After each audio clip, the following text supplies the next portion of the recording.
Alright, alright. We're gonna play the new version, Archon Quest. It's Snezhnaya time. I'm not gonna lie. Yeah, I'm here. No, I'm not. Um, my head is empty, and I can't believe that we are in Snezhnaya right now. I'm having issue with OBS. Apparently, like I can't. I don't know. I'm having issue with OBS, so if something happens, something happens. But let's read the quest description. Everwinter without mercy, Archon quest. Fierce winds and raging blizzards manifest the bitter cold of the snowland, so relentless that drives many travelers away. In a place where life ought to fall into slumber, glowing light and monumental legacies pierce through the ice. Rising tall and defiant amid the snowland, expose yourself to its will, for those who strive to transcend must never seek survival in the shadow of pity.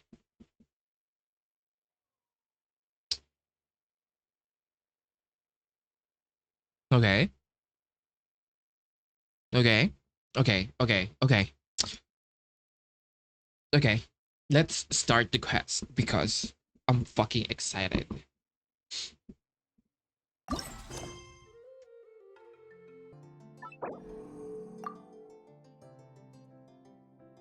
This is it.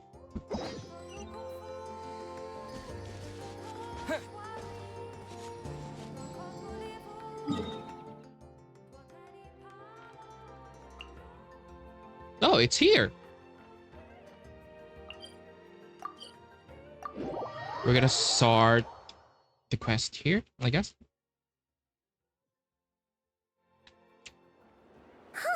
The day's finally come. We're off to meet the Tsaritsa of Snezhnaya. What is she planning? And why does she need the gnosies? Soon, we'll have our answers. I mean, that's not even our. I mean, kind of is, but we're kind of curious too. Guess this will be the end of your journey that your sister mentioned. What is she expecting you to find there? Snezhnaya still feels like a long way away. Hopefully, there'll be plenty of time to relax, eat some good food, and have fun before we arrive. Maybe that's why she's having some kind of attachment issues, because it kind of makes sense that she's having that because his journey is about to end, you know? But whenever Paimon gets thinking about how our destination is right around the corner, all these questions come flooding into Paimon's head. It should have been a long so time. Nervous. It should have been a long time coming. I'm a little nervous too. Yeah. Anyway, enough about all that. We can't start the final leg of our journey with that kind of mindset. Just think. We've fought dragons and sea monsters, defeated creations of the gods, faced prophecies of doom and the threat of the abyss. Heck, we've even been to the moon! With all that experience under our belts, how can we be any more prepared? Great point. Thanks for the pep talk. Sure thing! Now, stick close to Paimon, the best guide you could ever ask for, and let's charge straight for the finish line! Off we go! What about me? Do I get a call out? Bruh. Whoa! Columbina? Huh, you kind of snuck up on us there.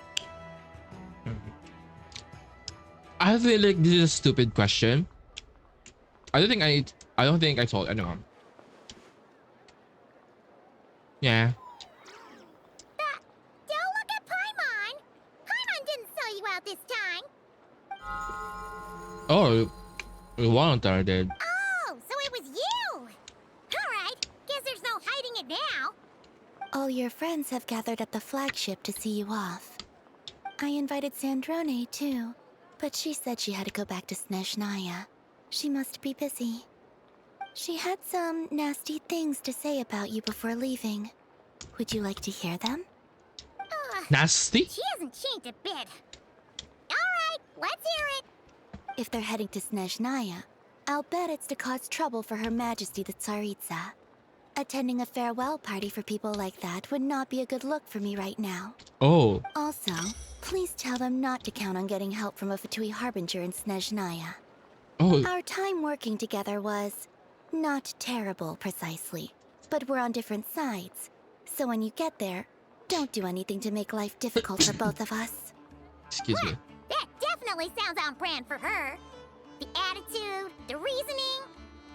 Alright, we'll do our best to keep our distance then. No, you've misunderstood. I think she means that she'd like you to go see her. What? This research looks promising. But we're on the different side, so when you get there, don't do anything to make life difficult for both of us. Where'd you get that? How'd you figure that? As long as you don't make things difficult for both of you, you'll be fine. Huh. You really have to read between the lines with Zentrone. But not just between the lines, between like every letter. Every letter of every word of every lines. I think. Go on, get to the flagship. Everyone should be there by now. I told Lama that you once treated me to a truly unforgettable meal. Today, I want to return the favor. It's my gift to you. It's definitely nice to be treated, but hopefully by this point, you know that you don't owe us any favors. Yeah, friends don't keep score. I'll come back to visit. The moon of Nodcry will always give you a warm welcome. Girl, moon off the bat, man. But I guess,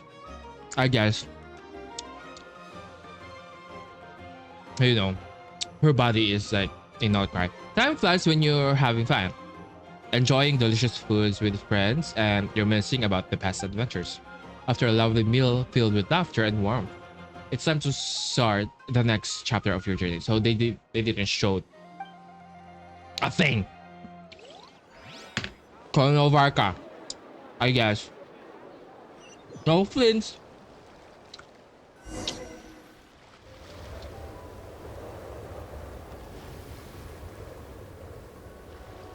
Wow! Pure white as far as the eye can see. It's so pretty. Come on, keep up.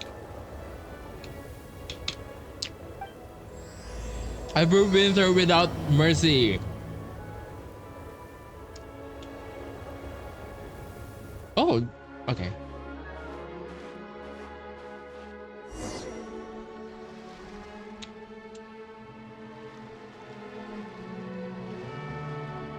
She's doing it!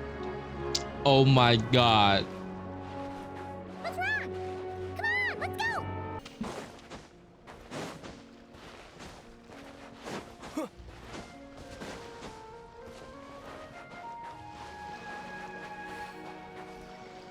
Oh my god. I feel so... Look! They look similar to the ones in Nodcry. You know, just minus the effects of Kuraki.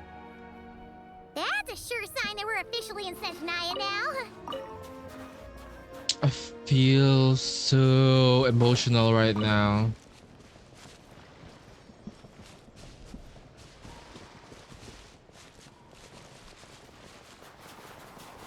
This is sand physics. There's gotta be a treasure chest around here somewhere. No adventure is complete without a chest or two. Ah!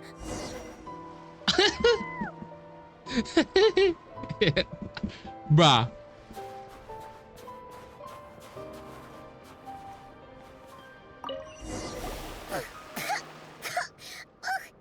Paimon got a mouthful of snow! Ooh, it's so cold. Paimon's gonna snuggle up to you for a bit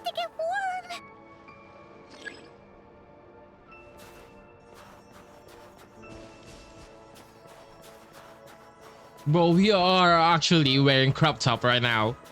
So it's not. Oh, bears. Oh, Hey, bears. check it out! Those are bears, right? Oh, look how big and fluffy they are! So cute! Quick, take a picture before the moment passes. Right here. If we get any closer, we might scare them away. Or maybe we might get attacked. I don't know, man.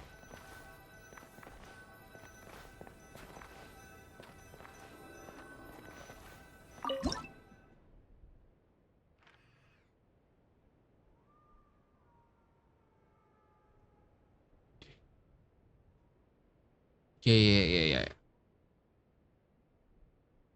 I think right here.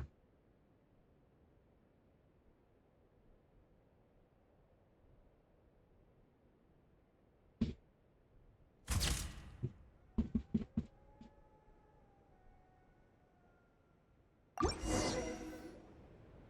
see how your camera skills are these days. Whoa, wait a sec. Paimon sees something. Come on, quick. It looks like a train carriage.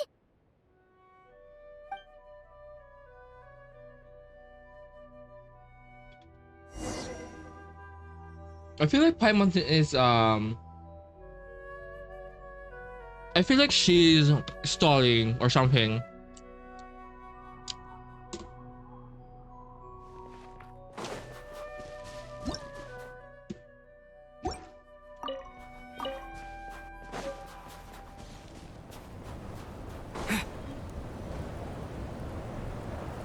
Paimon's heard that Snezhnaya has loads of railways and trains. This must be one of them.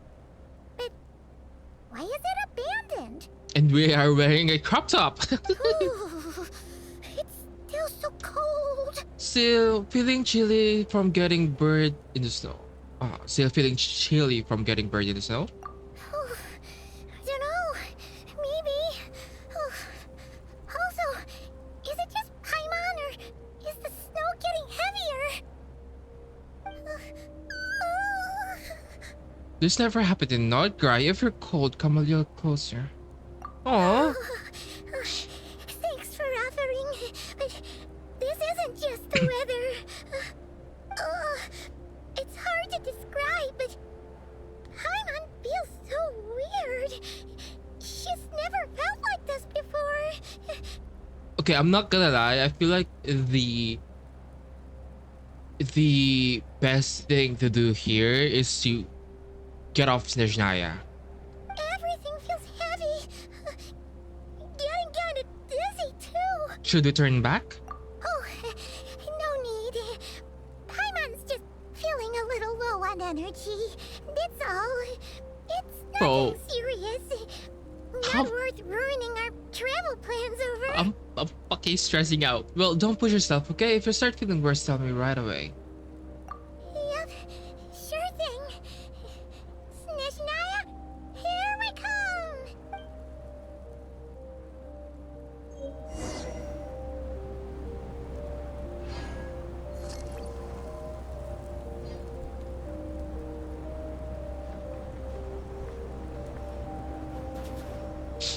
Paimon, please stop.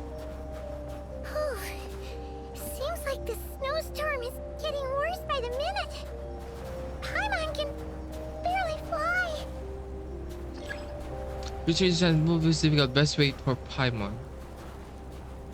Are you okay, bro? Are you okay, bro? Are we okay?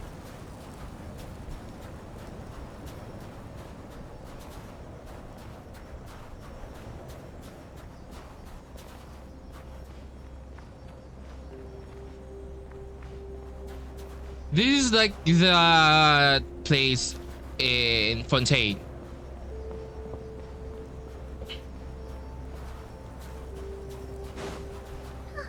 Oh, look! There's a cabin over there. Phew.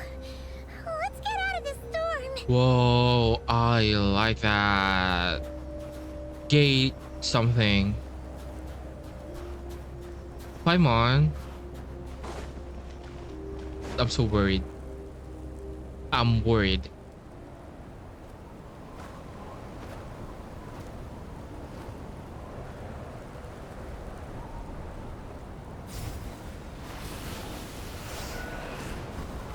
Bruh, what about Paimon? What happened?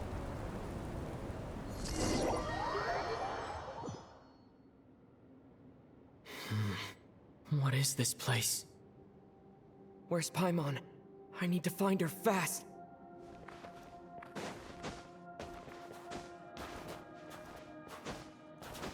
Paimon! Paimon!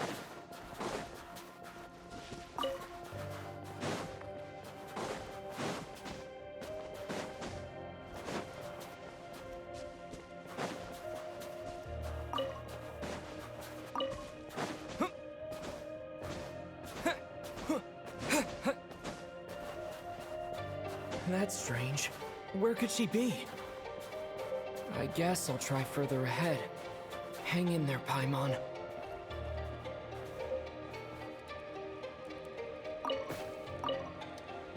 Adventures bandana.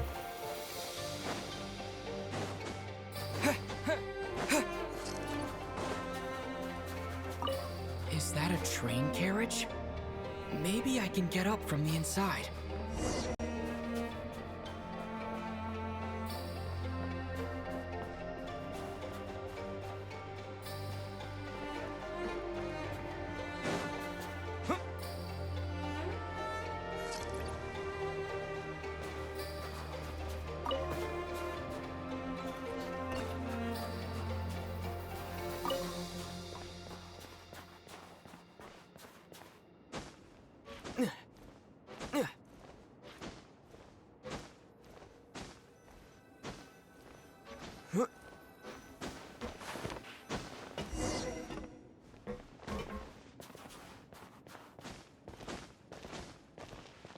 It says here, Kresnik's torch. Kresnik. Civilian model. It's definitely getting a little warmer now it's turned on. I really hope Paimon's okay. Bro, she's not doing great at the start, bro.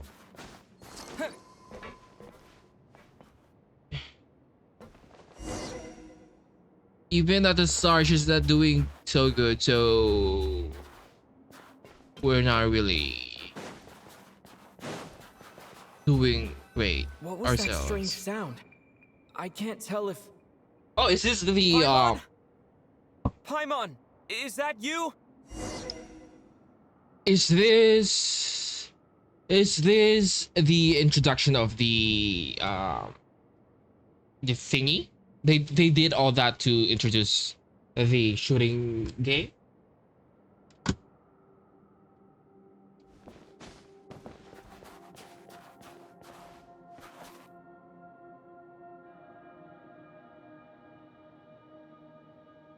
Incoming entity detected. Authorization granted.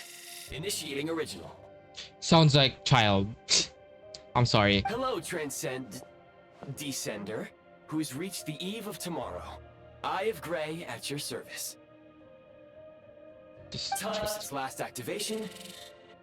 Time measurement unavailable due to the influence of... Anyway, it must have been a very long time. What are you? I Sorry. am... I was born to fulfill a mission. To reach tomorrow. Oh my god, are we doing like Flame Chase Journey? To this end, I must... Strange. What was it? Wait, my body? So it's like, this is like, Ninin? Ninin, is that you? Huh? You Why still is don't my know body who you like are. this? I was about to ask. So you weren't born like this. You were born this way. I have been like Okay. this since I was created. And yet, I also have memories and an awareness of a physical form that I once had. But this contradicts my current status. Anyway, I was created so that humanity could reach tomorrow. But I am unable to load further details at this moment. What do you mean by that? What do you mean reach tomorrow? Is this like Flame Chase Journey? Or like, I don't know. Nevertheless, serving humanity remains my primary objective. I have detected a drop in your surface body temperature. You cannot remain active in this state for much longer. In accordance with my preset programming, upon reactivation, I must ask the one who awakened me the following question. Will you accept me, Transcender? I will assist you, protect you, and fulfill my mission until we reach tomorrow. But no thanks, it's a bit too strange for me. I will accept you, but I want to try to refuse. I understand your position. However, given your current physical condition, I must suggest that you reconsider. What, am I gonna die or something? Before I was activated, you called out a name. Presumably that of your missing companion? If you agree to accept me, after helping you get out of here, I will search for said companion and pinpoint their location. You're suspicious and you can do that? To answer your question, yes. Well, then I accept.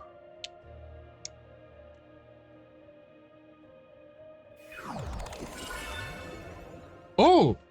Oh! It possessed us, I think. Oh!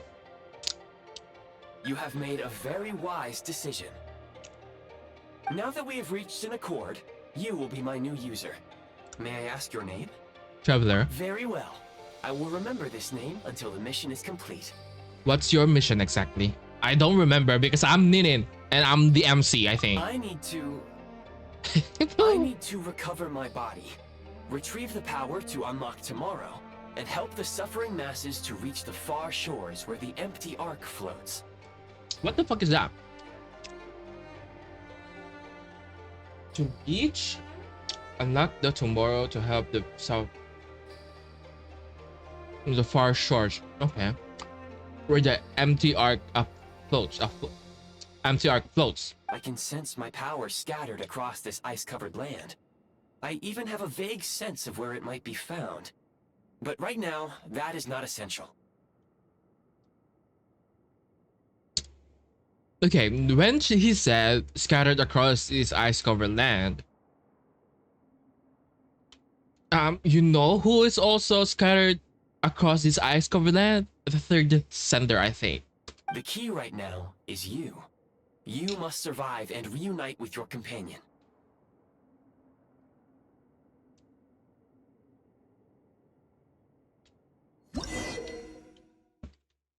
What the fuck is that?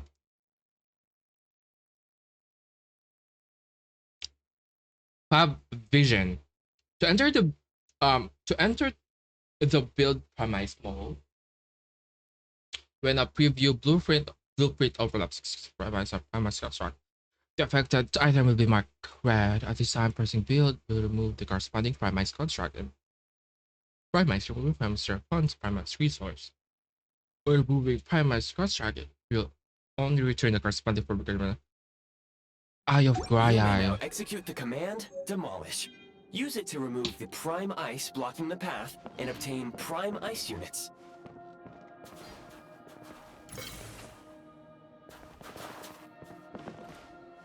Prime ice unit count has been updated. Primise. Are these Primise? Wait! I kinda like this as well. I kinda like this. Tap vision to enter the build Primise or to build Primise construct build. Okay. Is You may now execute the command, Build. Use it to create a prime ice construct to prop up the door.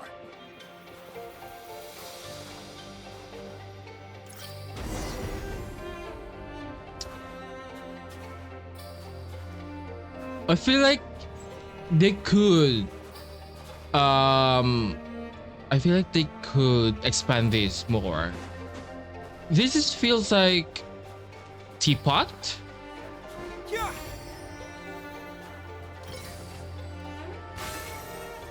Can I refund that?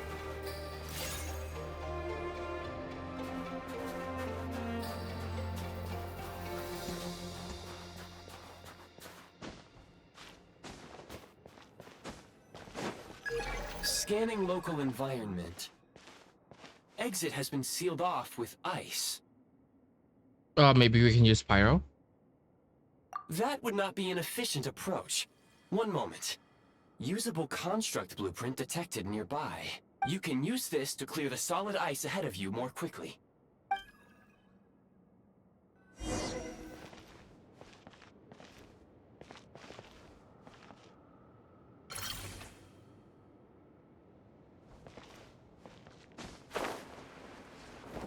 Bruh. Can I construct Time to ignite! an ice? Oh, I'm smart. Not really, but like, you know. Oh, I like this. I just like that there's like values on something. Oh my god. Okay.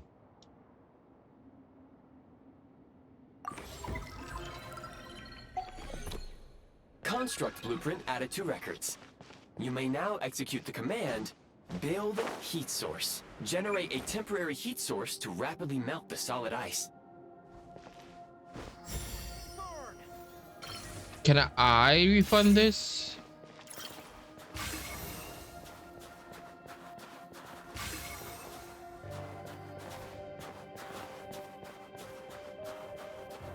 I need money. I need money.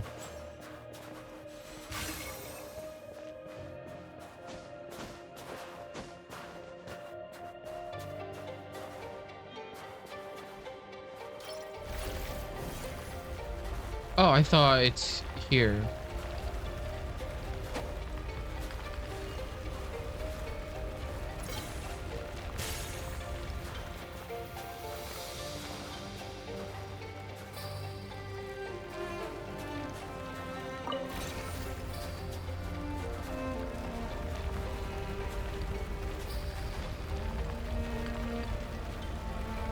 They're kind of good.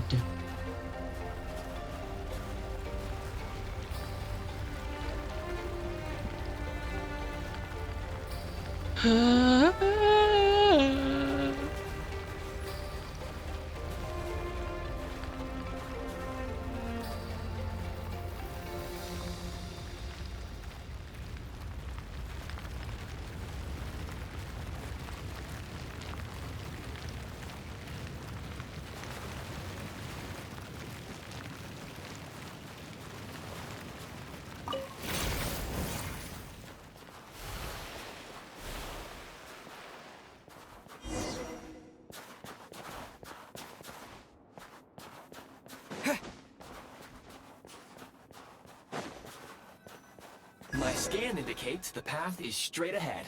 I recommend we proceed.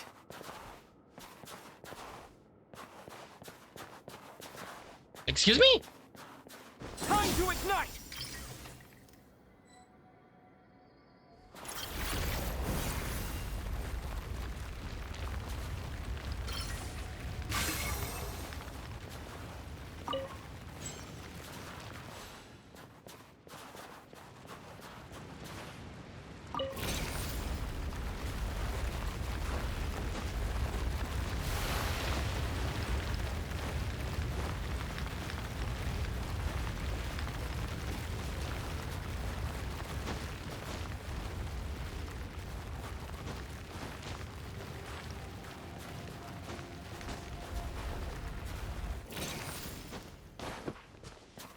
Is this?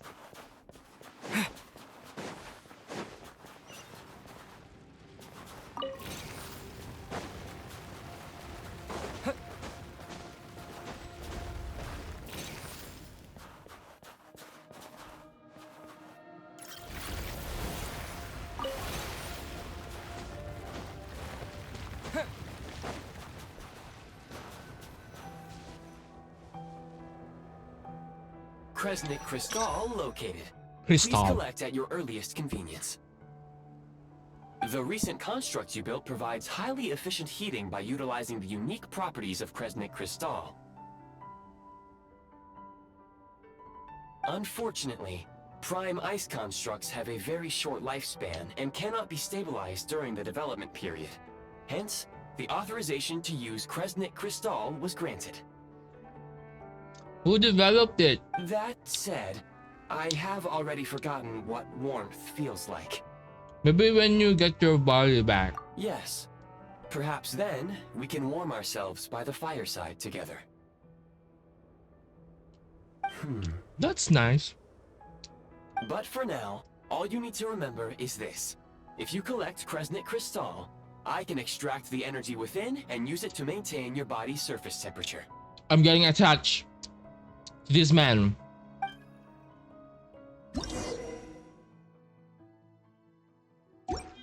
Are you the new Low Paimon? power.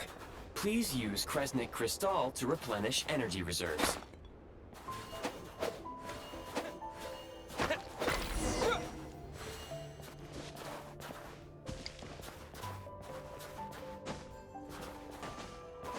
Signs of physiological activity detected in the distance.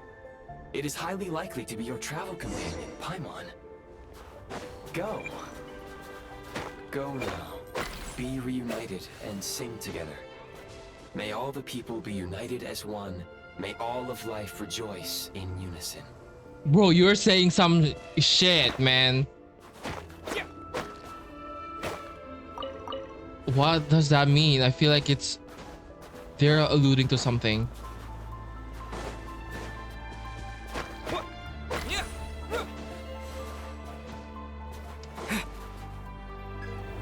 Approaching the target location, scanning for signs of life.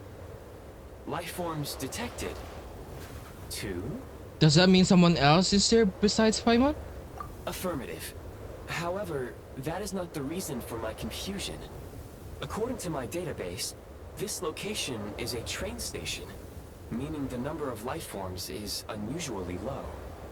Oh. Real-time environmental data suggests that the train station may no longer be in use.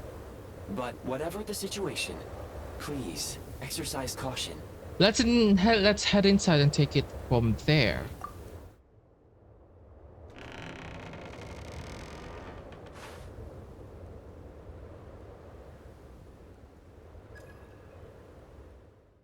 Oh! Paimon! Maybe he's all right, you know? Maybe he's fine. That looks like. Oh wait, I thought that. Oh, Piero.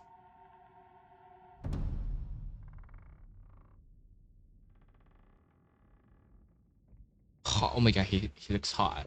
Who are you? He looks hot. I'm not gonna lie. He kind of looks hot, so I'm so sorry. Don't worry. She's only sleeping. You must be the Traveler. She called your name repeatedly while attempting to battle her way through the blizzard. Newcomers to Snezhnaya struggle to adapt to the sheer cold at the best of times. Lately, even the locals are suffering, with a powerful monster having summoned a bitter snowstorm.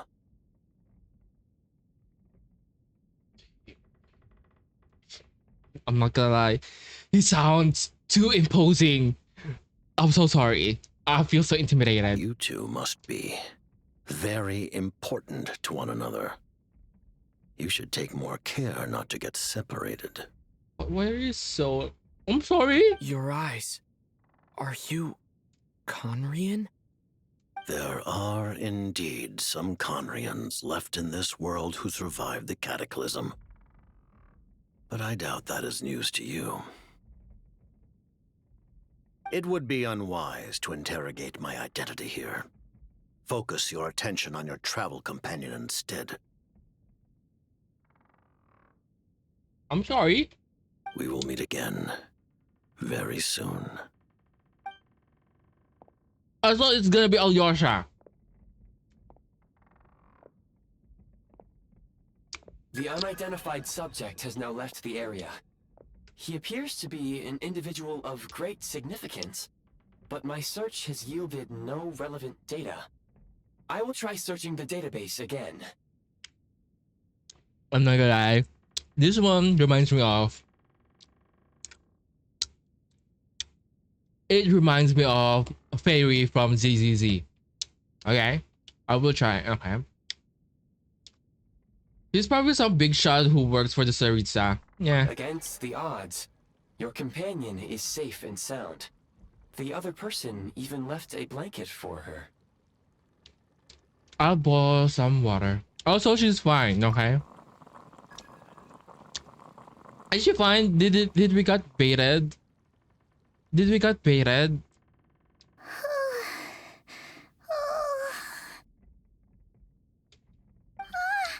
Traveler! Oh, thank goodness you're okay. Paimon was so worried. Oh, She looked everywhere for you. bro, we haven't actually seen Paimon sitting.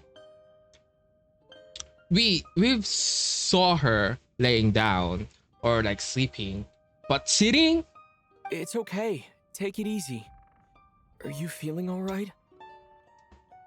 Are you good? Pretty much the same as when we first got to Snezhnaya. Paimon must have caught a cold. She was feeling so faint. She just couldn't keep going any longer. Bro, So she had to lie down and sleep it off. Wait, where did the jester go? the jester? That was the jester? Yep, the director of the Fatui. The jester Piero. So, you met him? Yeah, we spoke briefly, but he didn't reveal his The identity. Jester must know everything about the Tsaritsa's plans. But there's no way he'd tell me just like that. We might well have ended up clashing. Well, he was right about one thing. Right now, the most important thing for me is to take care of Paimon while she's unwell. I think I don't know if she's shivering, but bro, He had no intention of explaining his motives, and he left in something of a hurry. Who is that? oh, I found this in the ice cave. It looks like half a pair of goggles. Yeah. Amazing! A self-aware, pet. talking pair of goggles. Snezhnaya was once the land of the Fae. There are many ancient creations here that I'm sure would broaden your mind further still. Mind you, my database is also expanding as we speak. You must be a rare creature yourself. Maybe she knows Paimon? Wait a minute. The Eye of Grey helped me find you. That's how I made it safely out of that cave. Oh, wow! Well, thank you so much. You've earned yourself some of Paimon's favorite candy. Oh, but by the looks of it, you probably can't eat that, can you? Goodwill detected. Instead of candy, perhaps I can suggest my preferred strategy. Please clean me regularly to keep me operating at peak efficiency. Oh, that makes sense. Every pair of goggles needs wiping clean once in a while. Bro, Sure thing, mister. Paimon's gonna die, man. I'm sorry. Back to the jester for a second. Paimon's still confused about something. When he first showed up, he already knew Paimon's name. And he acted like he expected Paimon to know who he was, too. Paimon could tell that he was Conrian from his eyes. And he definitely seemed like someone pretty important. But beyond that, Paimon didn't know anything about him. It was only later, after he rescued Paimon from the snow, that he properly introduced himself. That's the only reason Paimon knows he was the jester. So he knows you? Is that why he was here? He came looking for you? Well, maybe. Oh, seems unlikely. He ran into the snow following the sound of Paimon's voice, with a really anxious expression on his face. He didn't act like someone who knew she would be here in advance. He didn't act like someone who knew she would be here in advance. He ran into this one with really anxious expression. Oh my god, is he daddy or something? I don't know. And after bringing Paimon here, he just stared out at the snow. And mewing. He Okay. didn't do anything to Paimon at all. In fact, he barely said anything. Wouldn't even answer any of Paimon's questions either. Wait, what? Do they have some kind of relationship with Paimon? Paimon didn't feel unsafe around him. And he didn't seem to have any ulterior motives. For all we know, he might have just ignored Paimon's questions so she'd give up and go to sleep. Please allow me to interrupt. Fatui and director are unfamiliar terms. May I ask for clarification? Girly. This fucking AI is useless. Fairy, this fairy. She's fucking useful as fuck. This one, girl. I don't know, man. I don't know. Update yourself. Wait, you've seriously never heard of the Fatui? Oh, they're like the Tsaritsa's inner circle. Really powerful people. And the director is their boss. Understood. Since they hold elite positions and serve their god directly, it stands to reason that they would conduct themselves with due decorum. I am inclined to agree with your assessment, Miss Paimon. I did not detect any ill will from the gentleman in question. I see what you mean. We'll remember to thank him next time you see him. Yeah. Bro, what's happening to my... Sorry, I shouldn't have encouraged you to talk so much. Paimon, new plan. Let's get out of Snezhnaya for now. We can come back after the weather clears up and you're all better. Yeah. The jester mentioned that the snowstorm, being the work of a monster, is worse than most. Even if we made it to Snezhnagrad, we'd still have to wait out the storm before we could do any exploring.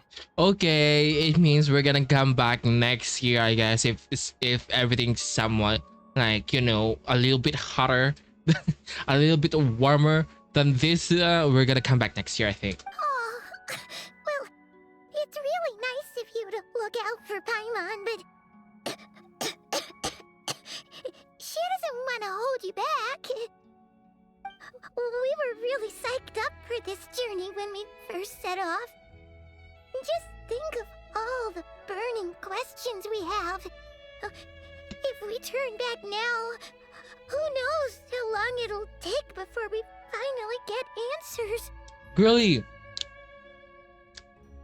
Girly, we just like, I don't know, like fucking 100 meters from not cry.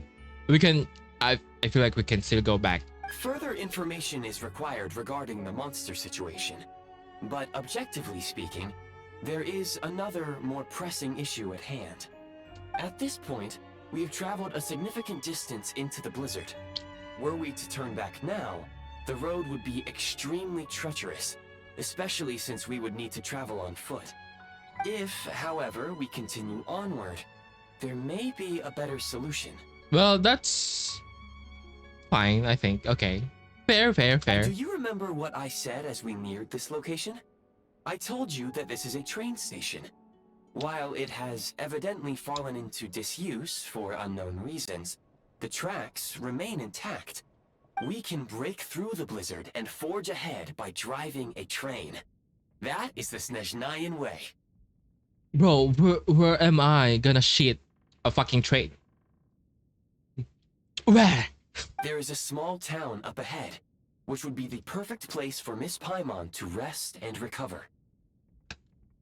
Paimon thinks Goggles here makes a great point. Let's do that.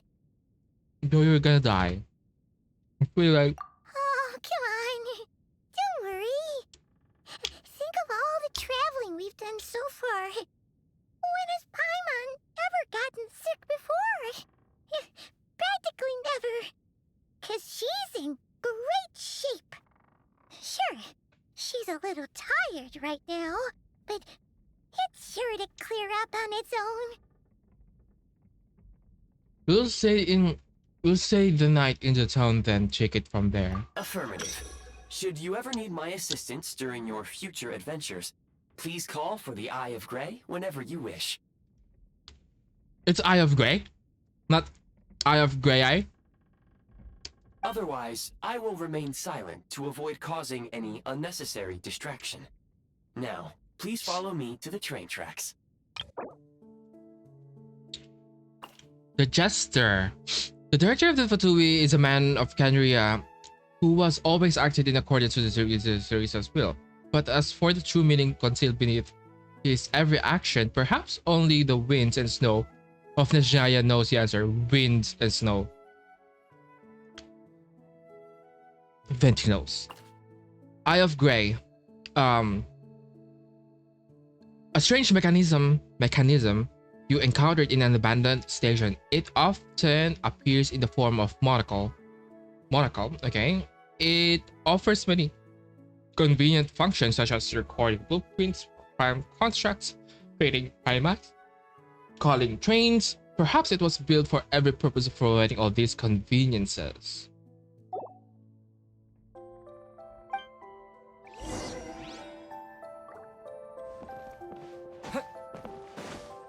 Snezhnaya!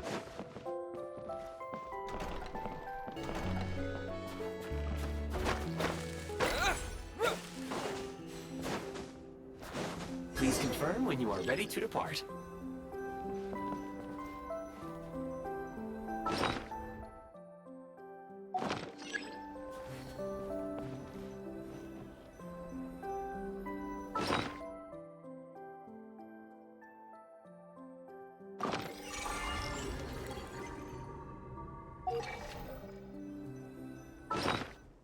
Who the fuck are you? Oh, okay. That's fair. Oh, it's here. 4-star? You're only 4-star? I feel like you can be 5-star, you know?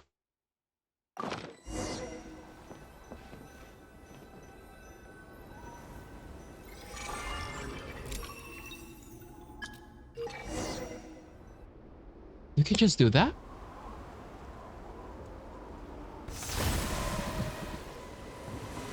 Wait, we can do that? Where did this train came from? They can just do that? North from here, we will soon arrive at... Is that our train? Wait, there's an error message.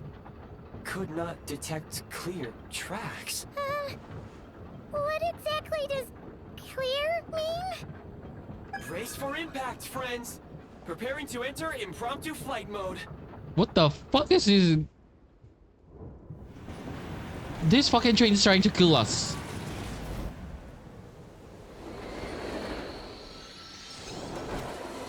This train is trying to kill us.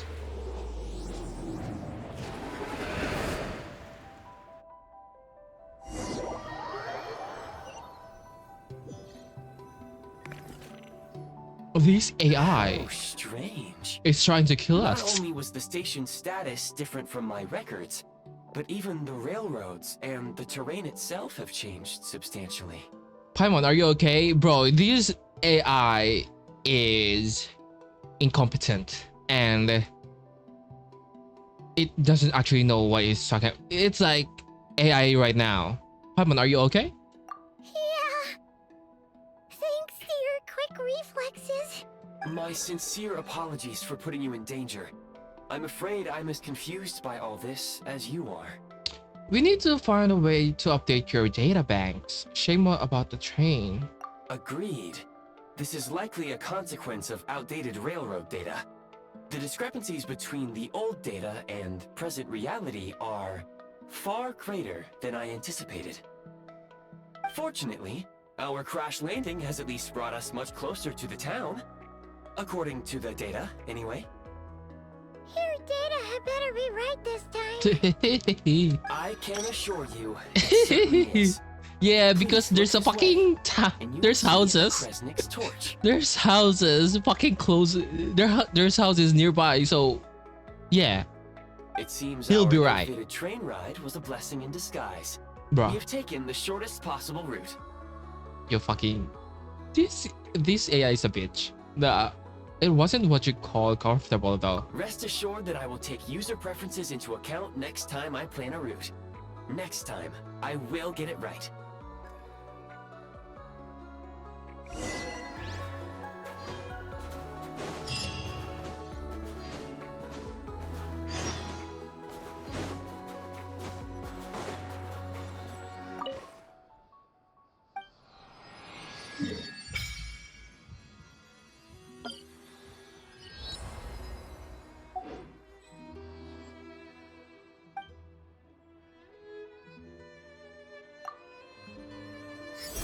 Oh! It's free! It's free! Wait, what's the E? Oh. What does he do?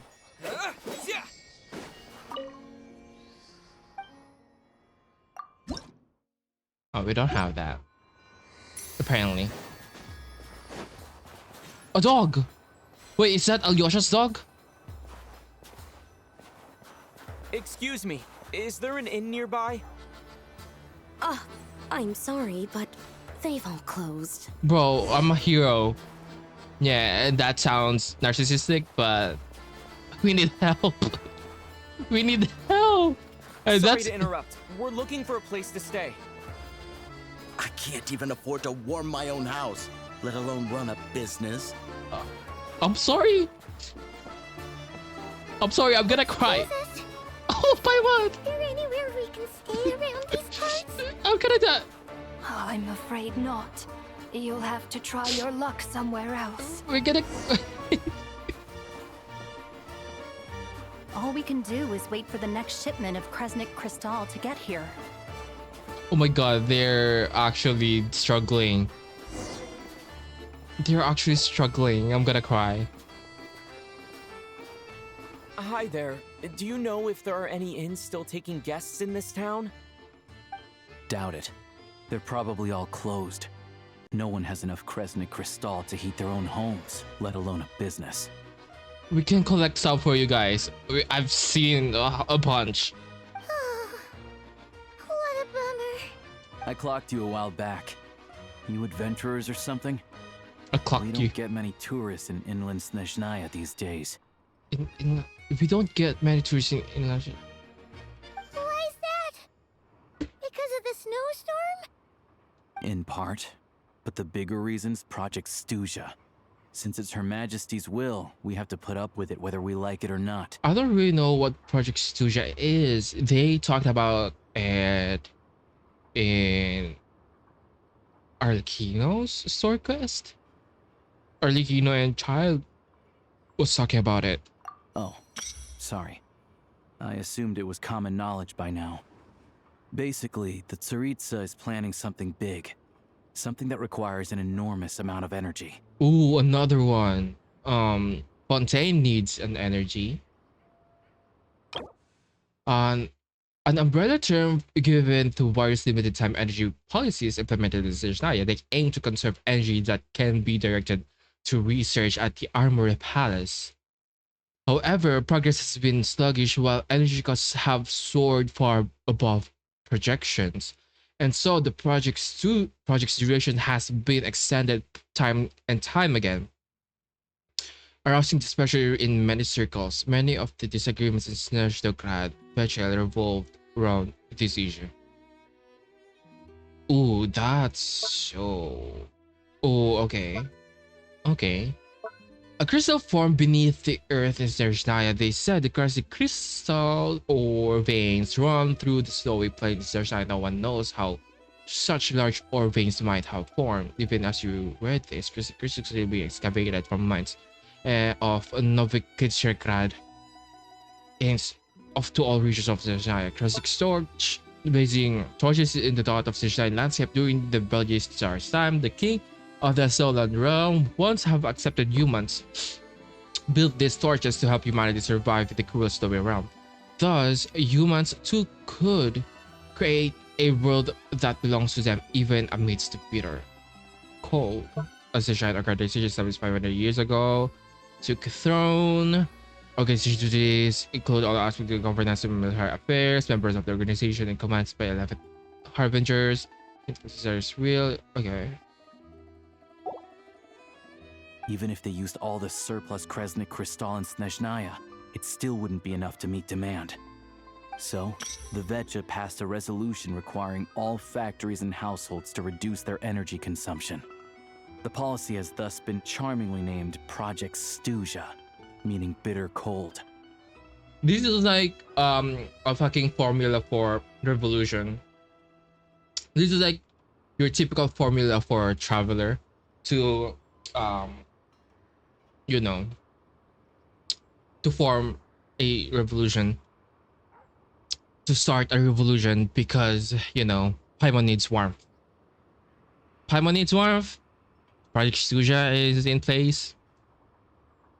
The Tsaritsa is taking all the energy. We need revolution. Bitter cold. So, like, it's gonna be a cold winter, folks? You're all gonna have to find a way to get through it? That kind of idea? I feel like they've been doing that since like 500 years now. Right? Pretty much. When you're broke, you scrimp and save. When it's cold, you huddle together for warmth. There's always a way to stretch things out to make ends meet. Trouble is, if you stretch someone out like an elastic band for too long, who knows if they can ever bounce back. You know what? Come with me and see for yourself. I feel like this guy knows us, and he's already not manipulating us. But you know what Ayaka did in the Archon quest, her story Archon quest. It's like same thing, Toma and Ayaka.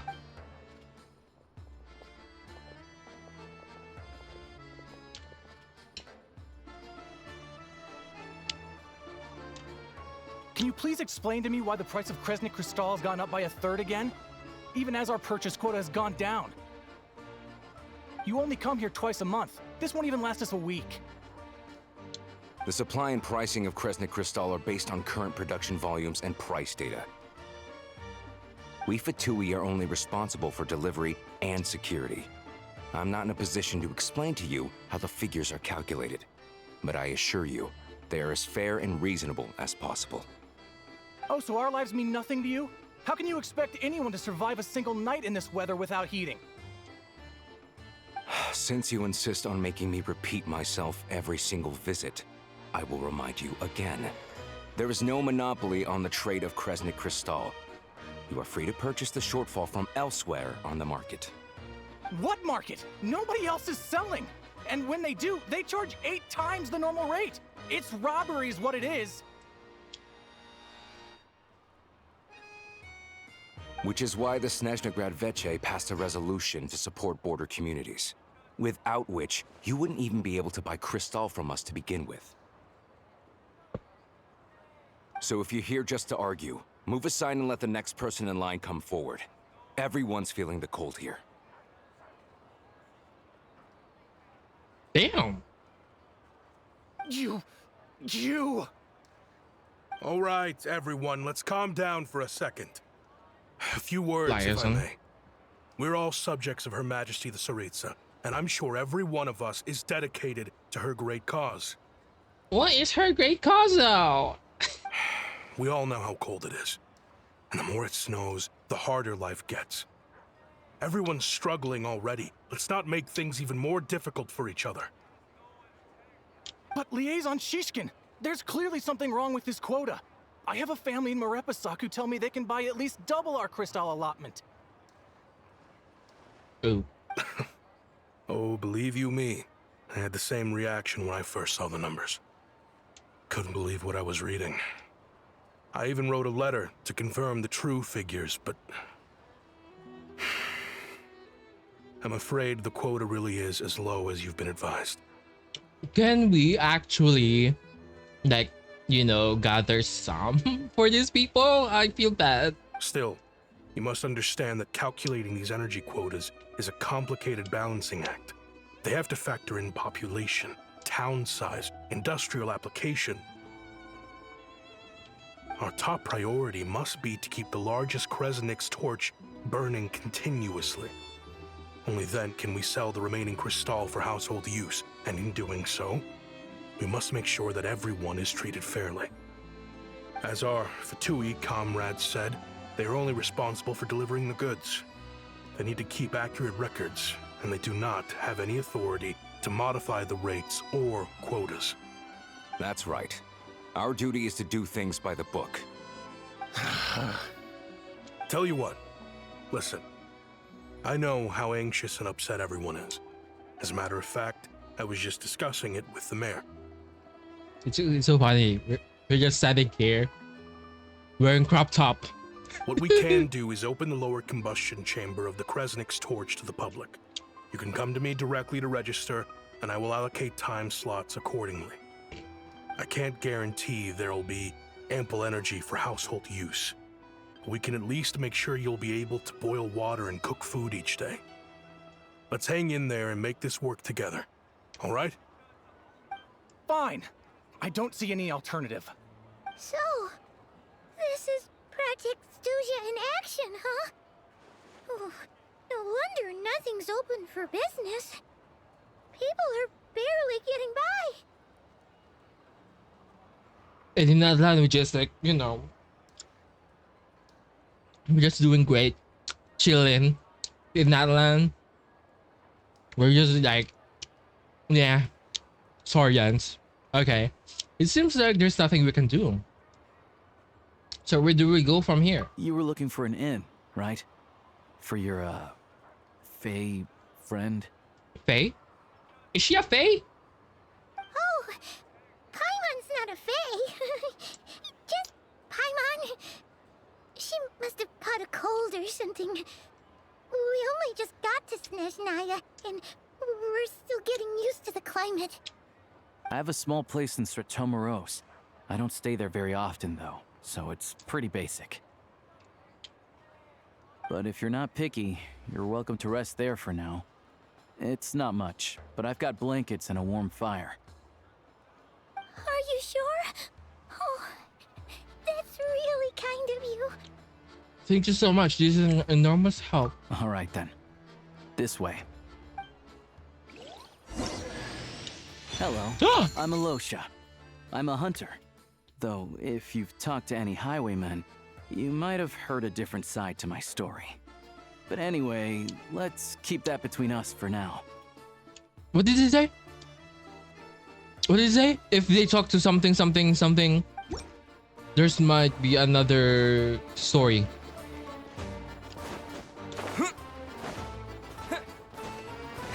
Yes. Where are we getting the sword?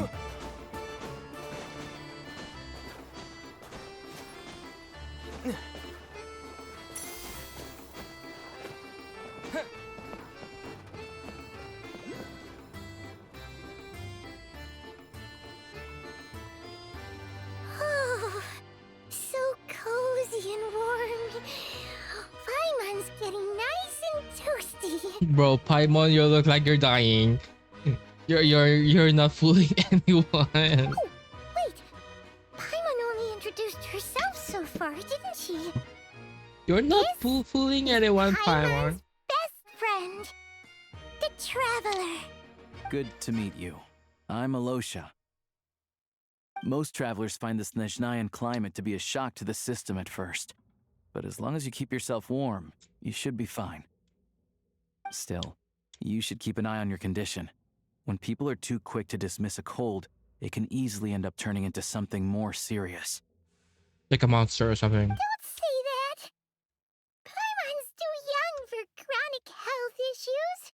Well, how old are you? Is there a doctor in Sretomorozk? Sretomorozk. They aren't in town right now, and they won't be back anytime soon. The train station has been closed ever since these power shortages began.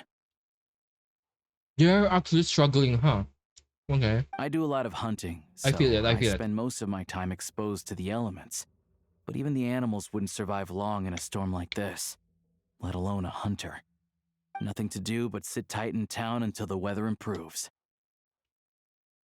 Is there any possibility of getting the train station running again? I get that you're in a hurry, but even if the station were open, that doesn't mean there'd be any trains. We could end up stuck here for a long time, I'm afraid. Actually, I have my own train. I mean, I'll casually say that. Actually, I have my own train. I'm that bitch. What? Your own train? Wait, hold on. That train? The one that suddenly fell out of the sky and crash landed on the ice? Yeah. Oh, we got lucky and found it in a cave. Oh, then our luck ran out and we had a little accident. I'd really like to get to Snezhnaya and find a doctor. Pretty crazy for a random find in the mountains. Well, as long as your train's good to roll, you might get to Snezhnaya after all. I mean, how? I feel like this. Am I crazy? Or the music is way louder than the voices. Well, as long as your trains go control, you might get. I feel like we need to help them, no? I've been doing some digging recently. Turns out, the real reason for the current energy crisis in Stratomeros is that some of the supply is being seized for a private stockpile. But to expose what's going on, I need to catch them in the act. So, I'm heading off to catch a rabbit. Huh? Wait, a rabbit stole the crystal? Paimon, you're regressing. You're regressing, Paimon. You're a college student. It's a figure of speech. Real rabbits couldn't pull this off. They'd prefer carrots to Kresnik Crystal anyway. Do I have a suspect in mind? Shishkin, Mr. Positive Attitude, let's all get along now, shall we? Oh, the guy. Him? Really? Paimon never would have guessed. I mean, I'll come with you. Let's go. Huh? You're coming with? Solving the energy crisis will help get the station running again. Then we can go to Snezhnaya. That's a fucking that's fucking true. And then we can find a doctor, and Paimon's gonna be all right since Paimon is literally dying right now. So we might as well kill everyone here.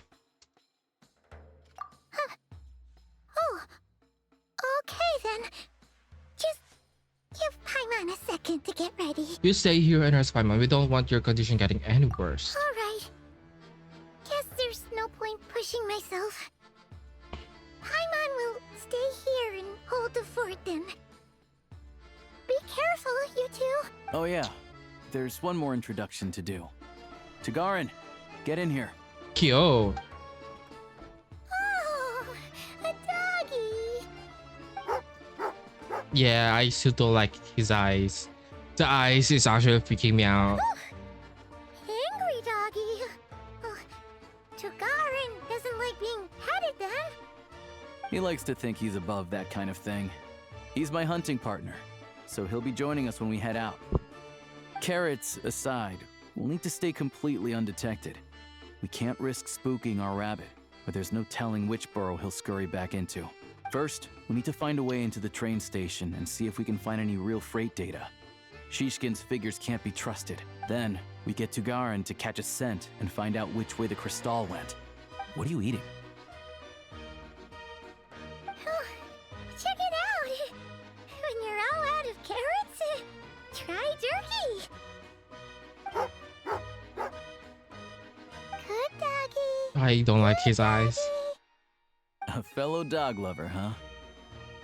Yep. And rabbit lover. Carrots are great too, you know. Good to know. Eat up, Tagarin. We got a lot of work to do. I don't like the eyes of that dog. The dog dies. Paimon's just gonna stay here and get some good rest. You guys, be careful out there. Paimon, you're gonna die soon. I'm sorry.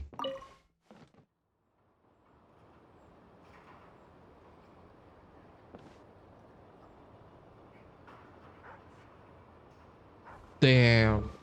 Apparently that's a world quest, so I don't think it's gonna be. Oh, I like this.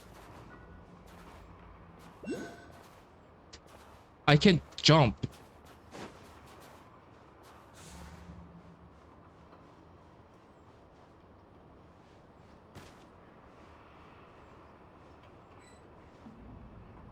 What did I use? Wait.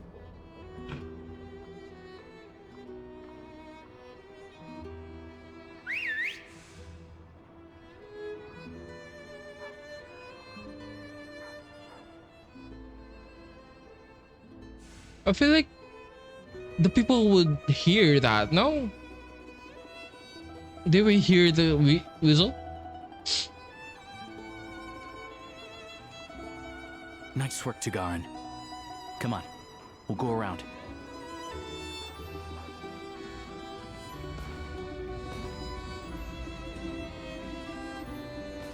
Am I...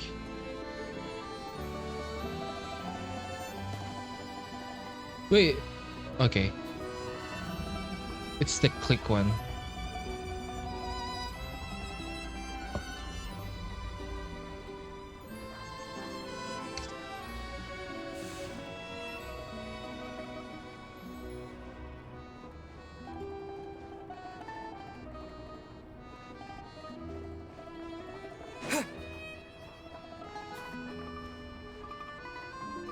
Let's kill that. I'd kill that guy. I killed that guy.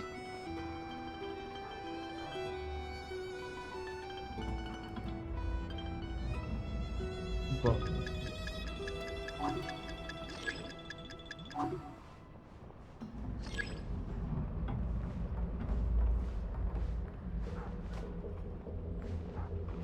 What the fuck is this? Oh. It's a Mora box.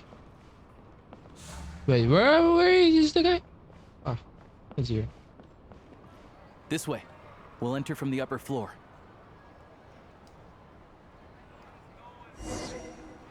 Okay, can I do that? Oh, I can't.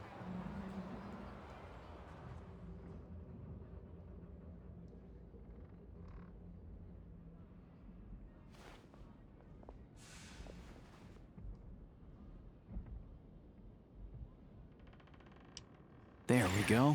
A freight list. Straight from the Fatui. So Shishkin won't have had the chance to doctor the figures. Looks as new as the day it was printed. I guess no one bothers reading these unless they have ulterior motives. If they did, there'd be no loopholes for him to exploit. Yeah, this is all we need. Come on, let's get out of here. Then go track down the crystal. How do we do that? Tagarin's a keen hunter, and catching rabbits is his specialty.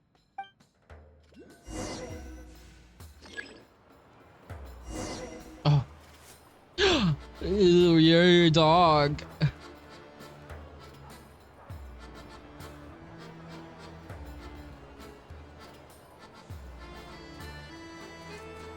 Oh, okay. That's cute. Oh, that's nice. You're a dog now. Oh. Oh. Wait, you can't cancel that.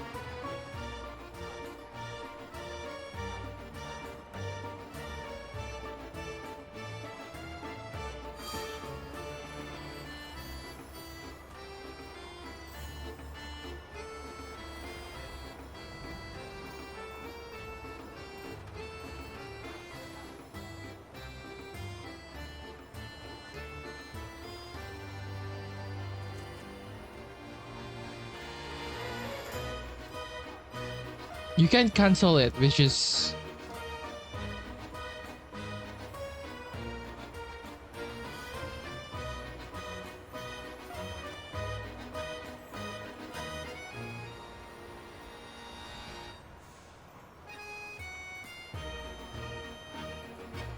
Anywhere there's a stove, there'll be the scent of Crystal.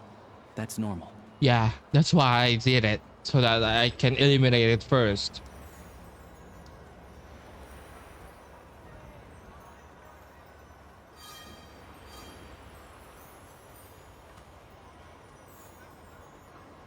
Let's. They should have borrowed Fujitsu or something. Anywhere there's a stove, there'll be the scent of Crystal. That's normal. Damn. Damn. Is this Snezhnaya? Damn.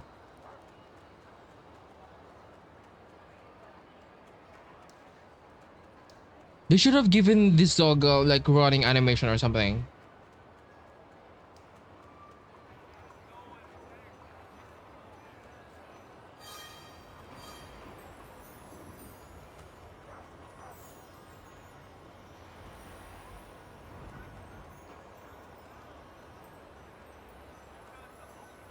How can you actually differentiate from where it's coming from when the house is right there?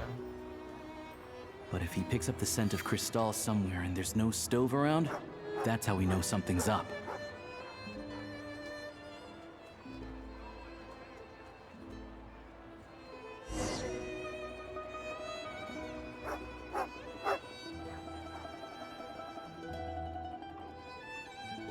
This must be the rabbit's warren. Good job, boy. Sure enough, there's a tunnel. You stay here and keep watch. I'm gonna take a look inside. No, we're... Wait. With the investigation complete and you and Alyosha's strictly notify the Fatui and recover some of the missing crystal. Technically, the entrance to the tunnel is right at Shishkin's residence. Now it's time to confront him. Okay, so Fatui is the officers here, and I think Shishkin is okay. Okay.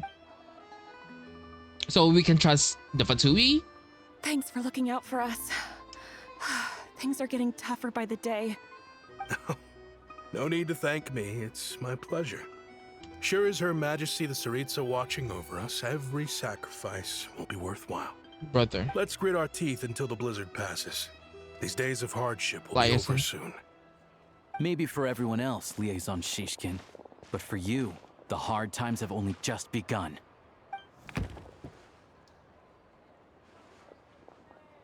Huh? Who are you? What's the matter?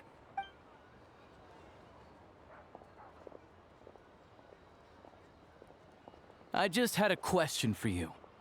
Why, when times are as tough as this, would someone hoard more Kresnik Crystal than they could ever use? All the crates here are from the most recent shipment, but they weren't brought here for sale. Instead, they were secretly stashed away. Maybe to up the market? Would you be able to shed any light on the situation, Mr. Shishkin? Me? Why, I have no idea. But look at how much there is. It's quite a godsend. Now there will be plenty to go around. This godsend was found in a cellar adjacent to your residence following a tip from Mr. Alosha. And this is only a fraction of what we found down there. We're still taking a full inventory. The official figures will be finalized shortly. It's so weird. I mean, liaison officer, I don't know what that is. Like, should I? What is a liaison? Should I look it up? What liaison means? I've heard what it is.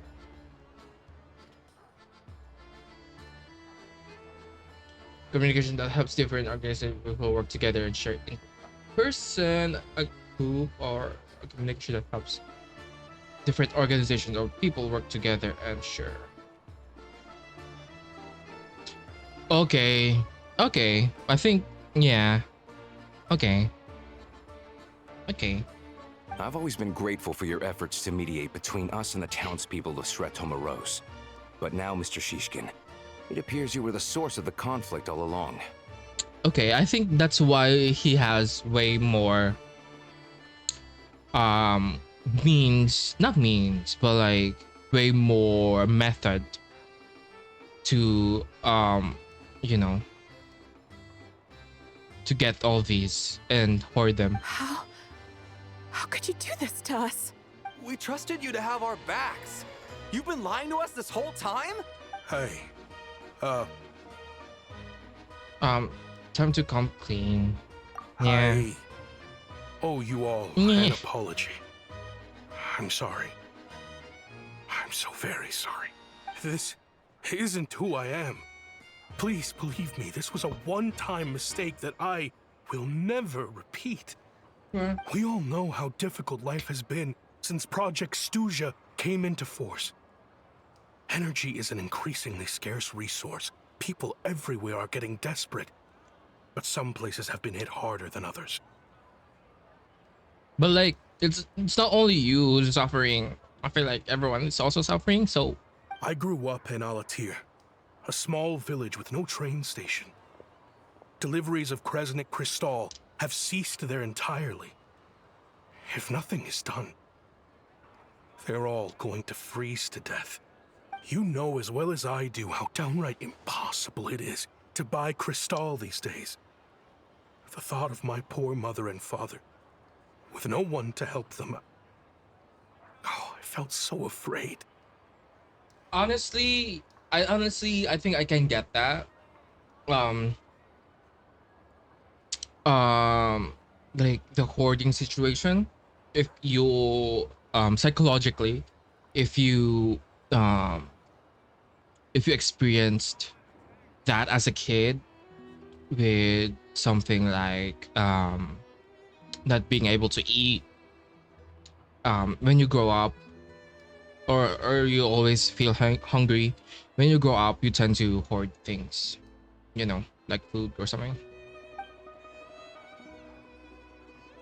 I watched as energy grew scarcer by the week, all the while knowing that their lives were at risk.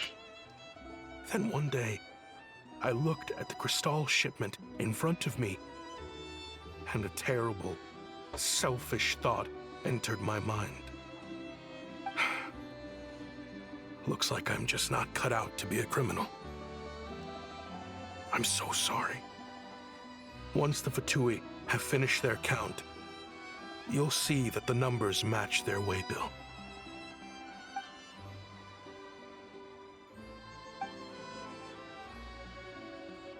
I have the official Snezhnayan quotas here.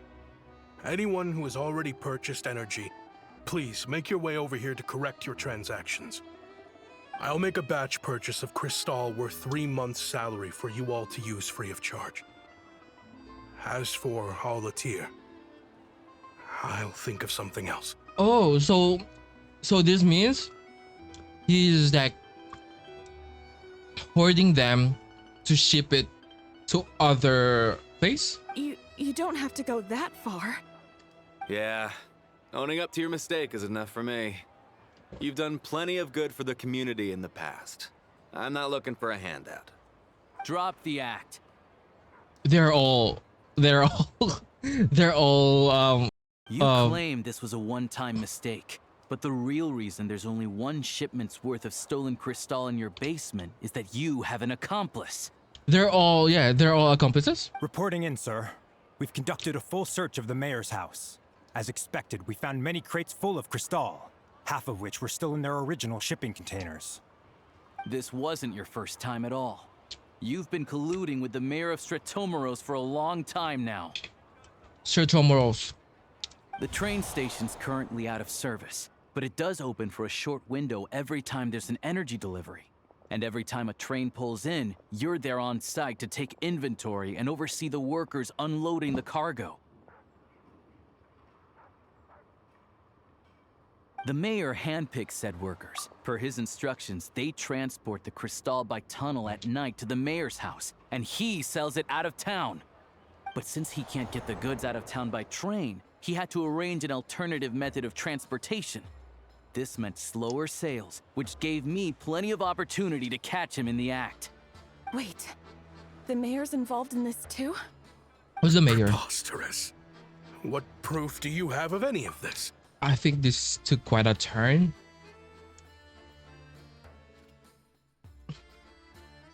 Basic math. I've spent a lot of time lately counting carriages as the snowstorm rages. Counting carriages? What?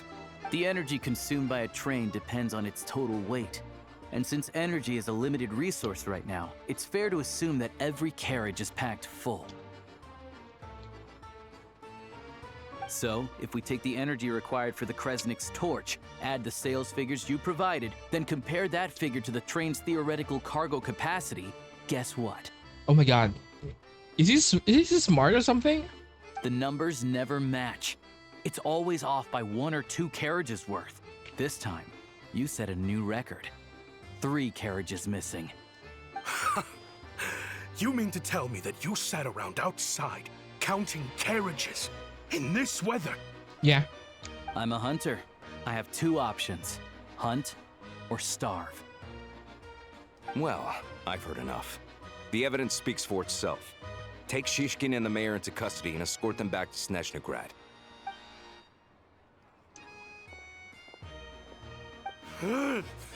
You cocky little brat, ruining my business. Just you wait. Oh, they're not. They're being manipulated. I guess. Okay, that's so.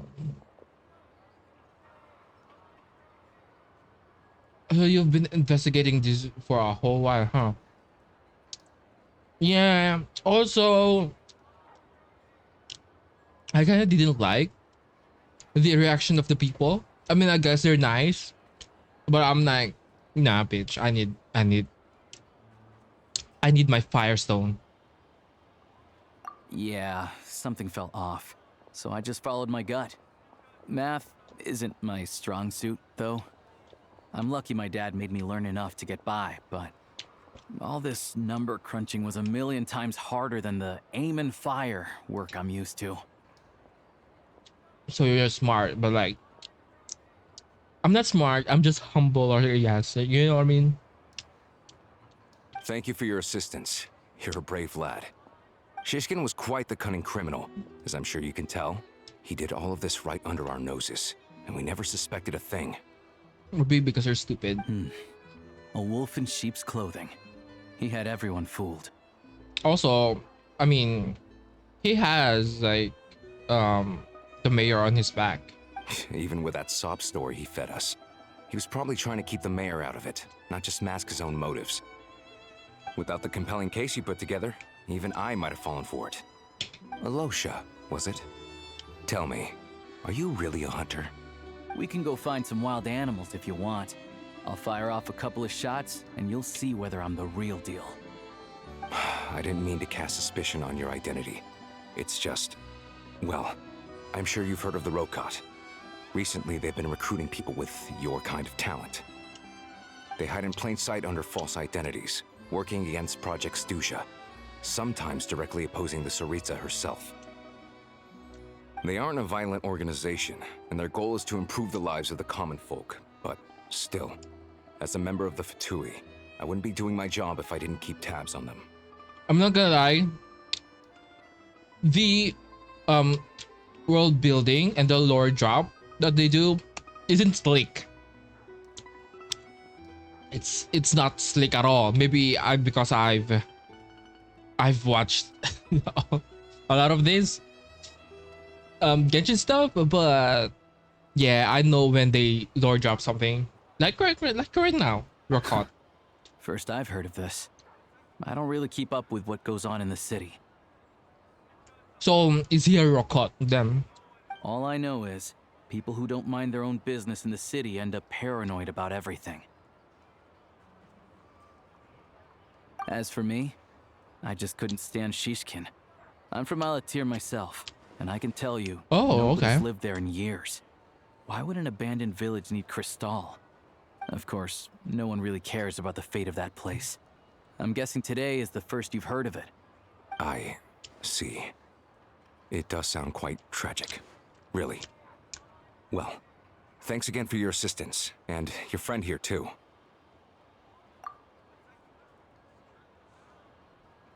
I will report this incident to Snezhnaya. The Fatui will take over energy distribution until new officials are appointed. We'll also ensure that the train station resumes normal service as soon as possible. Looks like it's my turn to brush up on math now. I never liked it as a kid either.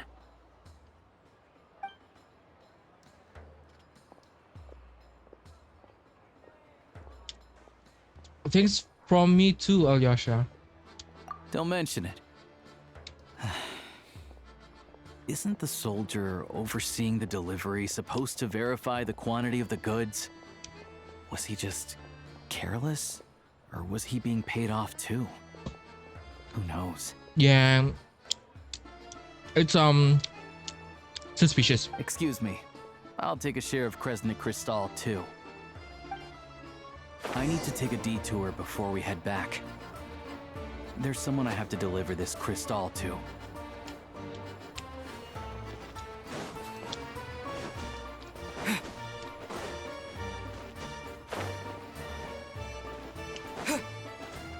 That's our train. How are we gonna like, you know, drive that thing into a rail?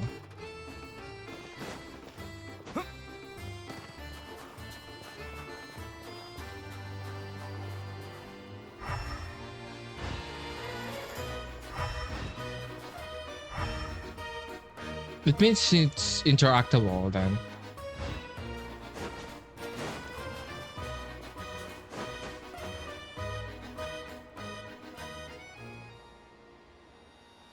Hang tight for a moment. This old lady, she doesn't really know who's who anymore. Old lady.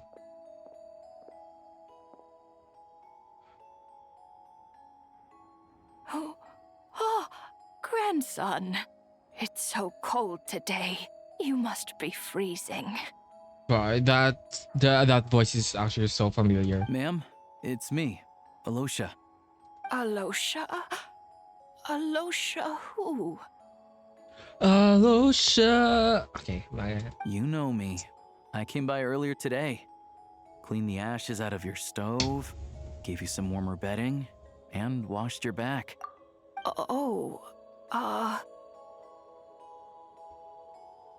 I'm sorry, I don't remember. Now, how often do I get to see my grandson? Hmm? Come on, take a seat and relax while I fix you something to eat. It's okay. You just rest. I'm fine. Oh, you. It's nice to come and visit your old granny once in a while, isn't it? Sretomaros, a good town. All sorts of things to do and people to meet. And the local officials are good to us. Sit down, come on, take a seat. I still have some fruit left. Let me get it for you. Please, don't get up on my account. You need to rest. Where's the fruit? Right under the basket by the door. Or maybe it was on the bedside cabinet.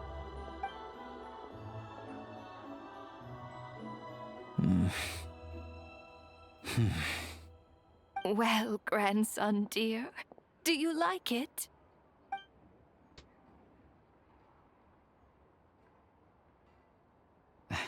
Very much, ma'am. It's delicious. Good, good. Wonderful. You don't need to save any more for me next time, all right? Fresh fruit is hard to come by at the moment. You should eat it as soon as you get it. Oh, I don't need it. I'm fine. But if you like it, come back for some more soon. After a long chat, Alyosha tidies up the old lady's bra. Some kind soul must have given these to her. but she always saves the nicer things for special occasions. How do you know her? I met her at the market back before her health began declining. She was a lovely old lady. We're from the same hometown. That Not many hometown? people have heard of Alatir. Alatir. And if they have, it's usually for all the wrong reasons. There's a gang of highwaymen that came from there. Now that it's an Waymen. abandoned village, it's rare to find anyone who shares fond memories of our hometown. So after we got talking and realized we were from the same place, we decided to keep in touch by letter. I first learned of Stratomoros's energy supply problems from a passing comment in one of her letters. Then, after her health went downhill, I started visiting more often to check in on her. The town's been in decline for a while now, but because of her memory problems, she thinks of it as the bustling, prosperous Stratomoros still in its heyday. That said, I kinda appreciate her optimism. There's not much of it going around in this world of ice and snow. Sorry, maybe I shouldn't have asked. It's fine. Everyone grows old. That's true. In Snezhnaya, some people believe that in your final moments, you'll sense a familiar presence by your side. You turn to look at them, but their face is blurry. So you focus hard, trying to make out who it is. And when you finally see their face... Oh, okay. The Grim Reaper reaches out and takes your life. No. She still calls me grandson, though. So at least I'm not a blurry face in her world just yet. Come on, let's get back and see how Paimon's doing. Paimon's dead. And we're gonna regret it because...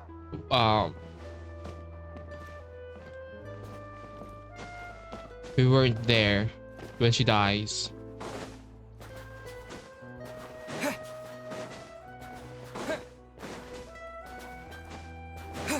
You know what I need? I need the fucking... I need this. Domain. I need a domain, man. Oh, who the fuck is Pyro?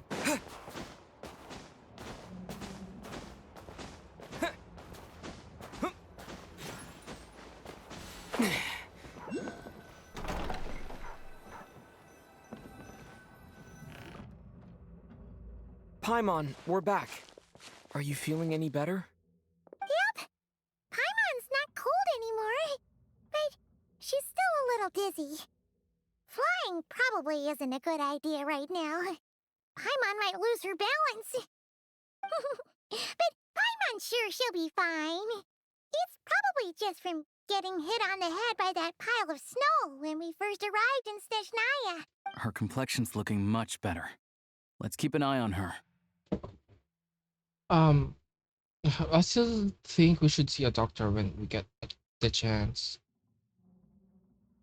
Sure, but enough about that.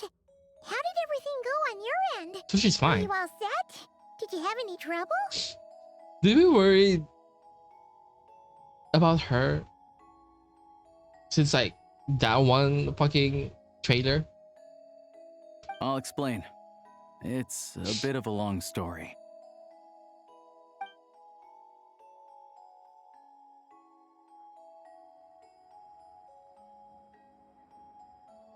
Jeez, you guys got pretty busy. Sounds like the liaison officer and the mayor were running quite an operation.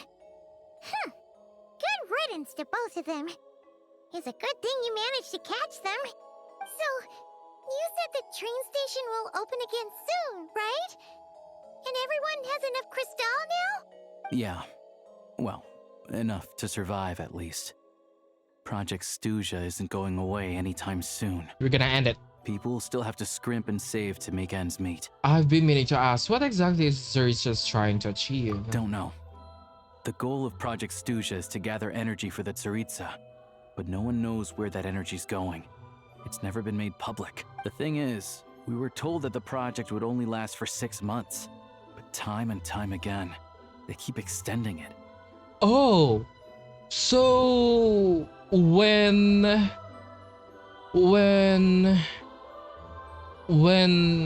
Arlecchino was talking about Project Stuja. It was like new. It's a new project. That's interesting. Extending it? Does that mean the Tsaritsa's plan isn't going very smoothly? That's what everyone suspects. In principle, any proposed extension needs to pass by majority vote in the Snezhnaya Veche. But even though opposition has been growing, any detractors end up caving in to political pressure from the rooster, Pulcinella. He's the chair of the Snezhnaya Veche and a key figure in the voting process. He has the backing of many powerful and influential people. Sounds like par for the course for the Fatui. How come the Fatui are picking on ordinary people even here in Snezhnaya? I don't see it like that. Fundamentally, the Fatui will always think and act in the Tsaritsa's interests. But that doesn't mean they don't care about the plight of the common folk. The only reason Sir Tomoro still receives crystal shipments is because of a relief proposal put forward by the rooster himself. Why?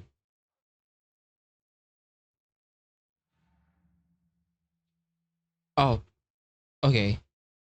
Who said why? I thought it was a bad thing. Wait, it's not a bad thing. Doesn't mean the only reason Sir Tomoro's receives criticism is because of the relief put forward by the rooster himself. It was a good thing. Then there's the Fatui soldiers providing support in every corner of the nation. Even the Northland Bank provided some mora for disaster relief, and they're as conservative and indifferent as they come. It's just that the rich and powerful in their fancy palaces live in a completely different world from us. There's always gonna be some conflict when those worlds collide. I'm reminded of something that the Fatui officer mentioned, Dorakot. Yeah, well, even though we all believe in Her Majesty the Tsaritsa, there are still many differences of opinion on how best to tackle the big issues of the day. Regular folk don't have an easy way of getting their voices heard in Snezhnaya, while the rich and powerful are either unwilling or afraid to speak out for all sorts of complicated reasons. The Rokad provides the disaffected with false identities and an outlet to vent their frustrations. Provides the disaffected with false identity and an outlet to vent their frustration. Provides the disaffected.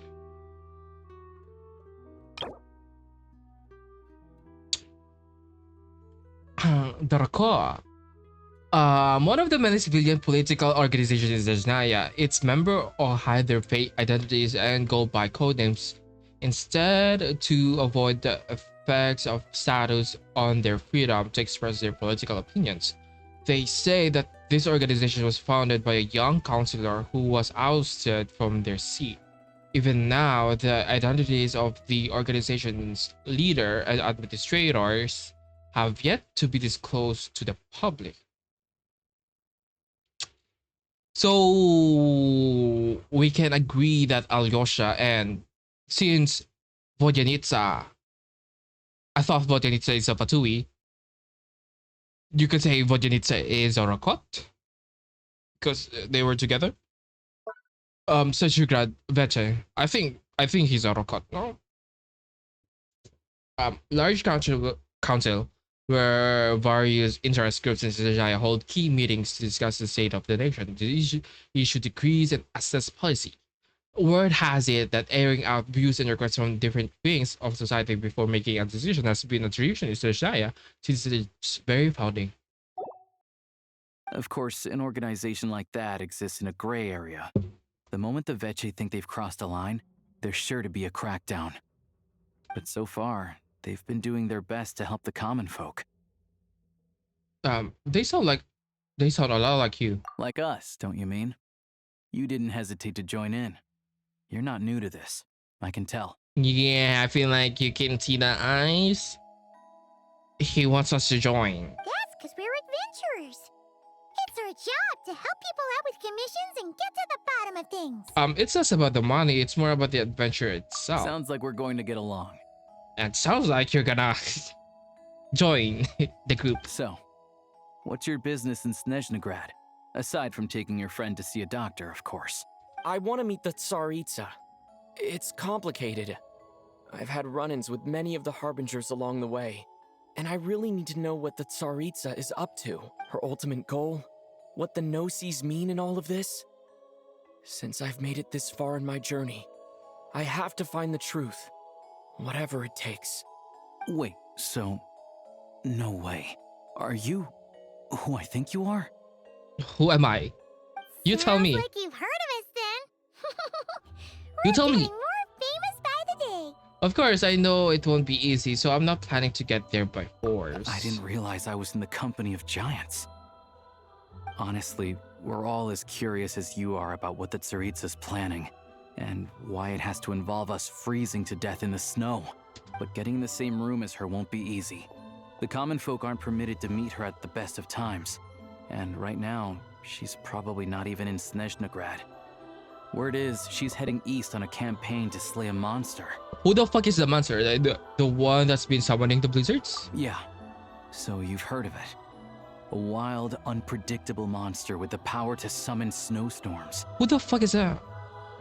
It also absorbs everything around it into its body, so it's growing constantly.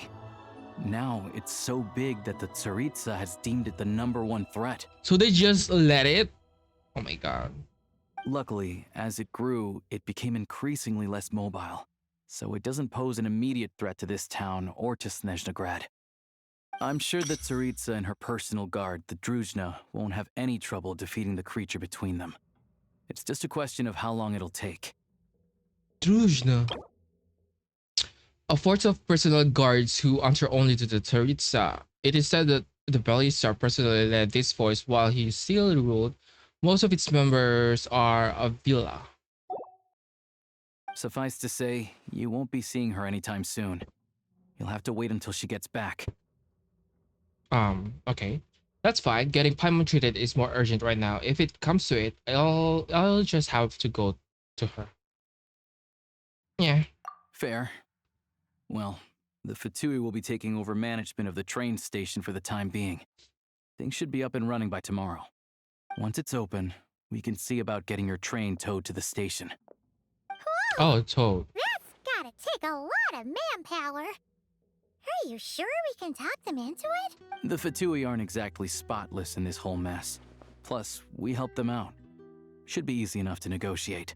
I'm more concerned about the paperwork I need to drive the train. As far as I know, all the paperwork is dealt with upon manufacture. I've never seen anyone check it, so I wouldn't worry. Having a train makes everything much easier. We'll reach Snezhnaya in no time. I need to head there myself anyway. Got some game to trade for Mora. I know a good doctor in the city.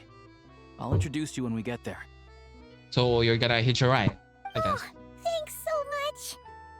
Let's get a good night's sleep ahead of our big trip tomorrow. So we have our own train. And Paimon is...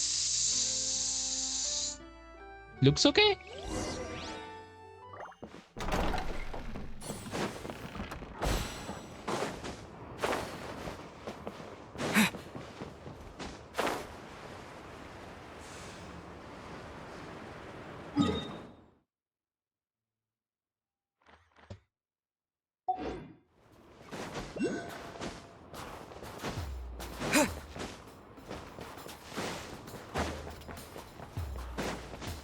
Is this a train?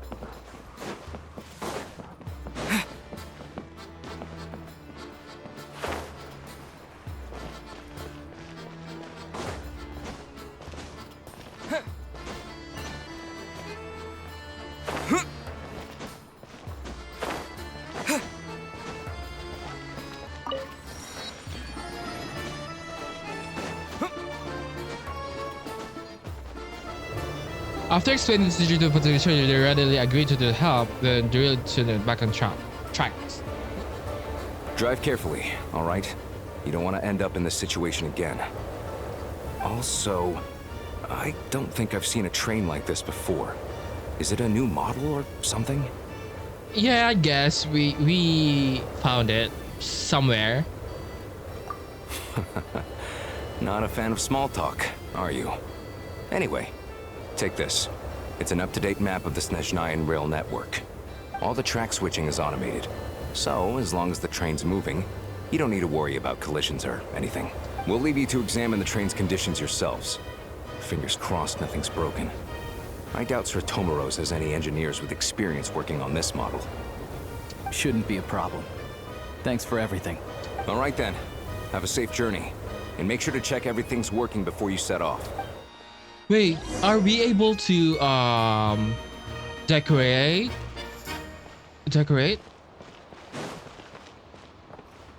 That would be nice though.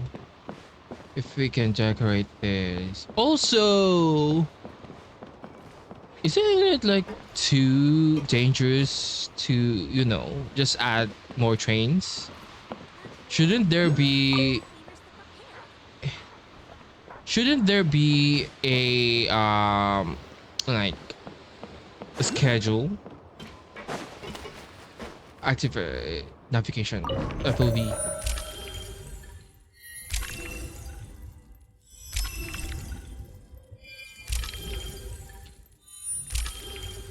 Borisipok. Okay.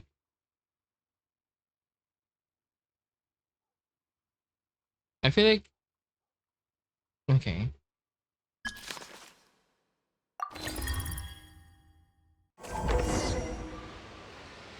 Alright. Looks like our destination settings have been applied. Let's give this thing a final once-over and then head out. Goggles, your time to shine. Over to you. Affirmative. Running vehicle diagnostics. What's this? I have great. Think of it some kind of autopilot system. Engine, green. Wheels, green. Frame, minor damage, but no impact on function. Diagnostics complete. All systems nominal. Neat! Huh. Paimon still can't get over the fact that you just found this tech lying around in a random cave. Yeah, I definitely lucked out there. Like any other time. I've lived in Snezhnaya my whole life, and I've never heard of an interactive talking train autopilot. Strictly speaking, I wasn't designed purely to drive trains, though I doubt you have any interest in navigating the practically unreadable operator's manual yourself. All configurations are complete. Should you require any further assistance, please call for the Eye of Grey. Thanks. Thanks, I didn't... Nope. Paimon's gonna find a warmer seat. Okay, I think it's continuous because the train is moving.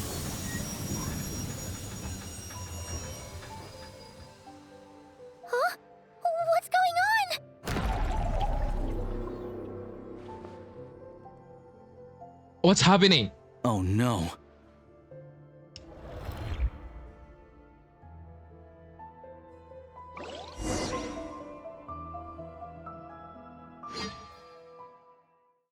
What's happening? Unequipped. What is unequipped? What is this place? Traveler, are you okay? I'm alright. You okay, Paimon? Paimon's still airborne, but it feels like swimming through thick, gloopy water.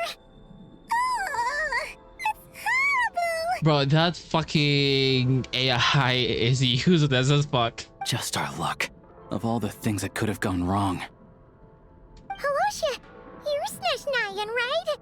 Any idea what the heck this place is? It's called the Shadow Realm.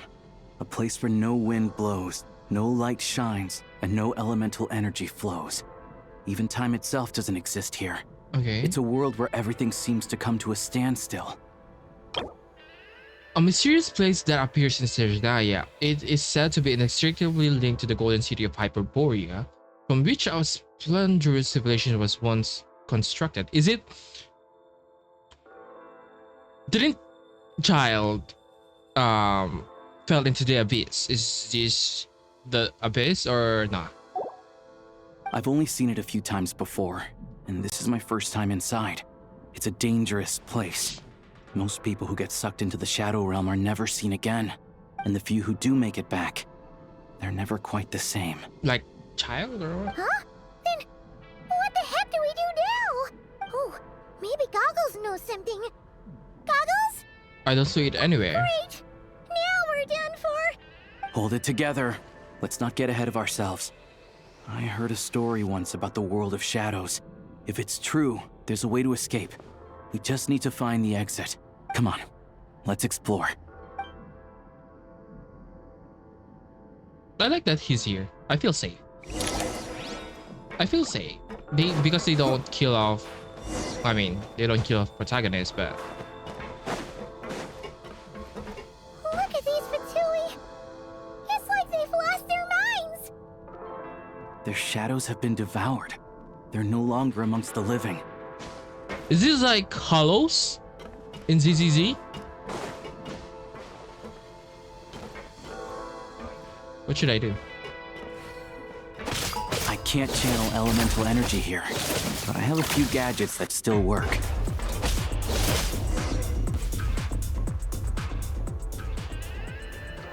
What does the Z mean? Oh, okay. I see fucking the parry.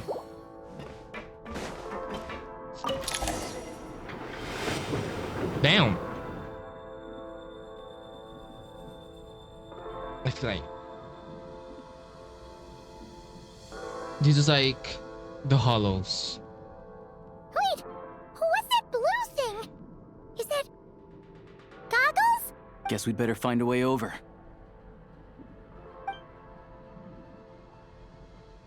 Like Honkai Star Rail. Voracity. Am I gonna die? Yeah.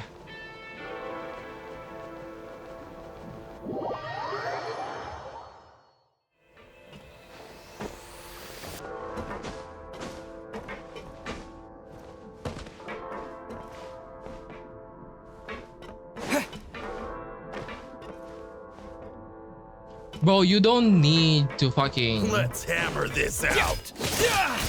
This is the last one. What do we do next? Play it by ear.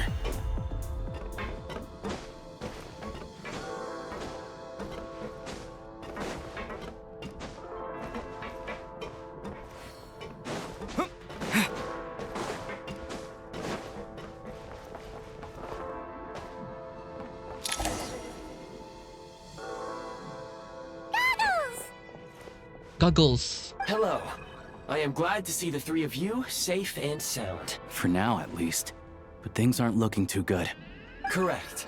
We are now inside what is known as the Shadow Realm, the darkest space in the shell, where even the Most High is loath to cast its gaze. So the abyss. Isn't it just like is it just like paraphrasing the gaze of the gods? If the gaze of the gods are not gazing in Khaenri'ah, and Khaenri'ah is in the abyss. The darkest space in the shell. Okay, it's just like the Time and abyss. Space hold no meaning here. Yeah, It also intersects like with that. the world of the light realm only rarely, like an air bubble that rises to the water's surface. We must leave this place before it sinks back down into the depths once more. Sounds like you have a plan. Yes. In fact, the very purpose of my creation was likely to... from the Shadow Realm. What? It appears that key data is currently inaccessible, but now is not the time to resolve that problem. I have marked the exit to the Shadow Realm for your convenience. In addition, I have prepared some equipment to aid you as you traverse the Shadow Realm, traveler.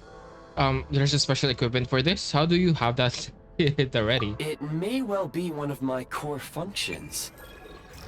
Scan complete. Construction in progress. Activation code? We once peered into the past from the ruins of the shadows.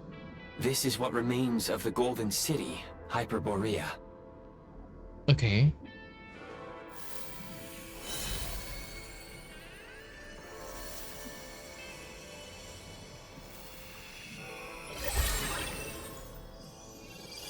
Oh, new outfit!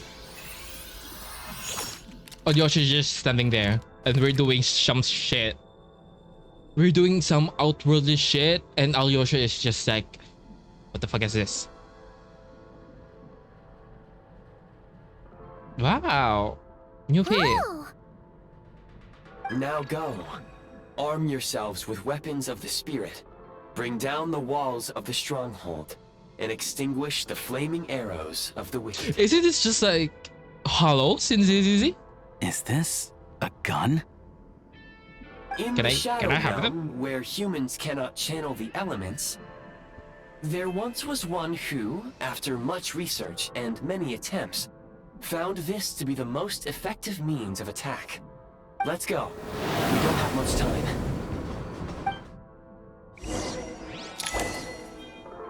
Oh my god. Hold, enter aiming mode, sprint, left shift, Q2, switch to aiming mode. What? Based on classic shooter, based on original basic controls. Left shift, reload R. Hold the enter aiming mode. Which is switch to aiming mode? I think this one. I think this one is easier. But like I still have, I'm not.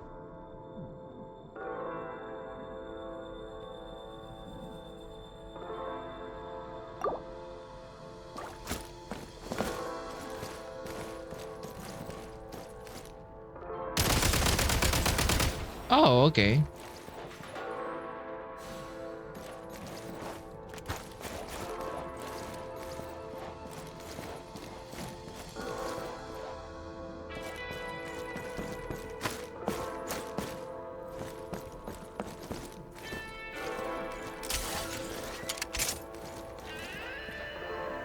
How do you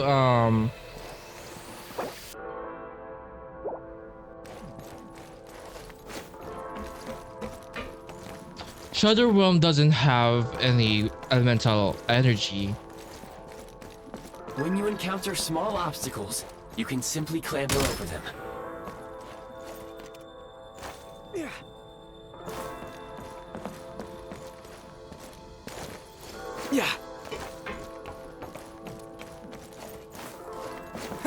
You can slide to navigate through low, narrow tunnels.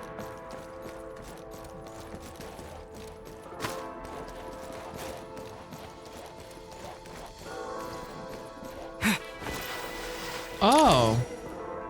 Obstruction ahead.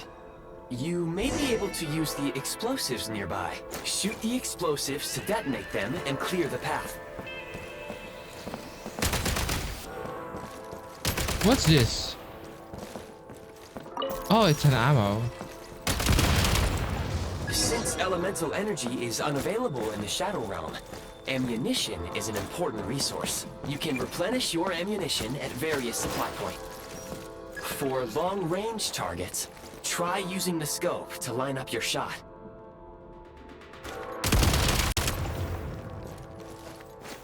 Yeah. Many hostile units approaching. I suggest a new strategy. Take cover and pick them off one by one.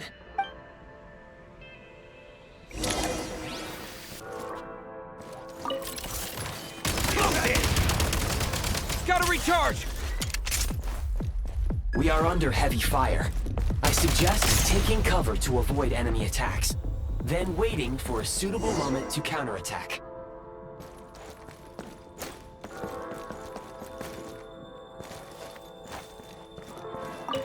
More enemies detected. Try attacking with the newly unlocked Assault function.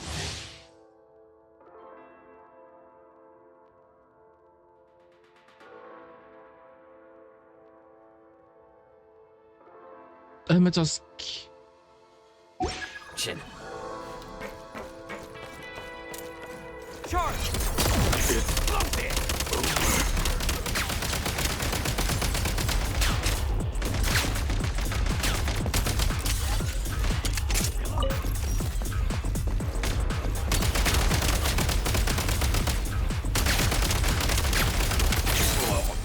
Switch mode! Light him up! Reload!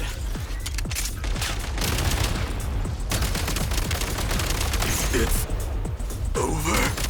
Change of tactics. Charge! I'm stuck at this because I can't see the Time keyboard, to catch my breath. but I really shouldn't.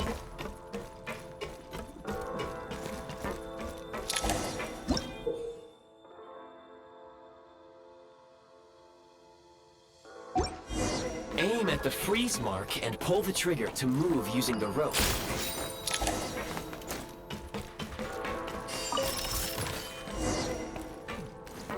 Wait, is this?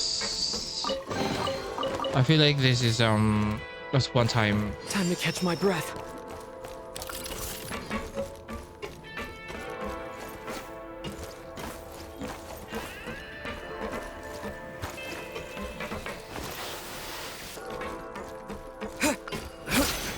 The advantage is out. Reach. Charge. Reload. Where's the backup? Losing ground.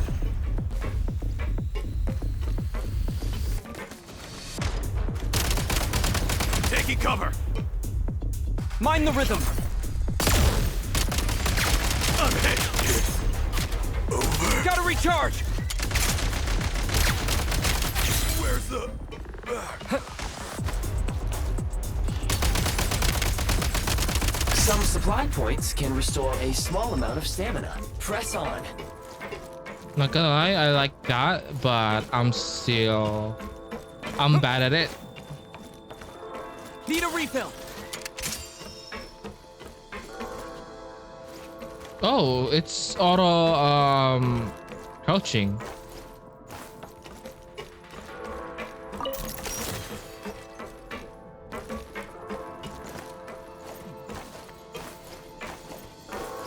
You should be able to use the prime ice construct left here to cover long distances.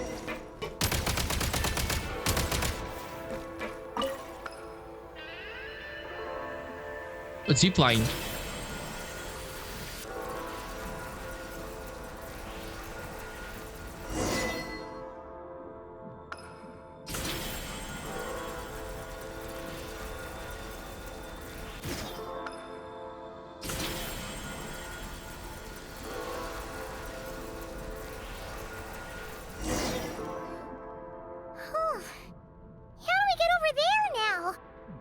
I recommend using this grappling gun.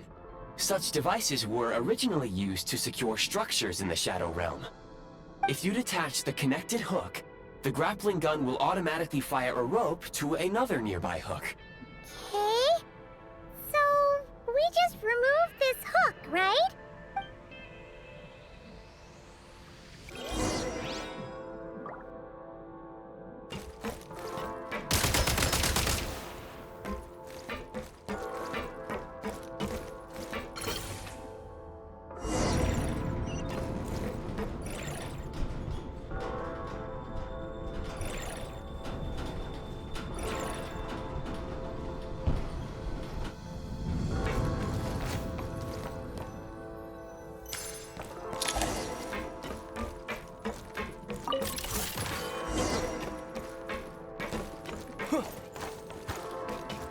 Nice.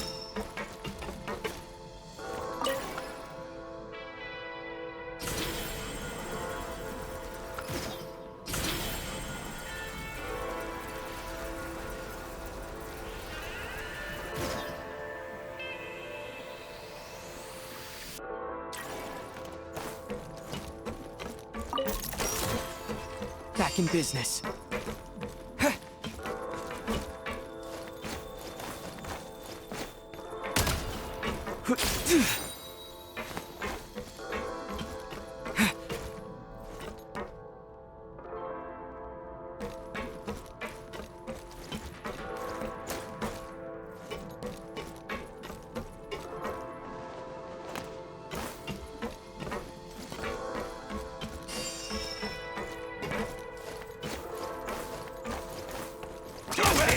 Reach!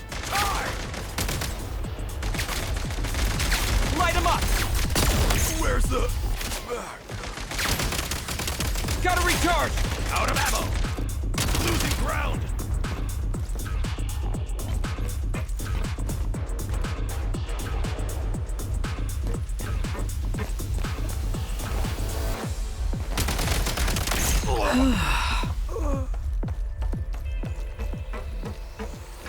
Sprint at the prime ice launcher to reach high places with ease.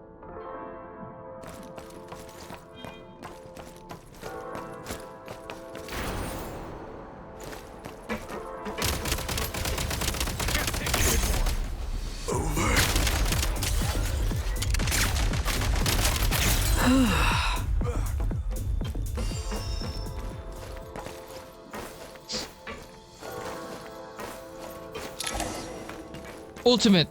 Usable munitions detected. Frag crystal. Oh.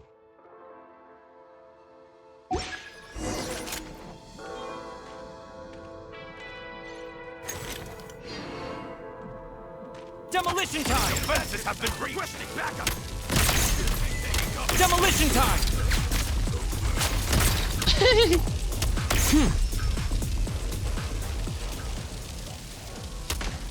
Try this!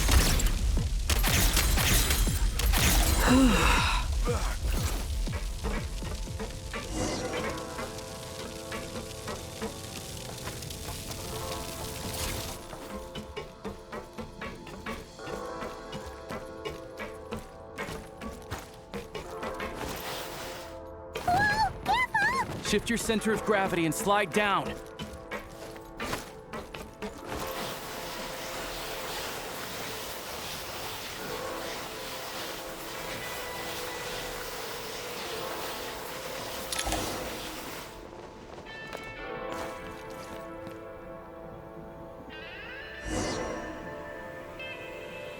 Where are we going? How much longer is this gonna take? The exit is right ahead. We are very close now. However... It's like they're trying to keep us trapped here. That platform and the carriages are swarming with undead Fatui. Guess we gotta storm through.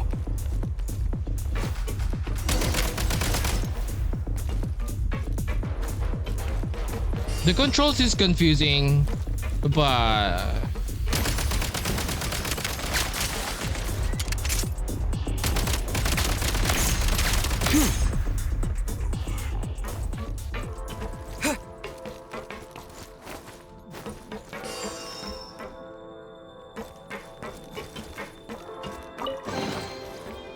I'm not gonna lie, the controller is...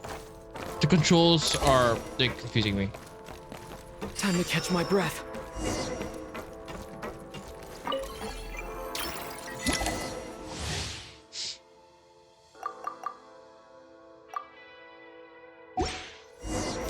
You may find switching to assault mode makes your attacks more effective.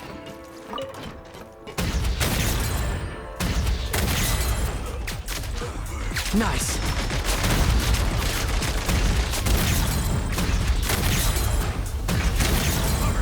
I like this one more. Reload!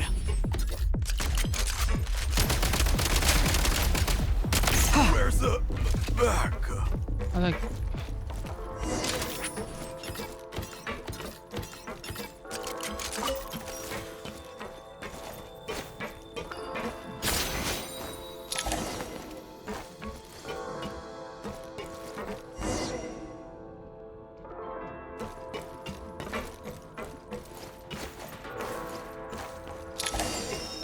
Oh my god.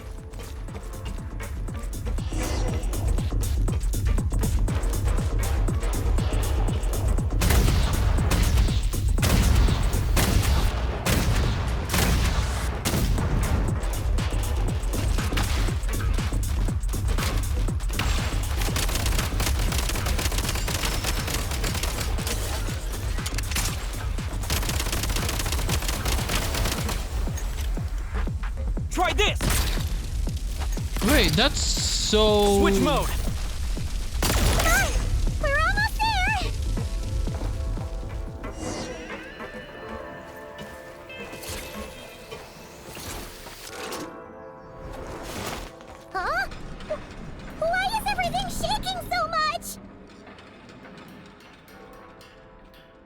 Looks like the Shadow Realm is about to sink back down into the depths.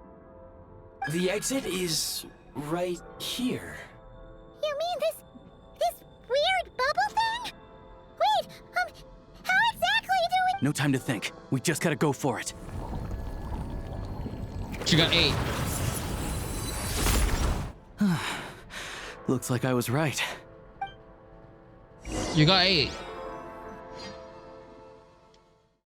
Can we use that?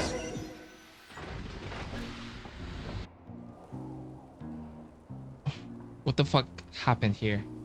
I can't believe the Shadow Realm manifested right on the railroad tracks. It's almost unheard of. Lucky we made it out. All thanks to you and that awesome gun. While we were in there, you mentioned Hyperborea. So you have heard of the Golden City before? Yes. The ancient Golden City, one of the many cities guided by the Heaven Envoys, which was, for reasons unknown, destroyed in a single day. Now one can only imagine its former glory from the ruins that remains. Yeah, it came up a whole bunch in Nocturne. You're a pretty neat surprise in that sense, aren't you, Goggles? We had no idea they left cool gadgets like you behind. Thanks for saving us again on Eye of Grey. Make no mistake, it was a team effort. For a first-time firearm user, your performance was quite outstanding. Far beyond my expectations. I would have been do better if I know the controls. And also I've been keeping on pressing wrong buttons. As Alosha said, it is highly unusual for the Shadow Realm to manifest in a place like this. But we should still watch out for similar dangers ahead. Oh, let's hope not. If anything else goes wrong with this trip, Paimon's gonna have train trauma for life. The Shadow Realm can appear anywhere, not just on the railroad. I am simply advising that we take sensible precautions. You know what?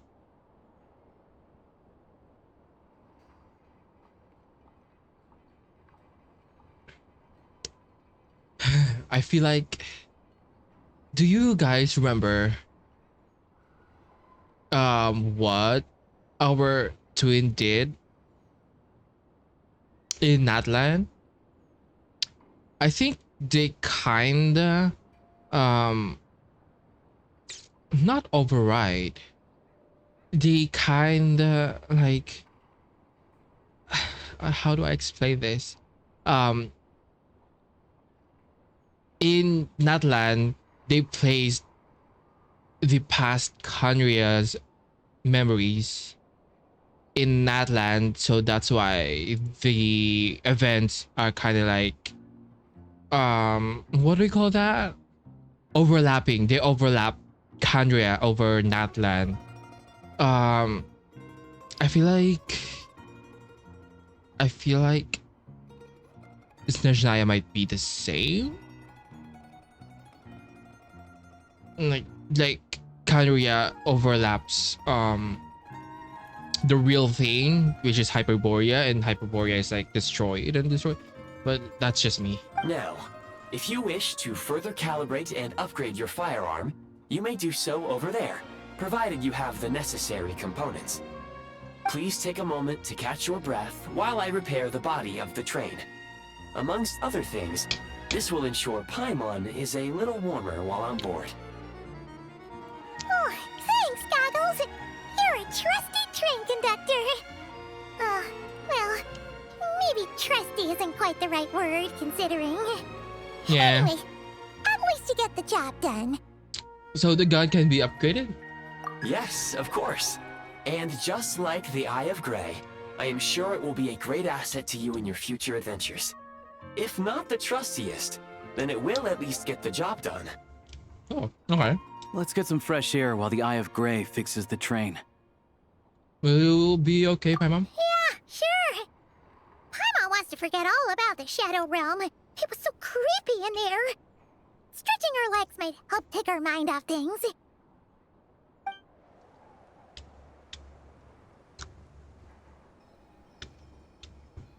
I need that.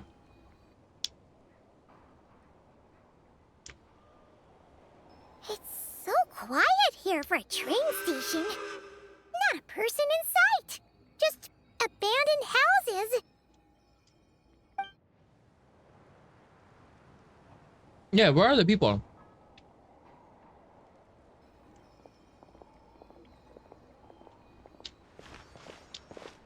Huh? So much for repair? You've swapped our train out for a whole new model! My plan was to restore the train to its original appearance per my records as quickly as possible. Now that the repairs are complete, the train offers optimized performance and a significantly improved trendiness level. Huh. Didn't know trendiness was a parameter. According to my calculations, parameterization is the most effective way for the Eye of Grey to understand trendiness. Hyperborea, huh? I'm sure I've heard of that in a story somewhere. What an incredible little gadget you are. You need one too.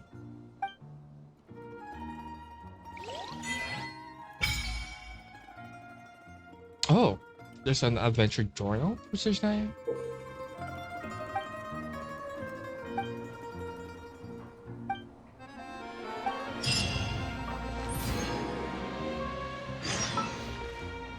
Do you actually think I read that? I don't read shit in this game. I do, but not the instructions. I read the lore.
I'm gonna sit here to make Alyosha uncomfortable. The railroad over a canyon, huh?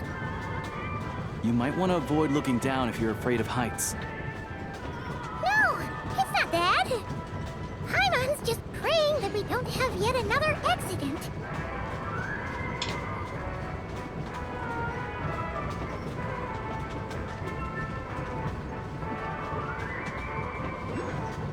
That mountain is breathtaking. Reminds Paimon of Dragonspine. They say this mountain's the domain of a Snegovic lord. A lot of the Snegovic retreated there to live in seclusion, so it's a pretty mysterious place. You hear all kinds of stories. Even the residents of the nearby town of Svietlo-Lidovka steer clear of the summit, and they make a living off of harvesting prime What the fuck ice. is that?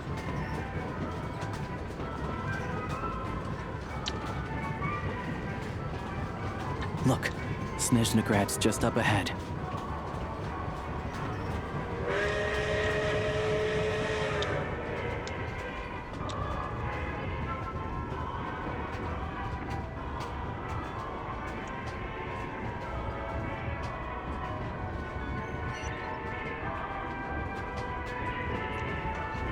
What the fuck? Who did this? So cute. I need that.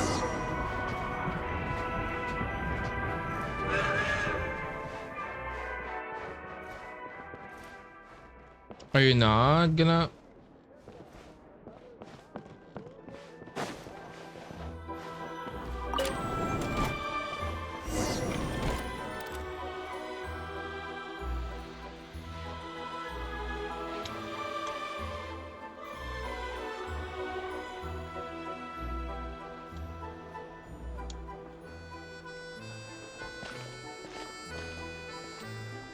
here we are.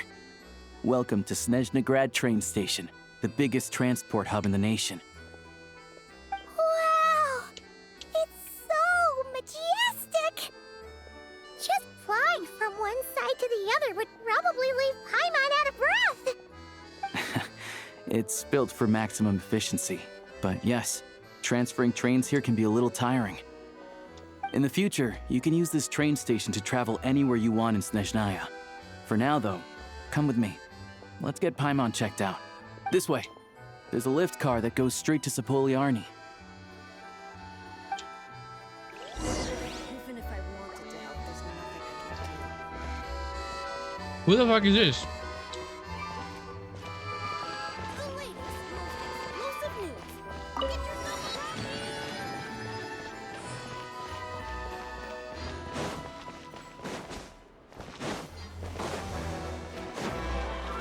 Look! They have really funny-looking hats! Bruh, why are you? Those ones are about the same height as Paimon! But it looks like they can't fly! Why Those is would be Volkudlak and Domovoy. You'll also see the Winged Vila and the Snowborn Snegovic amongst others. No wonder! We'd heard that Snezhnaya used to be the realm of the Fae. Paimon can really see it now! why is she roasting these people?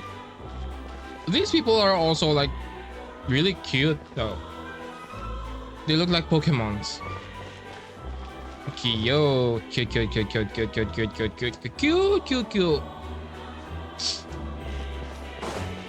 Oh, what's this? Humans? Boring. Boring.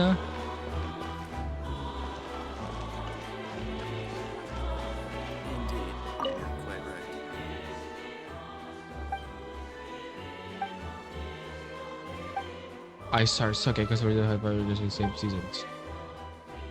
Yeah, so 10 minutes late. You know, shut down.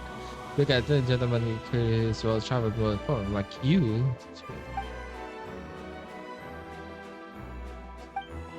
Yeah, think about it.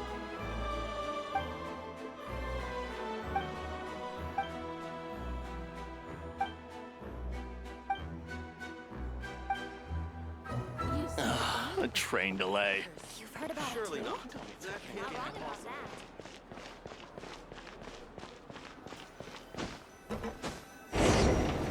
What the fuck is this? A train elevator?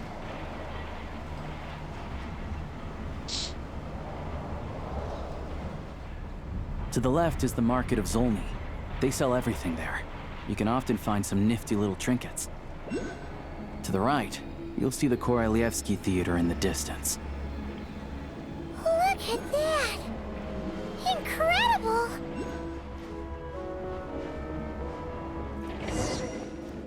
I can't see shit.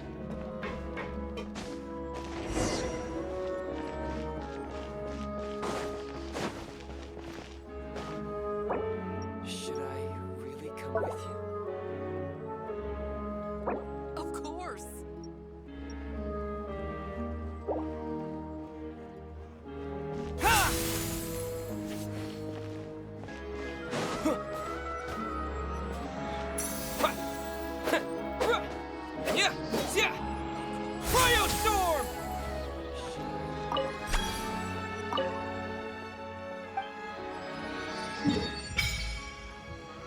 Damn, it's huge.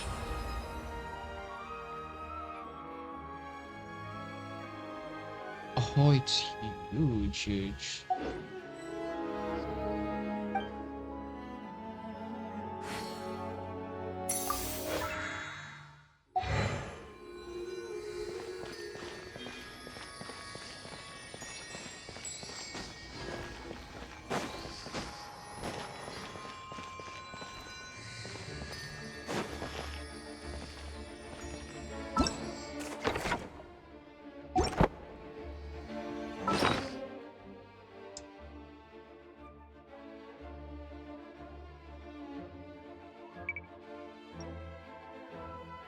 Where's the fucking bag?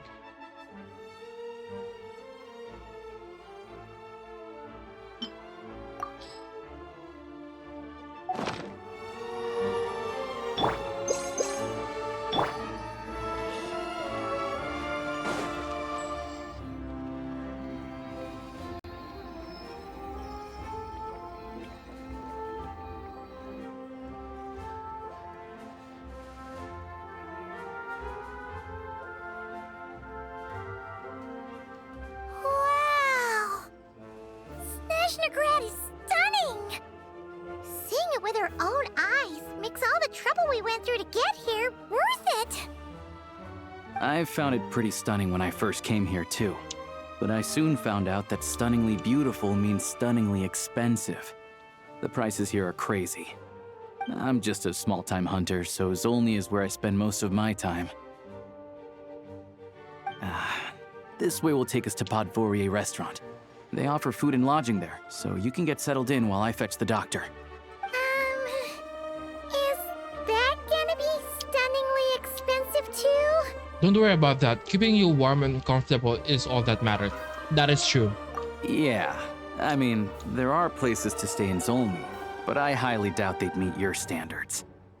Most of the stoves are out of crystal, the windows are drafty, and at night, four-legged roommates come out to play, sharpening their claws on the roof beams and floorboards. What the fuck does that mean?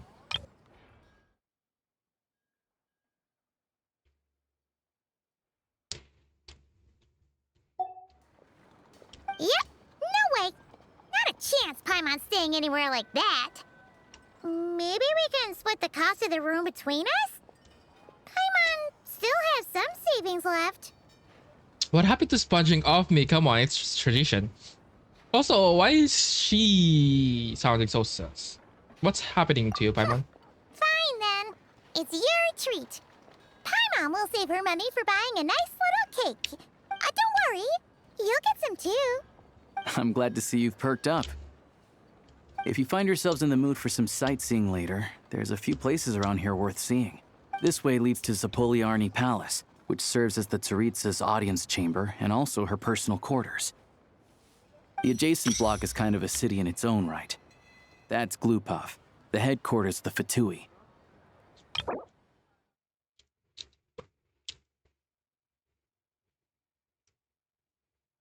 The satellite within Snezhnagrad. A satellite?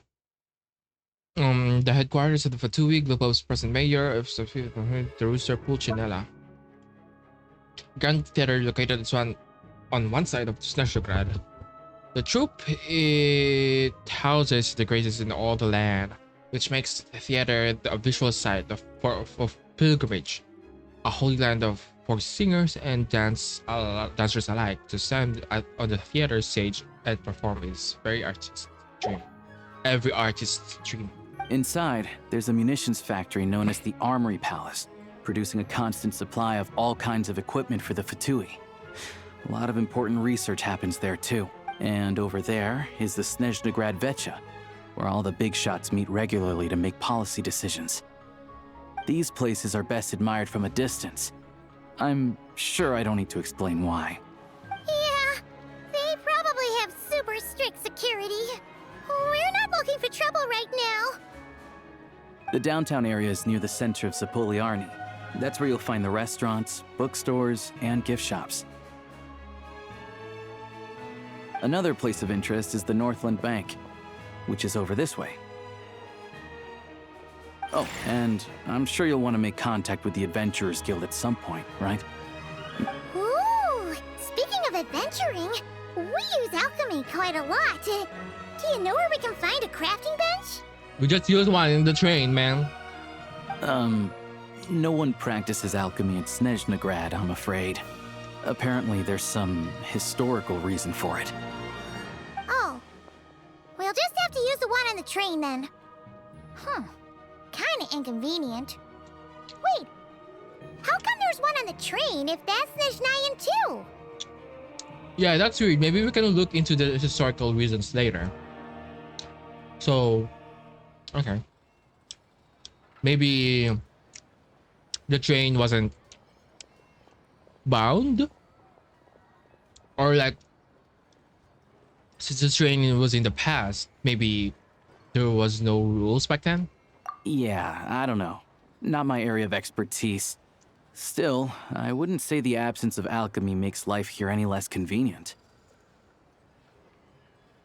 Anyway... Not quite. If finally, you can... there's Zolny in that direction. You know. It's mostly residential buildings and factories, but there's a few shops too. Worth Maybe a look you around if you're can make interested. fire from alchemy. That's about it. You guys go ahead and get checked in while I track down my doctor friend. Sounds good. Thanks for all the recommendations. It'll be good to get out of the cold wind. Paimon's starting to feel another headache coming on. Let's get you inside. Podvorie restaurant is right this way. A restaurant?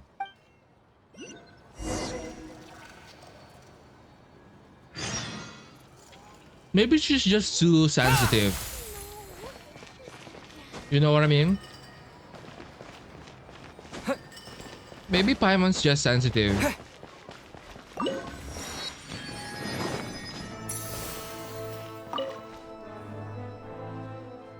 Welcome to Snezhnaya, traveler. The Adventurers Guild is at your service. Whether you seek adventure, hunting treasure, or tracking down a nemesis. To hone your skills, the guild is ready to help. Oh, the Adventurers just have a certain feel no matter where you are. But the difference here and there. There are differences here and there. I've seen the land of Snezhnaya is vast and its weather terrain challenging. Given the circumstances, it would be highly impractical to require adventurers to return all the way back to the guild just to turn in a commissions. That's where this Prime Ice Communicator comes in. With this device, you can turn in your commissions directly from the field instead of trekking all the way back to us. Oh! As for your remuneration, rest assured there will be no delay, as the guild also arranged to have it sent to you various means. By various means you mean, please don't worry about it. I just because we'll ensure that you continue to reap the rewards of everyday adventure and commission you take on. Whether you're in a hot and passionate land or ice cold Snezhnaya, the guild will always be behind our adventurers. Enjoy your adventures, traveler. I think it's good that they have reasons for that. I think what they're saying is that if we don't have to go here anymore, and you can just claim the rewards wherever you are.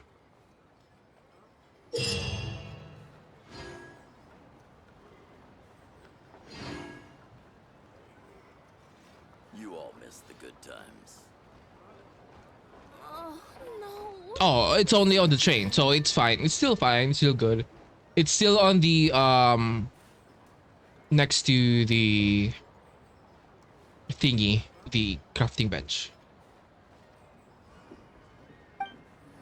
Okay. Ad Astra Abyssosque. Welcome to the Adventurers Guild Headquarters. Thank you for completing today's commissions. Here is your reward.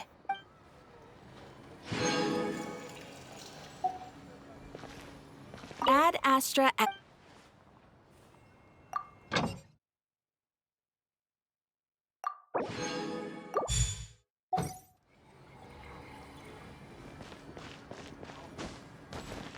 You all missed the good times. Oh, no. Missed it again.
Looks like you get what you pay for, huh?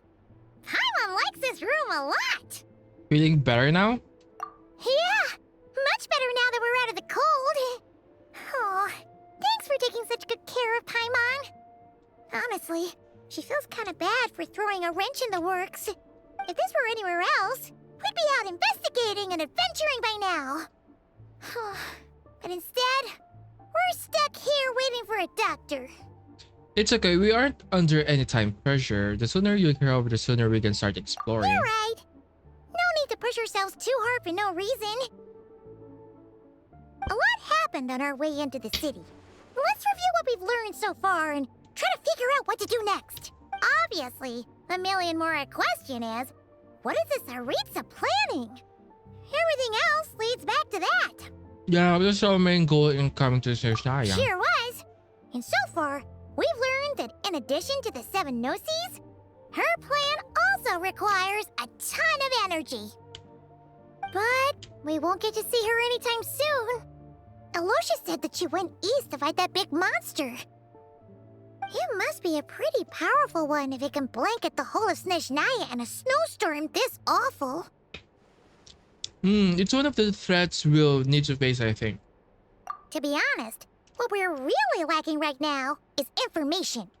The kind of information that only the higher-ups in the government would know. Not word on the street type of info. Like Piero? Paimon can think of a few people who might be able to help us. But... They're all Fatui. Right! And when we left Nocturne, Sandrone specifically left a message reminding us which side we're on. So, it's unlikely they'd tell us anything confidential about the Tsaritsa's grand plan. Maybe we can learn some non-confidential info. Yeah, fair point. Besides, that Glupov place is right nearby. We've got nothing to lose, so it'll be a waste not to go. There's gotta be someone there willing to talk to us, right? Maybe Arlecchino or Sandrone? Or possibly Tartaglia. But it's unlikely we could sweet-talk Arlecchino, let alone Sandrone. She basically told us to stay in her lane already. Well, it's been a while since we last saw Tartaglia. Yeah, the last time was all the way back in Fontaine, right? Too bad we missed him in Nocturne. Apparently, he came to help out. Hello. Is there a traveler in Paimon in there? That's Alosha! Come in! Hello, I'm Dr. Luneva. Alosha mentioned that one of you is feeling a little under the weather. Yeah. We'd be grateful if you could take a look at her. I see. So you're my patient today, yes? And you're, Faye, I presume? I don't think... Maybe. Good question. Paimon's not too sure either. Wait. But she's definitely not the same kind of Faye as the ones we saw at the train station. Is that gonna be an issue? I hope not. Not exactly. It's just, I'm used to treating human patients. Fae tend to be far more resilient than even the healthiest and most long-lived of humans. But don't worry, I do have some experience treating Fae. I've even diagnosed plenty of cats and dogs in my time. Safe to say, I have a fairly eclectic range of expertise. It'll be fine. Paimon's basically the same as a human. Right? We're no different when it comes down to it, are we?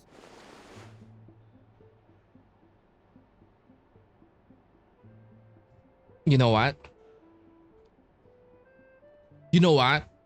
If she says that they're no different and he's a descender,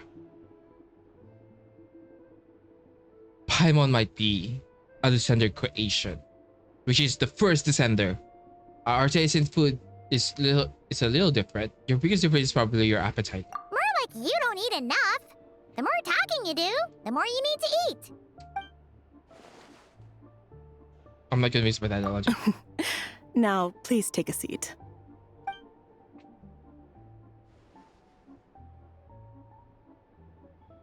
Okay, vital signs are good. Test results are all within normal ranges. I don't think it's anything serious. More than likely, you've just caught a cold. I can give you some medicine to tide you over, but as long as you rest properly for the next couple of days, you should feel better. Make sure to keep an eye on your temperature, though. If you find yourself with a persistent low-grade fever, or if your symptoms don't improve, just contact me again. Sounds like there's no cause for alarm. She's so cute.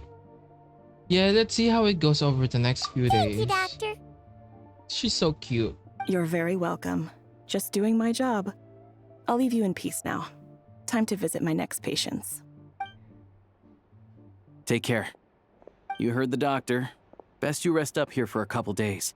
No sightseeing for the time being. I'll stick to the local area then. Don't worry about that. Alright then. Guess we've got no choice. Let's just treat it as a short vacation. I have to get back to it. If you need anything else from the doctor or me, go to the Hunter Trade Station in Zolny. The boss there knows how to reach me. Thanks for everything. Hey, no big deal. You saved my life in the Shadow Realm. This is the least I could do. See you around. Yeah, that's what you said. See you around. And I cut him off. Alright, time to find Child and see what he can tell me. Oh, Paimon is always fucking here. I'd better not disturb her while she's asleep. With any luck, I'll be back before she knows I was gone.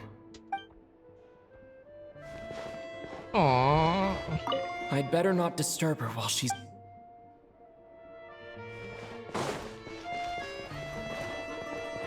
Damn.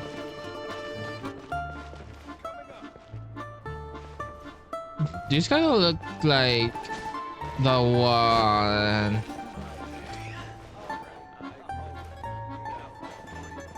But like this one's way fancy though. Fancy. Kinda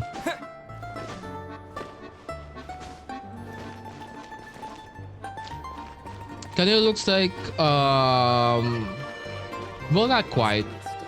The one hotel in Fontaine, Hotel de Boer.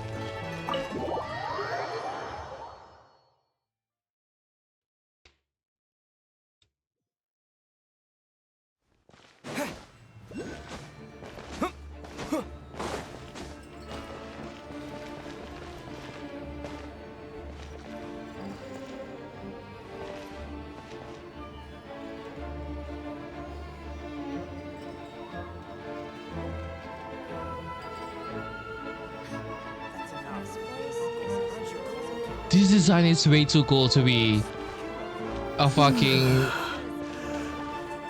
standby NPC. Wait, she's here. This place is as noisy as ever. What are you doing, Celaino? Ah, it's you, traveler.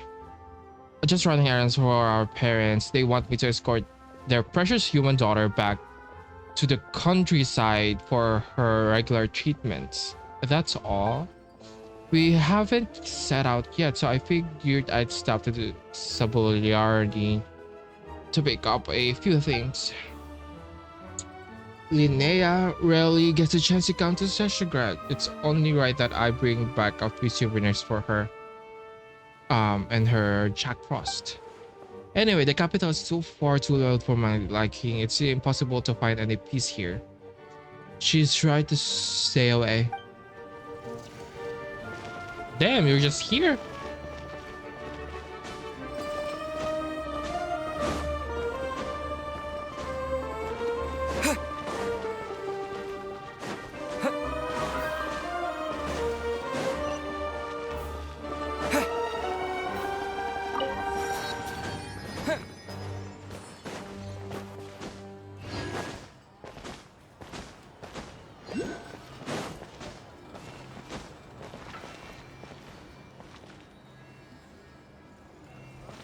Is this Yaoi?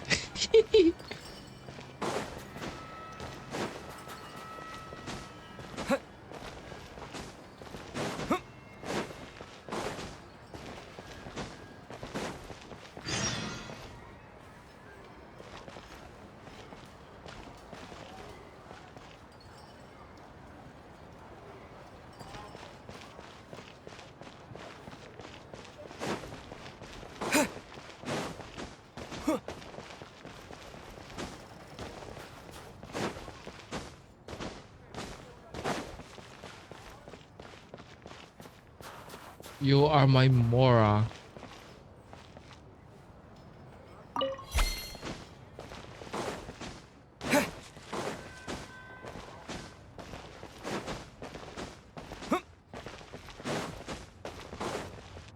Bruh.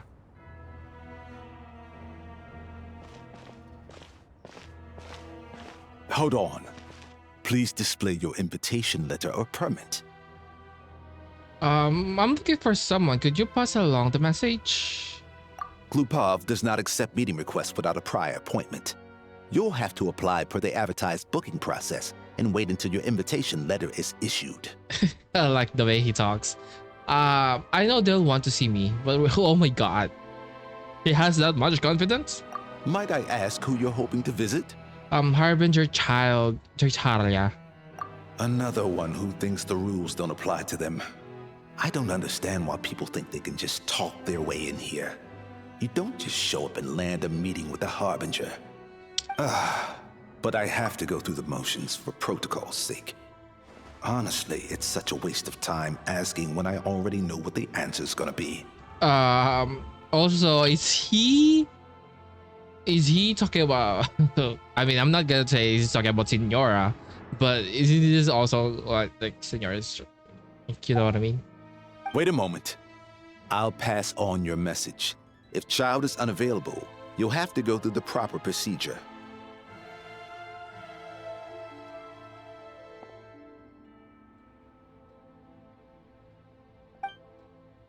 After a slightly awkward wait outside Glupov with an Lord Child is a busy man. He's probably not in Glupov at the present. If I were you, I'd cut your losses. No point waiting any longer.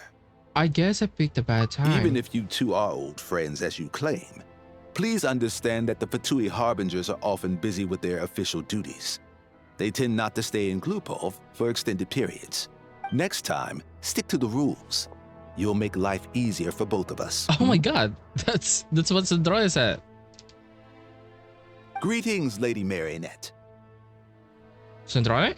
I'll take care of our guest here. It's his first time in Snezhnaya, so it's no surprise that he doesn't know the rules yet. I trust no choice words have been exchanged. No misunderstandings I should be aware of. The choices of words have been okay. No, Lady Marionette. No incidents to report. Whew, that was a close call. Good thing I played it cool. I'm the one who showed up unannounced. This gentleman has been very accommodating. Is that right? Good to know. Wait, where's Paimon? She's a little under the weather. She's recovering at the Podvor.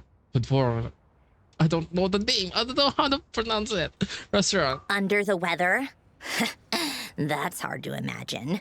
She's always buzzing with energy. I take it she's still adapting to the climate. Happens to a lot of people. It's even colder here than in Nodcry. Has she seen a doctor? I can get you one if you need. She's already seen the doctor. He said it's nothing serious. He said, bro, that's a woman. Maybe different pronouns. Okay, I'm not gonna, it's valid. Okay. So their pronouns is like he, I guess. She just needs to rest for a couple of days. All right then. Well, let me know if you run into any other problems. Did you come out here specifically to see me? Why else? I was just about to sit down for some much-needed tea time when I heard that an old friend of Tartaglia's had shown up outside. No appointment, nothing. And, as obnoxious as it may be to show up uninvited at Glupov, I couldn't help but take pity on the poor soul who was waiting outside in vain. So I had no choice but to abandon my freshly brewed piping hot tea and come to see this mystery guest for myself. You already guessed it was me, didn't you? Didn't you? Well, I felt our time working together in Nodcry warranted some courtesy. I couldn't exactly let you freeze to death out here in the wind. Unfortunately, I can't invite you inside either. The rules of Glupov wouldn't allow it, and as a harbinger, I have to lead by example. On the plus side, Snezhnograd actually has some class, unlike Nasha Town. Torchlight Books has a very nice selection of teas and cakes, so we can catch up there. Your treat, of course. Bruh, aren't you... I feel like you're way richer than me. Well, why? Because I already wasted one perfectly good cup of tea today. That's why. Bro, you don't have to meet us. Excuse me, I also need this. Hi. Can I go inside though? Beware of powerful trap. Oh, the powerful trap is you can't go inside.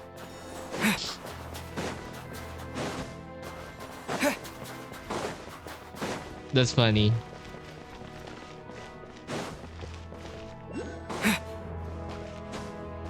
Wait, can you go inside? No, I don't think you can. Oh yeah.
I've ordered for the both of us.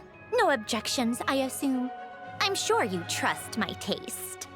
No problem, though I'm sure you mostly ordered for yourself.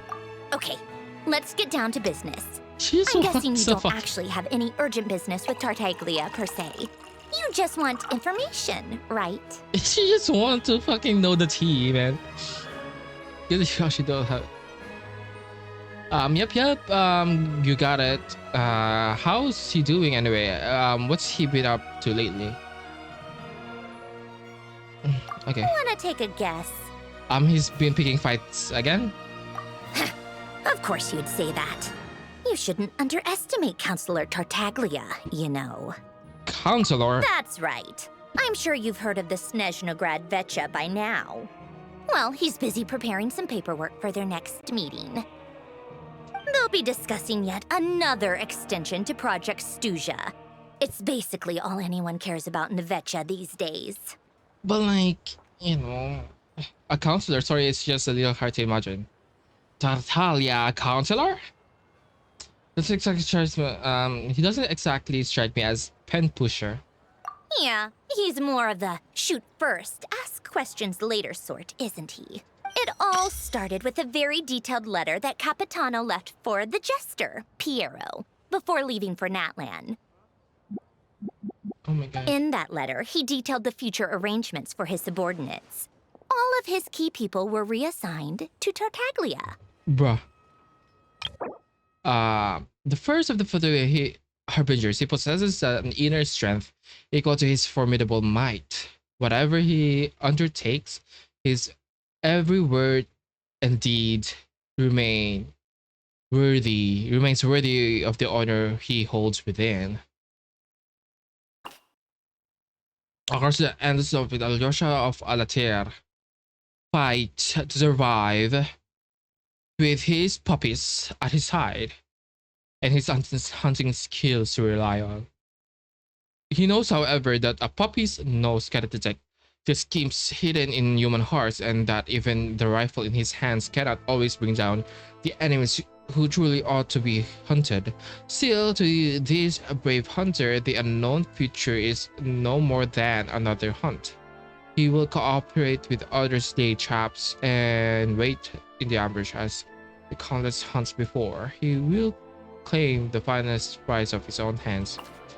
Tartaglia is the 11th of the Fatui Rangers and the youngest amongst her. He possesses tremendous potential, fueled by his passion for battle, and seems to grow stronger with every fight. He follows in the footsteps of the one he calls master, with all his thoughts and aspirations centered in pursuits of martial training. The knave, Arlecchino, fourth of the Fatui Harbingers. She is a calm and cool diplomat, as well as head of the House of the Hearth. Those who have crossed paths with the knave invariably come away feeling as though they've been dealt with a short end of the stick, for she effortlessly commands every conversation and is utterly ruthless to boot. While a large part of the world may look upon the Fatui Harbinger and Arlecchino with fear and utter disdain, to the children of the House of the Heart, she is simply a father and most important figure in their lives. Because they have a father, the House of the Heart feels just like home. Sandrone, also known as Marionette, is the seventh of the Fatui Harbinger. She interprets all phenomena through the prism of mathematics and is an elegant lady who is never upset from a tea party. Created in the hands of Alain Guillotin, the Lord Artificer of Fontaine, Sandrone has a keen mind and is highly adept at mechanics and engineering. Following the death of Guillotin, she traveled to Snezhnaya with Polonia and became a member of the Fatui despite her sharp-tongued and cold, even hostile demeanor. Sandrone nevertheless stepped up and saved everyone during the Nordkreis crisis. I guess he'd already prepared to leave us for good all the way back then. But Piero didn't reveal the contents of the letter until the events in Natlan had concluded. Why Natalia? That was his reaction, too. Why me? With a bewildered look on his face.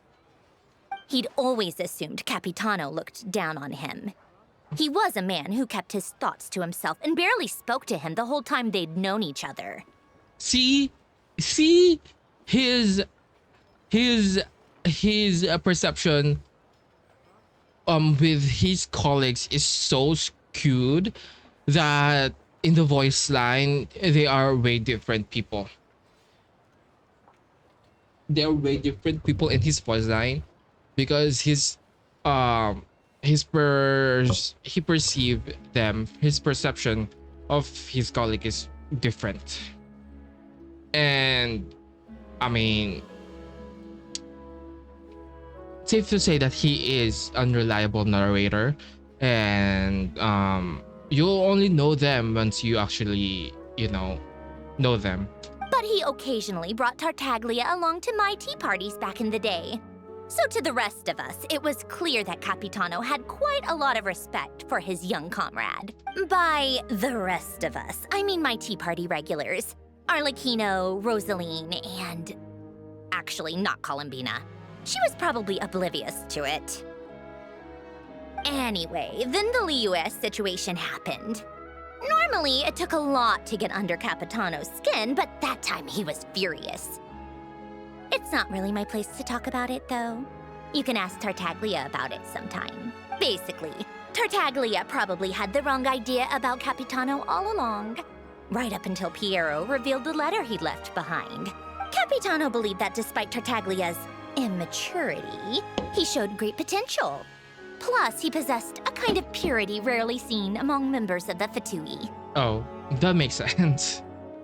Yeah, it's one of the few things that I'd agree those two have in common. But there's one other reason why Capitano chose Tartaglia to assume command of his troops. He knew that after he was gone, several of the others would swoop in on his army like vultures. With the ones who stood to benefit the most being the rooster Pulcinella and regrader Pantalone.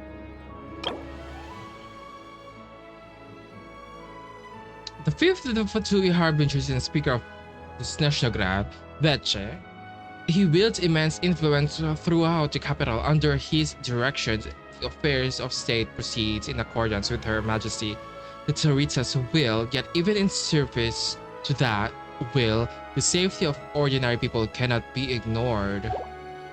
Once they divided Capitano's troops between them, they'd be more powerful than ever. No one would be able to stop them. The ninth of the Fatui Harbingers, he oversees the organization's vast financial network. The Northland Bank is among the enterprises under his command, and many Fatui operations depends on these authorizations before the funding can be released.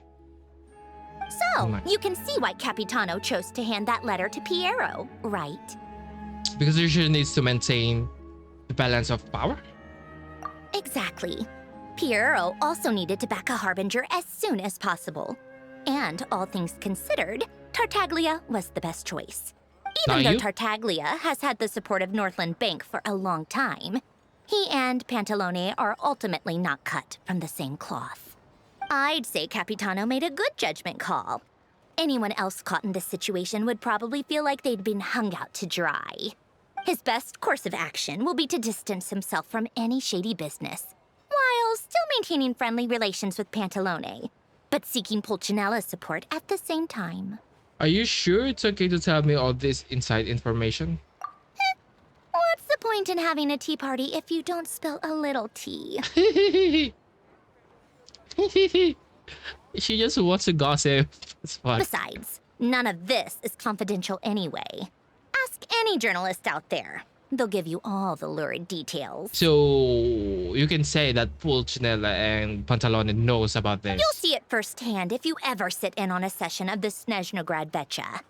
All the factional strife, whether open or unspoken, it plays out for all to see in that one little room. Having a voice in the Vecha is the only way to steer policies in your favor. So, every person in that room represents a particular interest group. Pantalone, for instance, represents the financial sector, and Tartaglia represents the Fatui soldiers. Personally, I have no interest in political jousting, but since I have a number of engineers and researchers under my command, I have to make their voices heard. Then there's Pulcinella, the linchpin of the Vecha. He represents politics itself. Everything involves him, so nothing can bypass him. Any issue that comes up, he knows how to mediate. That's what the Tsaritsa values most He's about cute, him. cute. This explains a lot. I'm starting to see why everyone is so frustrated with the way things are, but also powerless to change it. A complex web of interests connects all parties involved, and the Tsaritsa sitting at the top adds another layer of complexity. It must be nearly impossible to come up with a perfect solution. All right, I'm done carrying this conversation. Time for you to answer a question of mine. You must have known that you can get the info you needed from me. So why was Tartaglia the first person you asked to see and not me? What makes you say that? You're not jealous, are you? Huh? Jealous? As if. Wait. Oh, I think I know what it is. Colin Bina passed on my message to you before you left Not Cry, right? Yeah, I mean, I that's only about meant it. you should be mindful of which side you're on. Is that actually why you didn't ask for me? Because you took that to heart? I mean, I guess this is a part of the reason. I wanted to make sure I wasn't being disrespectful. That's true. You... fair enough. It's not your fault. I blame all these politicians I've been hanging around with lately. Always beating about the bush when they talk. I guess it must have rubbed off on me. Anyway, just ask for my help next time, okay? Little things like this are no problem. Okay, okay. Thank you, Lady Santoro. Marionette. What now? Can't you see I'm on my break? Whatever it is, just leave it on my desk. I'll look at it later. Sorry to disturb you during your break, ma'am, but I'm afraid it's an emergency. Isn't it always? I've told you before. Fixing the tracks and transporting ice blocks does not constitute an emergency. The equipment in Svietlo-Lightovka is in urgent need of maintenance. With how the weather's been recently, we suspect that the cause is a buildup of snow, exceeding the maximum weight limit. The supports on one of the machines broke and fell, awakening a dormant beast and leaving many of the ice miners trapped in a nearby ice cave. Support on the one of the machines broken fell, with an dormant piece and leaving many ice miners trapped. Luckily, Odette's team was nearby and launched a rescue operation, but we're still facing a severe manpower shortage for both the rescue and engineering teams. Severe manpower shortage. Oh, that. I guess that's it then. Our tea party will have to end here. I'm the only engineer you'll need. I kind of want to go with you, but I promised Paimon I wouldn't go too far. Do you actually want to come with, or are you just saying that? I owe you for the tea you shared with me. I can just stand by when people are in. Okay, I owe tea you shared. Okay. Nice of you to return the favor. I'll have a couple of people look after Paimon. They can let her know that you had to step out for a while.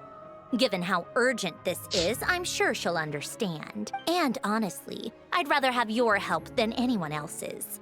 Between your skills and experience, you'd be reliable help. Great. Great, thanks. Sounds like a plan. Then let's go. You, take 2 people to Pavorier restaurant. Find his room and watch it like a hawk until we get back. If anything happens to Paimon, you'll be answering to me. Yes, Lady Marionette. Thank you. That's sweet. That's so sweet of her. Okay? And this fucking cafe is at the open. This cafe is like in the open. It's way too cold.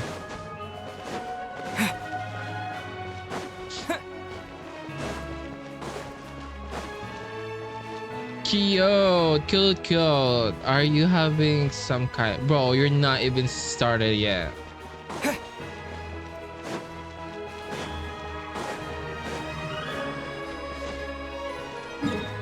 I don't have time. Bro, that's... Okay. Where the fuck am I?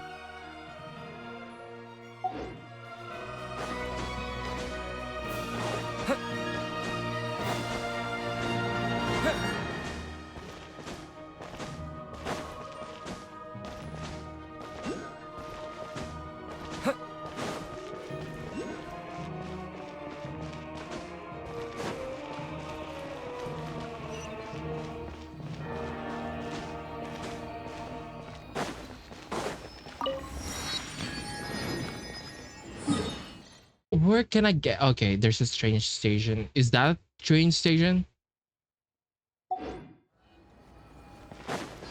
Can I get there?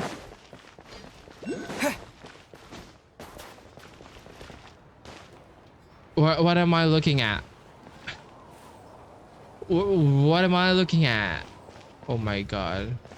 And that fucking thing is huge as fuck. Is this a train station? Is this a train station? Cryostorm!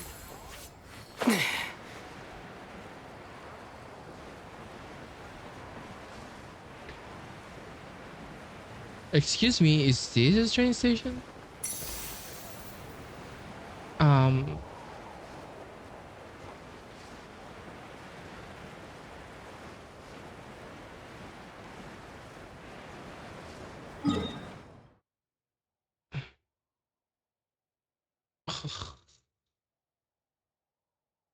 Bruh, you're just gonna left me here? I don't even know where to go.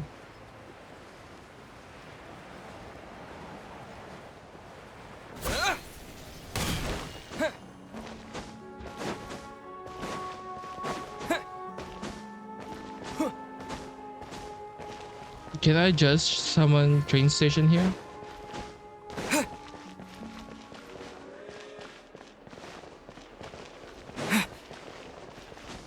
Svelotovka. Can I summon train here?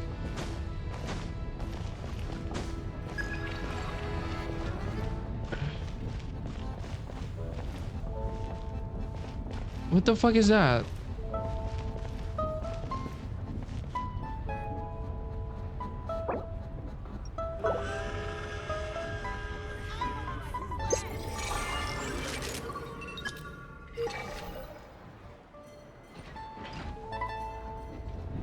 And he says it has new message for me.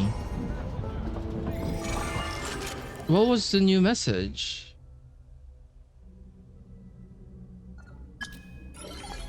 Oh my god! Concerning the chains of Nashergraden's data, at first the chain were conceived as means of fulfilling have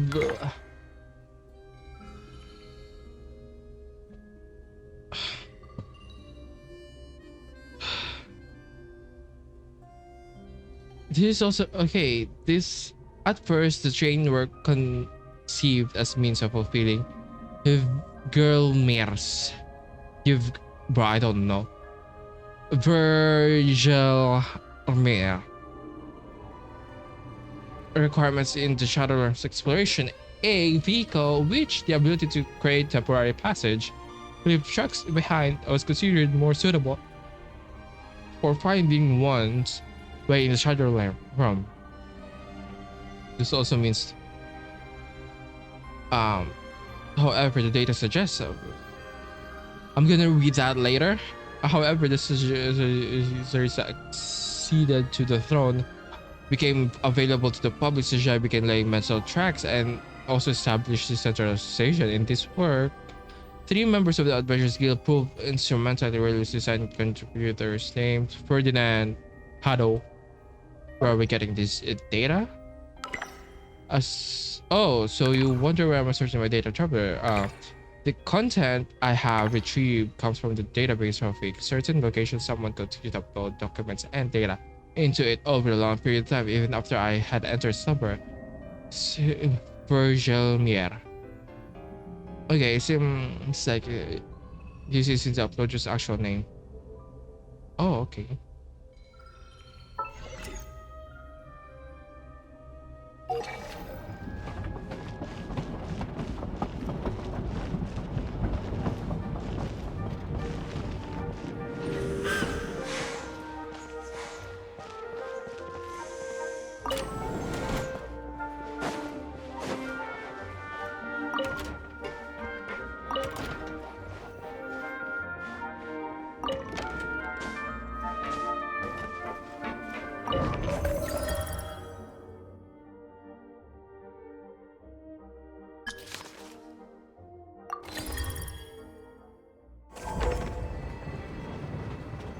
We're going on a trip to the Manasai ship.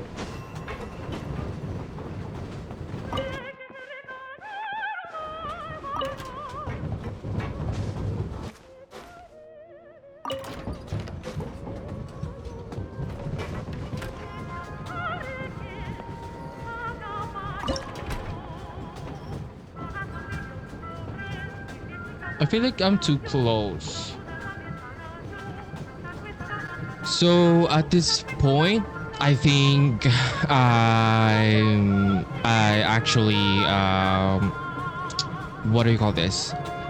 I actually muted myself. So I think I'm just gonna narrate what I think happened here, or what I said in this quest. I like this one. I was wondering what that fucking thing is. I still don't know what that is. I haven't explored this area.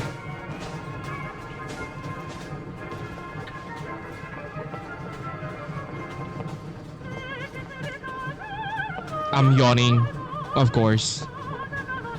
Not that I'm fucking bored. I'm not bored at all. I was just a yawn guy.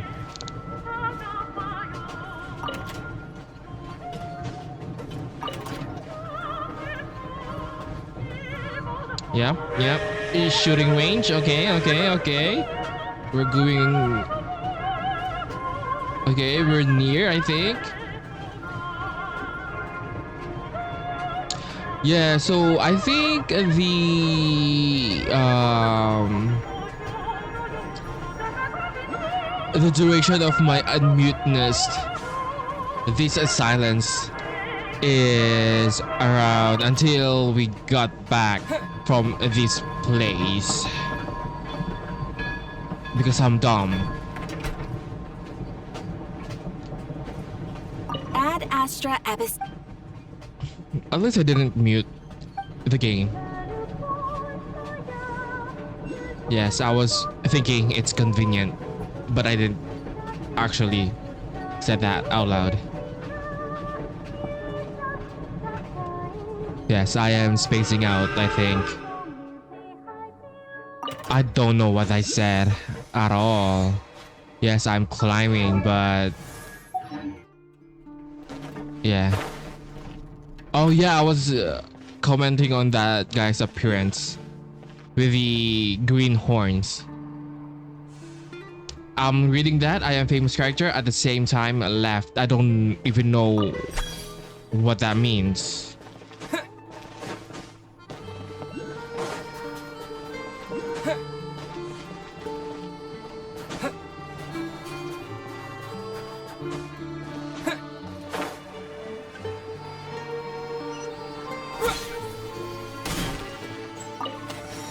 Yep.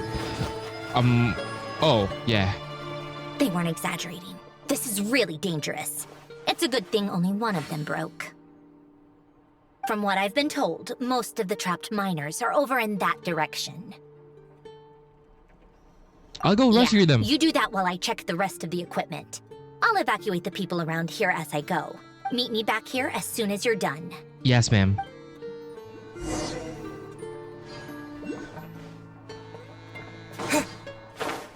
I'm actually just narrating, okay? Because artists are also supreme. Gotta figure out what to do, I guess.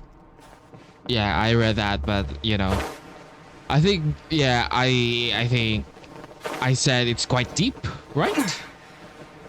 The trench. I have to be getting close. Don't go any further.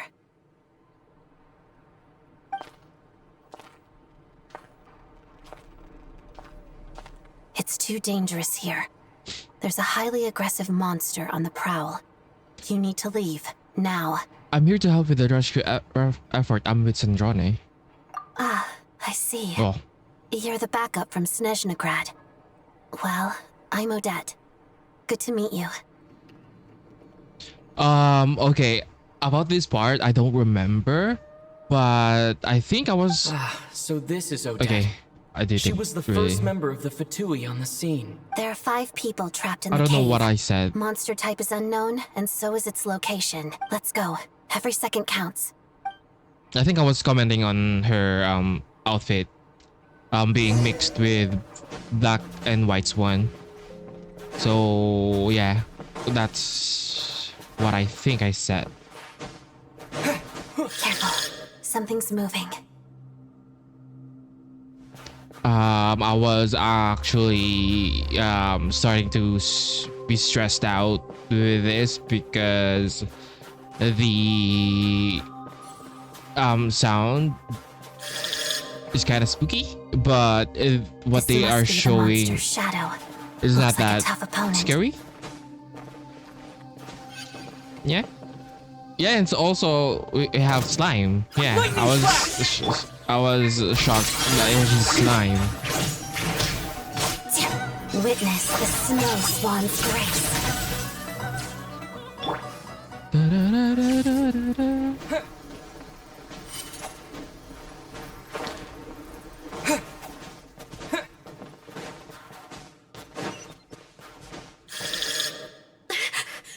Stay back!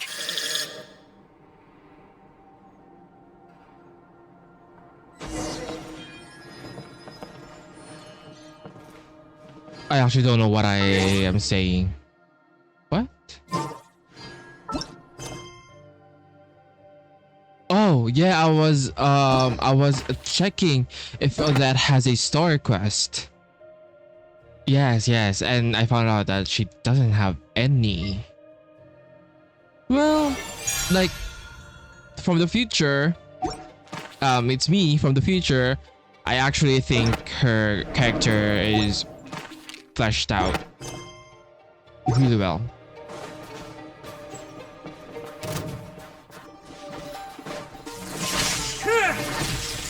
Let's begin. Waltz of the snowflakes.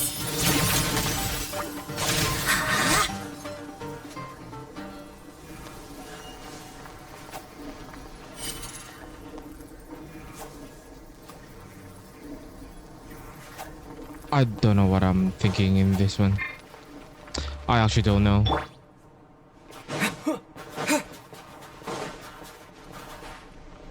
Oh yeah, this is the part when I said it was too deep. The trench. What do you call this type of thing?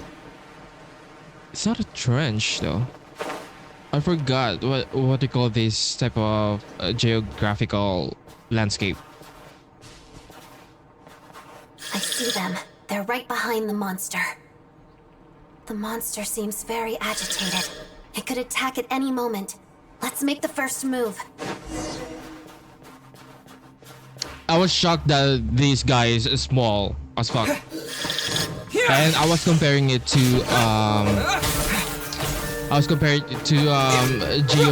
Geovision. The smaller ones. And yes, Take this. Yeah, I was shocked that it got bigger. That's what I said. Lightning flash. And yes, this battle is gonna take really long. For some reason. I don't even know what that means. Bellowing thunder. Ooh, I framed that. But I don't think I was being targeted.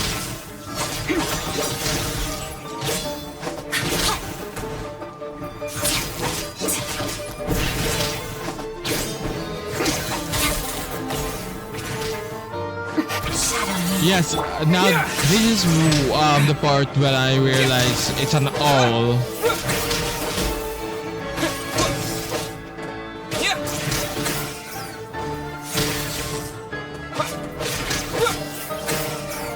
Lightning flash.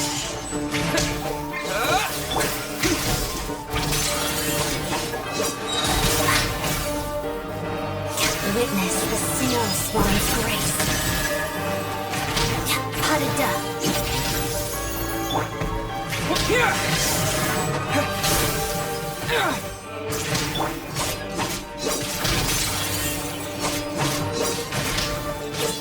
Thunderclap!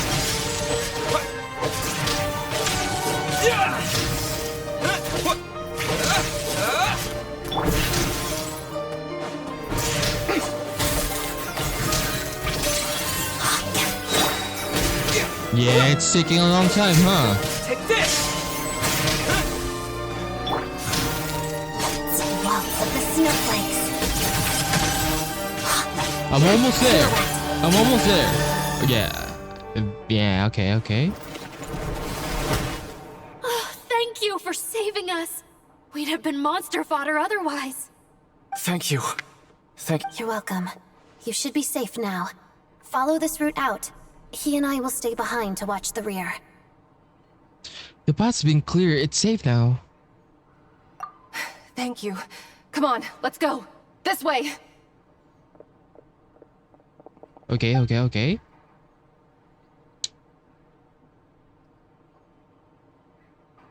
I've searched the area. Pretty sure the monster made a tactical retreat. Was this its lair? Yeah, but with us here, it won't be coming back anytime soon. It may be small, but don't be fooled. It's a ferocious beast. People are just food in its eyes. It's lucky we got here when we did. The trapped miners have been successfully evacuated.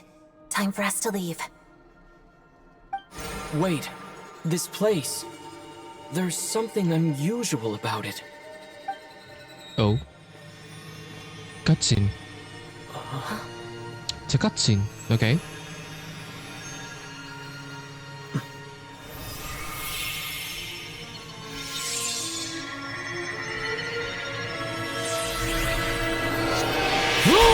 It's a sword! That's what I said. What is that? I don't know. It's back? Guess it has family.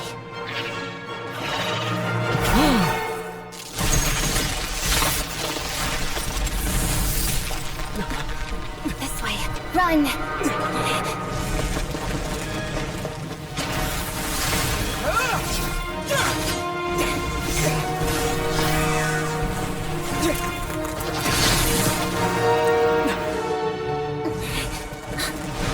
Oh yeah, this part, it was like I was talking about they're recreating Kung Fu Panda. Thanks.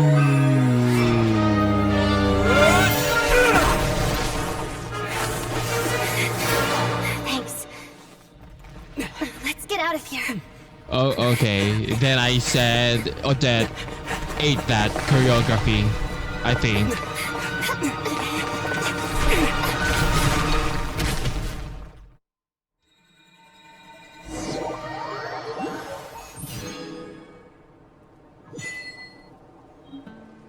Exophanous Blade. You obtained a special weapon, Exophanous Blade, deep within a cave. Its origins remain a mystery, and further details may only be uncovered through further adventures.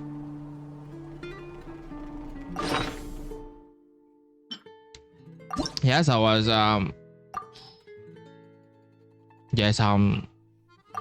equipping it for the traveler. It's obviously I don't know. I forgot what I was talking about at this time.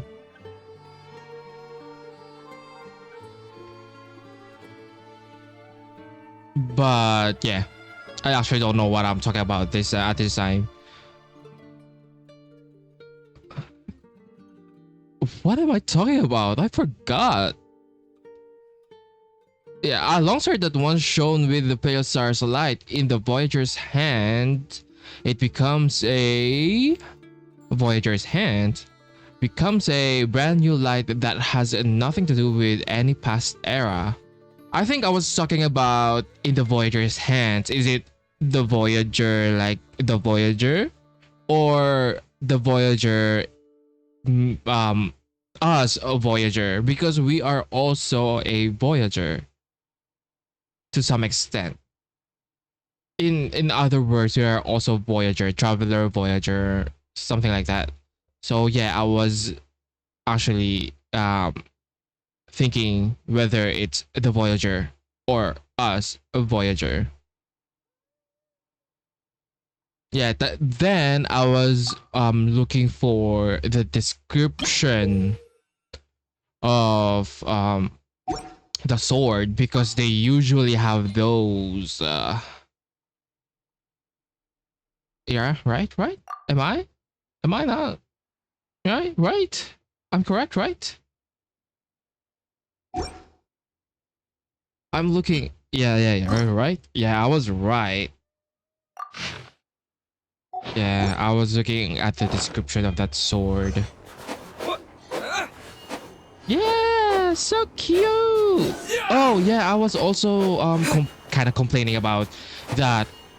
This sword looks like it fits Ether's new outfit, but not Lumine's new outfit. But this one fits Lumine's old outfit and not my old outfit. Ether's old outfit. Yeah. I was complaining about that. I think that's what I missed.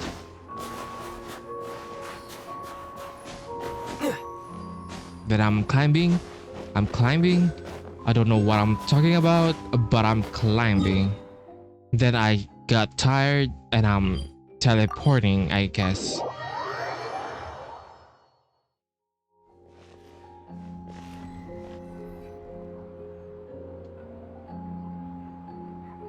Everyone's accounted for.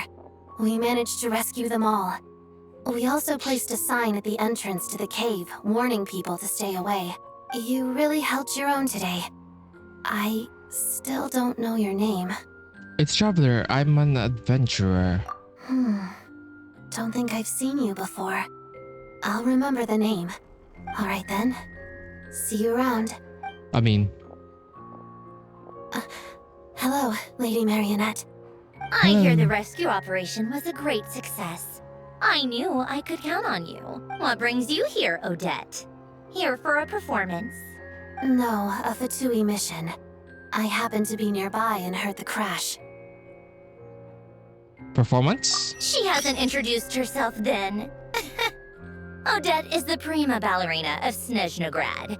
She's quite the celebrity. Yeah, I'm gonna read it. Odette, a swirling snow, prima ballerina. Whoever hear people mention the two crowning jewels of the Grilievsky Yeah, troupe. yeah, They're yeah. talking That about was Odette my and the prima donna, reaction. Vodianitsa. It's on track.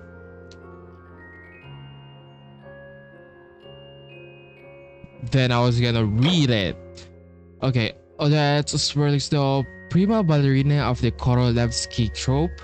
She permits herself no lapse in discipline either on the stage or away from it. Her standards are rigorous, sometimes even severe. Every detail is weighed and refined for one purpose alone: the moment she spreads her wings and presents beauty to the world. On top of that, Odette's also a Okay, rising another Fatui one. star. It's looking likely she'll inherit the title of the Fair Lady.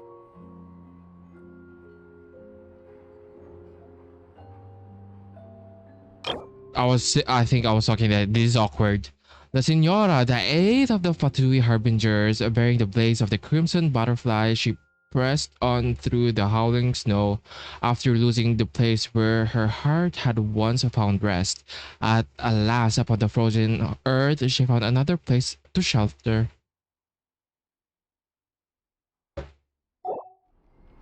She Okay, learned all her I combat was skills talking about from Rosaline it's herself. awkward.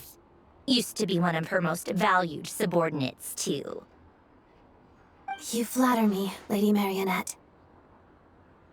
Oh yeah, it's kind of awkward. Yeah. I'm also talking about something else, but I kind of forgot. If she's Rosaline's protege, that makes me... Never mind. There's no need to bring it up.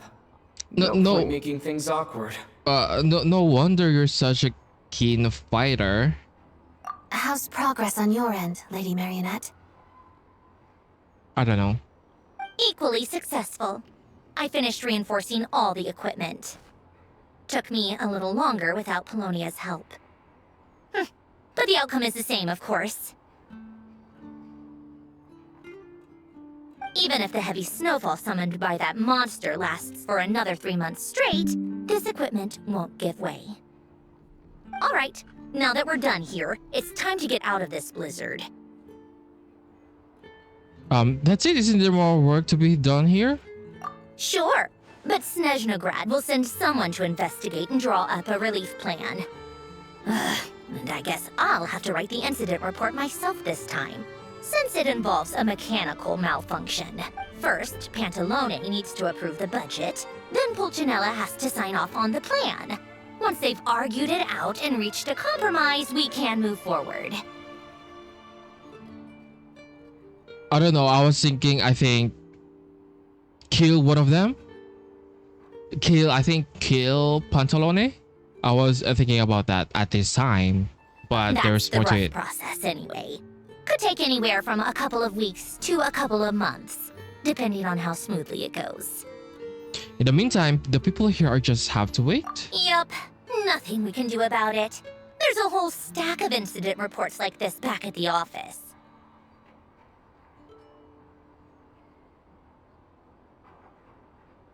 Yeah, I was also saying, yeah, kill one of them. I think this is the part. I don't remember, but I think I was talking about that. The snow has eased a little for now, but there's no telling when that will change with that monster still at large. Fuel for heating is in short supply, and relief is weeks away. There's no immediate threat to life, but still... It just feels like there should be a better way. Hey, quit daydreaming. Let's get back to Snezhnagrad. When did you get a new sword? I found it in a cave. It handles pretty nicely. You have a strange affinity for secondhand swords. Damn.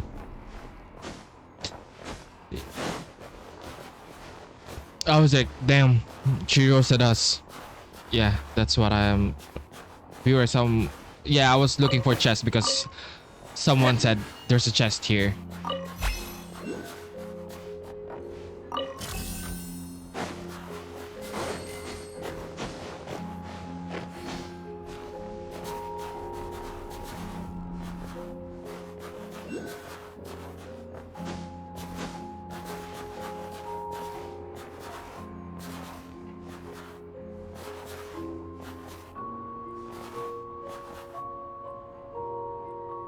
I don't even know what I'm talking about here. But I think we're close. Well, yeah, we're close to my comeback because I'm a dumbass. Yeah, we're close.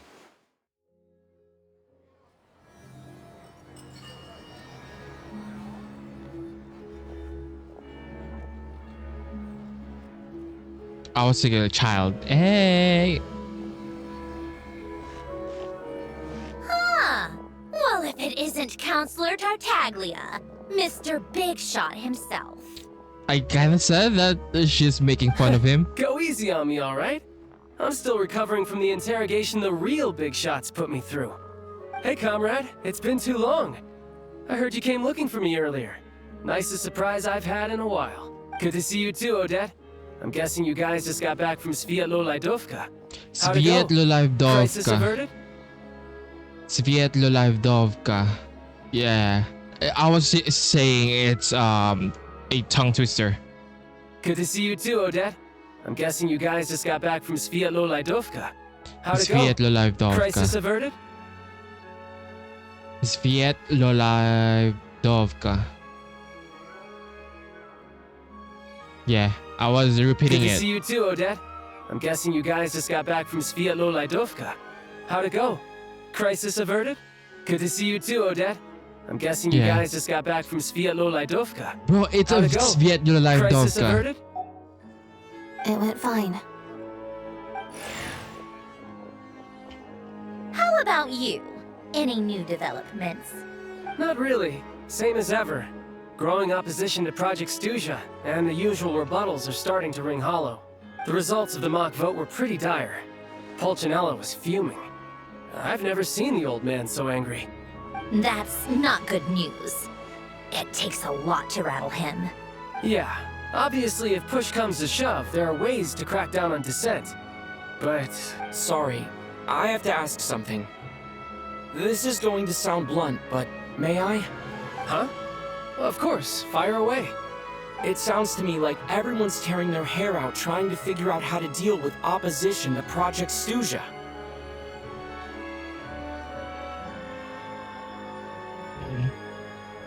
I don't know what I'm talking about exactly here. Is this project's purpose? And how can it be so important that even people like you two refuse to stand up for the ordinary people of Snezhnaya? Yeah, I was gagged here. I was gagged. I think I'm saying that, oh, Ether was stressed out with this predicament. I think, yeah. I was like, he's stressed out. Interesting. I gotta hand it to you, comrade. You sure don't mince your words. Excuse him? What does he mean? Central is so fucking Oh my gosh. offended. How does he dare speak to the Harbingers like that? I mean... Are you interrogating us now? It's okay, Sandrone. Let me explain. I think I understand where he's coming from. If I could, I'd take your side right now. In fact, my position's very similar to yours. I've only held back on casting a dissenting vote in the Vecha because the Tsaritsa would never let me get away with it. Still, I have a responsibility to the Fatui armed forces, so I do what I can to make their voices heard. Most of them are just regular folks from small towns far from the capital. I'm sure you've seen how much those kinds of places are struggling right now. Oh, and for what it's worth, I'm from Arepasak myself. Things aren't going so swell there either.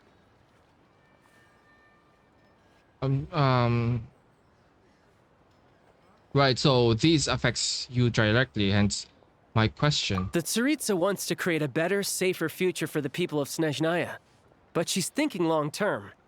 I don't doubt that from where you're standing, Project Stuzha seems to be creating all sorts of issues for everyone. But considering the Tsaritsa's vision for the future, these are sacrifices worth making. Sounds cold, I know, but I promise it's not as black and white as it seems. Maybe Sandrone and I can't oppose Project Stuzha outright, but we're constantly raising our concerns in Vecha meetings. And even though we can't put an end to it, there are plenty of other ways to make a difference. We're trying everything we can think of, and so is Pulcinella.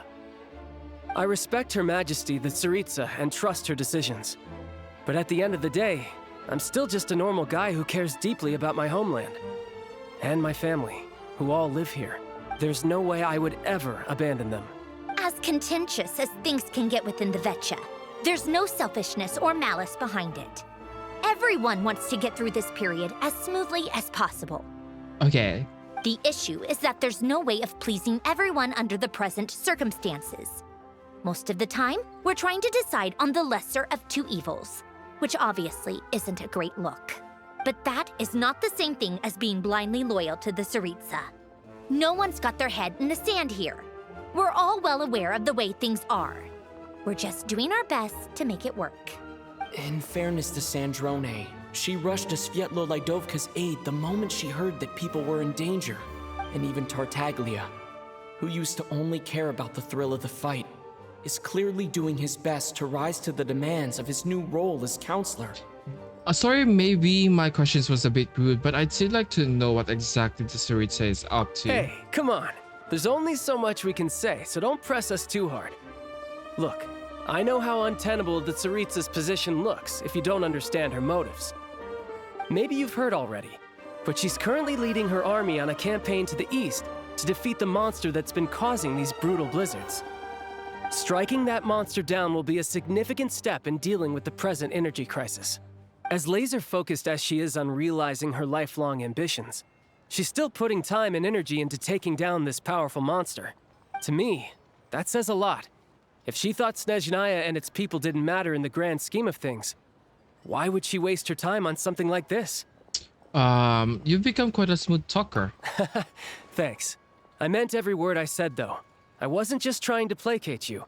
I've already done more than enough diplomacy for one day. I still think this adventurer raises a very important point. Our two harbingers have made their positions very clear. But there are many others in the Vetcha who must feel trapped and forced to vote against their conscience. I think it's a very valuable quality to be willing to speak one's mind, despite the risk of offending powerful figures. It's because he's actually so stressed out of what's happening in this fucking place. Oh, okay. It's most likely because we know each other quite well. You can say that again. I highly doubt we'd feel the need to explain ourselves so much if we didn't know you so well. Forgive me, adventurer, but might I be so bold as to ask about your background? How is it that you can converse so openly with two harbingers? It's awkward, but like... Oh, haven't you been properly introduced? Easier said than done. I like to think I'm not the kind of person who goes around busting open people's old wounds. I've only learned his name so far, and no details of his experiences. Is something wrong? Uh-oh. Is there no avoiding the subject of Rosaline? No, it's just... all right, I guess there's no getting around it.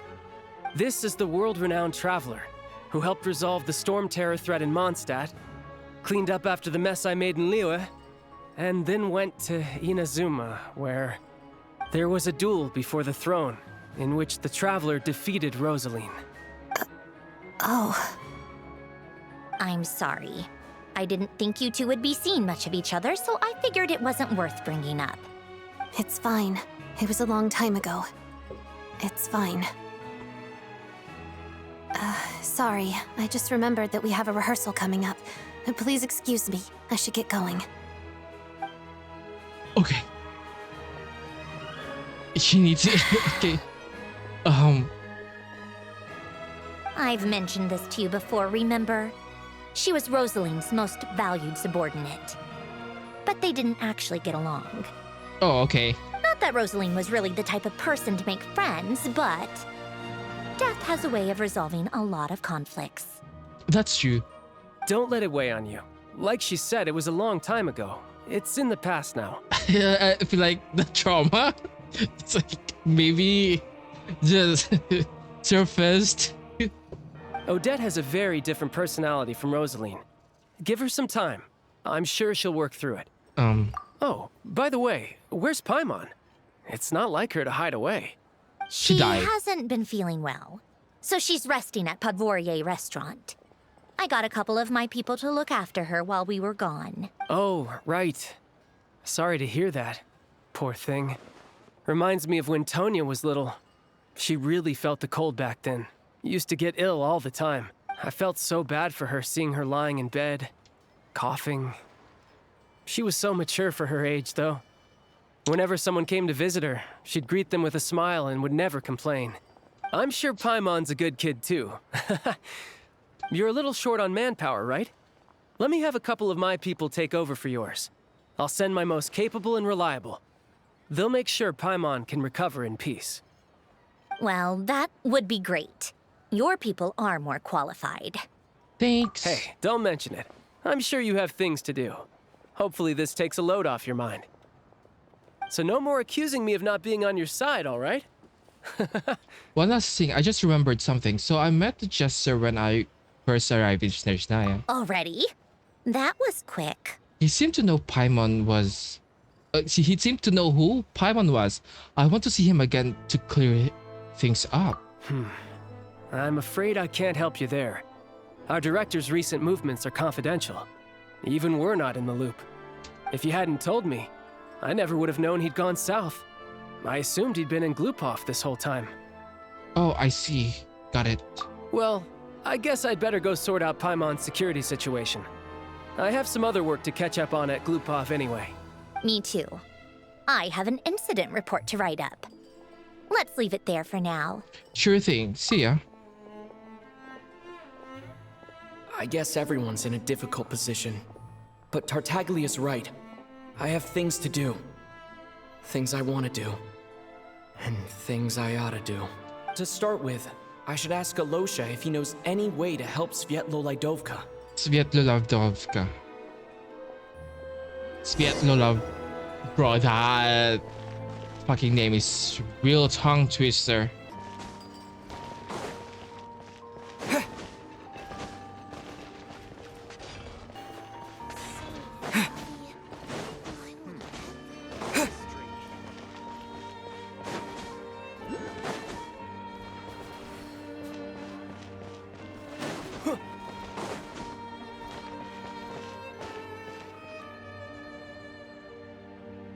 How strange. This sword seems to be vibrating of its own accord.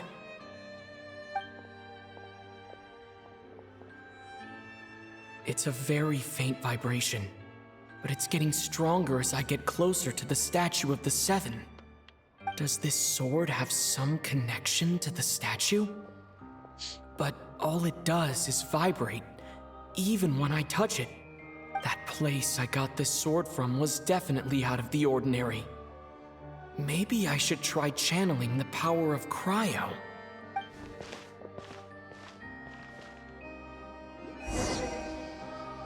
It worked. There really is something special about this sword. Oh, there's like a secret?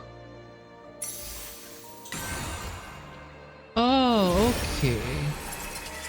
Traveler journeyed far from the foreign lands, all for a slim chance of redemption.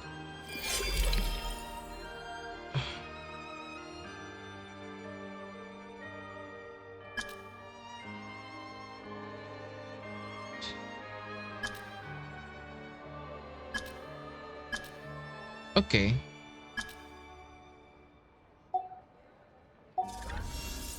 I don't really understand what just happened, but I'm pretty sure this sword just got a little more powerful. I'll have to try the same thing again when I come across another statue of the Seven. In the meantime, I'd better go find Alosha.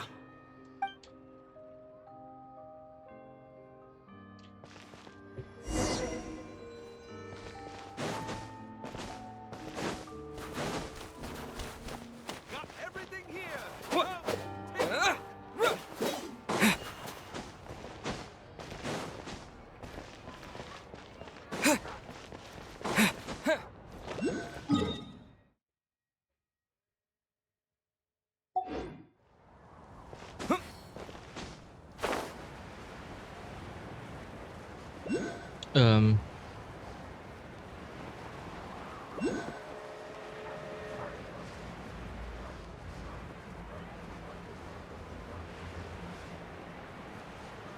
I'm not gonna get that.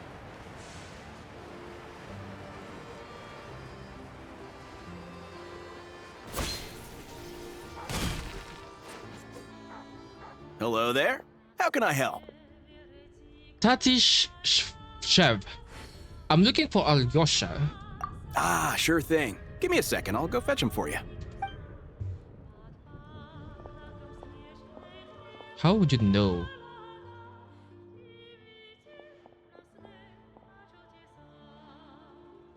When Alyosha arrives, you tell him about what happened to Shevolavka and the lack of emergency relief. It's a familiar story. I've had similar experiences. Although Snezhnagrad doesn't deliberately delay or withhold relief, those first few days of waiting for help are always the hardest. That is true.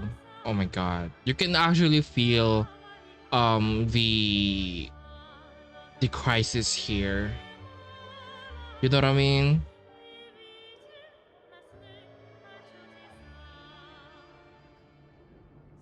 It's a fundamental contradiction. If emergency relief can't be delivered in time, what's the point in even calling it emergency relief?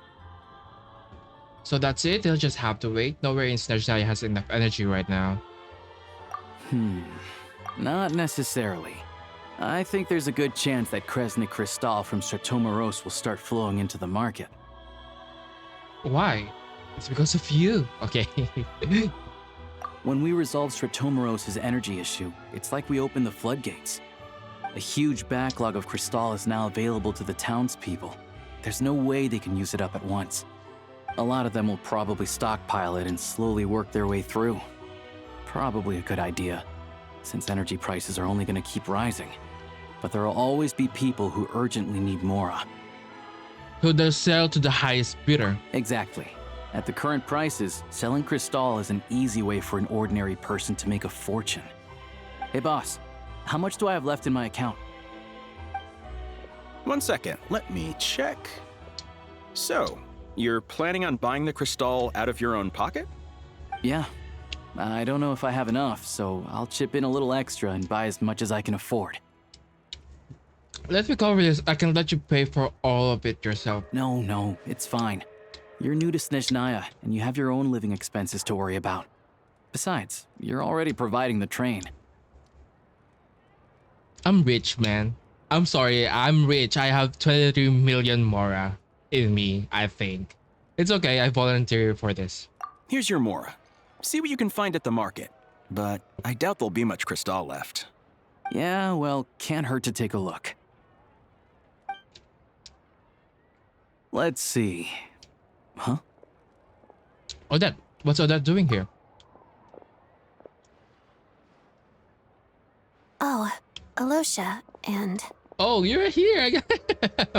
You're here! Hello. Hello. I didn't realize you two knew each other. In Svietlovka. Okay. I also didn't realize that you two knew each other. Yeah, I take on some odd jobs in the city to supplement my hunting income. Sometimes I work as a cleaner or prop hand at the theater where Odette is one of the big stars, so I've met her a few times. When the weather's as bad as this, it's better for a hunter to adapt than to keep looking for game. Yes, and we sometimes need extra help.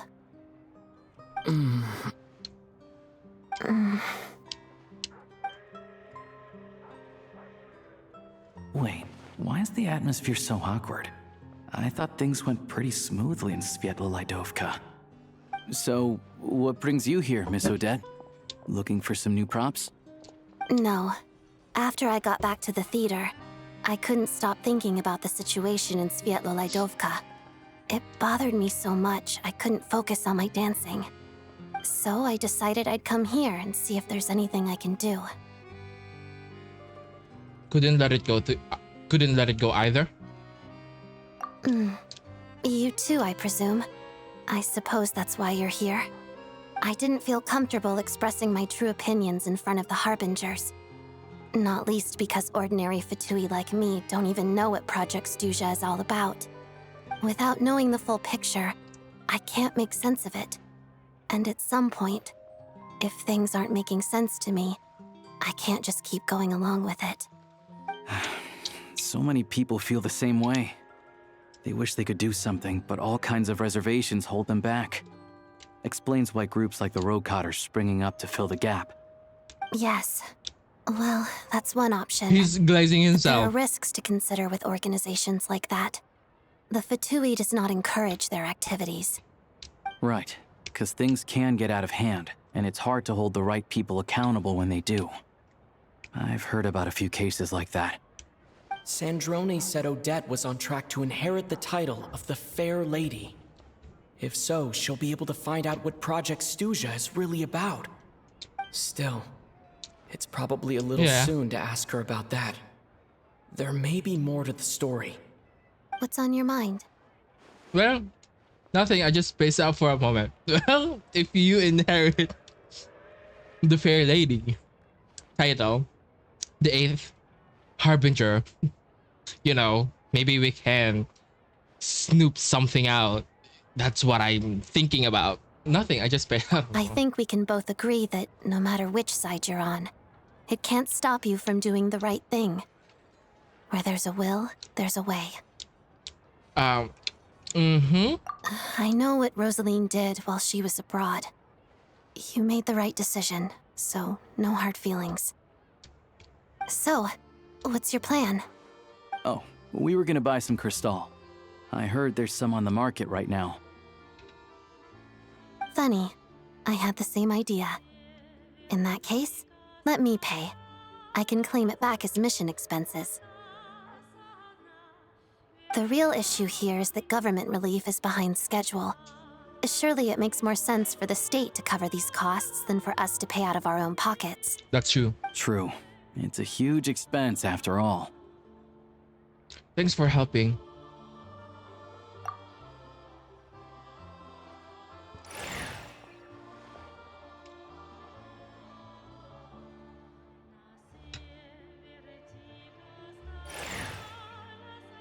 What are we doing again? I forgot.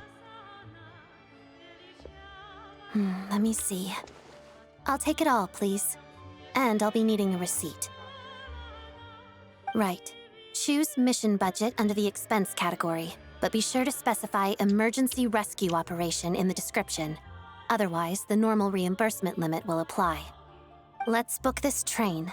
Regulations say that if we need to transport Kresnik Crystal during Project Snezhnaya, extra carriages can be added 1 hour before departure.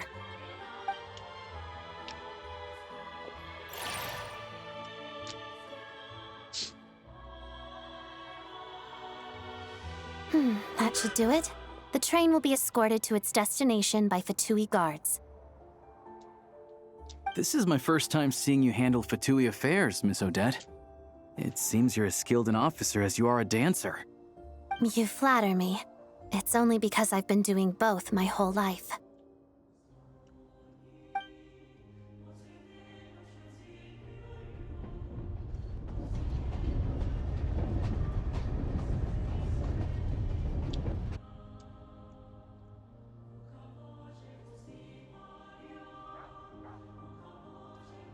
Well, I'm glad we're in safe hands. Anyway, I bet you've been non-stop today, am I right? Any idea how Paimon's doing? I've had my hands full, but I'm gonna go back and check on her now. What's wrong? Who's Paimon? His travel buddy. Hasn't been feeling well. She caught a cold right after they got to Snezhnaya. Sounds like she's important to you. I can't believe you've been dealing with this on top of everything you've been doing to help the people of Snezhnaya. Imagine she was like, she sounds like important to you.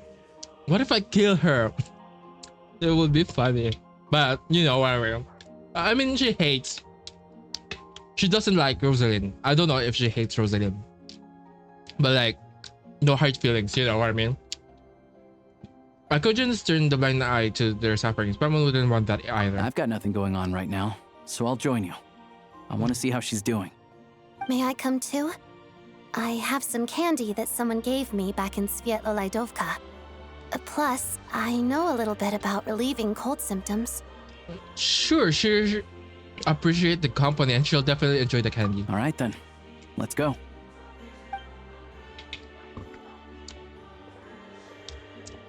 I still don't know what the deal is between these two, but at least the tension seems to have vanished. A good sign, hopefully.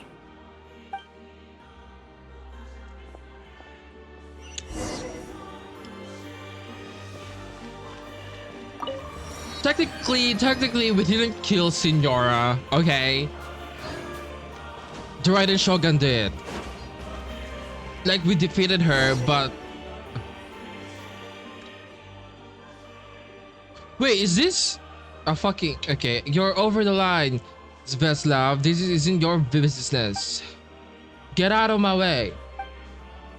Lunchkin territory, Lunchkin rules. We'll be the ones managing this. Have you forgotten the rules we follow? Is there a black and white? It's there in black and white. No harm, no harm to families. No abuse of the women and children. Or do you is my loves? Okay, it's my loves. Not remember that nowadays. You're gonna stop us then? Did something happen? Oh, Paimon is here. I think Paimon's looks like two groups have gotten into disagreement. One more time, Sveslav. One more time, I'll tell you. Keep your noses out of the old Tsar, and also this. Debts are to be repaid always. Please just give us a few days. Just a few more days. You've already taken Papa to the lumberyard to pay back the debt, and Mama can't work to injury. It's just Grandma and me at home now. I didn't mean to not to pay. Grandma and I were selling dolls to help with Papa's debts. Soon, very soon, we can make $7 a day. We just need 3 more days. Please, 3 more days. We can pay back what we owe for this month. 3 days, huh? That's what the last guy told us, and guess what? We caught him the same night in the underground gambling dens. No one who owes a debt ever thinks about how they got there in the first place, eh? Let me tell you something, girl. You break trust and you'll find yourself slipping down the slope, becoming trash. You hear?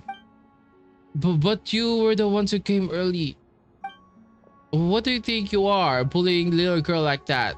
No coercing kids. This doesn't look like your average debt collection gig. And what hole did you two crawl out from, huh? First Luchkin and now some blonde ally of justice and a Villa kid. Villa? Okay. If I knew this job's gonna be this tiring, I'd have to swap with that bugger Lori.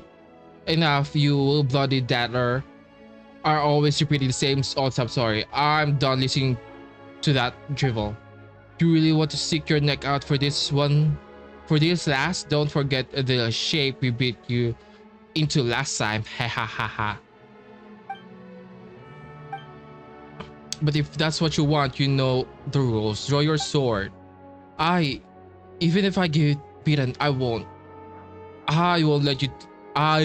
Why don't you let me take it from here? Am I allowed to draw my sword as well? Wait, you don't have to.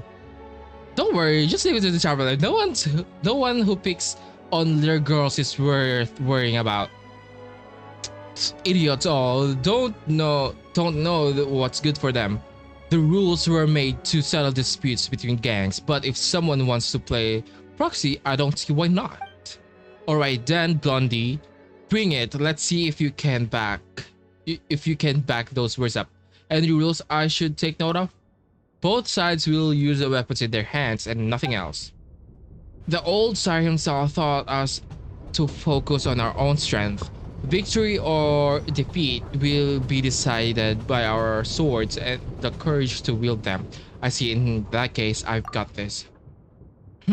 You've got more stones than Veslav. If nothing else, well then, let's do this.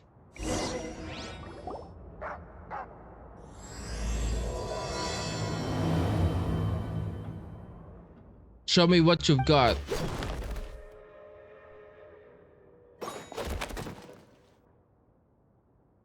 Not bad, come on.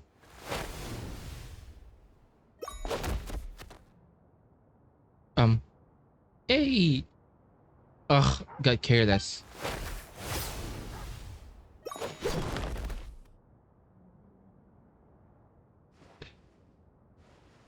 Pretty good. You're fast. Good sword arm. It's my loss.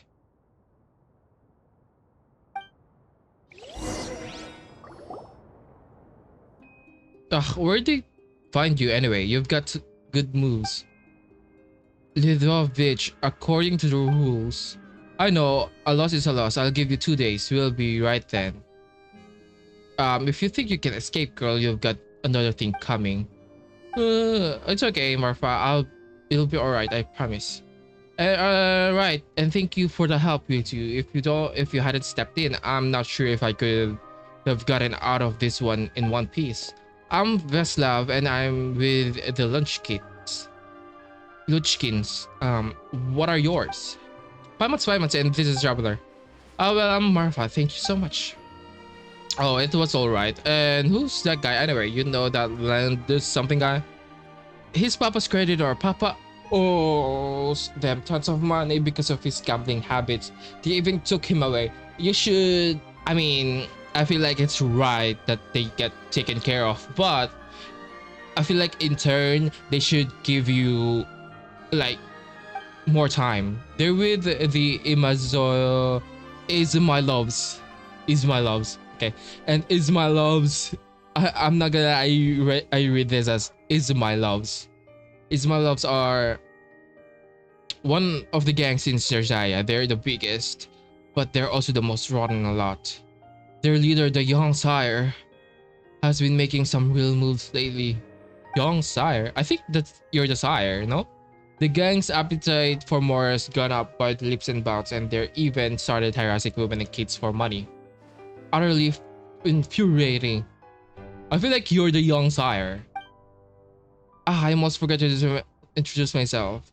Greetings, I'm Sofia Pavlovna Saitseva, Fae of the Luchkin. Okay, it's Luchkin, okay, who stands for injustice. You're as skilled as legends say, Traveler. I see I'm famous around here, these parts. The Outland Traveler, we've all heard something or another about you by now. Well, the Imajslovs are targeting more people like Marfa, and those people have come to us Luchkins for help, but their numbers are as an endless stream. We carry righteousness in our hearts, but righteousness will not pay their debts. Well, indeed, justice is really worth much more. This dance is cute. It's fine if they show up in 2 days. Grandma and I will have the money to pay up. This time, sure. But what about next time? The interest on more borrowed compounds and you can barely pay that interest as is. Those Ismailovs guy are horrible. Many Snezhnayan gangs were founded to protect the people, but the Ismailovs have broken the rules as they were first laid down. They've become blood-sucking insects perched on the bodies of the citizenry. It's just a shame that we lack the strength to challenge them. If not, I'm sure we would put a stop to their abuses. Come on, Traveler. These guys are beyond awful. Let's help. Well, I can do that. I don't know. This seems like it'll be quite a pickle. Your swordsmanship is first rate as is your courage. With your help, chances of stopping Ismailovs have increased. But don't worry, we won't ask you to help for nothing. We have our rules, and they say that those who help us will not leave empty-handed. So we'll be helping out and getting paid for it. Exactly. Alright, in that case, please come with me. I suspect our leader would have to have some words with you. Your leader, huh? Yes, I have a feeling that Mr. Zmei will be happy to see you.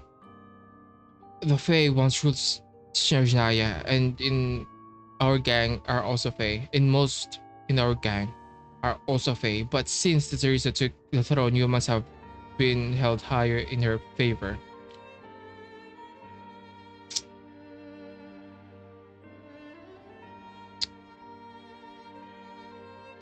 Is this Teresa not a Fae? Mr. Zmei, being human, has an easier time communicating with those in power than we do. I'll bet he's mulling over what to do about the Ishmailovs as we speak. Anyway, come with me. Okay, that was a long fucking that was a long quest. Long dialogue. Long dialogue. Long dialogue.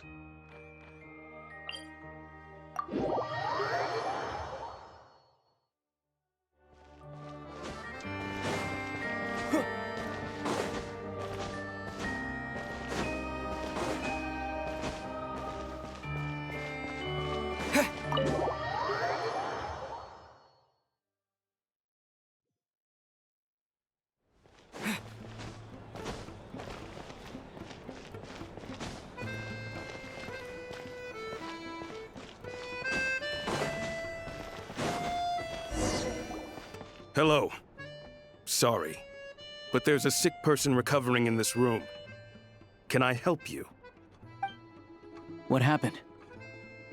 It's okay, no need to worry. Are you one of Tartaraya's guys? Oh, please, excuse me. Are you the Traveler? Could I take a quick look at your Adventurer Handbook? Master Child said I should verify your identity.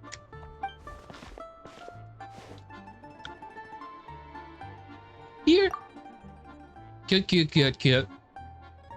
Ah, it's really you. Sorry for the inconvenience. We're under strict orders from Master Child to keep this room well guarded. At the same time, we can't interfere with Podvoye Restaurant's business. That would only seem all the more suspicious and draw unwanted attention to this room. Besides myself, a few of my colleagues are stationed in and around the restaurant, in plain clothes, of course. Rest assured, you're in safe hands. I didn't expect such a high standard of protection. Because you're just cute. Master Child handpicked us for this special assignment. We're not about to let anything go wrong. Anyway, I won't keep you any longer. Please, head inside. She's dead. She's gone. Renova got her. Traveler! Alasha, you're back! Oh, hey! Who's our new friend? Hi, I'm Odette. The Traveler and I crossed paths a few times. She's a member of the Fatu, but she's solid. We can trust her. Another friend from the Fatui, huh? You're practically a member yourself by this point. How are you feeling? Paimon's definitely on the mend. We should be back to our usual travels in a few days' time. Seems like that doctor was right. It's just... Paimon's limbs are still feeling a little chilly. I don't know if I don't know if they just really, were that good at manipulating the trailers, or we just like made things like, we just made a big deal out of things. But I thought Paimon's gonna, be in way worse shape. I have just the thing. What's like that? Whoa! What's this? Is that a flame inside an ice cube? Wait, is this real ice? How's it not melting? And how does the fire keep on burning? All keen observations. You're right. This is called core ignis. Whenever I've caught a cold in the past, I found I recover much more quickly if I place this by my bed. You're welcome to borrow it.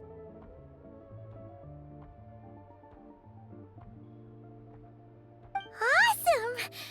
Wow! It's so nice and warm! Oh, it's like magic. Will it melt? Oh, wait. Will it break though? Your name was Odette, right? How did you two meet again? Looks like she's in pretty good spirits. That's a relief. Any progress with your investigation yet? Nope, I couldn't get anything out of the Harbingers. No surprises there, I'm sure. They're not likely to let anything slip. I need to try a different approach. I want to look into this, you call it, organization. The Rokot, huh? Rokot. You might know what's really going on. Do you know how I can contact them? Let me think. Members of the Rokot keep their true identities hidden, but I think there might be someone I can introduce you to. Leave it with me. Meet me at the Korolyevsky troop tomorrow, and I'll tell you how it goes. Would anyone like a drink? I'm gonna head to the bar. It's for Denitsa. Paimon will have... maybe some hot milk? Yeah. Paimon's in the mood for something warm. Enough with the secret chat, you two. Let's catch up properly in a minute. Paimon wants to know everything that's happened today. Yes, ma'am. It'll be kind of like tabletop troop. No reason why listening to a story can't be an adventure.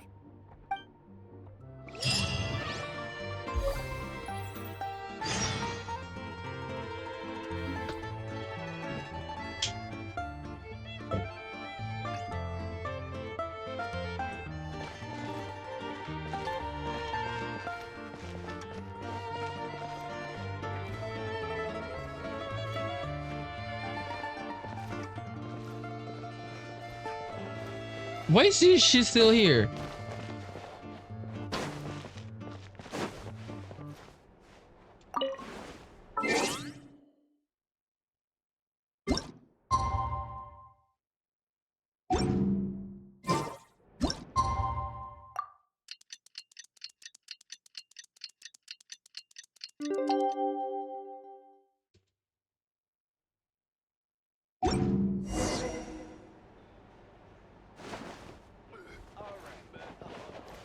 The boss is gonna give Paimon a copy of the latest newspaper to read. That should keep Paimon entertained.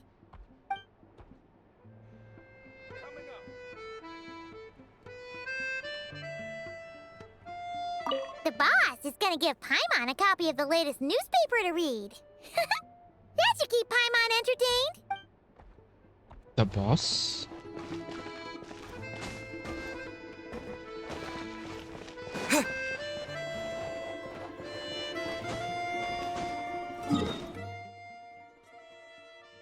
Oh.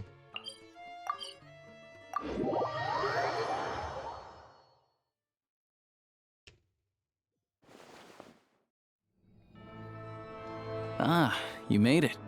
I've got some tickets, and I managed to set something up with the Rokot. It'll have to wait until after the show, though. Happy to stay and watch? I doubt you've seen the Korolyevsky troupe on stage before. Of course, no problem. Thank you for sorting everything out. Pleasure. Here, this is the way in.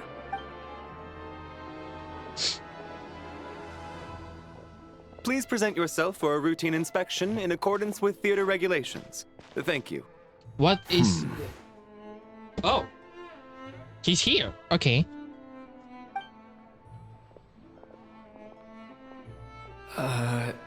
Is that guy with the Fatui? Looks like he's waiting for something. Where's your nose, man? Okay, all done. Thank you for your cooperation. Please proceed through to the theater.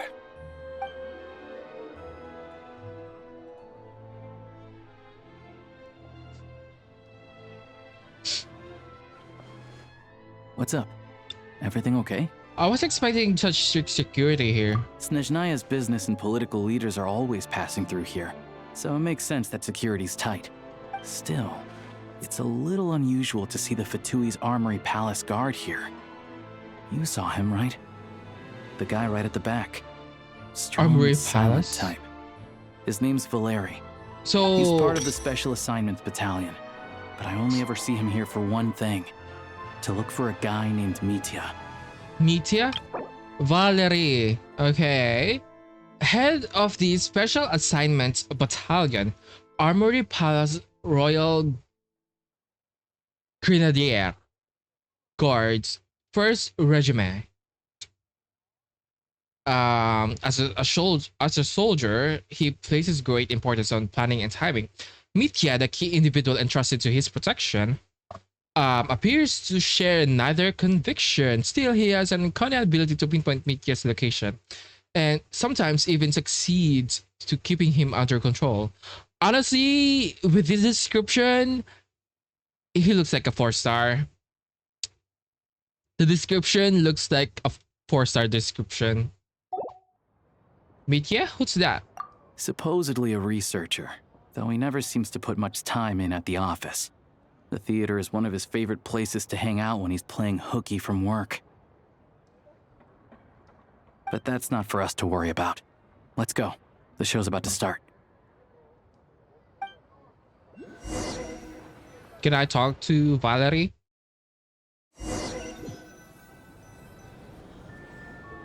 What do you think? Pretty impressive, huh? This is better than the upper epic class.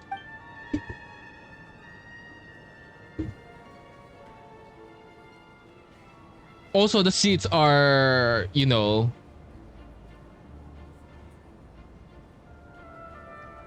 cute. The seats are very intimate. I'm not gonna lie. Is it for 3 people? Oh, okay. Oh, the one in Fontaine? I hear it's iconic. Never seen it for myself, though. Wait, what did I say? It reminds me of Upper Epic Class. But the seats there just are in time. for individuals. Sorry, coming through.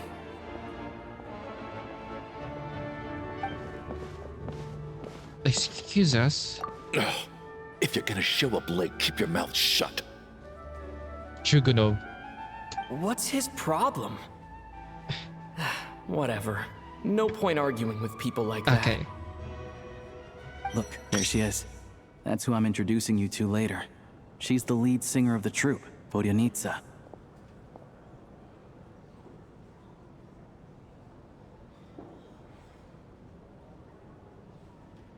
Okay, can I? Vodyanitsa, the prima donna of the Korolevsky troupe, a mysterious Rusalka whose extraordinary singing has captivated countless audiences, but beneath the soaring notes lies her voice, far more difficult to hear. Some say that few have ever truly understood what the water imp's heart is singing.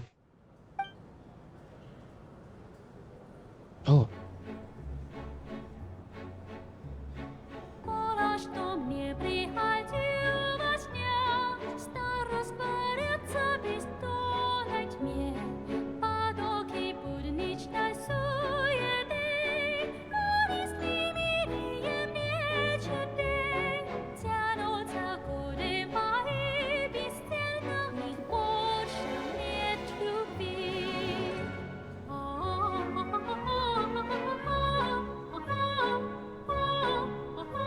Oh, okay.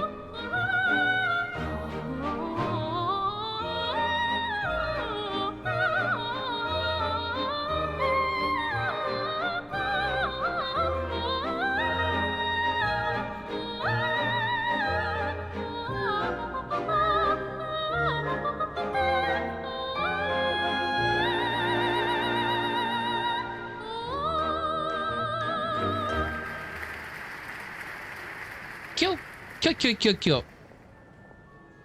This leads directly to the green room. They're expecting us. Vodyanitsa will be waiting for us there.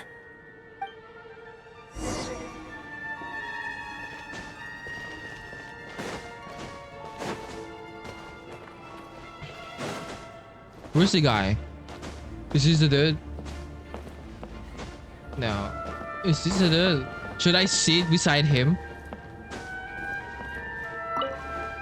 See, it's weird to sit beside it. It feels so intimate.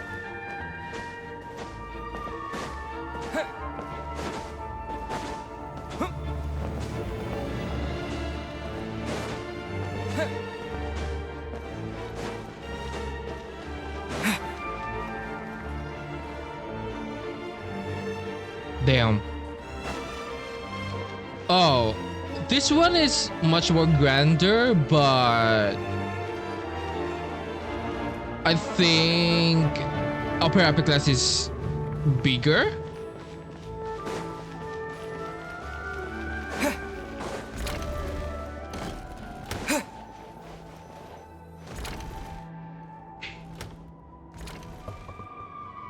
Hey there.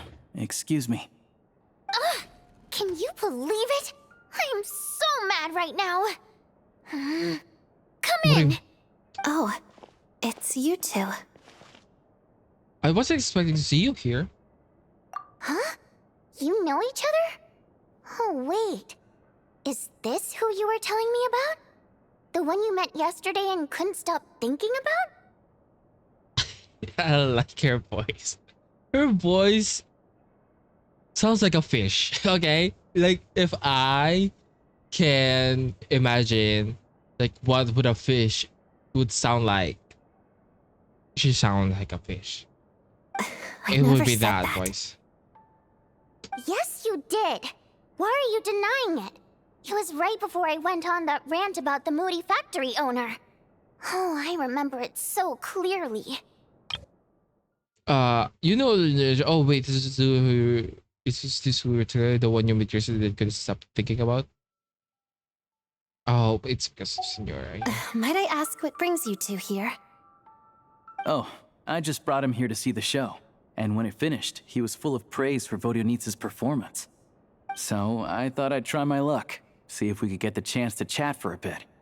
Maybe get an autograph? You work here. You of all people ought to know that's against the rules. It's not what the green room is there for. Oh, what's the big deal? Come on, don't be shy. I can give you an autograph. You can take a picture too if you want. Why is she so she's so lively with her animations, and Oda was like, okay. Do as you please. I finished all my shows for the day. I'll leave you to chat.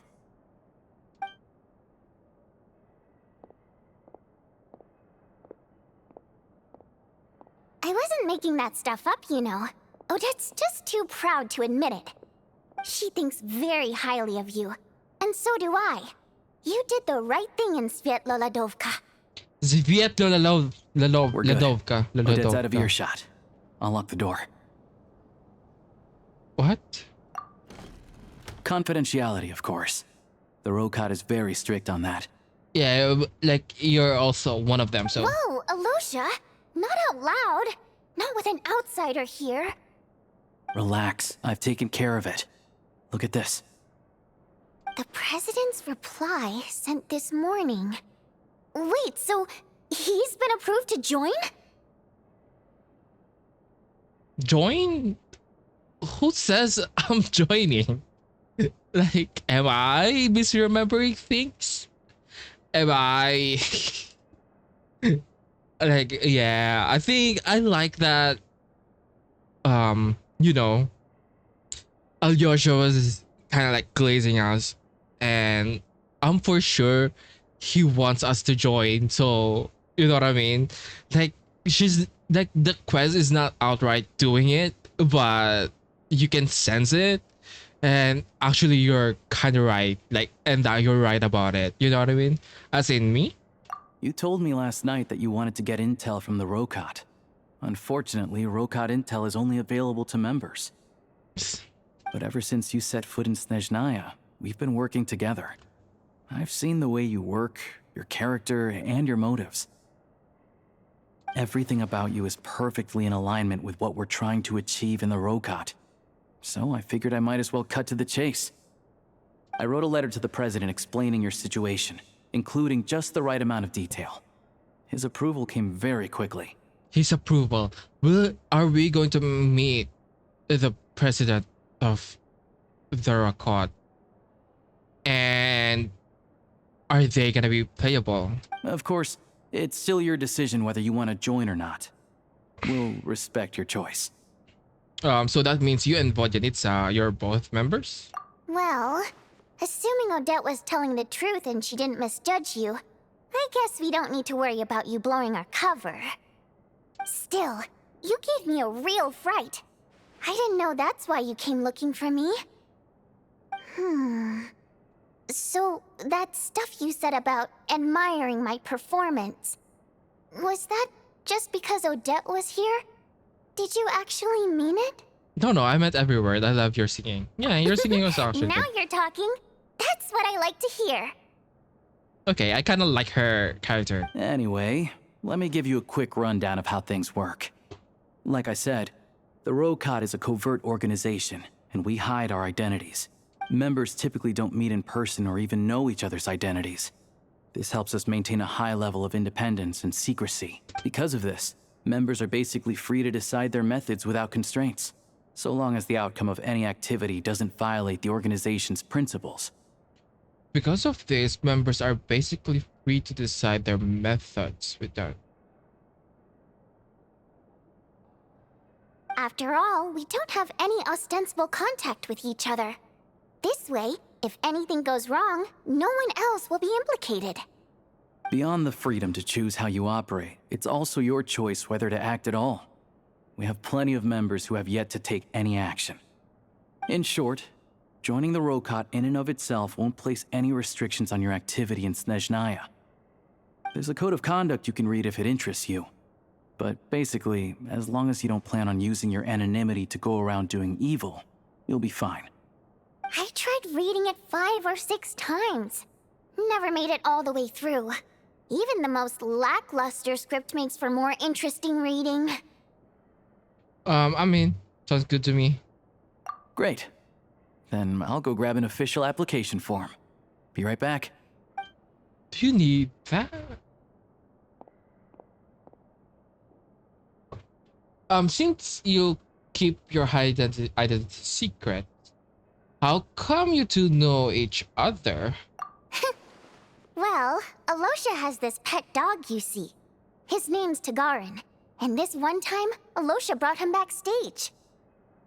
Tagarin took quite a liking to me, so I played with him for a little bit and fed him some treats. Then, the Rokot was out on a mission one day, and even though we were all in disguise, Tagarin recognized me right away. What? Just a coincidence, really. We didn't report it to the higher-ups, though, to avoid dealing with the fallout. Like... my job at the theater, for instance. I really needed to make ends meet. By the way, what were you complaining about just before we came in? Did everything go okay with Chuganov? Oh, it was Chuganov. Everything did not go okay. That's why I was so mad. I tried to make some small talk with him before I went on stage to fish for intel about the Iskra manufacturing plant. Everything did not... Okay, that's why I was so mad. I tried to make some small talk with him. Who is Chuganov? Oh my god. I forgot.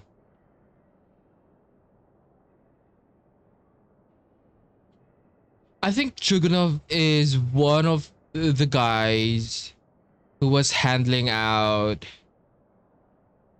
the Kresnik crystal, because I think Chuganov is one of the name that has a nasty attitude towards us. That's why I remember his name, because like I would make fun of that name, but you know. But he wouldn't take the bait. No matter what I said, he kept dodging the question. And then he started complaining. He said he didn't appreciate his second-rate seat in the stalls because he usually gets a private box. I mean, what did he expect? Everyone knows that if you want a box seat, you buy a ticket well in advance. But instead, he sends me a letter the day before the show when we're practically sold out. I had to juggle things around just to get him a half-decent seat, hoping he would appreciate the gesture enough to share some information. But nope, he didn't give me anything. Yeah, meeting Chuganov in person has definitely been a disappointing experience. Oh, you probably don't know who we're talking about, do you? Chuganov was that older guy you were sitting next to today. I'm sure he didn't make a great first impression on you either. Oh wait. Oh my god, did I? Oh my... I'm so fucking... my brain is melting. Yeah. Yeah, I mean, I was right. It was the guy that has a nasty attitude. that has a strange name. But okay. I might have met him, met them way earlier, but like it was just like right now. Yeah, it seems like a real grouch. To the citizenry, he's a family man and a kind boss. But our interactions with him tell a very different story. It's one thing to ask for a favor, but he acts like it's his right. He always expects special treatment. Take the ticket situation, for instance. I've actually gotten him a private box in the past. But not only was he not even grateful, now he's acting like I've sold him short this time.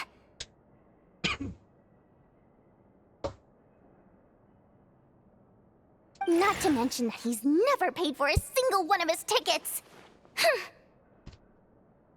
That's pretty outrageous. And another thing, if he's such a big family man, why doesn't he bring his wife and daughter to see the show once in a while? I've never seen them here, not He's even gay. once. He's gay or he's cheating. Calm down, Vodyanitsa. If you won't do it the easy way, we'll have to try the hard way. But first things first. Here's your application form. Go ahead and fill it out.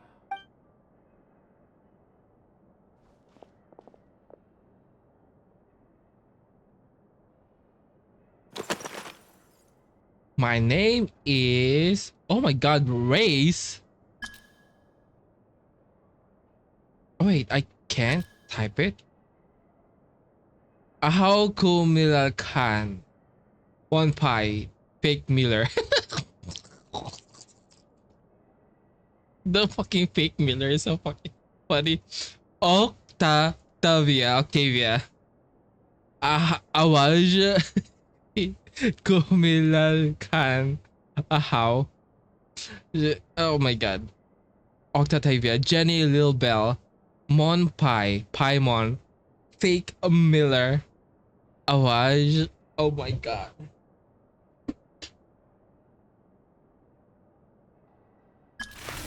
My race is human, Fader Co, Papillion, Idol, Janitor Bot, Primogem.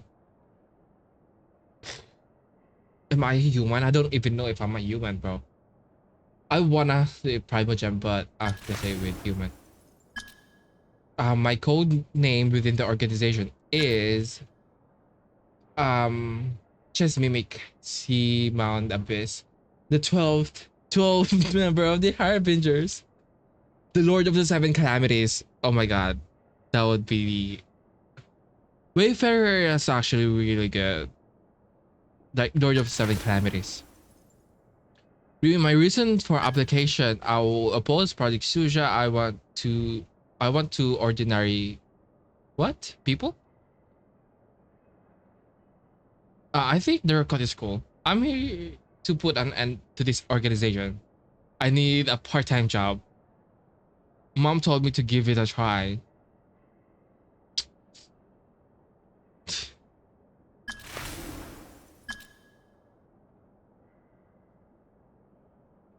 I mean, I think this one will not, you know, stick, but I think everything in the first choice should be the answer.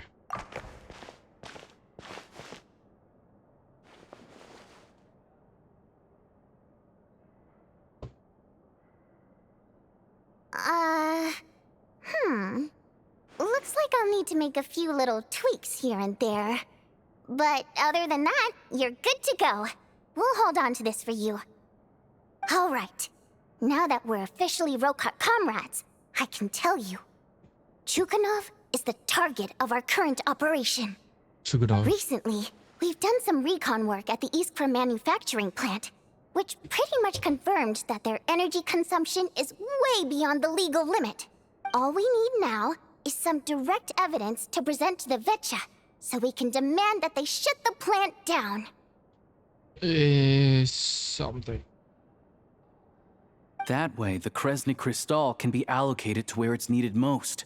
I was hoping he might let slip during one of our chats, but he's too tight-lipped.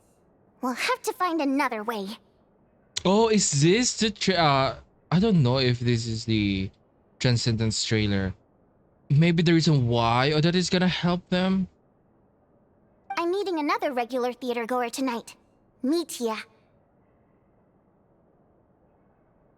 Alyosha mentioned that name before.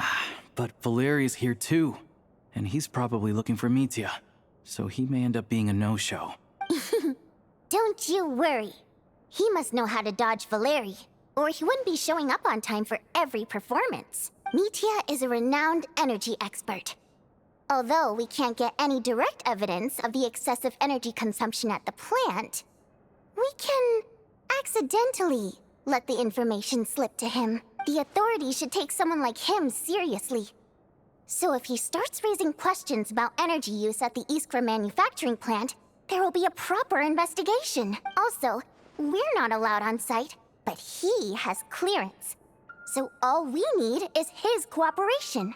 Since he's an energy expert, does that mean he might know the inside story of Project Studio? Yeah, so that's the other thing we're trying to figure out. Though I think we're far less likely to make any progress on that front. Still, I hear that Mitya is a bit of a chatterbox. So, who knows? Maybe if we catch him in the right mood, he'll let something slip. What do you think? Sound like something worth your time?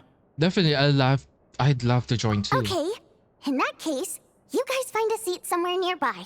Pretend you're a couple of buddies there to eat, and keep your ears peeled for useful information. He's a huge fan, so I doubt he'll have his guard up around me. But you two need to be convincing. If he suspects anything at all, he might stop talking. Sure. Don't worry. We'll make a believable pair of buddies. I'm sure we can manage a bit of friendly chit-chat. Perfect! You've sold me already. Now, help me tidy this room up a bit before we head out. Okay.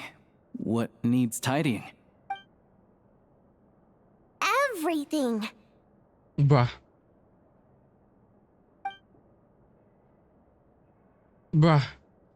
That fucking thing is not aligned. It's pissing me off. Wait, is it? No, it's not aligned. See? If this is the... It's not. What's wrong with them? It's literally not aligned. Oh my god.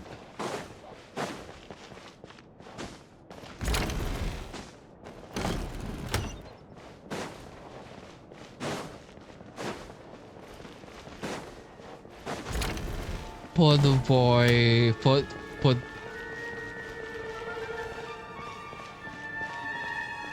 Okay, I think I can do.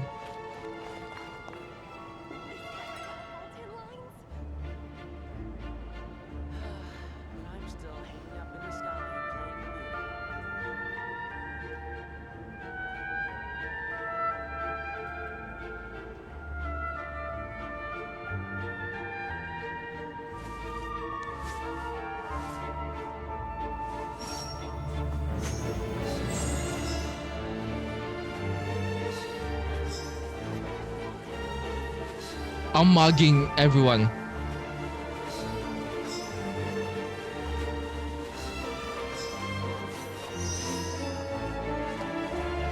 That's it. Let's begin. See, I'm mugging.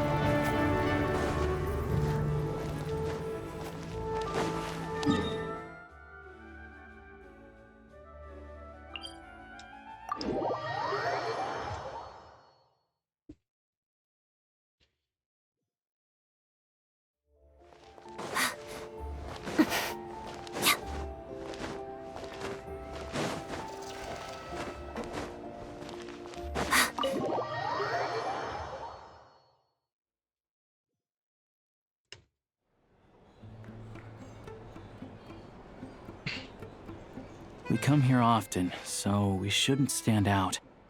Let's sit here. Now, it's up to Vodyanitsa. Let's see how the conversation goes.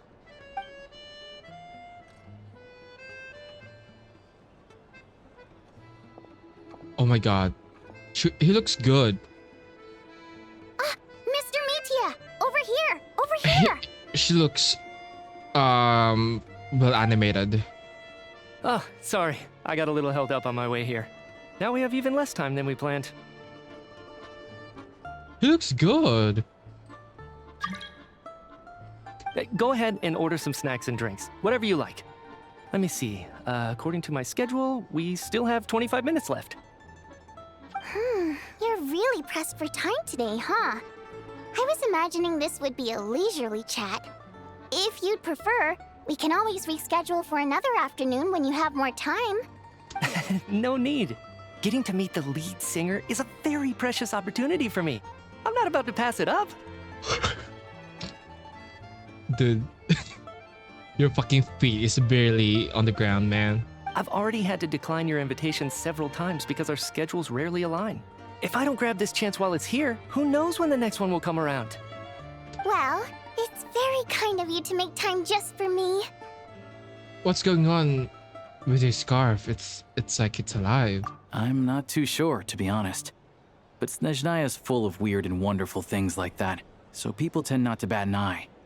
I'm sure the same will go for the Eye of Grey and Paimon.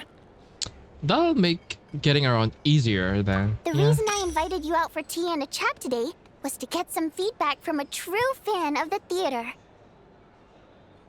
The reason I invited you out for the tea.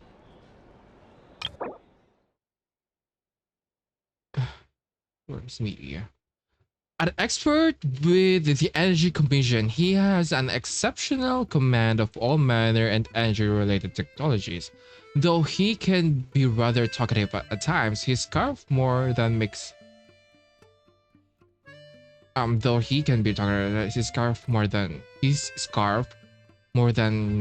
up for it. Well, I genuinely have nothing bad to say. No matter how many times I hear you sing, it never gets old. It always seems fresh and new somehow. Maybe it's because the more times I listen, the more details I notice. Or maybe you simply improve with every performance, delivering it better each time. Thank you! I'm delighted to hear that! Could you give me any specific examples? Oh, yeah. The piece you sang today, for example. Beneath the Frozen River? Wait, what do you mean? Hey, what's with you? I'm just praising a good performance. I always used to find that such a bleak and lonely song. But the more you listen, the more you realize that it's not as cold and nihilistic as it appears. When you really dig down into it, there's a certain level where you're surprised by the emergence of hope.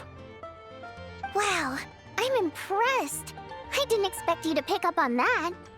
Actually, I only tried out that angle after talking with a composer. Still, Beneath the Frozen River wasn't on today's program. That's embarrassing. That's embarrassing. Oh, really? But it's a classic. You sing it every time. That's embarrassing. Almost every time. Oh, well then, let me say a few words about that other all-time classic, Flying in the Wind from the Mountain Sparrow. I didn't sing that one today either. My voice wasn't quite up to it, so I switched it out at the last minute. Oh, but, Sorry, Mr. Mitya, but you were at the theater today, yes? Of course I was. Remember? I said hello to all the troupe members before the show started. You, Odette, and the others. So what did Odette sing today? Elegy of the Snow-Winged Goose, of course. Sing? Correct. I see. I see. You find my singing boring, don't you? That's why you don't remember a single song. Looks like I'll need to cut a few from the program next time. No, that's not it. I swear. All right. I'll be straight with you. I'm sorry. My mind was wandering as you took the stage today. What the fuck is wrong with them? I enjoy watching your shows because the exquisite performances stimulate the mind. It always sparks some inspiration for my research. So, whenever I get stuck at work, I come to the theater for a change of pace. Odette's dance during the elegy of the snow-winged goose today was simply incredible. It got me wondering what she's been going through recently. That look of sheer defiance in the face of utter tragedy? It was so inspiring. I started scribbling in my notebook right away. So he's using the fucking theater as like white noise or something? Not that I made a ton of progress in the grand scheme of things, but I still think it was productive. By the time I snapped out of it, the entire show had finished. Yeah, I don't think he is a fan of theater. So what you're saying is, you didn't listen to my singing at all? Unfortunately not. I'm sorry. I don't know which is more disrespectful. The fact that I don't always come for the show itself, or the fact that I missed your performance. Seems like things are getting a little awkward. You look nervous. What's up? Mitya just stepped into a conversational minefield. If there's one thing Vodyanitsa doesn't like, it's people who show disrespect for her performance. This meeting was so hard to set up. Don't tell me it's already falling apart.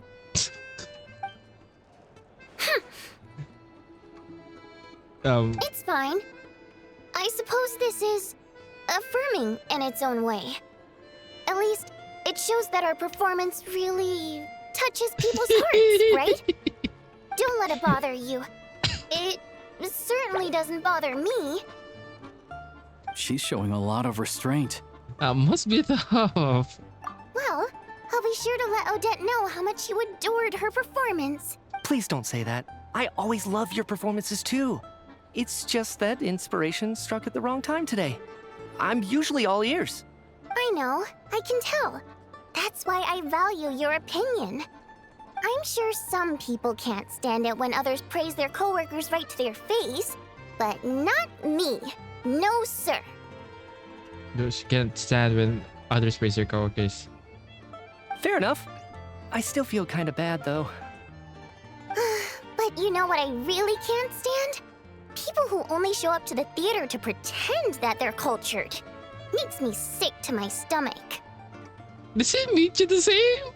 Well, he's not pretending to be cultured, but he's using it in other means. Oh yeah, 100%. There are too many of those people around. By the time they're walking out the door, they've forgotten all about the show. What's wrong? You look furious. I don't know if you've heard about the boss of the Iskra manufacturing plant. He isn't even a theater investor, but he always demands the same privileges as actual investors. Box tickets only, premium drinks, even the right to request specific songs. Well played, Vodyanitsa. Seems like she's harnessing her rage to steer the conversation back on track. Now that you mention it, I've interacted with that guy before. I gotta say, everyone holds him up as an example of a benevolent businessman, but I don't know. I don't see it. Yeah, he couldn't care less about what's happening on stage. He's just there to flaunt his social status. I hate that I have to prepare programs for guys like that. What's the big deal with that factory he runs anyway? I asked around a bit and heard some pretty shocking stories. That's Sounds smooth. like he's just another greedy capitalist. That's kind of smooth. I asked around a bit and heard some pretty shocking stories. I was like, oh, really? Yep, the things people are saying are pretty damning. Low wages, insanely long working hours, equipment running around the clock. And as if that's not bad enough, he also strictly forbids his employees from giving any kind of interview. now, this kind of sus. Like, in Mitya's perspective, this type of speaking is suspicious to me. You know, because she's just running it down. She's booking it. She's saying anything. Project Stuja has now been extended so many times. We're at the point where crystal rations for the common folk are barely enough to survive on. Yet he even wants to get his greedy hands on them just to boost his own profits. If the rumors are true, he's in serious violation of the law. Interesting. So you've heard about it too? What? So it's really true? Who knows? I've only heard the same rumors you have. But there's no smoke without fire. The Rooster's been coming down on us hard lately, demanding that we track and trace every single batch of Crystal. My coworkers in the Department of Energy have been tearing their hair out over it. Demand that we track and trace every single batch. Okay. The Rooster? I didn't realize he cared that much. I think he cares, but I don't know about. I think okay. I think what's happening here is that I thought first is that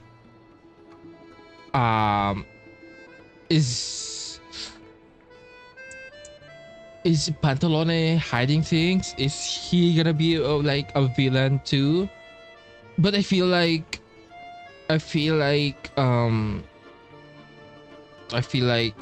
Pantalone is also being tied down to some extent. You know what I mean? Because you just can't give out Mora. Yeah. Even though there are no restrictions on Crystal trading, the poor will wind up freezing to death if we let the rich buy as much as they want. That's clearly unfair. That's true. Looks like we'll need to arrange an investigation into the Iskra manufacturing plant as soon as possible. I never knew you kept up with current affairs beyond the theater, Miss Vodyanica. You really have a heart for the common person. Most Fae in your position have long been indifferent to the plight of humans. Well, those of us who choose to live in human cities are naturally going to pay attention to any significant upheaval. Isn't the Rooster a Fae himself? I'm just surprised to learn that even someone with as much experience as him is getting so stressed out over Project Snezhnaya. What is the end goal of this project anyway? This is it. We're finally going there. I don't know. I'm sure Mitya can sense on some level that she's fishing for information. But since their conversation is so relaxed, he might just let something slip. It's stressing me out too. If I'd only made better progress with my research, things wouldn't have dragged on this long. Oh, so your work is related to Project Snezhnaya? That's right. The Armory Palace needs a brand new energy source. Not the power of the Light Realm, and not elemental energy. That's right. The Armory Palace needs a brand new energy source, not the power of their Light Realm, and not elemental energy. It's either Abyss or Descender? Right now, the only thing that meets the requirements is the power contained within stellar linchpins. So because stellar linchpins are out of the world. Right now, the only thing that meets the requirements is the power contained within stellar linchpins. And stellar linchpins is connected to the third descender, so it needs third descender energy? Are we gonna be the battery of this fucking Project Snezhnaya? But harnessing that power is costly. Each step of the process requires enormous amounts of Kresnik crystal, from extraction to quantification to attempts at conversion. Progress has been painfully slow, and the team is getting burned out as time goes by. Sometimes I see people staring into space as if in a trance. Could it be that this new energy source has side effects? No, it doesn't affect us, because the energy is used for... Okay, I got it. Stop choking me. Sorry. Fuck. I can't hate talk about that. Bro, we need to kill that fucking scarf. I think we're all just exhausted. We've been working ourselves to the bone for so long with so little progress to show for it. It's no wonder people are struggling to stay motivated. No, it doesn't affect it because the energy is used for... It doesn't affect us. What the fuck? Seems like I owe you an apology. I shouldn't have gotten so mad at you for not paying attention during the show. Don't worry about it. I count myself lucky, to be honest. I don't envy the people who work closely with the Tsaritsa herself. I'd much rather be in my current position. At least I don't have to shoulder any major responsibilities. So they're trying to develop a completely new kind of energy. It's a shame we didn't get to hear more. Yeah. Censored by a scarf. Who would have thought? Oh, dear. Looks like my time is up. I'm afraid I have to leave. I'm so sorry. We ended up barely talking about the theater. That's okay. It was a pleasure chatting with you, really. Let's make up for it next time. Yeah, hopefully once the work pressure eases up a little, I'll be able to focus more on the performance, and then we'll have more to discuss. We touched on some confidential issues today. I'd be grateful if you could keep it between us.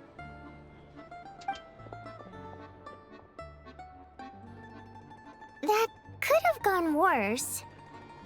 Nice job. Why was Mitya in such a hurry to leave, though? Oh. Sorry, routine inspection. Is that Valerie? Look, they have the same eyes.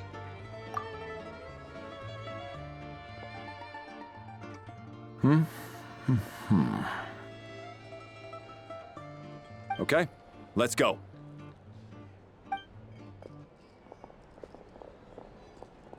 So he wasn't rushing to get back to work. He must have calculated that Valeri would find him here in exactly 25 minutes. That's frighteningly accurate. Okay, that's actually really funny. One of the main duties of the Special Assignments Battalion is to ensure that important figures stick to their schedules. Sounds like Mitya's arch enemy then. All right, time for us to get going too. Excuse me, check please. Check please. We'll settle our check too then. Oh, hello there. Mr. Mitya paid the check before leaving. He also asked me to pass on a message. He said it was an honor to share his tea break with Miss Vodyanitsa and her two friends. Oh, so he knows. Maybe he's also part of the Rokot or something. Wait. What if, you know? So he knew we were here all along? This raises a lot of questions. Did he deliberately mention the new energy source so that we'd overhear it? Maybe his work isn't confidential after all. Maybe the key here is the purpose of this new energy. I guess that's the next thing to look into.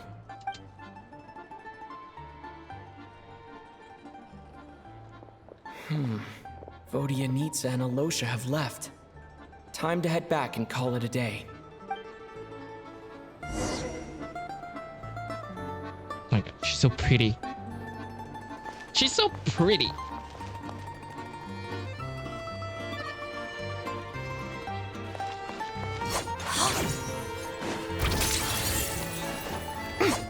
Yeah.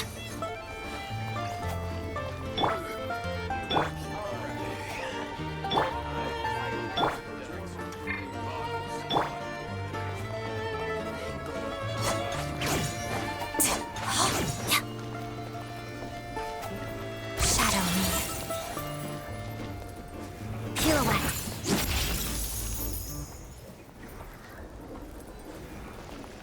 Is that AoE?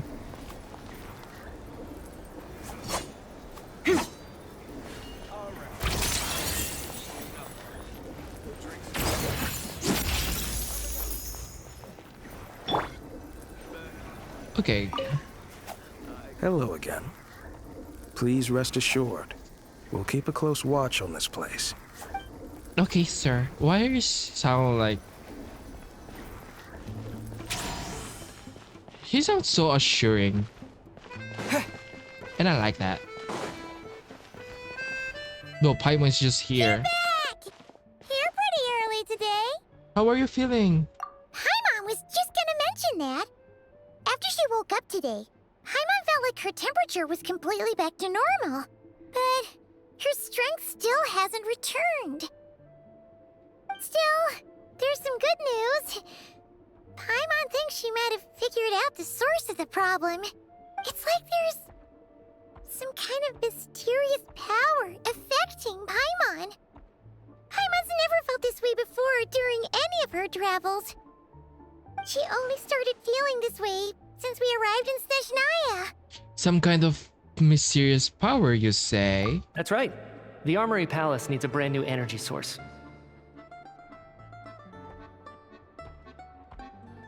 Could that have something to do with this? I don't get it. What is it? face again. You know, the one you get whenever you have a light bulb moment. Let me tell you what I found out today.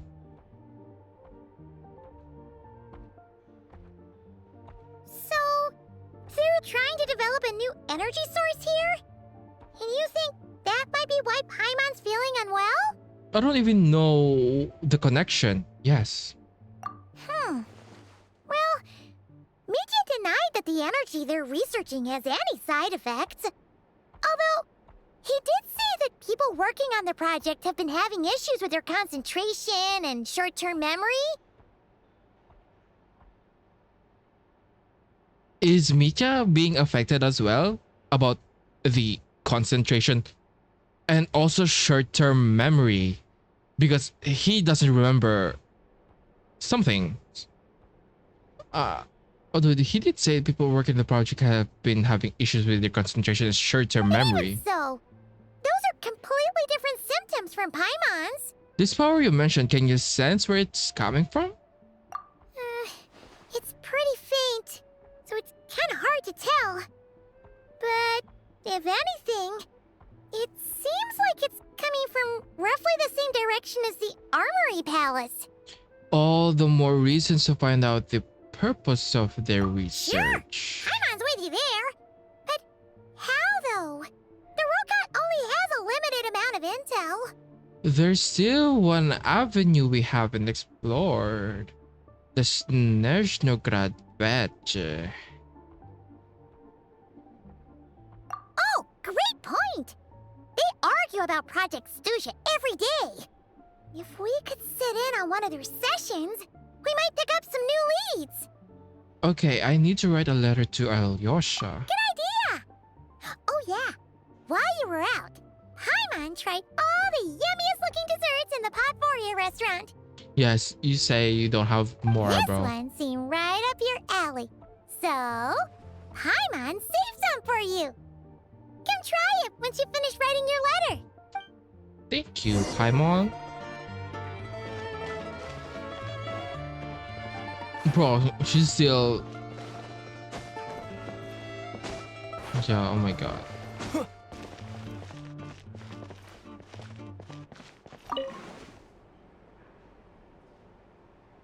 Good day, Alyosha. Come here. I don't know.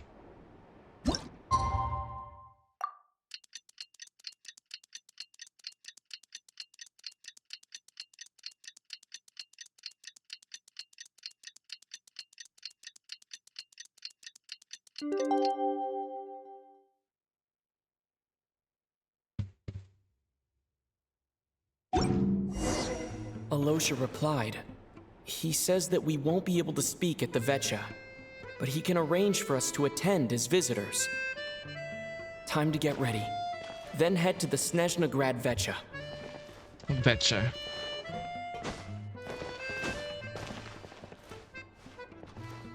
You're back! Paimon's been working on the crossword puzzle in the newspaper. It's actually pretty fun. Oh, shoot! Paimon forgot the next word. Oh, she had it a moment ago. Think, Paimon, think.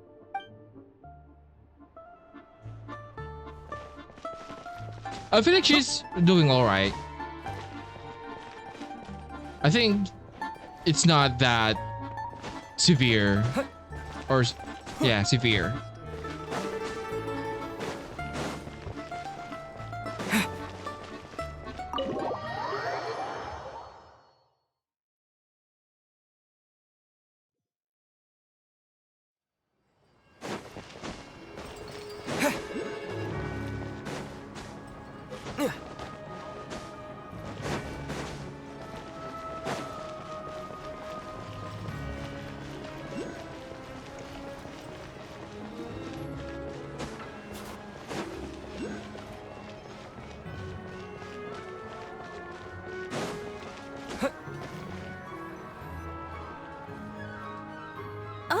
Miss Vodianitsa, prima donna of the Korolievsky troupe. What a surprise meeting you here. Will you be sitting in on a session of the Vetcha?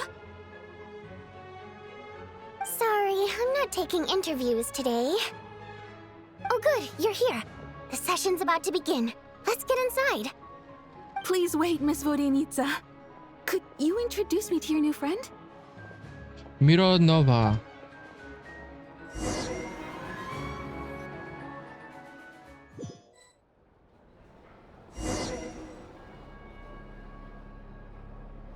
Shortly after you take your seat, the meeting of the Snezhnaya Veche officially begins. Discussions on whether to extend Project Susha are saved until the end. As the rooster Pulcinella shares various energy-related statics, the dull and lifeless room suddenly becomes very animated.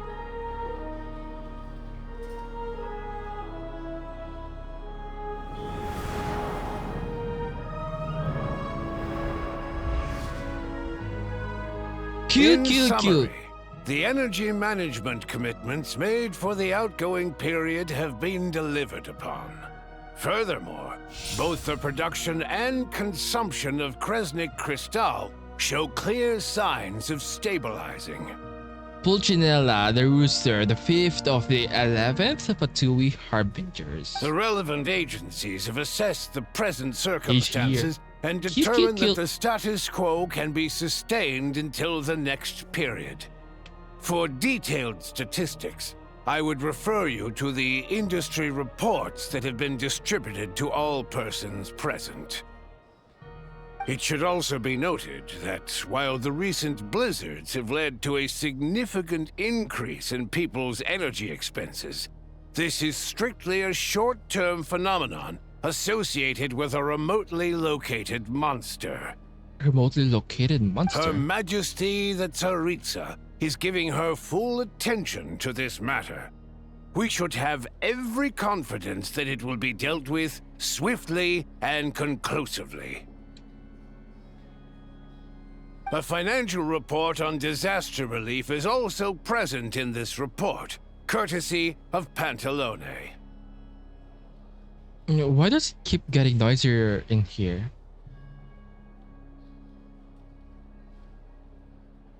They cover the same old ground every single time. The rooster never seems to mind, but everyone else is getting tired of it. There's a general lack of trust. People aren't seeing any tangible benefits that affect them directly. Of course, none of that will be reflected in any of the reports on the table. Yeah, if it weren't for these hard copy documents, I could have at least made something up. If it weren't for these hard... I've been meaning to ask, why are you still here? Oh, why are you acting so chummy? Oh, don't mind me. I'm just out here trying to hit my interview quotas. Bring out the kvass. Ever read it? Best-selling newspaper in town. She's like Charlotte, but doesn't seem to be enthusiastic about it. If I remember correctly, you guys don't even have a sales permit. You have to sell from stalls on the street. Okay then, best-selling street stall newspaper in town. Still counts. Why did you just fucking... Oh my fucking god. She just fucking start drinking in the fucking morning. Order! We will now open the floor to the representatives. If there are no further substantive issues to discuss, we will then proceed to a vote on this motion. Snezhnaya has a long tradition of treating members of the Fatui armed forces and their dependents favorably. But recent surveys shows that Fatui families in remote areas have access to 15% less crystal than the average civilian family in Snezhnograd. 15% is a lot. It's been said many times before, but it bears repeating now. There needs to be a clear and consistent rationale behind how crystal is allocated, or we will soon face immense public backlash. Perhaps you wouldn't need to keep repeating yourself if you would hear me out for once. I say again, true consistency exists only in principle. In the real world, fairness is relative. Bro, his voice sounds sassy. Okay, sir, I understand. Why do you have to say it like that? You appear to treat resource allocation as a simple function of production and population. So what about when the equipment used in production breaks down? Have you factored that into your equation?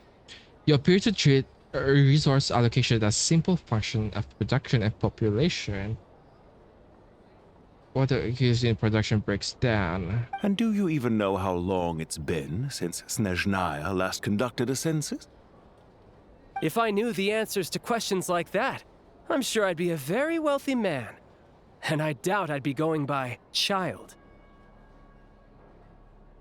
If I knew the answers to questions like that. I'd like to bring the focus back to the specific issue I raised. Or do you wish to deny that favorable treatment for Fatui dependents is our long-standing policy? It's easy to be a critic when there's no accountability. That seems to be a running theme in the anti-Project Stuja cohort. Defeat the ringleader and all other problems will magically resolve themselves. That's what they seem to think. Okay, his eyes, Valerie, and Mitya is so similar. But in case you aren't aware, not one jot in my report would change whether Project Stuja continues or not. So you have no intention whatsoever of finding a solution to this problem? On the contrary, I'm the only one here who ever brings solutions. Child opened by speaking up for the armed forces. Regrator struck back with style and a war of words ensued.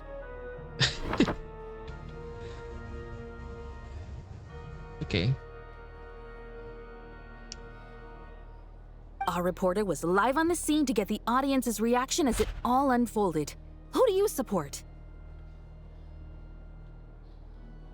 Our reporters was live on scene to get the audience reaction as it all unfolded. I think Child raised some issues that need addressing. I think Regrator's rebuttal makes sense. That's the thing, both of them make sense.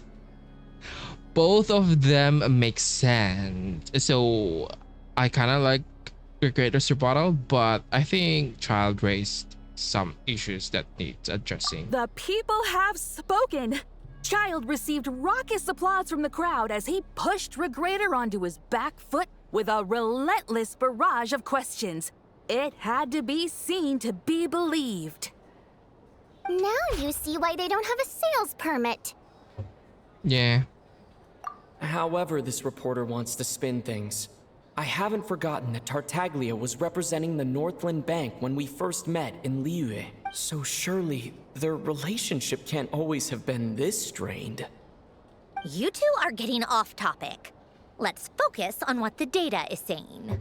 Mr. Pantalone, may I speak on your behalf? Oh, please do. I'm more than happy to save my breath. Crystal distribution policy undergoes modifications with each new period. The ultimate goal being to find the most reasonable method of allocation, which I believe is what Mr. Tartaglia also Undergoes seeks. modifications with each new period, the ultimate goal being to find the most reasonable method of allocation. But I fear many may have been misled on this topic by extremist activists. To clarify, Project Stuja is not the root cause of the problem. It is merely a framework for resource distribution. Root cause of the problem, it's merely a framework for resource distribution. The most recent reports all point to Snezhnaya's resilience and adaptability during this period of fine-tuning, and give clear indications that a distribution framework is improving with each iteration. To make drastic adjustments without first considering the risks would likely do more harm than good. It would be a waste of the hard-won experience we've gained to date.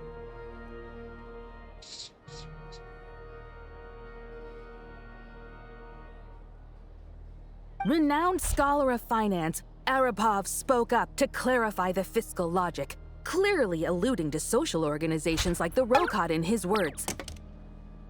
Bruh. With the notorious Lelek still active to this day, should the Rokot be held responsible?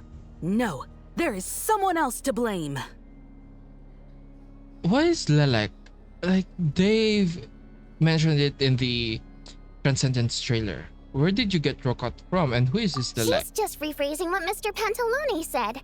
The Rokot are the critics he accuses of taking no responsibility for their actions.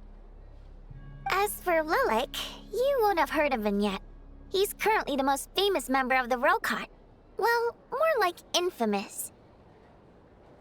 Before Lelek comes, who is this Lelek? Ending Project Stuja has become an obsession for him. Unlike the more decent ones among us, he believes that votes in the Vetcha are all that matter. Ending Project Stuja has become, unlike the more decent ones among us. So whether it's threats, coercion, or bribery, he'll use whatever means necessary to get people to change their vote. Wow, there's more to the Rokot than I thought. And since we're already on the subject, what do you think of Lelek's methods? Are you for or against? Hard to say. I suspect there's more to his story. He seems a little extreme. I can't sympathize with him. Hard to say. I suspect there's more to his story. Well, whatever the story is, his actions benefit us all. We stand with Lelek. At least someone here wants to take this discussion seriously. I've been considering that issue myself. What you really need is more precise regional data, right? I think it would be easiest to let the Fatui handle it, since they're already in charge of Crystal shipments anyway. We may as well get them to collect some data while they're at it. Whatever you need, you can ask the Fatui to look into it for you. In terms of supervision, I think the Druzhna would be a good fit. I had hoped to discuss this with Miss Vesna, but sadly, she's not present. I will be happy to take a note of your suggestions and present them to Commander Vesna for a decision upon her return. The Commander has always taken a keen interest in Project Stuja. However, given the Druzhna's demanding workload, I'm afraid it may prove difficult for them to provide any practical support. Let us refrain from jumping to conclusions until a concrete and actionable plan is in place. My apologies, Lord Rooster. There are numerous issues to address here, including manpower, time sensitivity, and reporting lines. Nevertheless, I support drafting a proposal. Follow the usual procedure, and it can be raised as a new motion for all parties to evaluate at the appropriate time. Not gonna lie, make Rooster playable. Make him playable.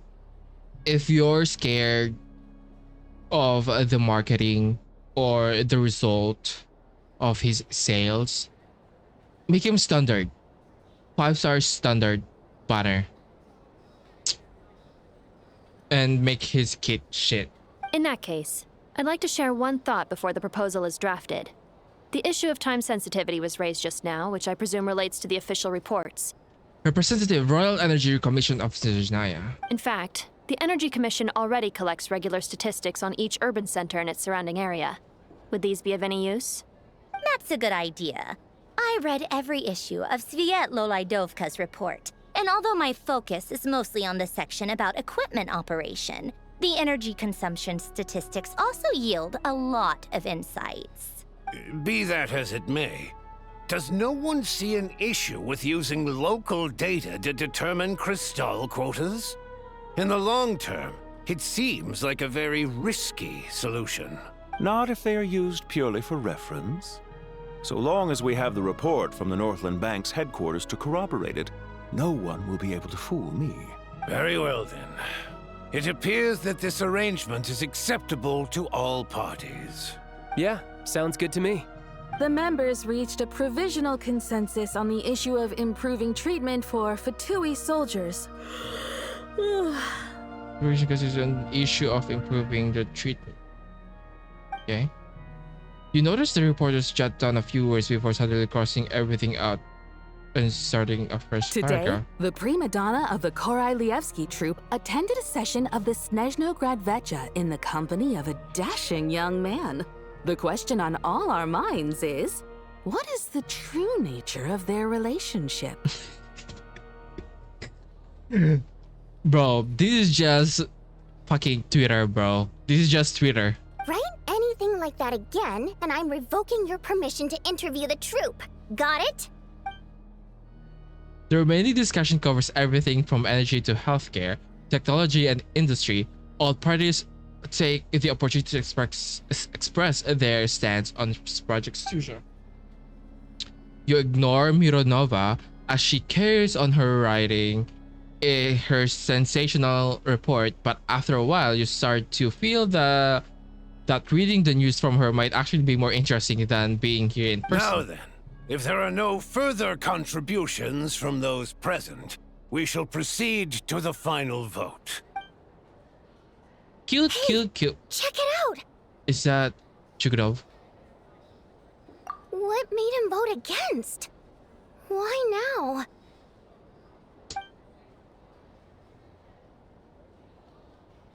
Maybe, yeah, he got... The votes have been tallied. Those in favor of continuing Project Stuja total 61%, securing a clear majority. That was too close. The margin has shrunk yet again. Chugunov was a huge loss.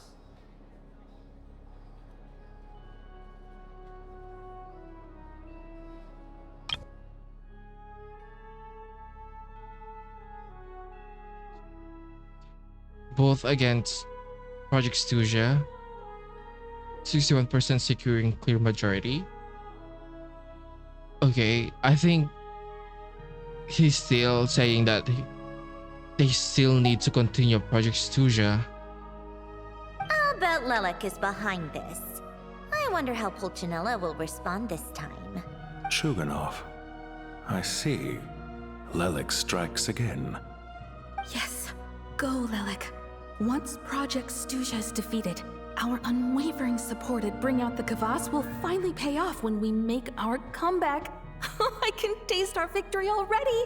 I don't think it's the leg. I think it's Odette. In accordance with the result of this vote, Project Stuja will remain in effect until the next Vecha period. Finally, may I remind us all... He's so cute. Yeah, he's so debate cute. only for the greater glory and solidarity of our nation. May the aurora shine ever on, and the tundra always stand firm. The session is concluded. Is it Lilac actually, or I thought it was...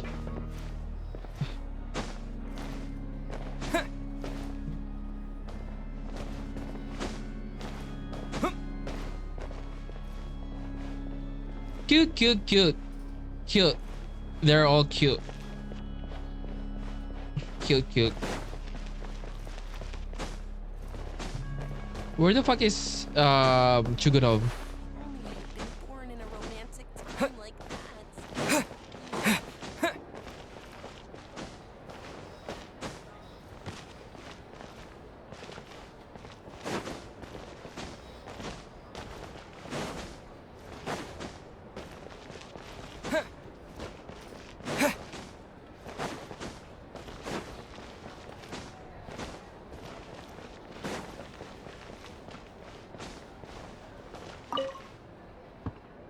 I have to say, I really wasn't expecting Chugunov to vote against Project Stuja. Why? What's so strange about that? Well, in principle, Snezhnaya's business and political elites ought to be the ones least likely to oppose it. As we heard, Project Stuja is basically just a resource distribution framework that requires everyone to cut back during the winter. But even if the policy got cancelled, the Tsaritsa's energy needs wouldn't suddenly go down. The extra demand from the public would have to be filled from somewhere. So logically, the factories would have to take the hit. This explains a lot. But even if the value got cut with the policy, the Tsaritsa's energy wouldn't suddenly go down. The extra demands from the public would have to be filled from somewhere. I got a letter from Mr. Mitya just before today's session. He said he's confirmed that there are issues around overtime and excessive energy consumption at the Iskra manufacturing plant. In a situation like this, once the Rooster receives the report, he'll order the factory to halt production and submit to an investigation before issuing a penalty. But that's a week-long process, and thus didn't make it onto the Vetcha agenda this time. I don't think he suspects anything so far. Got it. So for him, it's a choice between reducing production and stopping entirely.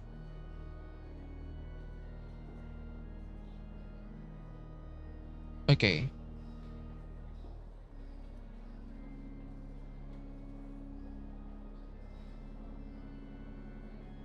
Exactly. And as you know, he's a very selfish person. I was originally gonna try and flip him after he received notice of the official sanctions.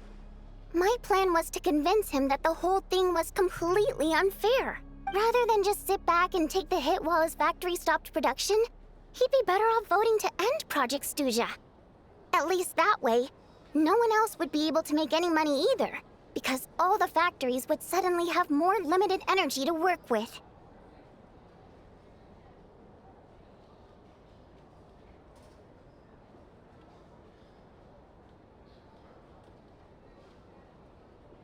But now, he's already voted against it. Which means someone must have used more forceful means to change his vote. Just like with everyone else who flipped. Must use more forceful means to change his vote.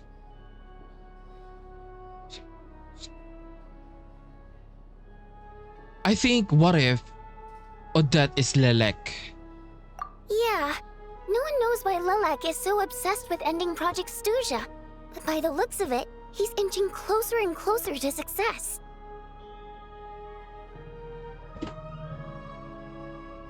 Lelek must have strong motivations, given how he'll stop at nothing to achieve his goal. Maybe he knows the full truth of Project Snezhnaya. Maybe my next step should be to focus on him. Oh, right. What are your plans for the rest of the day? Shall we head out? Oh, in the Transcendence trailer, when they were talking about Lelek, they were showing a ballerina toy, like not a toy, like a figurine. Oh, that is Lelek. Hey, comrade. I noticed you were here during the debate. I didn't take you for a political enthusiast. Greetings, Harbingers. I just happened to have some free time today, and my new friend here thought it might be fun to check out the Vetcha. Ah, Odette must have introduced you. Looks like you two are getting along pretty well. I'll leave you to catch up. I should head back to the troop. Sure. Break a leg and all that. She sounds so sassy. Thought it might be fun to check out the Vetcha, did you? Things are never that simple with you, Traveler. There's no way you're here for kicks and giggles. Tell me I'm wrong. I learned an interesting tidbit today. Some guy called Lelek. Oh, yeah. To some, he's a captivating enigma. To others, he's the bane of their existence.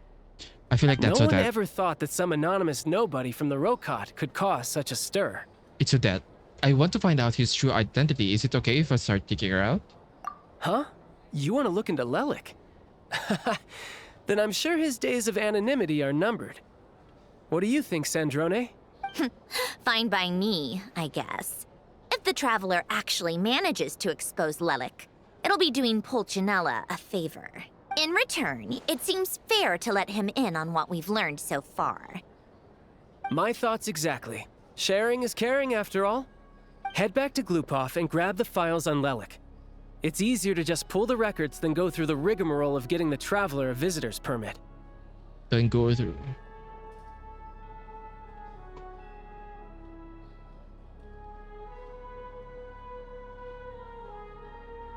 As you command, child, sir. In that case, since we're going to be waiting anyway, I'll have someone brew a pot of black tea.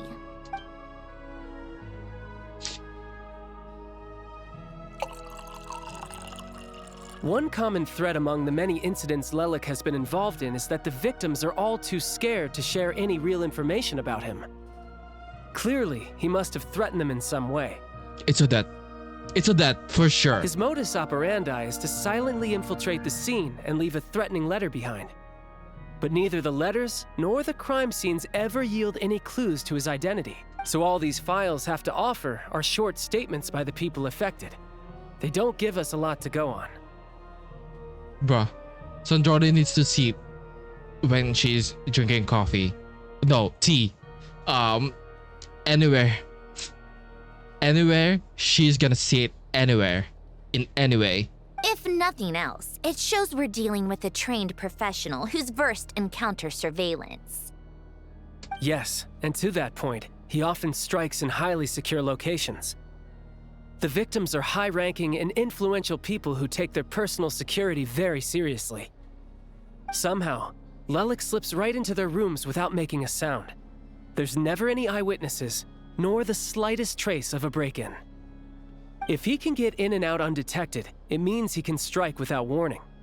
Not that that's ever happened so far, but the thought is enough to scare these people sleepless.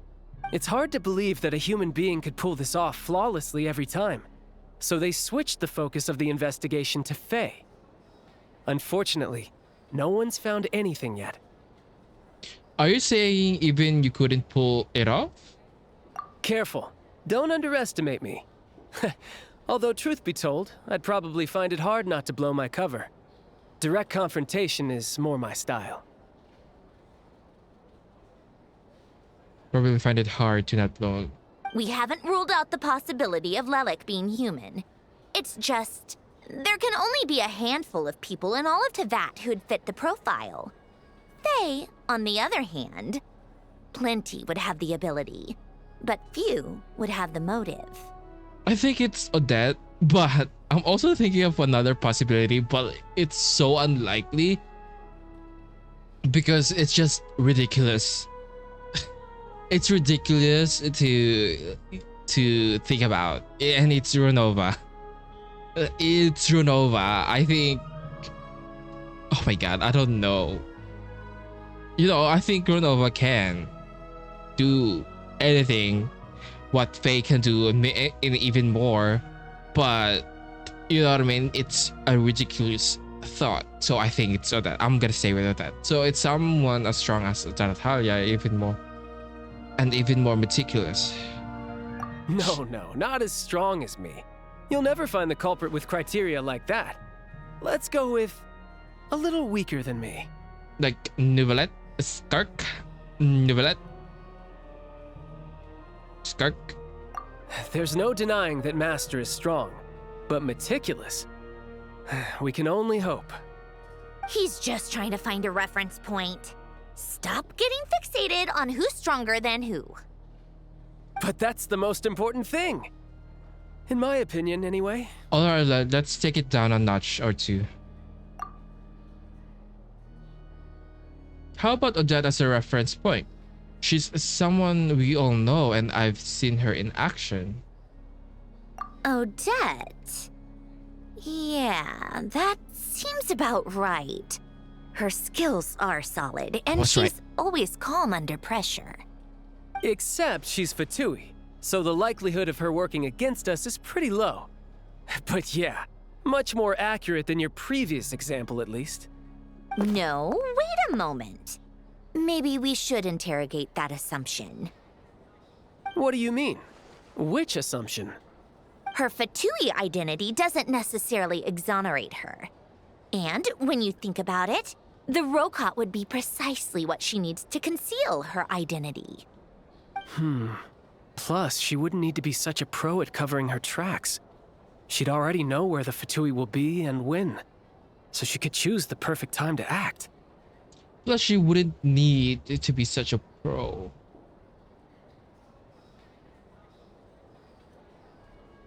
I was right. Am I right? Am I right? She wouldn't need to be such a pro at covering her tracks. She'd already know, okay? Oh, yikes. I was just thinking out loud. Why is this starting to sound like such a convincing theory? Still, what reason could Odette possibly have for trying to call off Project Stuzia? So in the infographic that they made, that Genshin made, so I was like, there was this quote about as the projects, no, as the snow in Snezhnaya go stronger, perhaps I should. Then they censored it, so I thought it was just like allegory to depression or mental health. I think that's it. I think maybe I should stop Project Stuja. Oh my god, that's so fucking weird. Arlecchino would be the best person to ask. She knows Odette best. Unfortunately, she isn't back yet. Arlecchino? Rosaline used to open up to her in private about her struggles with Odette. Rosalind used to open up to her in private about her struggles with Odette. As I'm sure you can imagine, Arlecchino is quite a lot better with children than Rosaline was. She gave her some tips on how to handle the situation, and Rosaline managed to reach a settlement with Odette before leaving. So I suppose there were at least no lifelong regrets left behind. Beyond that, I don't know the details about that side of things. But I do know that Odette definitely has a motive to hold a grudge against Project Stuja. The reason being, her father passed away during the early stages of the project. That was back before it had been named Project Stuja, when things were still being worked out. But in essence, it's remained the same ever since. Huh. The more you know. Rosaline was always so self-centered. I never understood why she started paying so much attention to Odette.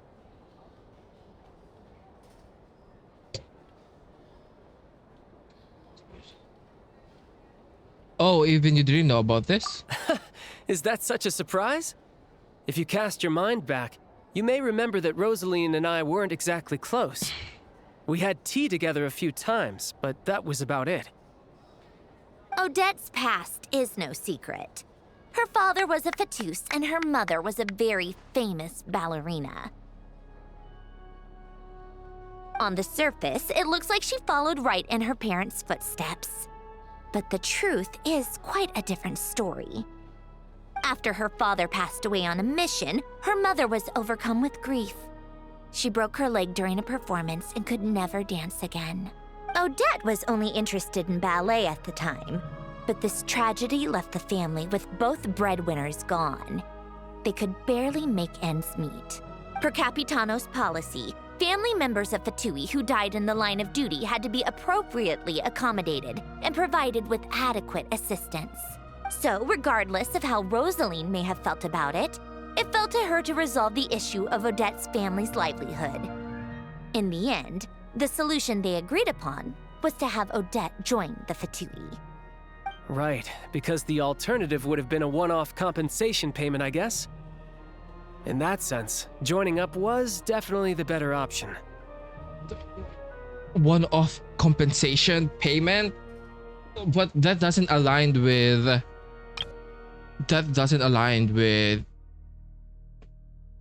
appropriately accommodated and provided with adequate assistance.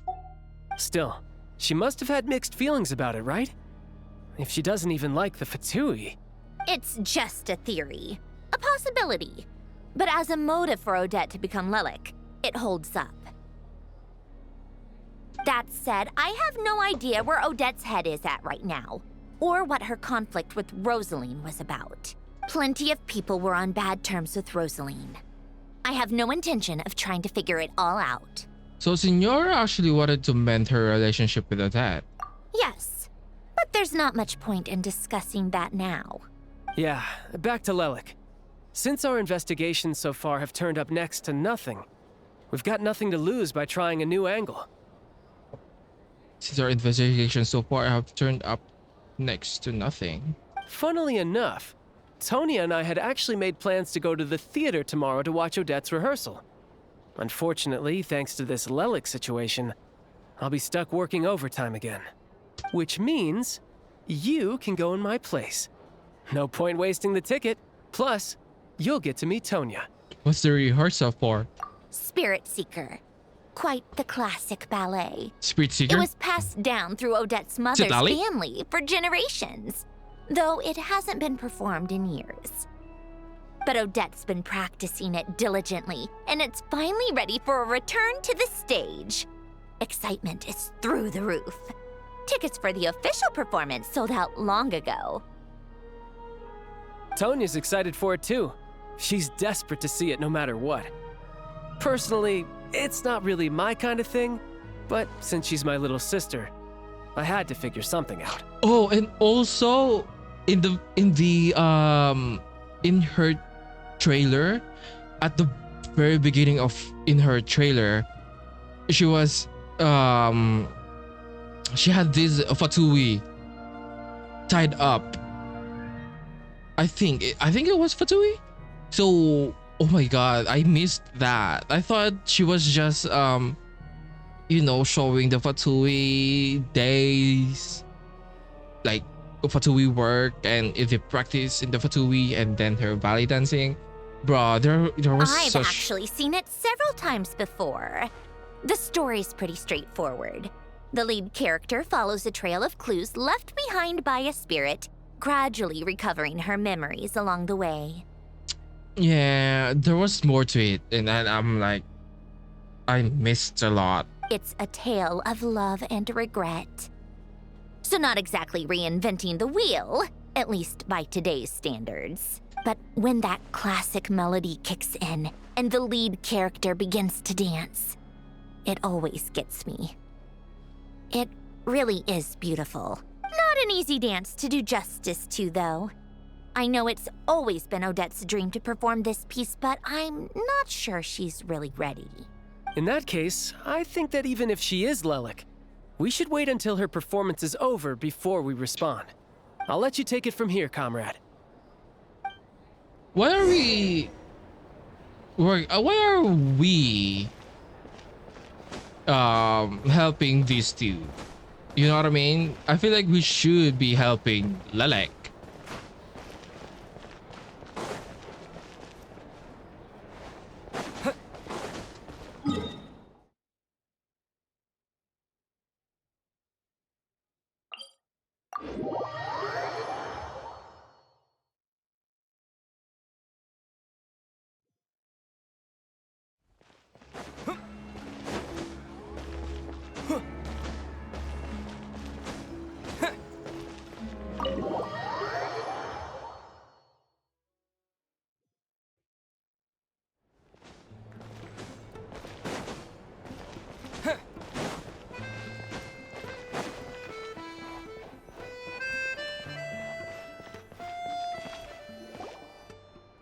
Sounds like you've made a ton of progress today. It's good that everything's going so smoothly. Next step is to head back to the theater and get a clear answer from Odette. It could be easier said than done. Even if she's the one, she won't necessarily admit it. Either way, Paimon doesn't get the sense that she's a bad person. Sure, she might have done some pretty extreme things, but Paimon bet she has her reasons. Plus, like, what do you mean extreme things? I mean, she wants to stop Project Stusha, so... Maybe this is going too far, but like, with everything she's managed to do so far, wouldn't it make more sense in theory to be even more, heavy-handed? Why leave a letter when she could, well, we know there are plenty of other ways to keep people in line, right? The point is, she could have gone further, but she didn't. So, if it is her, she's got some principles at least. I want to believe in her too. Why are we making it like an issue? I thought we want to stop Project Stusha. I'm I'm so confused. Yeah! Well, all you can do is follow the facts wherever they lead. Maybe it's not that she wants to stop Project Susha, but how she do it? How are you feeling today? No change, really. But that thing Paimon told you about yesterday? Paimon feels like she can sense it more clearly now. Hearing you talk about your day makes Paimon itch for an adventure. If only she could be there with you so we could experience it all together. Yeah, I wish you could be there too. I'm not used to adventuring alone. But don't worry, we'll get to the bottom of this. Guess it's just one of those things. Never mind.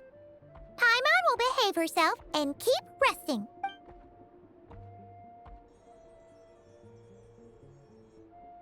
If Odette is Lelik, she may well have inside information on Project Stuja. Her father was involved with the project's early implementation and tragically died in the process. Now, she's dedicated herself to bringing it to an end. It's hard to imagine she could have gotten this far without knowing anything at all about the Tsaritsa's true intentions. When she spoke to us as a member of the Fatui, how much did she let on? And how much was she hiding? Only time will tell. Maybe tomorrow, everything will be answered. Hey look! It's snowing! Could be a tough day ahead. Make sure you wrap up warm tomorrow.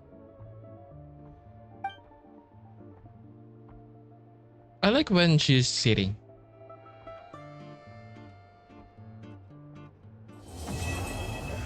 Everwinter without mercy.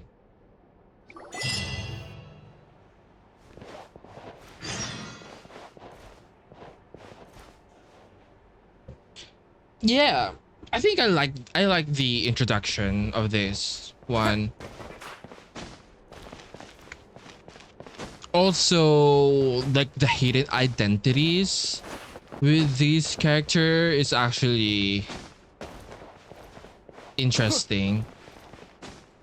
Also, they are more so upfront with the conflict,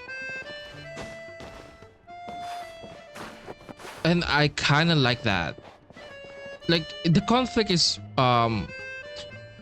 within other people, or so to say, within the government. So like there is a nice like sensation to that, because in Natlan it's about conflict with the people versus the natural disasters like the abyss. So unlike, let's say,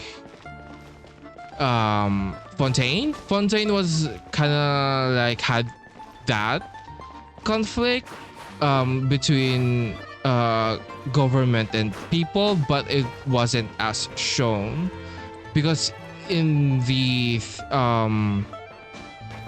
because I think it really didn't matter as much. Well, I say it didn't matter, but there are people living in the sewers. But at the same time, like what they kind of did about it is that, okay, we need the energy to do this and do that to like power up the or the epic class, the thing, the one the Fossilor did, the one that Fossilor was doing, and then they had to do they had to use the Archie, the Numacia something, the Oratrice mechanic Cardinal. That one, they had to store the energy there, so they had to use the Numacia energy. So it feels like there's not much conflict, but they kind of did show that there should be conflict with the people because people are living in the sewers. But this one, yes, they show that people, yes, are living in the much more remote part of Snezhnaya, and there's no fucking energy, and they actually showed it well, which I liked. I like that.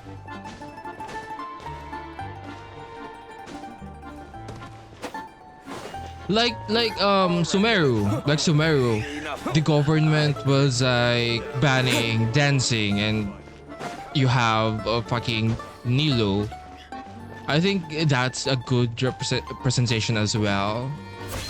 So yeah, Cryostorm.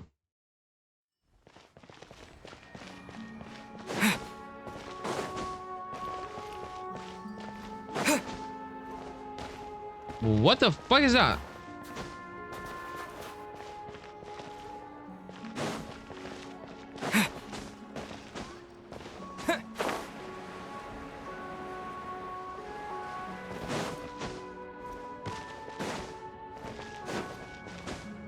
Oh.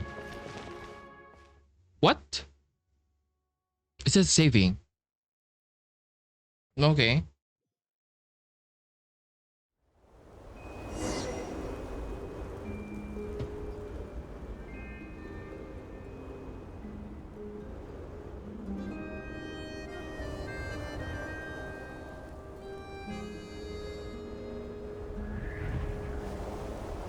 Why is it too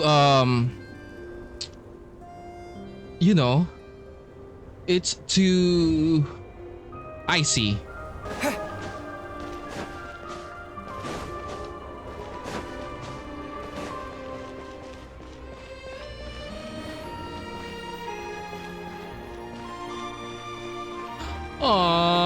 Wait, what are we doing?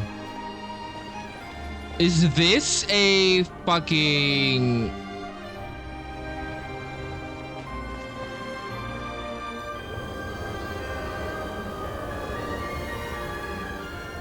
Ooh, it sure is cold today. I wonder how much heavier the snow's gonna get. Bro, you're gonna die. You need Here to see Odette? I just need to see your tickets for the preview. I feel like it's too chilly. Perfect. Thank you. I'll hold on to your tickets. Come on in. It's freezing outside. I think you need to go inside, man.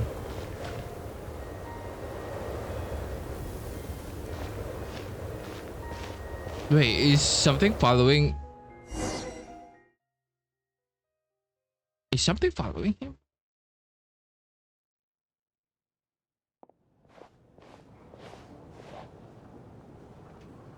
I think I'll leave the Lelic question until after the show's over. Then I'll go find Odette.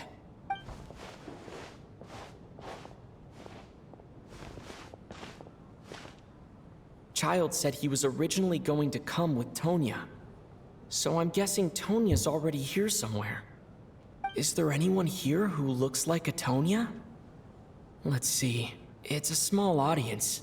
Makes sense for a preview. But wait, I do see some familiar faces. Mr. Chuganov's back again by the looks of it.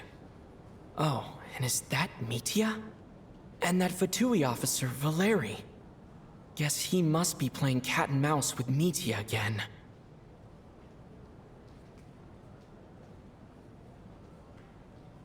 What if... Oh, I forgot about Mitya. What if he is Lelek? What if he's Lelek or... Oh no. It looks like Valeri. the show's starting and I still haven't found Tonya. Never mind. I'll just have to take a seat for now and see if I can catch her afterwards.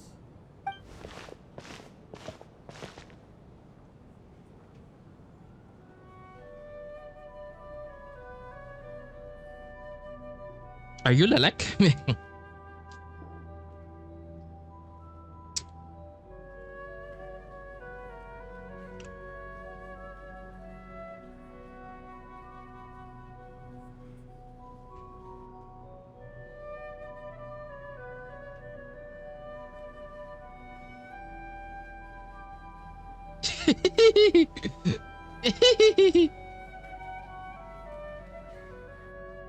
Wait, what's happening?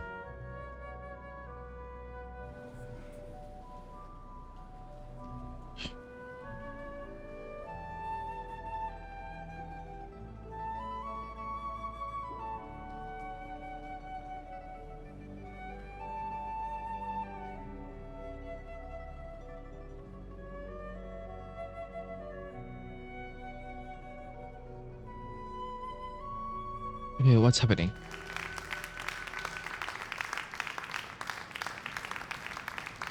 Hello, members of the audience. I'm a staff member here at the theater.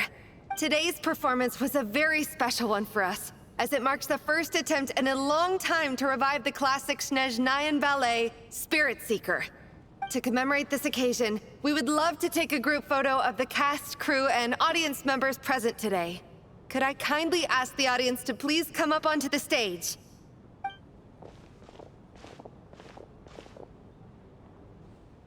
All right, everyone, huddle in a little more. Now, look at the camera. 1, 2, 3.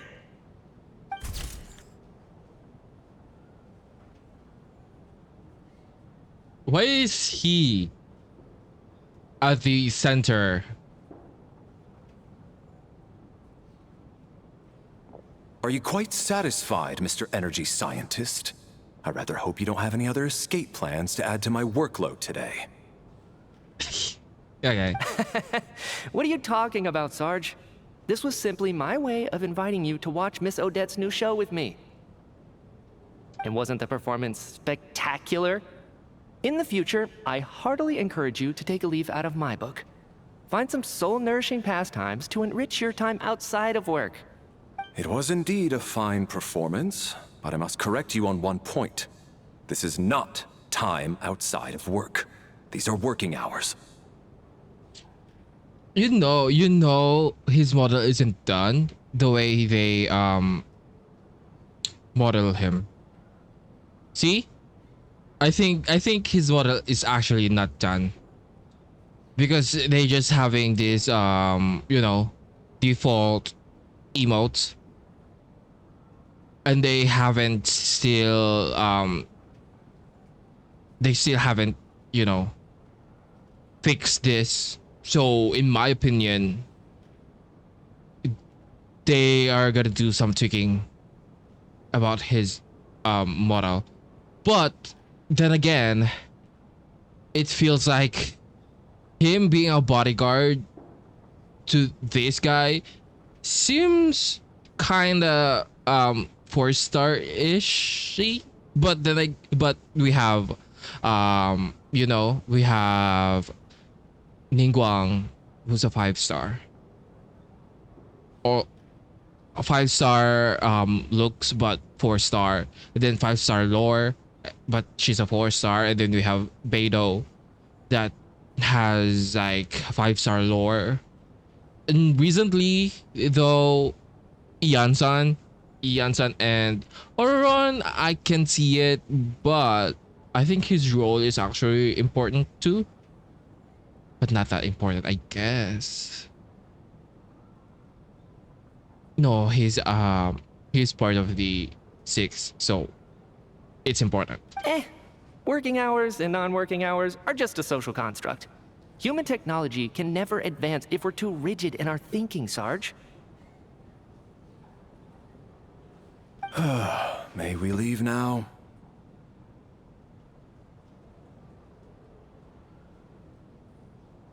Already? I mean, I was kinda hoping to soak up the atmosphere for a little longer, but... no? Okay, guess I'm pushing my luck. Didn't seem like too much to ask, but fair enough. I feel like, okay, I see the difference between their eyes, but Valerie's eyes and Pantalones' eyes is actually a little too close. And they also have black hair. Off we go then, Sarge. Back to the land of working hours. Lead the way. This is That has to be her. She's the only person in the audience around Tonia's age. Excuse me, are you Tonia? Huh? Oh. Your brother's busy today, so I took his ticket. Don't worry about him, he's fine. Oh, okay. Sorry for the trouble. What's wrong? Are you sick? No, I'm fine. It's nothing. Maybe she caught a cold on the way here because of the weather.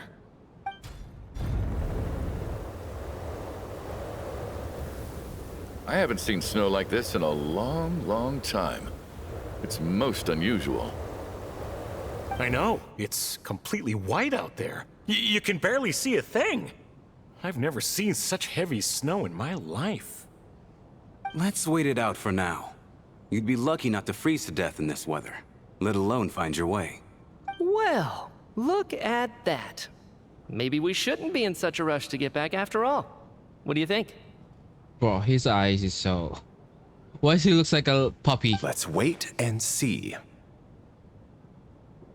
Okay, I think he also kinda giving off Pantalone. Why do you need to take it so seriously? Fate has given us this wonderful chance to take a break. We owe it to ourselves to make the most of it. Come to think of it, there's a small inn not far from here that always keeps plenty of extra blankets on hand for guests. I know the route well. Shall I head over and borrow a few blankets? That way, anyone in a hurry can wrap up warm for the journey back. Just remember to return them next time you're over this way. Sir, there's really no need to go to all that trouble. Hey, it's no trouble at all. Wait here, I'll be right back. Bro, you're gonna die. What a kind gentleman. Very good. My wife and daughter are waiting for me at home, so I shall be heading back as soon as I get my blanket. So... Are you expecting us to go back to the Armory Palace wrapped in blankets too? Don't worry about that. I made arrangements in advance. Should I not return to the Armory Palace within 3.5 hours after Operation Showtime begins, an armed squad will be sent to collect us. They will escort us back. You are one of our key military personnel, so any weather-related risks must be eliminated. I'm not gonna lie. He sounds like Pantalone. But if Pantalone is, you know, a dom or something. Operation Showtime? So, wait. Every single time you drag me back to work when I sneak out, it's a whole official operation? I gotta say, you've really turned this into quite a moral dilemma for me. It's snowing pretty hard out there. I think you should stay here for now. You seem a little under the weather. Sure. My brother might come pick me up in a bit anyway. What's Time happening? to get to work. I should head backstage and find Odette. I need to look her in the eye and ask her about Lelik. Excuse me, are you looking for someone? I'm looking for that. I'm looking for Vodadisa. I'm looking for Alyosha. I'm looking for that. Ah, a fan, I'm guessing? Today is just a dress rehearsal, so Miss Odette won't be meeting with fans. She's taking a well-earned rest right now. Sorry, but that area is currently off limits to everyone except the cast and crew. Bad timing, I guess. Well, I might as well stick around. I doubt Odette will be leaving before the snow lets up in any case. An hour goes by, but there's no signs of stopping. What happened to the gentleman who went to fetch the blankets? How has he still not returned? I was thinking the same thing. It's still snowing very hard. Do you think something might have happened to him? Whatever the reason for his delay, I must say I hate nothing more than people who make empty promises and fail to deliver. This guy is a bitch. Well, I have to treat my employees like that on occasion, but that's different.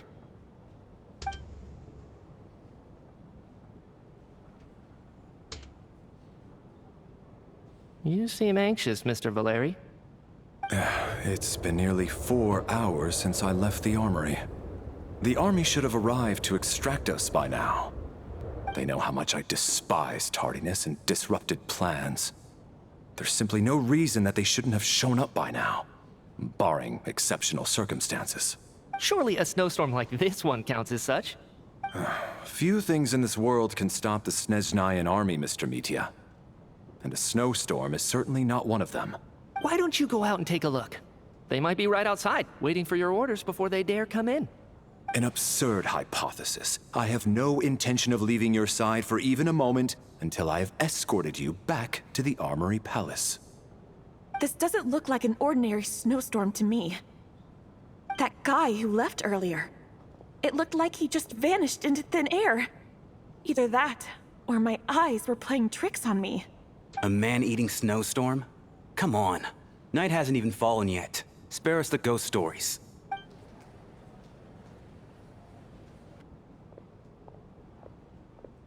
Traveler, didn't know you were coming today.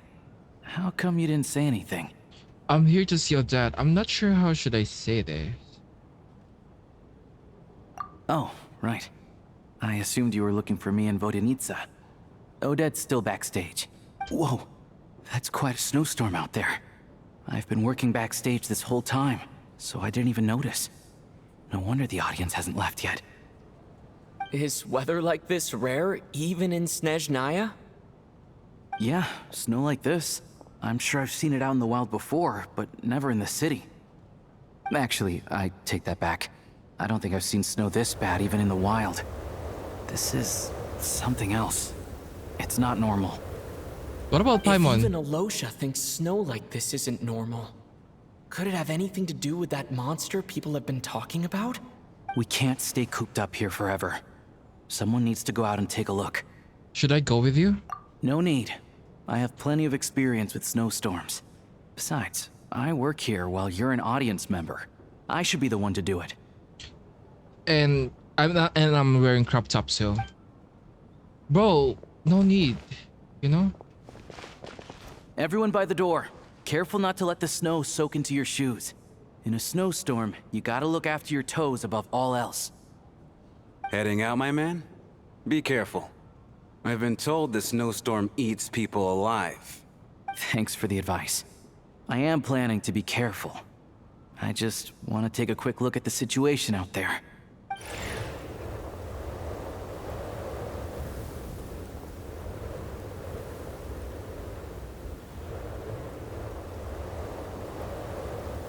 It's so good. He's back! He's back! How was it? What's going on out there? Did you see any soldiers patrolling the area? Something about this storm isn't right. There's no one out there. I didn't see a single soul. And something in the air gives me the creeps. This isn't your average snowstorm. I suspect it might be related to recent events in our nation. I strongly advise everyone to stay here until the snow dies down. Are you serious? So all of us are trapped here now? That sounds a little far-fetched to me. You want to go outside and see? I, for one, am not risking my neck in that weather. This just turned from a minor delay into a major hassle. We can only hope that our friend who went to fetch the blankets just ditched us and went home. Is it really that bad? But my daughter, I won't be able to read her a bedtime story tonight. I hate you. Huh? What are you all still doing here? Whoa!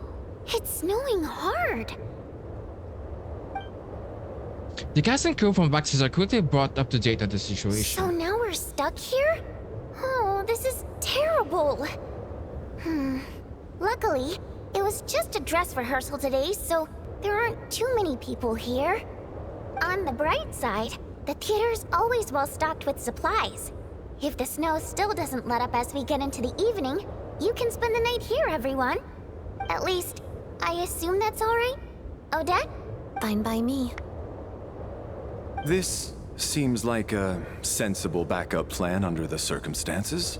My thanks to the theater for being so accommodating. What are you staring outside and praying for, my man? You anxious to get home too? Oh, your majesty the Tsaritsa, I beg you, please do not let tonight's snowstorm stop. What the fuck? This is a golden opportunity to spend the night under the same roof as the two top stars in all of Snezhnaya. It's a once-in-a-lifetime experience. It's so creepy. You're being a creep, bro. I think I've changed my mind. Sir, if you so much as look at us funny, you'll be seeing stars in a whole other way. Behave yourself, or you'll be begging for that blizzard. It's getting colder. We need to keep the indoor temperature up. Close the door. He's being and a lock it creep, tight. man. Let's head somewhere warmer. Bro, what about the guy? Wraith, Nocturne. Wraiths.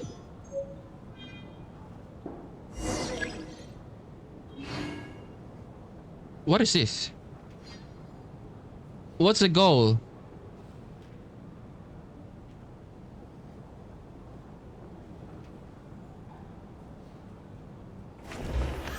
Head of the Special Assignment Battalion Armor Parasora Guardian Guard First Regiment. As a soldier, he placed great importance on planning and timing.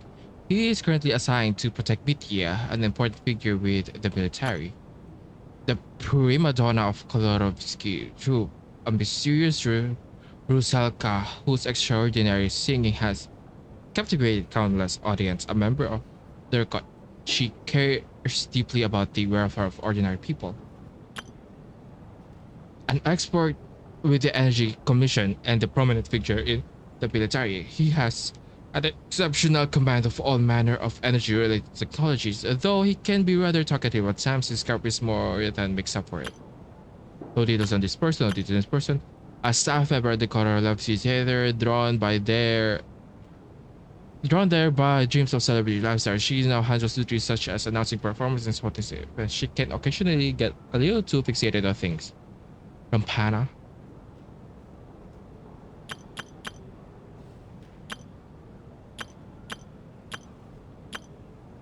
The principal ballerina of the Korolevsky troop, also a member of the Vatuian candidate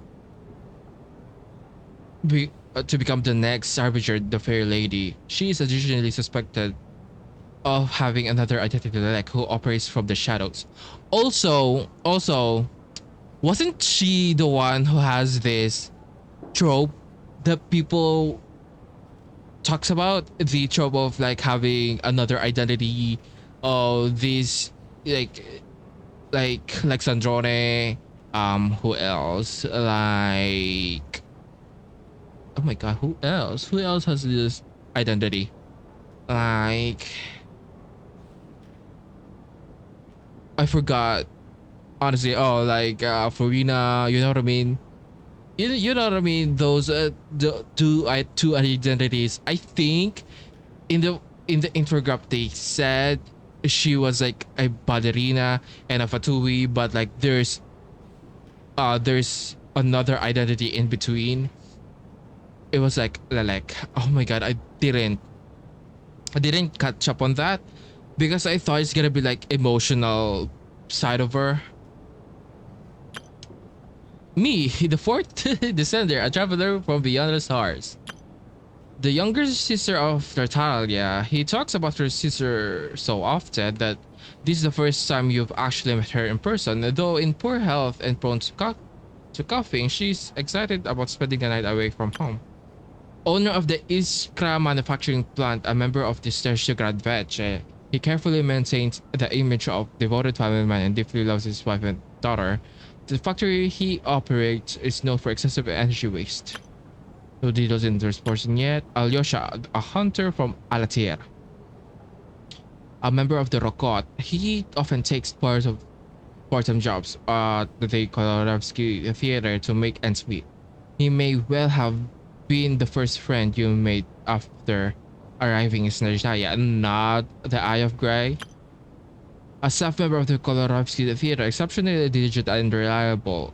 He rarely makes mistakes. Regular theater goers know him well, as he has long been responsible for checking tickets at the entrance. He also seemed to be a fan of Odette.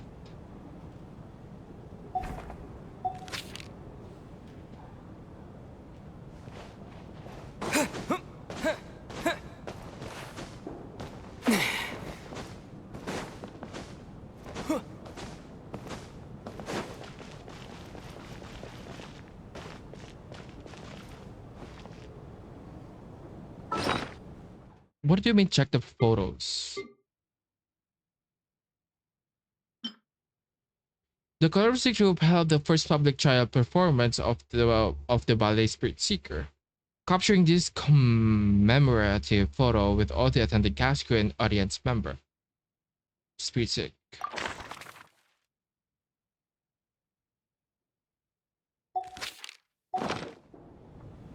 Check the group photo in the inventory for details of everyone. Okay, I already did that. I guess.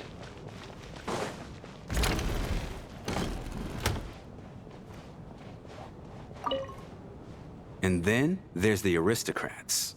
Easiest of all to deal with. You don't need to use any force whatsoever. All you have to do is show them the rope you plan to tie them up with. Do you know why? I don't. Do tell. Because nothing horrifies them more than the thought of a cheap, coarse rope leaving creases on their precious million Mora coat. They'll do whatever you ask to avoid that fate. Unexpected, but funny nonetheless. Tell me another one. What the fuck is wrong with this guy? Well, look at that. I got myself a new listener. Hey there. Let me introduce myself. The name's Shram, and I'm a mercenary. The kind that gets paid to do odd jobs for rich folks. And I am Chuganov, an entrepreneur. If my name is unfamiliar to you, you will no doubt have heard of my factory, the renowned Iskra manufacturing plant. I'm Traveler. Enjoy your conversation. Are you really that famous, Mr. Chuganov? How come I've never heard your name before? Excuse me? Is that a joke? Or are you being serious? Oh, I'll have to ask my rope later. He's probably tied up more entrepreneurs than I've ever heard of. I think... Is he scared?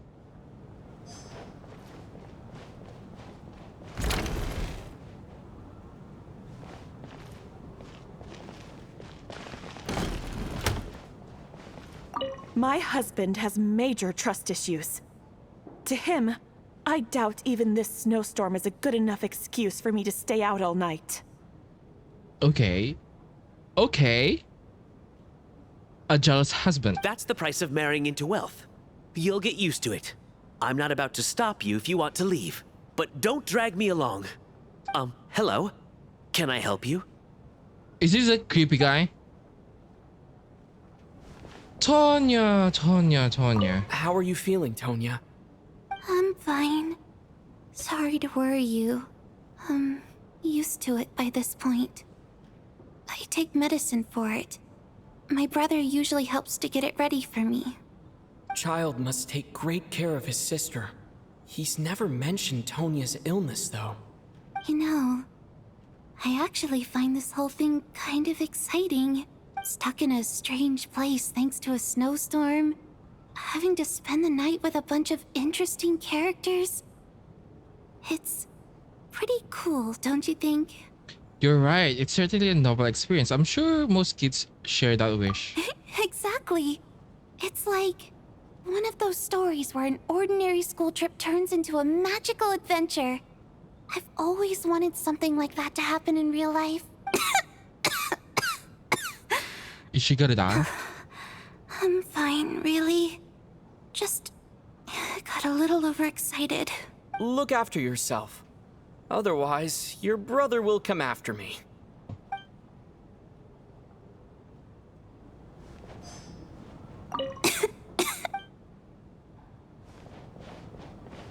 My husband has major trust. That's the price of marrying into hello?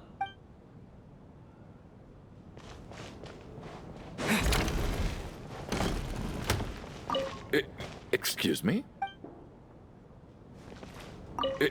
Excuse me?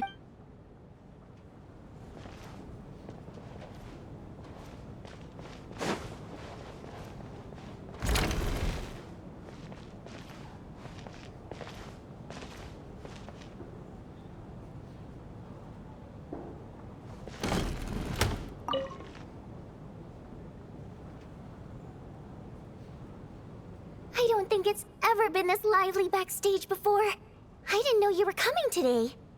Hey, have you seen Chuganov? I heard he was coming today. Have you spoken to him at all? I did. I'm with you. This could be just the chance we need. Yeah, I gotta figure out a way to coax some more intel out of him.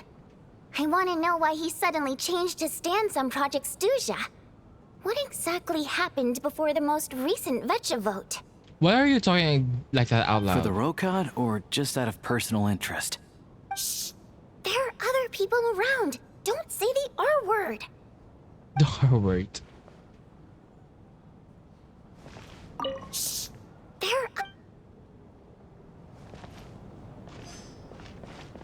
This is highly irregular. A delay of over an hour during an operation like this theoretically warrants a Harbinger-level response. I wonder what the issue is. The storm, or something else. Sarge, the day you learn to let go and just enjoy moments like this is the day you'll finally understand the meaning of life. Ah, why, hello, sir. I believe you were the one sitting at a nearby table back at Podvorye Restaurant. Any friend of the theater's star performers is a friend of mine. It's a pleasure to meet you. I'm Mitya, from the Energy Commission. Greetings. Major Valeri, head of the Special Assignments Battalion. Armory Palace Royal Grenadier Guards, 1st Regiment. Grenadier. I am here to ensure Mr. Mitya's personal safety. Please let me know if I can be of any assistance. I'm Traveler, delighted to meet you both. Mitya. Mr. Traveler, I cannot help but notice that Miss Odette is stealing glances at me. Any idea what that could be about? I've racked my brains, but I can't think of anything I might have done to offend her. Perhaps she noticed me spacing out during her performance? Keep rocking those brains and you'll figure it out. The idea. Keep rocking your brains and you'll figure it out. What? You mean I really did do something to upset her? Well, thanks for letting me know. So, Mr. Mitya, is your work related to Project Stuja? Yes, that's right. The higher-ups in the Fatui transferred me from the Energy Commission to the Armory Palace because they wanted me to... The higher-ups of Fatui transferred me from the Energy Commission? Really? I can't even talk about that? Pretty sure it counts as part of my private life. All right, I won't say anything. Sorry, Traveler. As you can see, I'm afraid this pleasant chat will have to end here.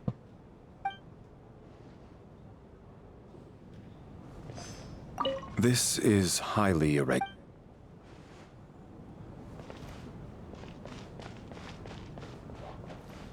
I have to say, even though today was a rehearsal and there were some hiccups along the way, Miss Odette's performance was one of the best I've ever seen, even compared to an actual show. I couldn't agree more, especially considering the weight of the subject matter. It takes a truly seasoned professional to do justice to a theme like love and regret. Do you think we were coming on too strong? Odette's ignoring us again. What about you?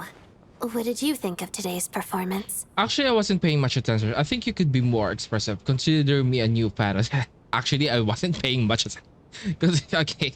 Oh my, that's very flattering of you. Thank you. I was gonna say, I was actually not.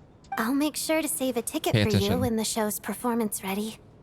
This doesn't seem like the time or place to bring up the subject of Lelik. I need a chance to speak with her in private. So unfair. Talk about double standards. And now it looks like I've been spotted.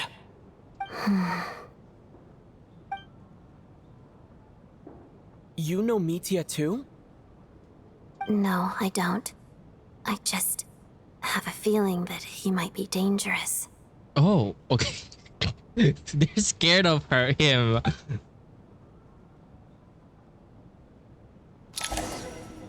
They're scared of him. Time flies by as people make light of How's it looking, Alosha? No change from this afternoon. Heavy snow with no sign of slowing down. May I have your attention, please? The storm is unlikely to stop tonight, and it'll be even more dangerous outside at night than it was during the day. We at the theater owe everyone here a duty of care. Therefore, we strongly suggest that you stay on site overnight and avoid going outside unless absolutely necessary. In a few short moments, we'll give you a tour of the theater's various quarters. You can choose to sleep in the VIP room, the office, or backstage.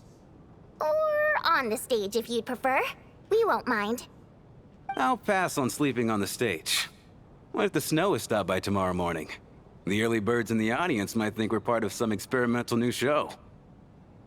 A drama about sleeping? That could be fun. Maybe we could come up with a title for the production. The slumbering heavenly principles sleeping beauty? The slumbering heavenly principles? What? Gotta admit, I didn't get that one. Anyone who doesn't wish to sleep on the stage, please follow me. I'll show you to the rooms.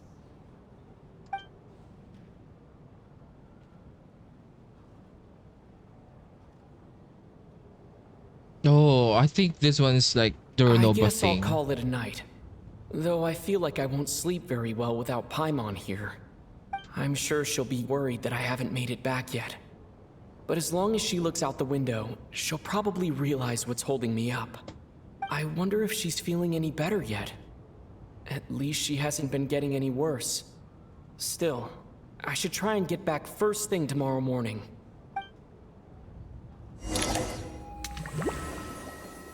What's this?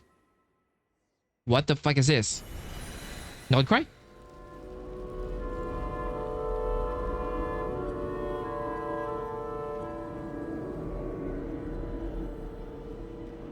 Is this a dream? Ah, finally. Welcome back to the world of the living, lazy bones. I was about to wake you. The black mist is almost on us. The black mist? Still waking up, huh? You know, the black mist. It's been chasing us from below ever since we were born. You're just dozy. There's no way you've forgotten. Come on, let's keep heading up. Onwards and upwards is the only way to survive. Don't listen to a word those black mist cultists say. Here we go again. The endless march toward survival. What's going on? That black mist down there is creeping me out. And it's rising. Guess I should head upwards and get away from it. The black mist cultists believe that being swallowed by the black mist leads to everlasting peace. But if you ask me, they're just lying to themselves. We're the only heretics left, the only ones who refuse to give in. We have to keep going. But how do you actually know that they're wrong? Dangerous question there, Torgov. The moment your faith wavers, you start a chain reaction that ends in the collapse of your will. Put the question out of your mind. Stay strong and believe that the black mist means certain death. Okay, but it's not my mind that's the problem. My body's about to give up on me. It's already starting to falter. What's happening?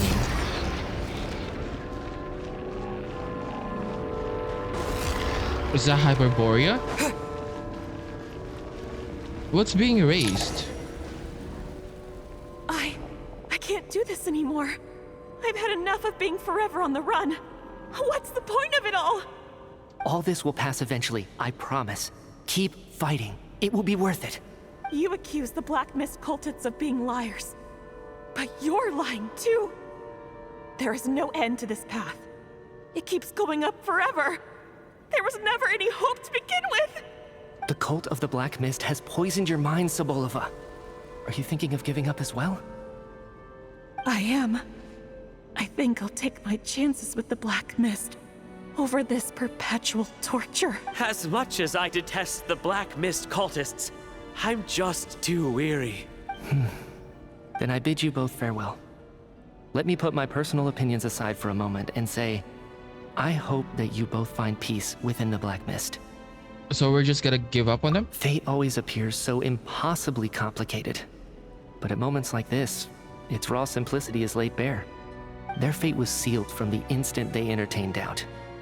From then on, the outcome was both inevitable and irreversible. Let's go.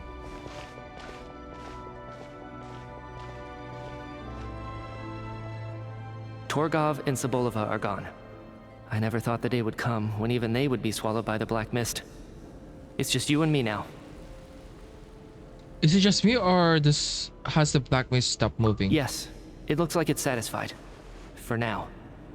This happens from time to time, but it won't be long before the Black Mist starts chasing survivors once again. No one knows how to stop its advance for good. Well, we should make the most of the precious moments of rest that those two bought for us. Huh? Are you really that sleepy, traveler?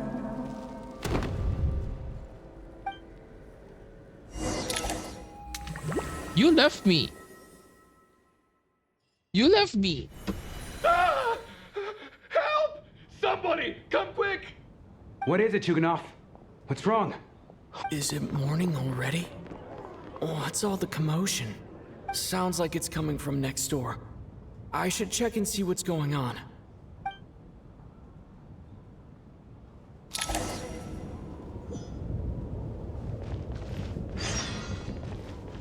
Lelek's confession. Is Lelek actually not Odette but Mitya? But the implications is a lot, you know?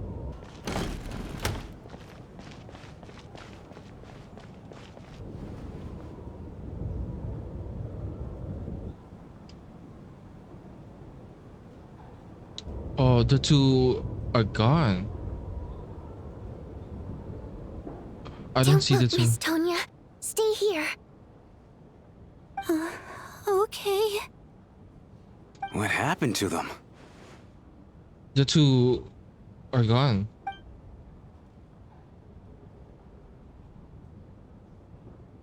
Oh, black mist, dreams. Two people are lying down in the room, completely as if they're still asleep. But your gut tells you that they're not sleeping. Somehow you can sense it in your bones. This is what death looks like. These two people have passed away. And the strange thing is that somehow, I knew this was going to happen.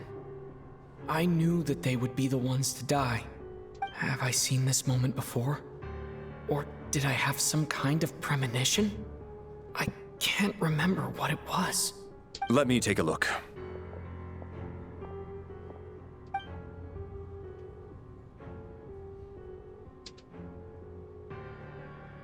No vital signs in either of them. They're dead. The cause of death, however, remains unclear. No wounds on the bodies, no signs of a struggle, and no skin discoloration caused by the buildup of toxins. But just last night, they were chatting and joking away. This is so sudden. Could they have had pre-existing medical conditions? Even then, the odds of them both dying of sudden complications on the same night are extremely low. It's hard to believe that they died of natural causes, nor does this appear to be a suicide. Are you suggesting they were murdered? Who was the first to discover the bodies? It was me. But these deaths have nothing to do with me, officer. I got up early because I wanted to see if the snow had stopped. Then I noticed that the door to this room was open, and it looked like there was a man and woman inside. I just went over to see what was going on. I had no idea they were... I can corroborate this. I was doing my morning exercises near the stage. When I saw Mr. Chuganov heading this way, I followed him. But like you're already awake. I can also confirm that I didn't see a single person approach that room before him. The snowstorm was raging all night, and it's still going now. There's no way someone could have come in from outside, correct? Mika. You mean an intruder? No, not possible. I slept by the door last night as a precaution. There's no way I wouldn't have noticed if anyone had tried to open it. Everyone, split into pairs and search the theater for anyone in hiding or any signs of suspicious activity. I'll follow up with a full search of my own shortly. Go. There is no time to waste. You pair up with Tonya after thorough search. You certifies that no one else from outside the group is in the theater, and everything exactly as it was left last night. Nothing on your end either? Backstage is clear. No signs of suspicious activity. We checked the basement. Also clear. I don't think there's anywhere here that a living person could hide. I didn't find anything either. Are we certain that the theater doesn't have a back door? Or any tunnel or passageway wide enough for a person to fit through? No, there's nothing like that. If people were sneaking in through some secret tunnel to avoid buying a ticket, we'd have sealed it off ages ago. And her color palette looks like citrine. I also checked the windows. All of them are locked from the inside, and there's no sign of anyone entering or leaving. It sounds like we can safely rule out the intruder theory. If anyone came in during the night in this weather, there'd be no way for them to avoid leaving footprints or water stains. This can only mean one thing. It's like one of those murder mysteries you see in novels and plays, isn't it? The ones where the killer is one of us. We can't quite jump to that conclusion just yet. Could he be right? It's hard to imagine something like that happening in real life. Set in a theater during a snowstorm, a murder takes place, and the killer is among us. It's such a classic trope that it seems unbelievable. Looking at who the killer targeted, and the clean entry and exit, it all adds up. I know what this is. It's obvious now that I think about it. What is? What have you figured out? Both victims were wealthy, well-known local merchants. And the door was deliberately left open so I would discover the bodies and witness the crime scene first thing in the morning. Such ruthless methods. This was your doing, wasn't it, Lelik? Lelik? Lelik? You mean Lelik is among us? And he's the killer? Lelik. I know this code name. Member of the Rokot, anti-Project Snezhnaya. Always works alone. I've read the case files at the Armory Palace. Walk me through your reasoning, Mr. Chuganov. What do you know about Lelik? Oh, I think he knows. What now, huh? What now, Lelik? What more do you want from me? I already voted against Project Snezhnaya at the Snezhnograd. You snuck into my house the other day while I was asleep. Left a threatening letter. And I did all that you asked. But Project Snezhnaya cannot be so easily shaken. Not with the rooster in charge. He's losing it. It's So either he Mitya or really was threatened Odette. I feel by like Lelik. Odette. That makes sense. And now you're resorting to murder to threaten me. Isn't that right? I knew it. The Rokot despises the rich. The lives of the wealthy are but refuse in your eyes. Show yourself! Which one of you is Lelik, Tell me! I'll do whatever you want! Just stop playing these mind games! Was this really Lelik's doing? Would Odette really do something like this?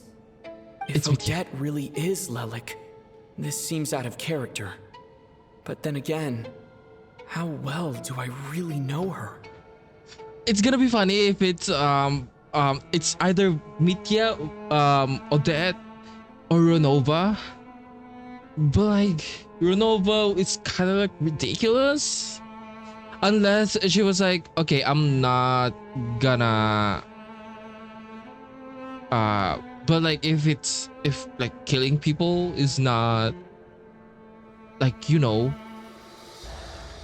part of her job, or like she's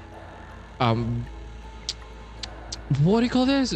Not breaching the contract, not like following the rules. It's like killing people is not within the rules set to her. I don't know. I'm probably the only one here with a compelling theory about Lelik's true identity. But if I reveal it now, I'll be putting Odette in the line of fire. What should I do? I don't think it's likely that Lelik killed anyone. At least from the stories I've heard, he's never killed anyone before.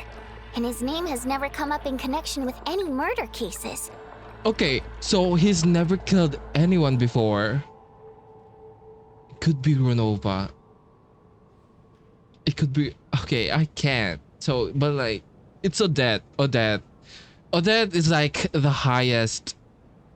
Like, has the highest chance of being Lelik. Then Mitya. And then Ronova. Besides, even if Lelik did want to threaten you, why resort to such an extreme and roundabout method? It's not his style at all. Vodyanitsa doesn't know that Lelik might be Odette, but her assessment is pretty much identical to mine. Miss Vodyanitsa, why do you suddenly feel the need to speak in Lelik's defense?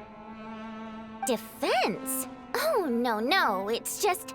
I'm worried that we're jumping to conclusions here, so I wanted to share my point of view. Also, I don't think the Rokot is as bad as you're making it out to be. You're being suspicious right now for, you know, being so outspoken. Well, if you think I'm so wrong, what's your theory then, Why don't you tell us who the killer is? The case is still evolving, Mr. Chuganov. Please do not prevent others from expressing their opinions so early on in the discussion. Even so, there's no denying that the recent threat received by Mr. Chuganov may well be an important clue. So there's still a good chance that Lelek is right here among us. Among us. I can't do this anymore. I don't care if it's still snowing outside. I have to get out of here. Whoa, take a beat. We all know it's far too dangerous out there. Even the soldiers couldn't get to us. Go out that door, and you might not live to tell the tale. And whoever this Lelek is, they're surely not going to murder anyone in broad daylight. Be sensible, my man. You're safer inside. As much as I regret having to say this, I'd like everyone to cooperate and refrain from exiting the premises until further notice. Because as things stand, every one of us is now a suspect. Unless anyone has further information to share, let's adjourn for now. Feel free to keep searching for clues, but make sure you don't go off alone.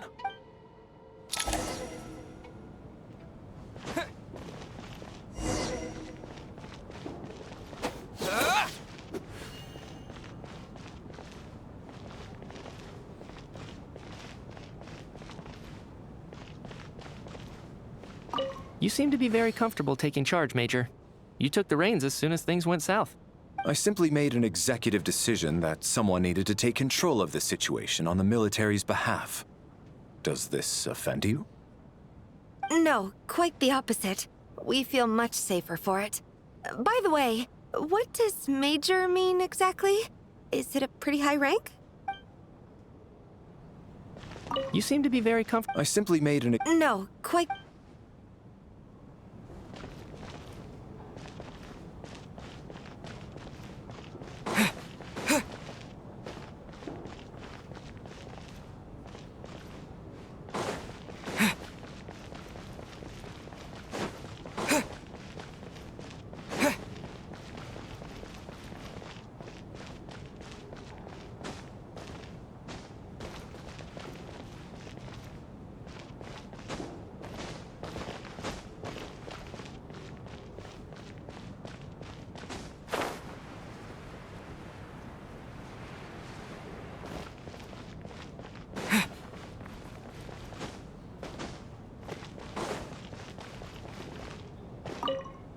We don't move in the same circles, so I'm not clued up on Project Stuzia and all this political intrigue.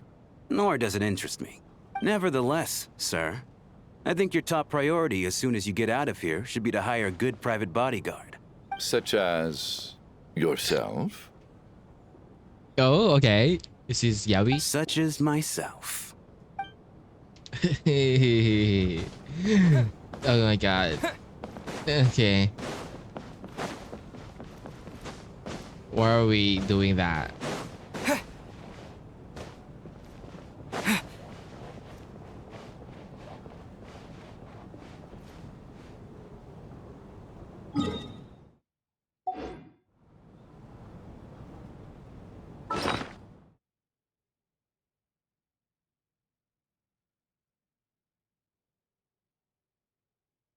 Where is the picture again?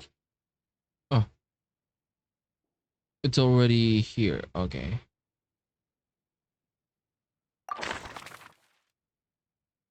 Oh, they're already dead. Oh my god.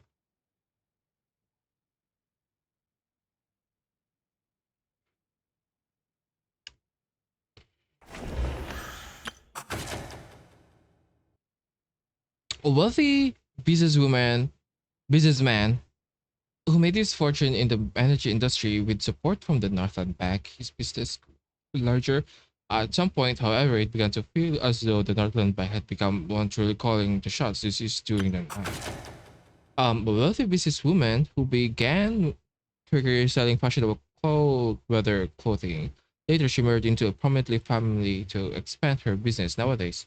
However, it seems like her business has instead been absorbed by that family. This is during the night.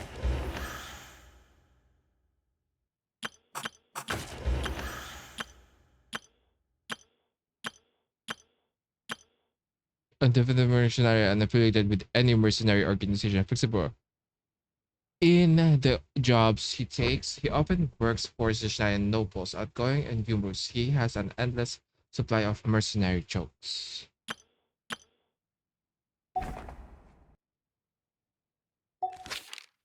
Are they gonna die?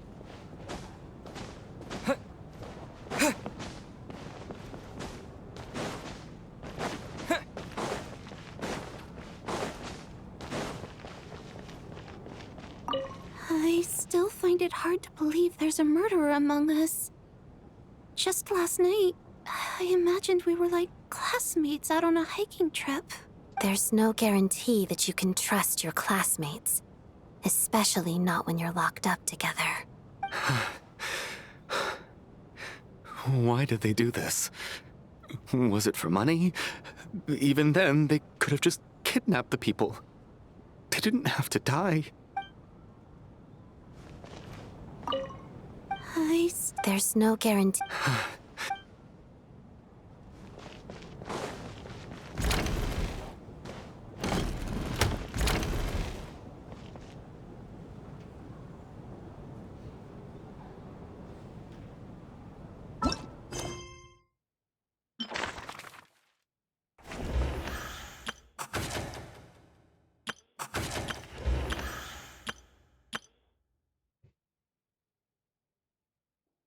But like, this thing doesn't even says anything though.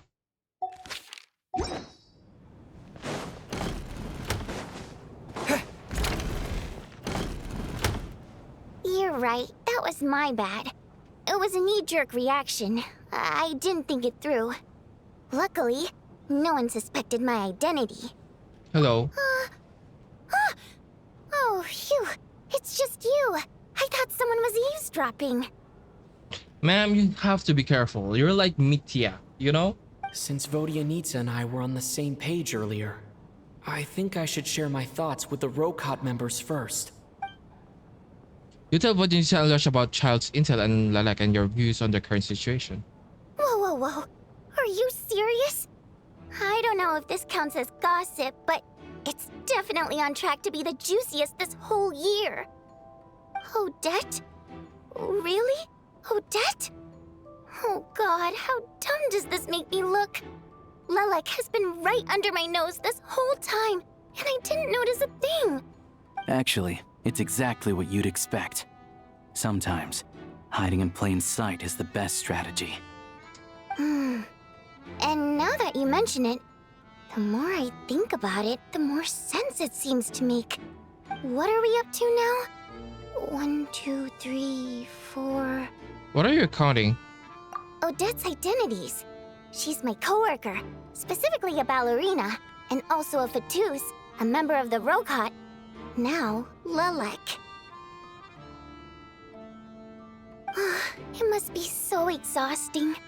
I just want to give her a hug.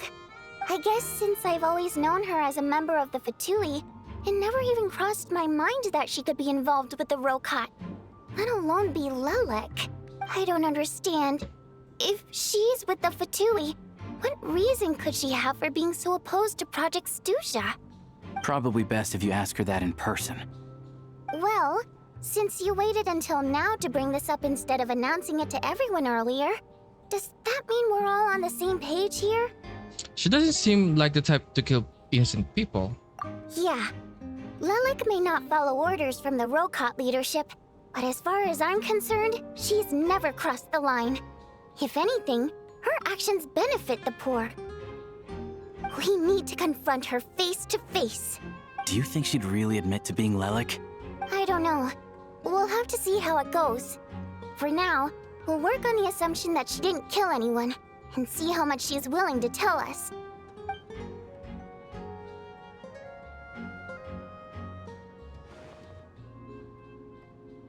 Now's her chance. Odette's alone. Let's go. Hey, Odette. What is it, you guys? Shh. Keep your voice down. We need to talk.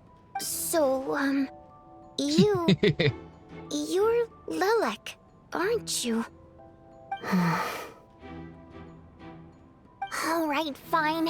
You don't have to say anything or explain yourself. Just hear me out first. None of us believes you'd kill innocent people.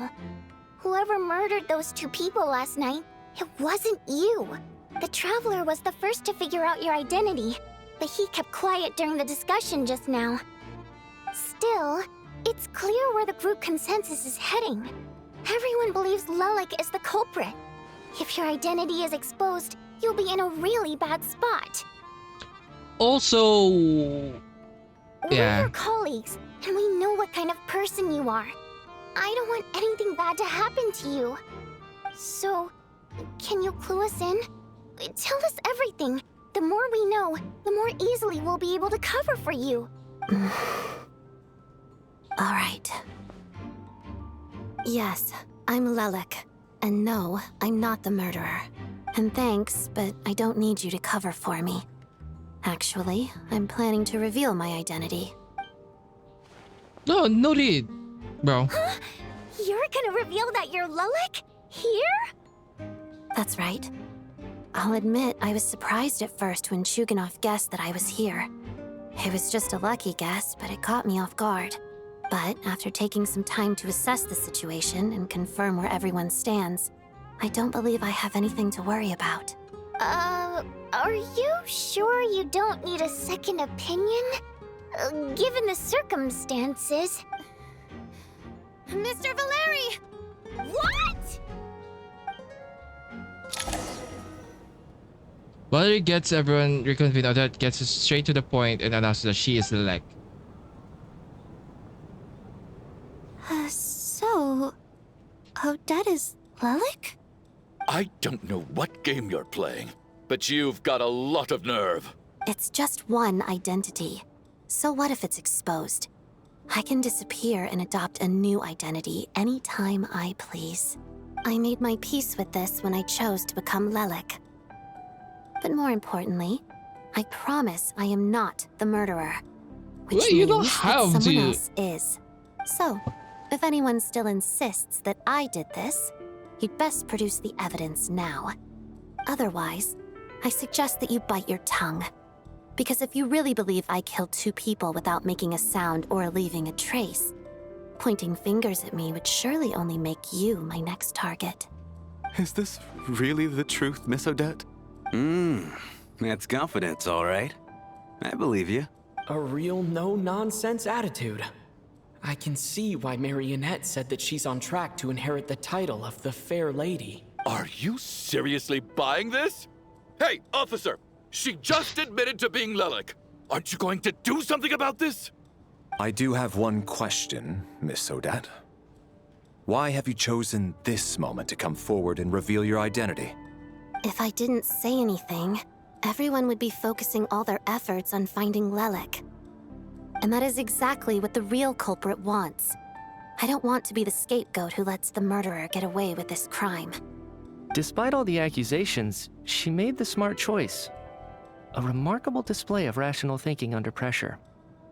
Clearly, Odette's talent extends far beyond the art of dance. She thought so far ahead. Ugh, why do I always feel like I'm one step behind her in everything? You've convinced me.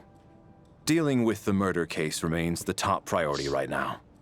Let's put the name Lelek and all related incidents aside until further notice. Nevertheless, the group still considers you the prime suspect. I assume you have no quarrel with that, Miss Odette? I understand. You're welcome to keep an eye on me around the clock. I have no objections. Mr. Chuganov? For my wife and daughter's sake, I'll let you off the hook for now. But don't think you're forgiven for breaking into my house and threatening me. Just wait till we get out of here, Lelek. We'll settle the score then. Oh my god. Why? I don't think it's kinda necessary to. I don't think it's necessary. But then again, if she cares about the people that died. Work, Lilac guard team. And Lilac too. Here, have some hot water.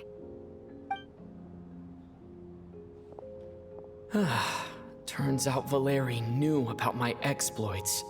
So now I've been told I have to guard Lelik with him. Shouldn't you be facing my way if you're guarding me? At the moment, it looks more like you're my bodyguards. If the true culprit is indeed still at large, as you have claimed, we must keep our guard up against them also. Don't worry, Tonya. We'll get through this. Once the snow stops, the officials will step in. The investigation will get easier, and then we'll be safe. But once the snow stops, won't everyone just leave? You're gonna miss us, huh? Well, some of us work at the theaters, so we'll still be here. I'll even give you a special backstage pass. Really, Miss Vodyanitsa? That's awesome! You've made a fan for life. Aw, you're so cute, Tonya. All right, let's swear to it. I promise to give you the pass, and you promise to never change your mind about being my fan. Promise. Don't indulge her, Tonya. You don't have to swear an oath over things like that. You really do get carried away sometimes, don't you, Miss Vodyanitsa? Hey, mind your own business.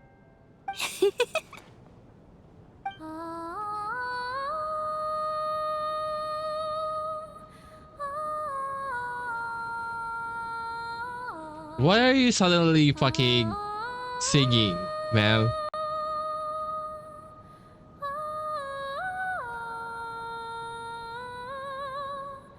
It's so good though. It's Don't so be good. nervous, Miss Water Imp. Everyone's here. Miss Water Imp. There's nothing to be afraid of. Water Imp. Excuse me? Do I look nervous? Don't be ridiculous. No. You sound nervous, lass. Oh, so he knows. Oh. Wait, but how... Okay, plenty of people know that I'm a water imp, but still... How come you understand our primary mode of expression? Primary mode of expression. I've not come across that concept before. Do enlighten me, Vodyanitsa. Well, it's just... We water imps tend to communicate our emotions to each other by singing, rather than facial expressions. The emotions we convey through song take precedence over our facial expressions. So, we think of it as our primary mode of expression. I'm impressed, Shram. I didn't take you for a man of culture, but you're clearly rather learned. I'm not gonna lie, this too is suspicious. Also, I'm like, yes, I was like at the start, like, okay.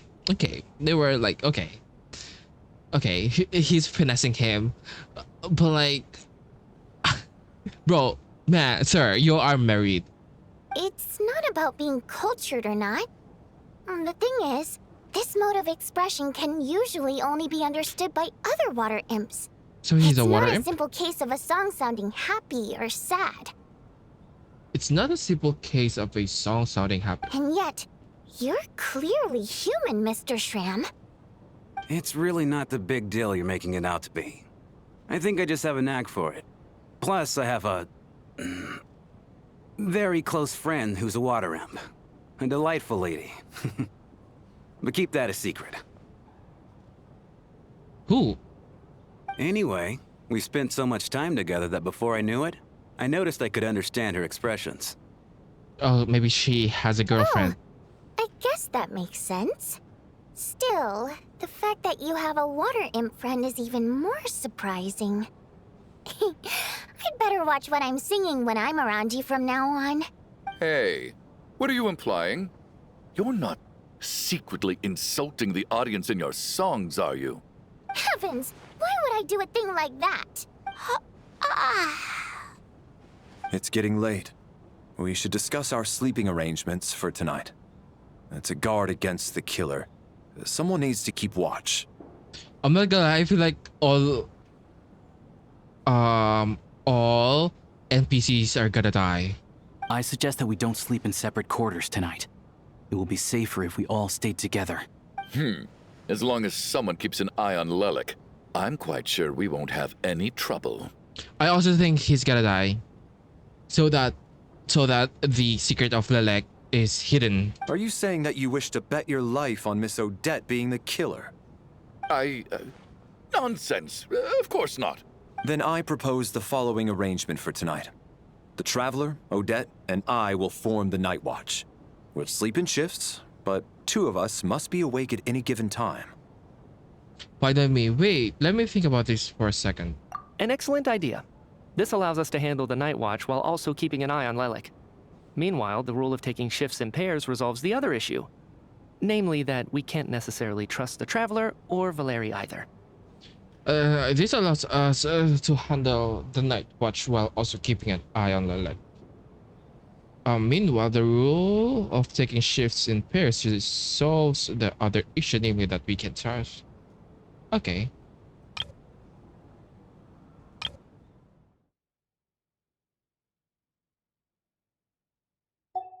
I expect that plan took you quite some time to come up with, didn't it? Actually, our field combat manual outlines a similar approach. Although the scenario there involves guarding prisoners overnight during field operations. That being said, I must clarify that I harbor no disrespect towards you personally, Miss Odette. In fact, Lelik's numerous covert operations make fine textbook examples for military agents. I care less about respect and more about the fact that you just robbed me of 2/3 of my sleep tonight. I'm calling dibs on being the first to rest. Good night. Oh, okay. Okay, you sass. Okay, Mom. As night falls, you and Valerie take the first watch together. Everyone's sleeping, Sage is making a scene right now. Observe this theater. Eventually, time to tell the first shoot change. It's almost time. We should wake Odette. How are you faring?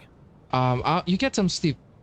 I'll go after you. Oh, not going to argue with that. I'll take a quick nap. If you start to feel sleepy, wake me up anytime. What was the first option? It's finally time for Odette and I to share the night watch. I should wake her up. No, you do what you want. I came here to get information from her in the first place. Maybe I should think about what questions I want to ask before she wakes up. How long are you gonna keep staring at me? But I didn't even wake you yet. Couldn't sleep. My mind's been running haywire. Plus, there's something I've been meaning to talk to you about. You too? I had a hunch that you wanted a conversation too. Let's take this chance to clear the air, shall we?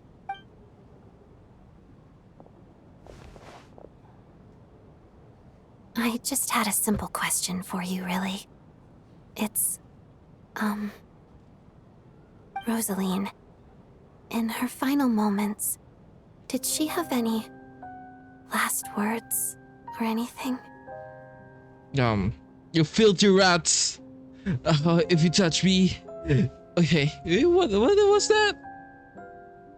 Like, something about filthy rats. All of you, your pay, and then you know, not that I remember, it happened. It all happened so fast. I see. Well, that was all. I have no other questions. Do you miss her? No. She was utterly ruthless in pursuing her goals. That kind of person should be hard to miss. And yet, even though I never approved of her methods, and she was an abrasive person, the fact remains that I am indebted to her. So she's not the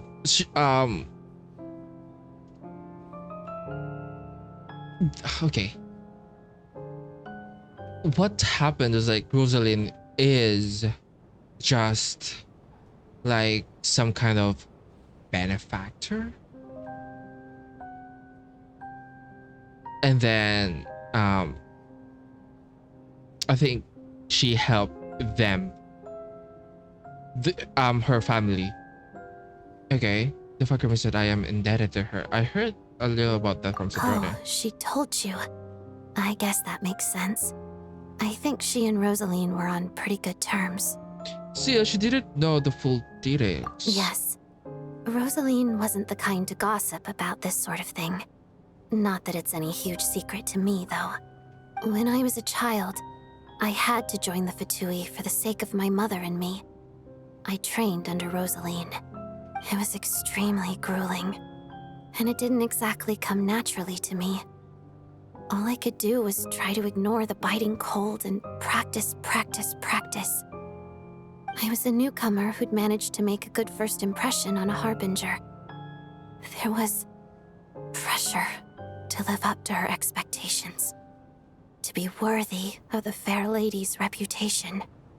Every day was a struggle against the cold, pain, and fatigue. And most nights, I struggled to fall asleep. After enduring all that, I've become almost immune to the sensation of pain. I suppose that was the cost of survival.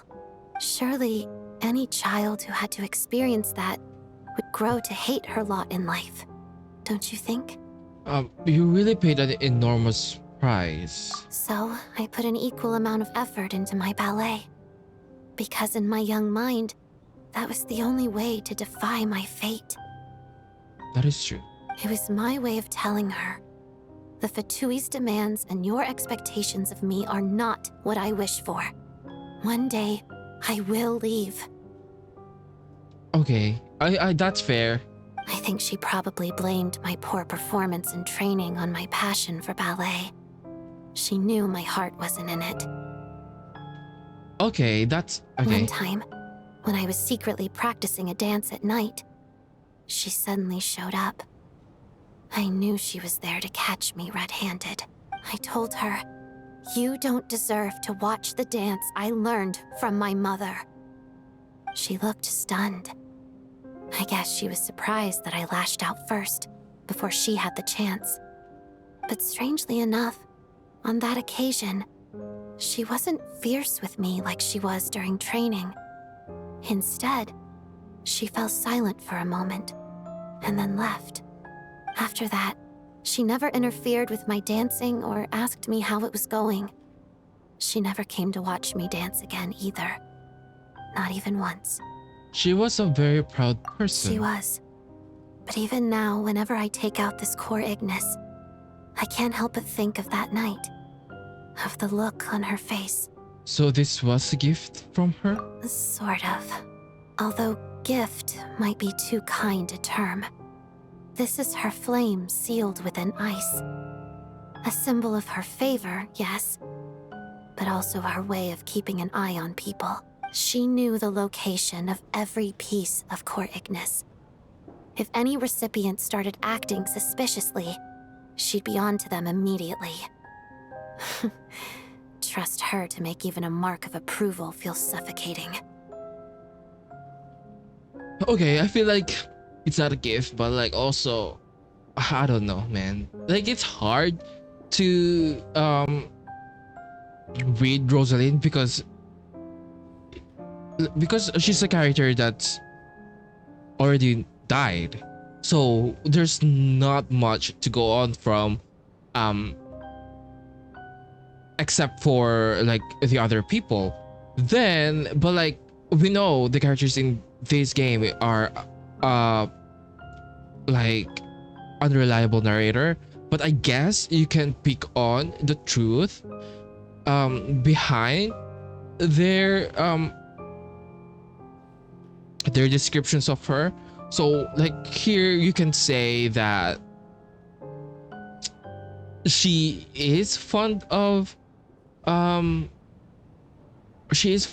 Odette, but not in a, you know, not in like motherly or affectionate way, but maybe she can't you know, express it properly.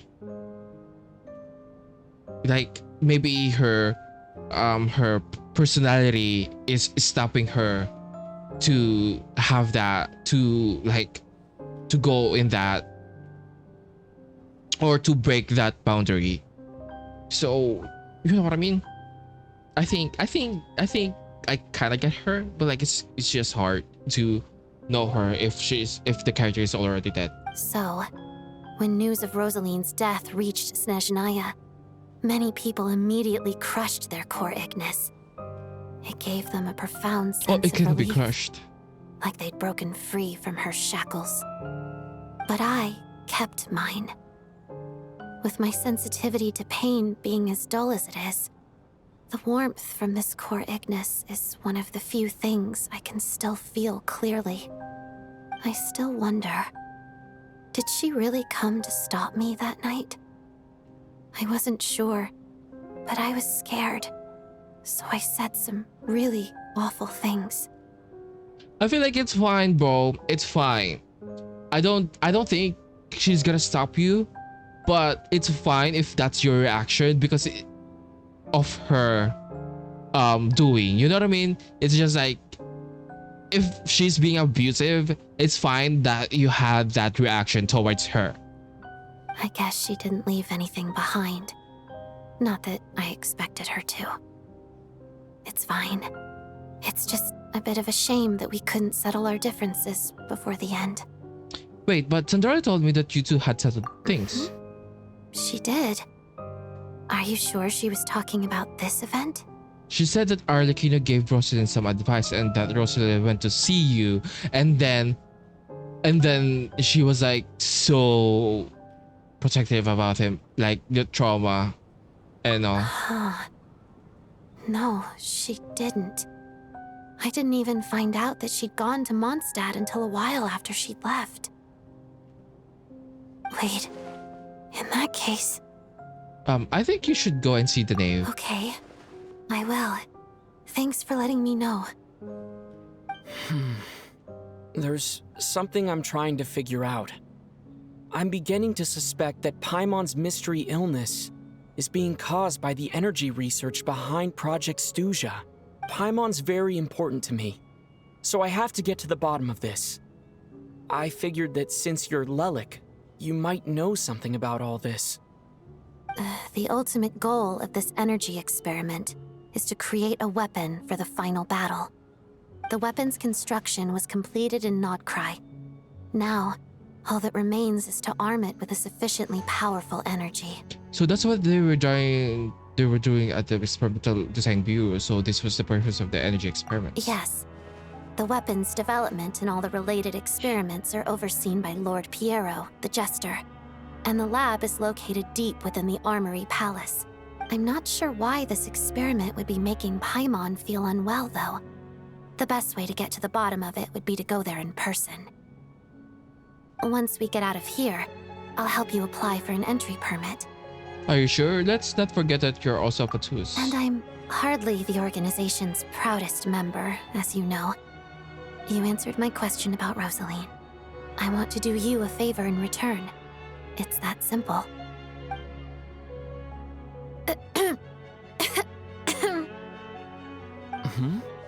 What's wrong? Are you not feeling well?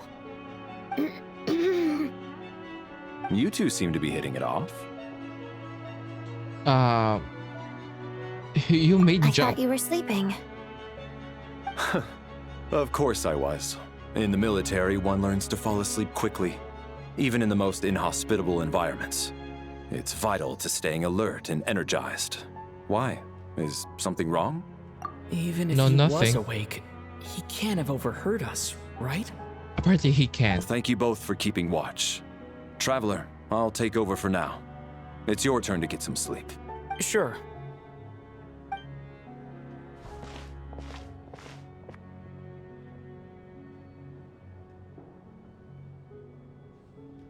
This is our second night here, but at least I found out a little more about Paimon's condition.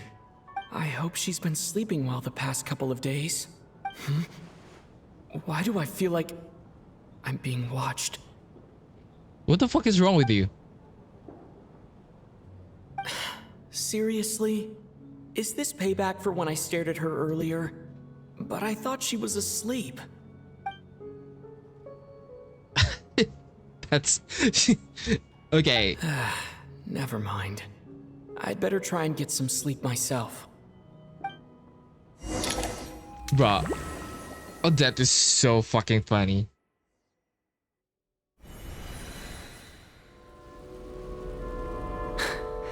Hey, what are you spacing out for? Are you reaching your limit Oh my too? god.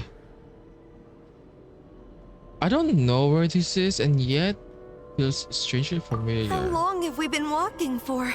Do you remember? Do you know what this reminds me of? Corridor of Nothingness in Temple of Space. No, Corridor of Suchness, I think. I don't know. Time's lost all meaning. Ever since we noticed that thing above our heads. A What is it star called again? key? Or key star? Anyway, the person who named it was swallowed by the black mist. Starkey, Keystar. Anyway, the person who named it was swallowed by the black mist. Whatever it's called, ever since we noticed it, we've been walking up and up, hoping that as long as we reach it, we can find a way out of this place. But why not go But down? it seems like no matter how far we walk, we never get any closer. Well, we've come this far. You never know. Maybe we're almost there? Come on, enough moping. Let's go. The black mist is catching up.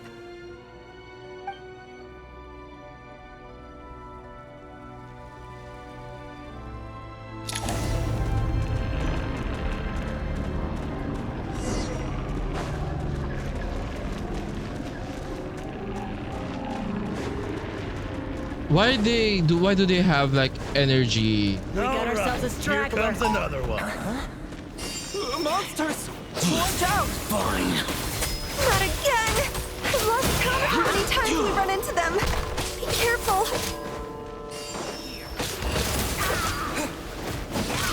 That's it. And King!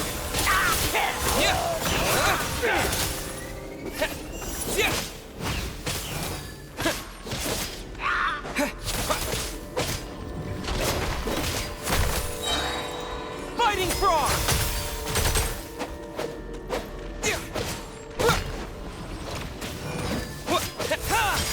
That one's here. Shut up. Run faster.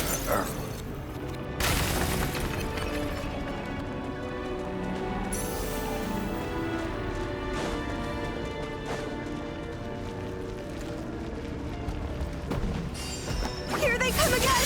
Get ready! You wanna fight? Let's go.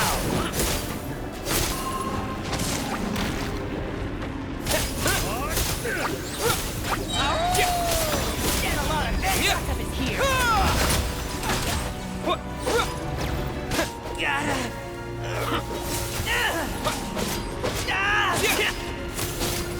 What the? Gotta.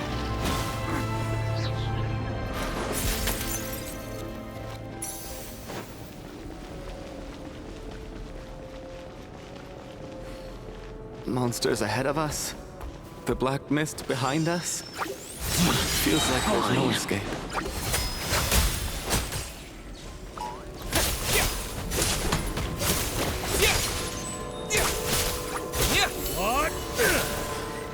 Backup is here.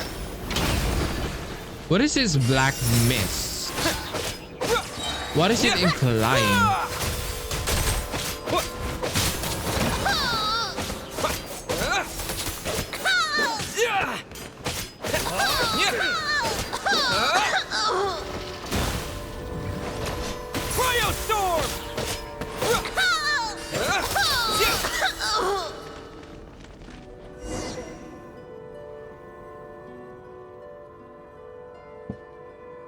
Are you hurt, Coolish?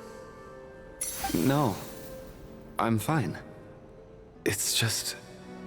suddenly I don't want to walk any further. Oh my god, is this like the corridor, like I said, corridor of like nothingness? Is it Corridor of Suches? I don't I remember. get you. In fact, I reached my limit a long time ago. Sometimes it feels like there's hope where there Do you shouldn't like be. that one, like hall in the temple space where you spend your time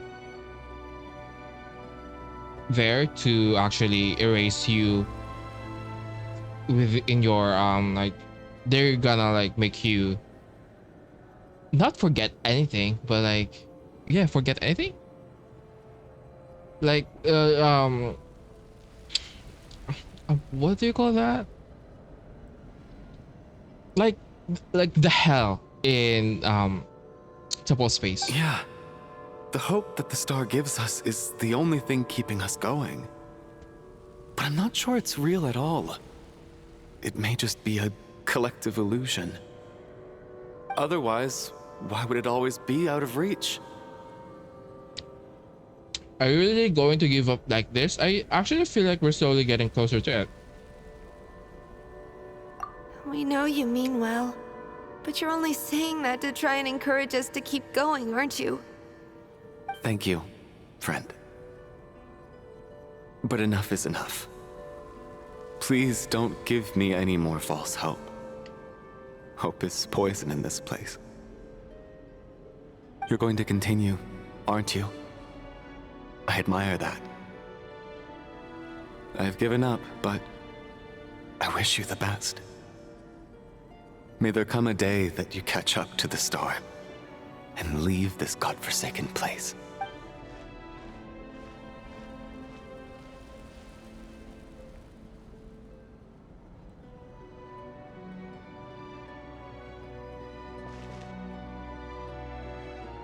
Oh my god. It's not an illusion. We really are getting closer to the star. Bro, you're not talking to anyone.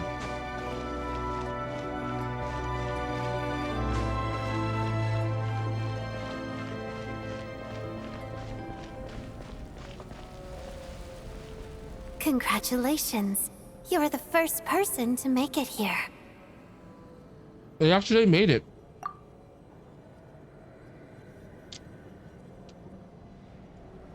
But how did you get here? The closer I get to the star, the more familiar it looks. I'm the star's envoy.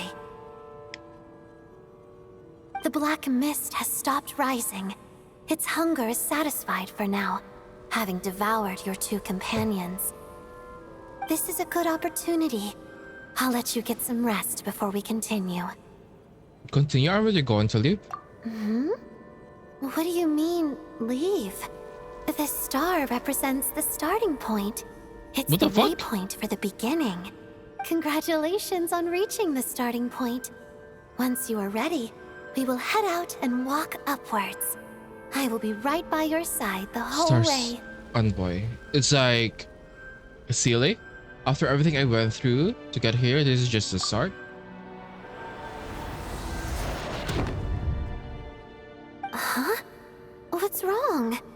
Hey, don't give up before the journey's even begun.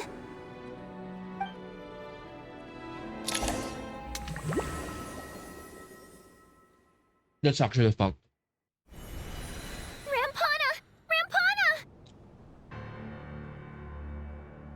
Is that Vodianitsa's voice? What happened?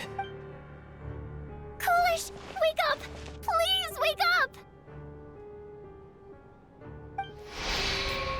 The drama about sleeping, which began as a joke the other day, is now playing out on the stage. No one counted on it being a tragedy. Everyone is gathered around two sleepers in the end of the stage without even expecting the scenes. You already know what has happened, as if someone had told you in advance.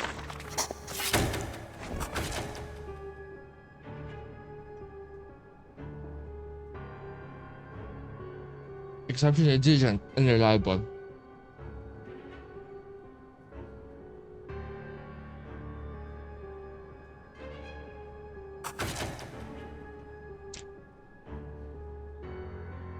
The situation is identical to that of the 2 casualties yesterday.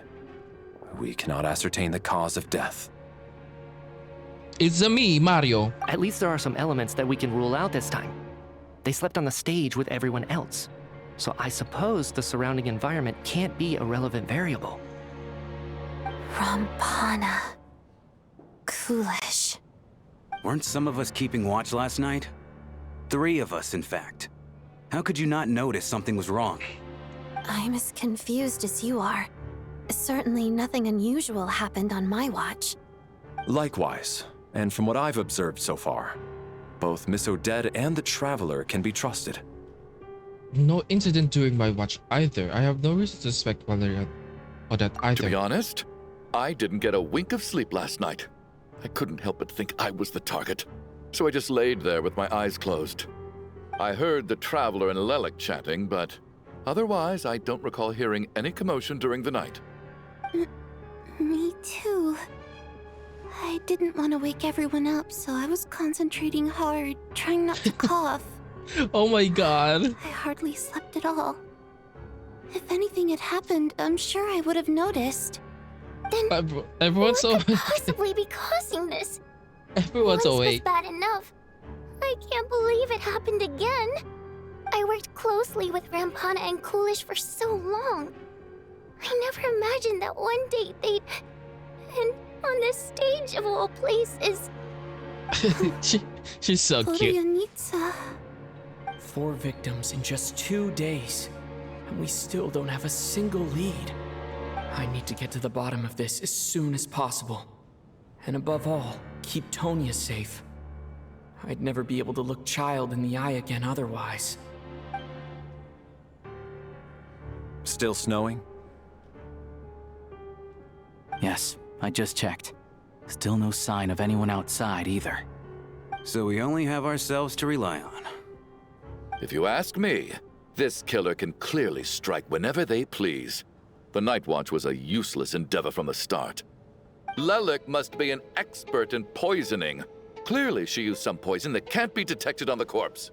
Girly. Here we go again.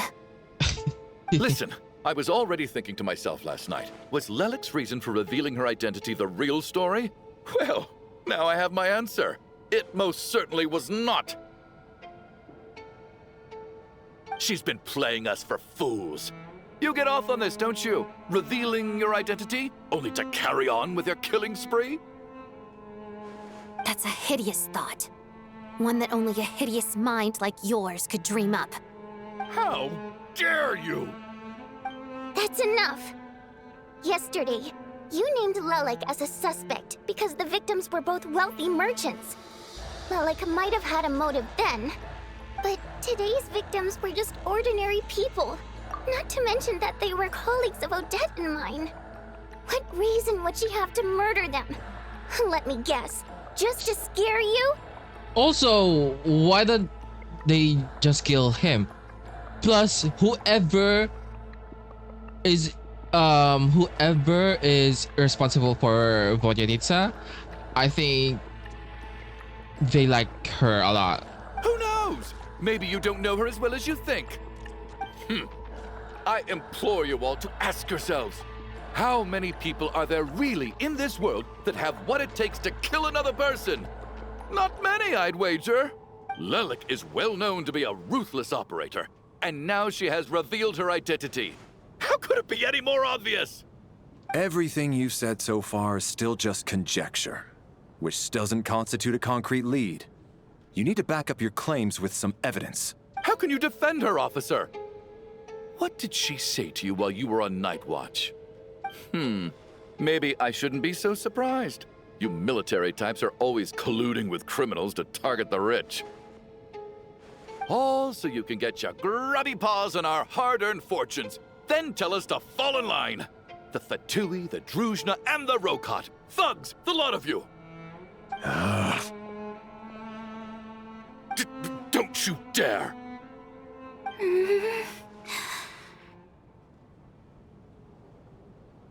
Sir, but...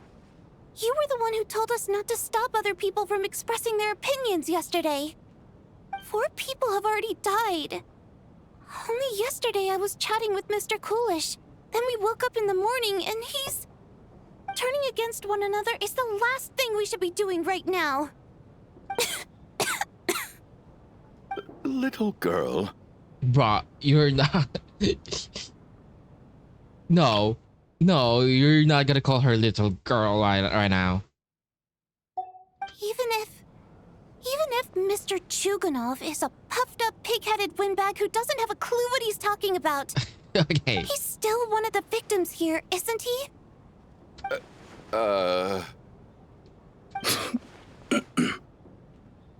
Quite. I had no intention of resorting to violence. But you're right, Miss Tonia. I ought not prevent him from speaking his mind. In any case, I believe Mr. Chuganov has calmed down a little now. We may resume our discussion. I don't think there's any need for that. What is there to discuss? Nothing about this situation is normal. Did you have an idea, Mitya? You're the brainiac here, right? Come on, clue us in. I've been mulling something over. All the leads we have so far concern things from outside the theater. Miss Odette's alter ego, the threats Mr. Chuganov received. But then there's the 2 double murder crime scenes themselves, which have given us absolutely nothing to go on whatsoever. That's highly unusual. Even with the most careful killers, there's always some evidence left behind. That's true. So what are you suggesting?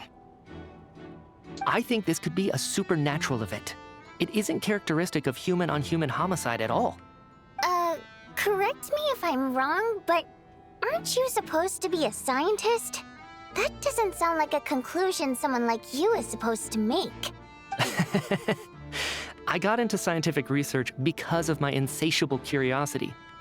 But if the present situation defies all known scientific explanations, I don't mind shifting my curiosity toward the paranormal instead.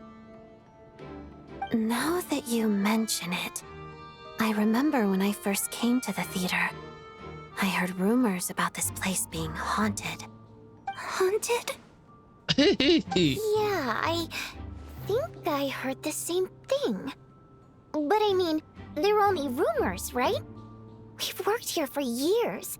Surely we would have noticed any spooky goings-on by now. Well, this has taken an unexpected turn. A haunted theater? If Paimon were here, she'd probably be hiding behind me in fear right now. Why don't we take this opportunity to look for clues again with a more open mind? Maybe a different perspective will help us see something different. Very well. Whether it's criminals or ghosts we're looking for, the same rules apply. Everyone needs to tread carefully. I'll move the bodies into the same room for now.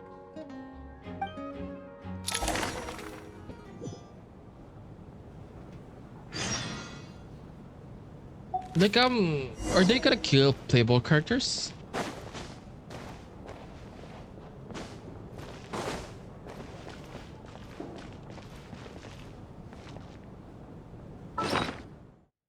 Did something change? I feel like there's only 3.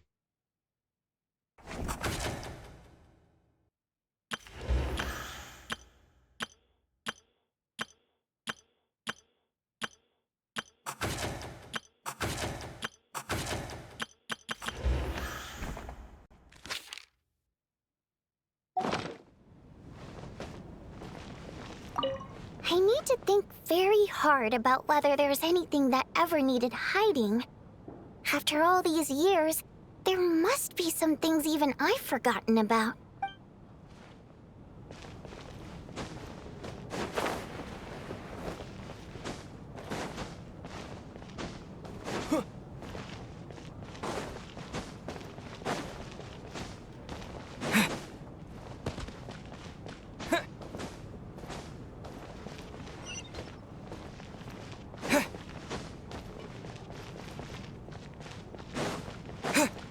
Where the fuck is them? Oh, they're still here.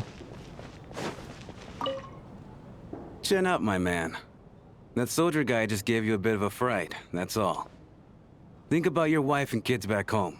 That'll get you your mojo back. Me, for example? Whenever I get hungry, tired, sleepy, or thirsty, I just think about that water imp friend of mine. Oh, and maybe. everything's suddenly all right again. Okay, maybe they're just okay. Like she has a girlfriend, I think, and she has a wife and kid. So maybe, yeah. So daydreaming about women somehow removes your need for food and water, does it? Don't be absurd.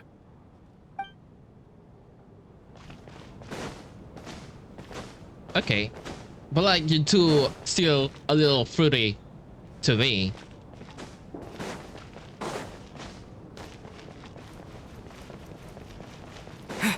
Wait, I actually forgot who died though. I think it's Renova. Renova is the killer, but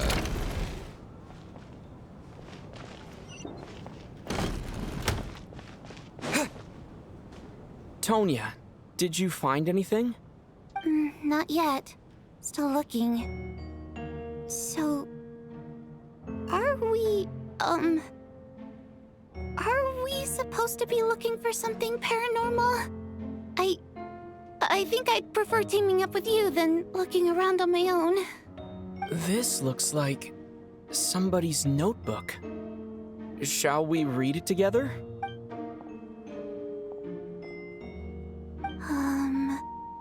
Well, it doesn't look scary or anything. So I guess it should be fine. Alright, let's read it together. you once told me I would understand someday, but even now I still don't. I don't believe anyone should be forced to abandon their homeland because of a change in power. She never considered the feelings of the us Water Imps nobles. Water Imp nobles. Every inch of this land reflects memories of my childhood. If I close my eyes, I can still hear everyone's song echoing everywhere. I will not forgive those who drove us away, and I miss you very much, Mother. I often find myself missing that dress with that tassels, the heavy bed curtains, and the first rays of sunlight that would stream into the manor each morning. But it's all right now. If I narrow my eyes just a little, the light slipping through a crack backstage feels just like the one in our manor. I know that life is gone forever, and I can miss it all I want, but I also feel that what I have here now is no less than what I lost. The fantastical sets designed by the prop master, the many fans who come all this way just to see me, and the quiet dancing girl who doesn't talk too much. These are all mine. I won't lose any of it again. Never. Absolutely never. This quiet dancing girl who doesn't talk too much. Okay, she's talking about all that. I've joined a rather remarkable organization, though I can tell you its name. Hehe. Oh my god. This is just like downright, not really downright confessing, but this is so. Whatever that great figure intends to do this time, there should always be someone looking out for the misfortunes of ordinary people. That's what our organization exists for. Even now, I still don't understand her. Why is it that those in power always seem this way? They clearly have the ability to bring greater happiness. Some say she has her own difficulties, but what could possibly trouble someone so seemingly omnipotent? Never mind. I should focus on what I can do. I suppose you'll all hear about our organization sooner or later. Its name is never mind. I'll leave it a mystery for now. Huh. This has to be Vodyanitsa's writing. Maybe it's a little rude for us to peek at this. I feel like I just read someone's secret diary by accident. Since it's an accident, it should be fine. Now I feel a little guilty too. It sounds like she's writing this for her parents, right? I don't understand. Why put this stuff in a notebook instead of mailing it in a letter? Because her water imp parents belonged to the aristocracy, who were driven out of Snezhnaya by the Tsaritsa long ago. And now they live somewhere new, where the postman can't get to. Oh, hey, Vodyanitsa, I can explain. We're sorry. It's fine. My fault for not storing it properly. I can't leave things lying around and expect them to get ignored when everyone's scouring the place for clues. Well, that's true. All right, give me my notebook back. I'll take over the investigation in this room. Yeah.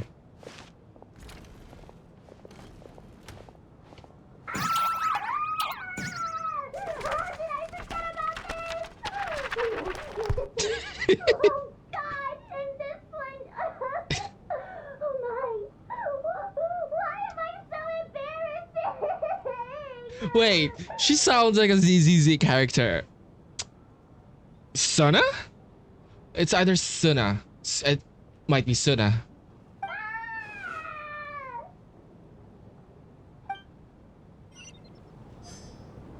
That's so funny. Oh, she said, no, you can't. No, you can't.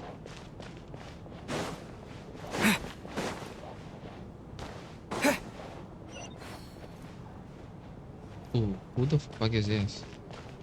No, let's go here first. It's all dead. Oh, him. Valeri, come take a look at this. You too, Traveler. Some sort of notebook. What is it for? It's the on-duty logbook for the theater. Coolish was the main person to use it. He mostly used it to record any unusual incidents during a show, audience numbers, exit times, and so on. I saw Coolish at the time at the entrance before coming in. I think he was holding this book at the time. Yes, he'd always have this logbook with him when he checked tickets at the entrance. This should confirm a lot of key details about the recent show. So, you find anything unusual? Yes. The number of people. I've checked and double-checked, but the numbers just don't match what's recorded in the logbook.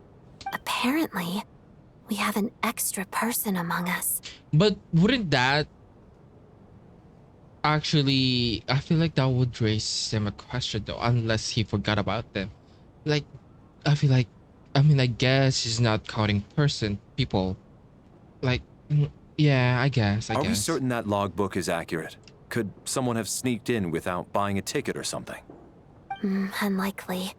Coolish took his duties very seriously. I've rarely seen any errors in his work. Not to mention that this was a dress rehearsal, meaning smaller audience numbers and tighter ticket restrictions than usual. Everything would have been well within his control. We no longer have our tickets with us, do we? They got collected on entry. I assume there's no way we can check them again. Unfortunately not. The theater recycles tickets. Once people are in the door, they don't tend to leave until the show ends. So we collect the tickets at the point of entry. Too bad Coolish said if we see her around, we could just ask him. Still, I'm inclined to believe that this discrepancy in the head count is significant somehow. Did an extra person just materialize out of thin air? Yeah. So Coolish can sense something. Did an extra person just materialize out of thin air?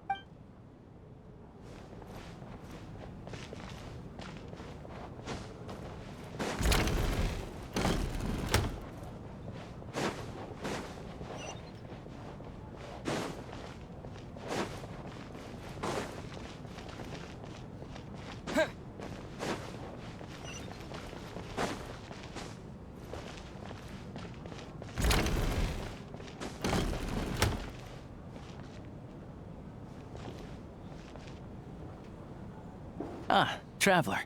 Since you're here, come take a look at this. Alosha found it. We're both curious to hear your perspective. It appears to be an investigation report. And the focus of the investigation was the rumors of haunting we heard about earlier. Okay. Investigating those supernatural sightings at the Opera House. This commission is clearly not as simple as previous cases involving only folklore studies. It appears to be connected to something far more mysterious, an extinct civilization, the creations of ancient gods, or powers from beyond this world. The possibilities leave ample room for speculation. From now on, we should take this as a lesson, full surface does not imply that what lies beneath shares the same level of existence or nature. Ley lines themselves possess a powerful ability to either devour or guide souls.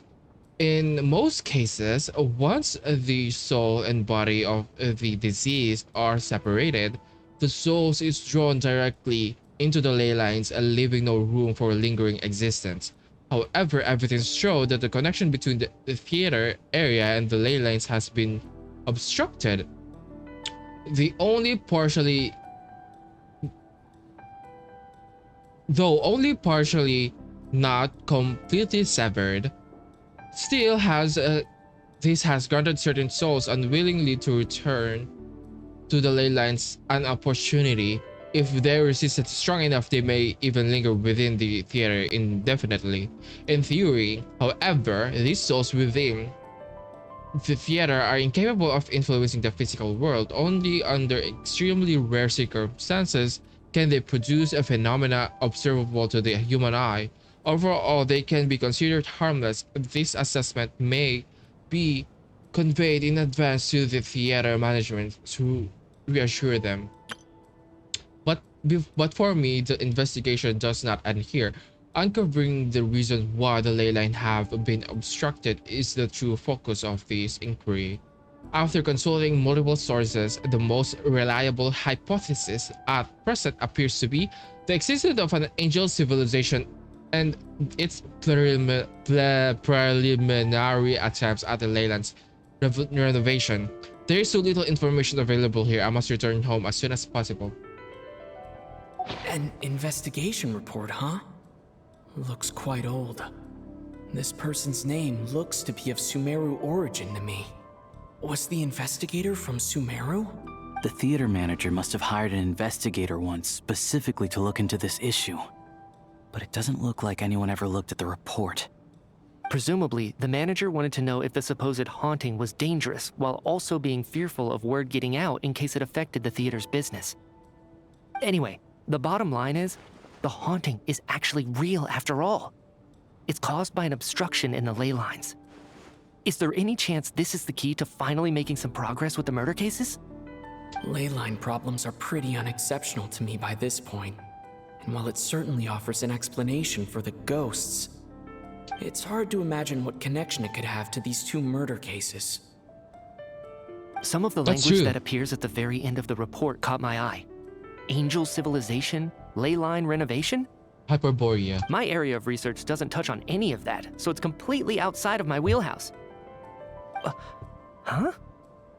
A piece of paper just fell out from the report. It landed right by your feet. Let's see. Death is near. Words on paper. Oh my god. I just got goosebumps. It's pretty ominous no matter how you look at it. How unnerving. It was tucked inside the report, so it must be a note left by the author. Death is near. Is that supposed to be what's going on here? With us in the theater? Death is near. Who is Death? Renova. But if so, how did the author foresee it? Could he predict the future somehow? Maybe things are more complicated than we thought. No, wait a second. If we take the report and the note at face value, they completely contradict one another. Yeah, that's true. The report definitively concludes that the hauntings in the theater are harmless and cannot affect the real world. But the note seems to be warning of potential danger. The question is, what exactly does the note mean by death? It's simply describing our situation. Is it referring to the victims, or could it refer to the perpetrator? The various ways we could interpret this keyword lead in completely different directions. Let's pause our analysis here for now. I think we need more information.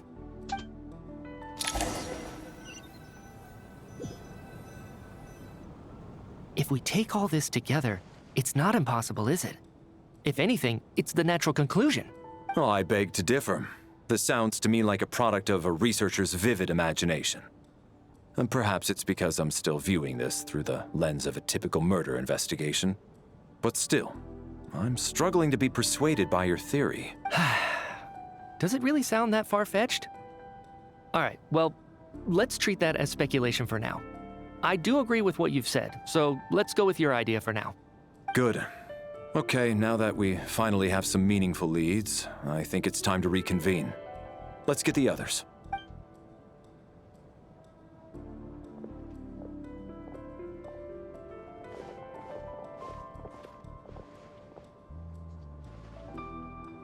So, that's about everything we've discovered so far.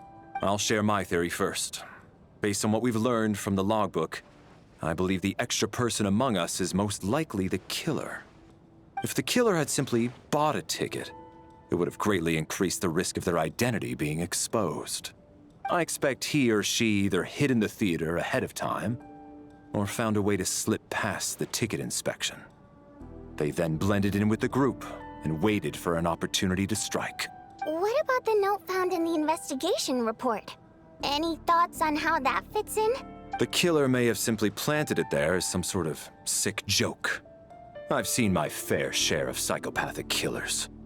They love playing cryptic mind games. So, it has nothing to do with the haunting of the theater after all. This theory makes sense to me. If we have an audience member unaccounted for, chances are they didn't come here to watch the show. Could it really be that simple? So, in other words, all we have to do is find out who got in here without a ticket, and all our problems will be solved? Then let me make one thing clear. All the theater staff should be well aware that I came here for the rehearsal legitimately, yes? There's no way I'm the one who didn't have a ticket. It's true. I hear you used every trick in the book to get a hold of that ticket, too. Everything short of throwing a temper tantrum and rolling around on the floor at the entrance. I most certainly did not degrade myself in such a way. Probably a stupid question, but Just I might as well sounds ask. so ridiculous. Did anyone here get in without having their ticket checked? Guess it was naive of me to expect them to just admit to it. Especially after the unprompted Lelic reveal.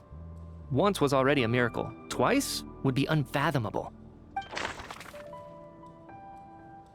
The most likely extra person who entered without a ticket is...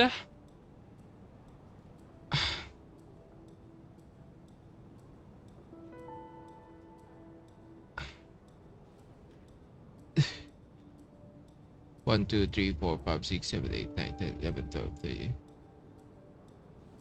I think it's her. I think it's her, honestly, because she just showed up at the end. She was yeah, she was just showed up after the performance. The younger sister Talia, he talks about her so often that this is the first time you've actually met her in person. Though in Pearl Heaven, oh no, wait, she has a ticket. She has a ticket. I have a ticket. We had a ticket. I forgot. She has a ticket. Child gave us one. Tonya has one. This guy doesn't have one.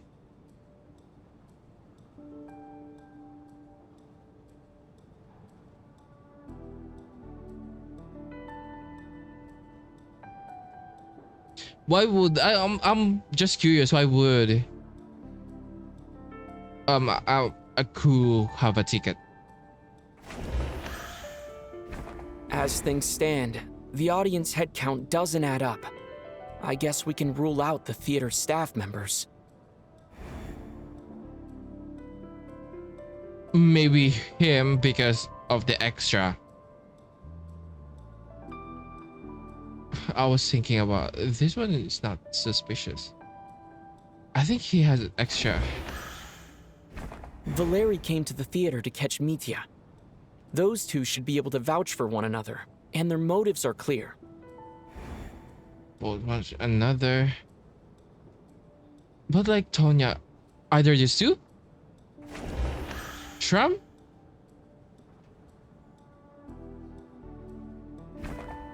I don't believe any of us here knew Shram before all this. If no one can verify Shram's identity...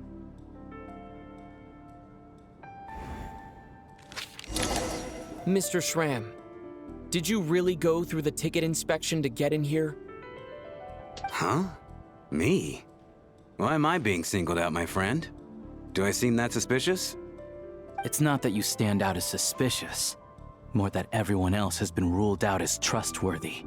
Okay. Well, we spent the best part of 2 days together now, so I'm sure you can all tell what kind of person I am. I'm a true gentleman. I never dream of doing something like sneaking to the theater without a ticket. You saying you're a true gentleman makes you more suspicious. And also her, like, I mean, I would believe him if he said that he has a water imp friend, but water imps are rare. You know what I mean? So, okay. Yeah, I have no doubt that you're a good person. But the problem is, none of us here actually know you, so no one can say for sure that you are who you claim to be. Although, actually, what was it you said last night? Yeah. You're friends with that water imp, which is why you understand our primary mode of expression. I feel like that's kind of odd. Last time I checked, there were barely any of us remaining in Snezhnaya, since most of the water imps left. Could you tell me a little bit more about your friend? There's a good chance I actually know her. And I suppose it's also kind of a way for everyone else to get to know you a little better.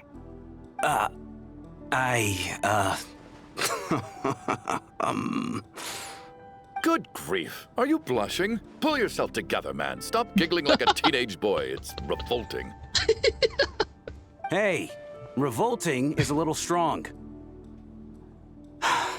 All right, fine. I'll admit it. That water imp friend of mine, the truth is, we're dating. I was just the bodyguard hired by our family. But the stars must have aligned, because sparks began to fly between me and their daughter. Never in my wildest dreams did I think I'd get so lucky.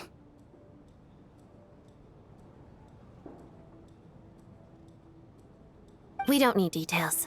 Just get to the point. Okay. I'm just a little hesitant to reveal her name, that's all. You know how it is.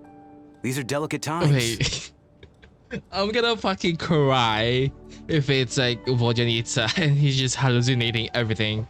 But maybe I'm not. Maybe he's crazy. Maybe I'll. Even with me to protect her. If word gets out that she's dating a human, both the Fae and human factions will give her a hard time. Really? Wait, no. That can't be. Huh? Shram, what the devil are you talking about? Why is everyone looking at me like that? Surely you can understand where I'm coming from. It's a modern world. It's already 2026. What are you talking about? Delicate times? Factions? Yes. You know, the Civil War. Last time I checked, the Fae and the humans were still at each other's throats. What the fuck happened to him? If I'm not mistaken, the last significant civil war in Snezhnaya history was over 400 years ago, when Her Majesty the Tsaritsa had just taken the throne and was consolidating her reign. What do you mean, 400 years ago? Bro, what happened to him? What's going on here? Is Shram from the past? All right, Mr. Mitya, you win this round. As far-fetched as it is, it appears that your theory may be correct. Bro, his hair. This part of his hair is actually killing me. I'm just as amazed as you are. I didn't even believe it myself, to be honest. Is someone going to explain what's going on here? From the look on your face, you figured it out too, haven't you, Traveler?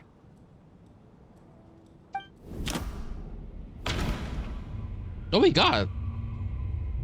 According to the theater's duty log, there seemed to be have an extra person at the scene. Investigation report into the alleged theater hunting.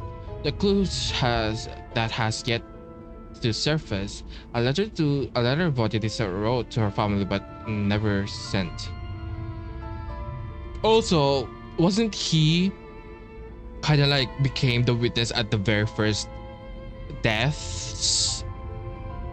Because he was saying that, oh, I woke up early, then I saw blue. I forgot his name. The Chud guy. Chugunov guy checking out the room and then happened. Yeah, that's kind of like, suspicious. Allegedly into the alleged theater hunting. According to the theater studio logs, there seem... That seems to be the case. Shram's the extra person, but there's no way of learning his identity from this clue. Oh!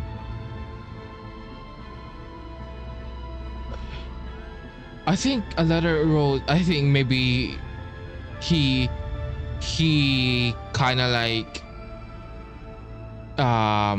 based his story to Vodinita's letter. Vodinita's private letter touches upon the history of the Water Imp aristocracy's exile, but reveals nothing about Shram's identity. Oh wait, a clue has yet to surface. The theater's ley lines have been modified to block souls within its grounds from returning to them. Some souls can even wander this place forever. Mr. Shram's statement proves he is from hundreds of years ago. And according to the investigation report on the theater hauntings, Mr. Shram is very likely a lost soul wandering the theater.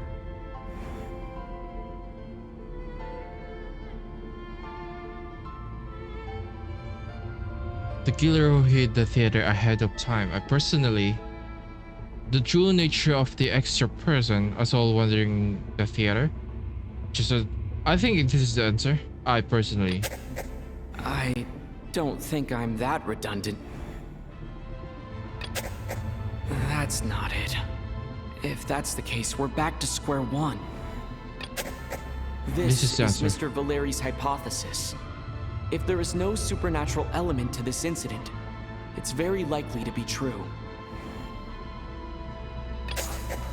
For some unknown reason, the soul that has been wandering the theater due to the ley line issues has joined our group and blended in. Yeah, that must be the immediate reason why the ticket count doesn't match the number of people present. Death is near. In this case, death is most likely referred to one of the recent victims of Alex murder. Someone who died long ago. I think someone who died long ago. The death of those victims is an irrefutable fact. It is the outcome of whatever's going on here. What we need to do now is find the truth within this information. All of last night, Lelik, that is, Odette was under surveillance, which rules her out.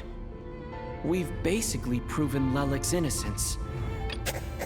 Since we discovered that Mr. Shram is from the past, it seems we need to broaden our assessment of this incident beyond the bounds of common sense. Someone who died long ago. The contents of the investigation report have been verified. There are indeed ley line issues and wandering souls in the theater. Death likely symbolizes the deceased. Mr. Shram, for instance. Death is near. That must mean that there's a dead person in our midst. That's the truth, isn't it? Yeah, the logic is clear now.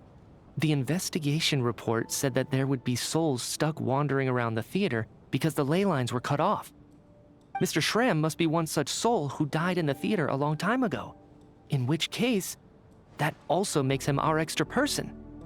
So when the note said death is near, it must have been referring to death as in the deceased, people who died a long time ago. But that doesn't fucking answer who the fucking killed those people. Someone who died a long time ago.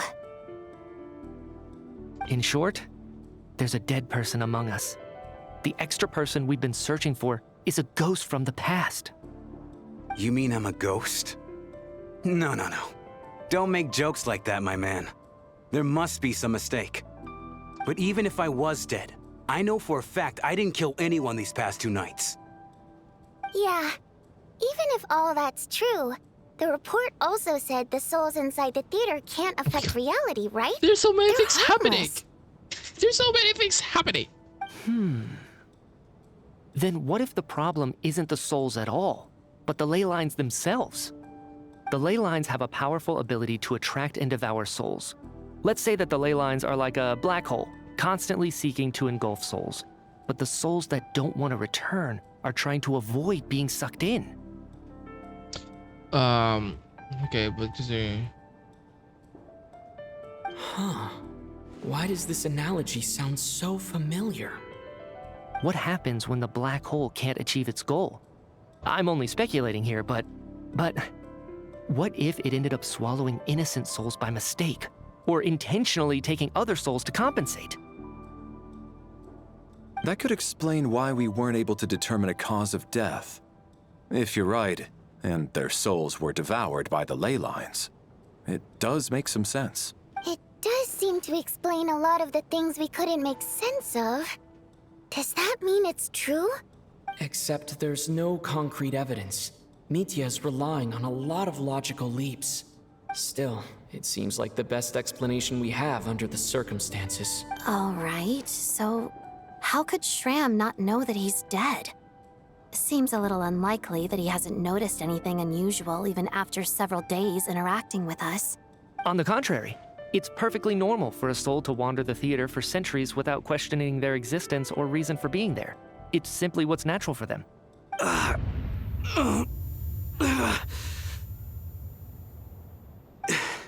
You know what, Mr. Brainiac? I think you might actually be right after all. I'm trying to remember and... even though my head feels like it's going to explode, I think... it's all coming back to me. what's happening?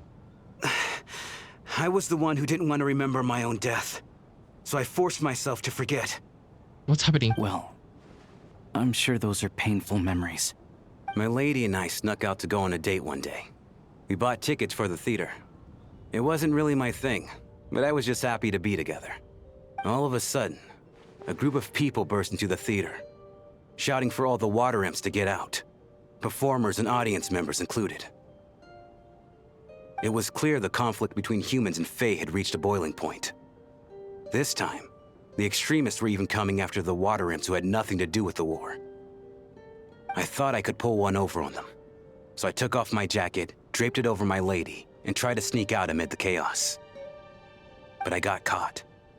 They started shouting, calling me a traitor to humanity. But I was going to do whatever it took to buy our chance to escape, no matter how many people stood in my way. I had to, both as their bodyguard and out of love. It's all right, friend. You can stop there if you want. You don't need to dig all that up again. It's just... even now, I'm still struggling to accept the truth. How could I be dead? I'm sorry, everyone. So is he actually the killer? If I'd known I was a dead man walking, I wouldn't have dragged you down with me. If I'm the cause of all this death, then punish me however you see fit. How are you gonna punish you? Mr. Shrim? No. I don't think he is. I refuse to be a burden. I know what I have to do. You said I've been wandering the theater for centuries, right? I guess it's high time I got a breath of fresh air. Out there, I mean. I'll leave this place and take all this death with me. Go out on my own terms. Oh, you know the guy? You know the guy who went out and fetched some blankets? I feel like he's actually also a ghost. Mr. Shram, I'm sure we can figure out a different course of action. But like, he's dead, My good so... sir. We both know I'm not supposed to be here. I should have accepted my death long ago. One way or another, this has to end. Unless you're saying this goes against another one of your military principles somehow. No, I'm speaking on a personal level this time. Let it go, man. Oh, wait. One last thing. Miss Water Imp. My lover. Her name was Litia. Litia Ozarova. Do you know what happened to her? Ozarova? Ozarova. Oh, Auntie Ozarova. That's what we all called her. I remember her as a very kind elder. She had a bunch of kids, too. I'm so glad she survived. And she had lots of kids? Good. That's good. I could hardly expect her to stay single just because of what happened to me, right? As long as she went on to be happy. That's all that matters. Besides, I'm dead. My soul's been wandering around here for so long because I was worried about her. But now, I can go without regret. There's no need to see me off, my friends. I've enjoyed our time together over these past few Imagine days. he's alive. Perhaps we'll meet again in the next life.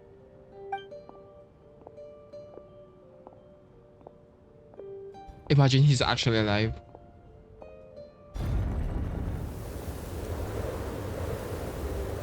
Take care, my man. I think he's gonna die. I knew Mr. Shrim was already dead, but I still feel so sad. Death is cruel, no matter how we might try to make sense of it. Is this like allegory to death to Rodova? So, was the conflict between Fae and humans really that bad back then? I was only little, so I don't remember much. It's terrible to think that so many innocent people had their lives turned upside down. Even the historical records about that time period don't say much about it. All people know is that the Tsaritsa founded the Fatui, drove out most of the Fae aristocracy without explanation, then used her terrifying power to suppress the humans. It seems to me like the Tsaritsa chose to make herself the enemy. She downplayed the conflict, directing whatever animosity both sides had for each other at herself instead. That's also why, despite how brutal the conflict was at the time, there hasn't been much lingering tension between humans and Fae since. Things have been fairly harmonious for the past few centuries. So, the Tsaritsa banished the Fae to protect the Fae living in the city? She offered herself up to be hated in exchange for peace. Maybe it's not quite as bad as it sounds. I don't think Her Majesty is too concerned if mortals hate her or not. And besides, there are very few who truly do. All this time, I had no idea. What was that?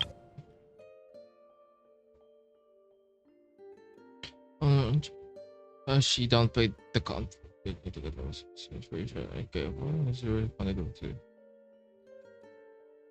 I was only leader, so I don't remember shit. It's stupid that these are many innocent people. Even in history, okay, all people know is that there is further to withdraw. Aristocracy. Oh, I think without explanation, Yuan used her terrifying power to suppress humans. Okay, I think what the Fae aristocracy was like equally bad because they were like, okay, maybe like the status or like the bloodline, maybe that's why. Then to suppress, okay. All right. If Mitia's theory is correct, then I think we can consider this matter settled. Let's all take a break.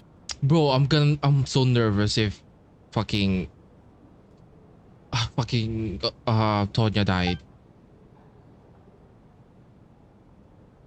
Ugh, if only this blasted storm wasn't still raging on.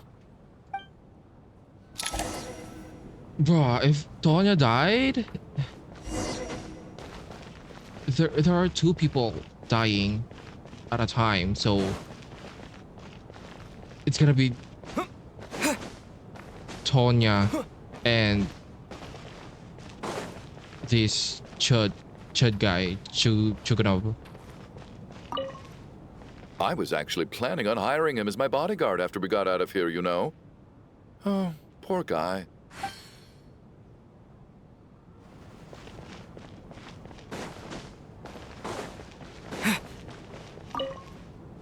Even though Shram was already deceased, his decision to walk into the snowstorm was still a sacrifice, and a very brave one.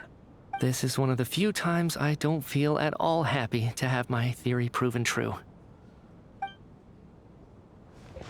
I think the very first guy, that one's gonna get is actually the blanket guy. He's actually a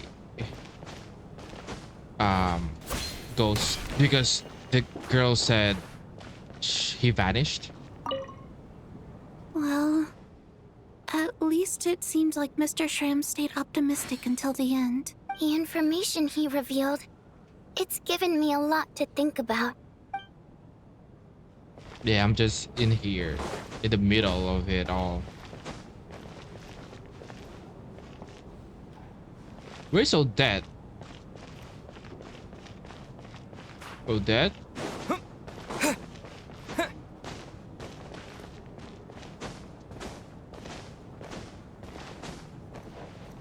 I don't see Odette.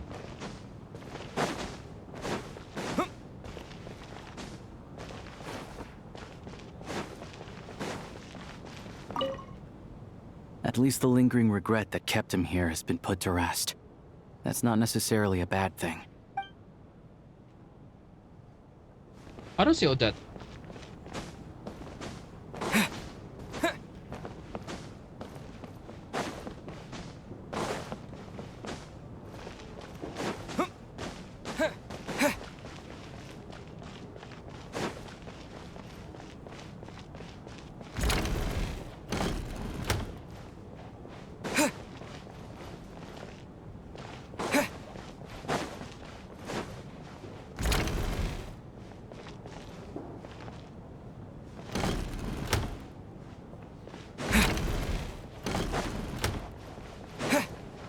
What do you mean return to my room?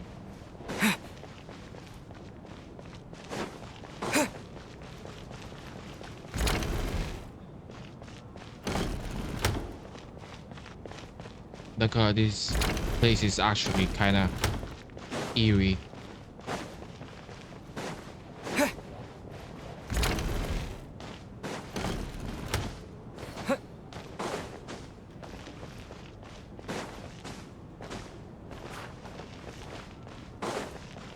How are we gonna get back to the room though?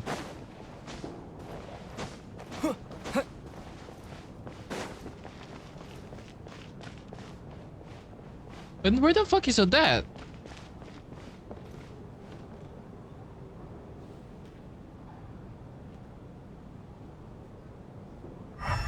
I don't fucking see anyone.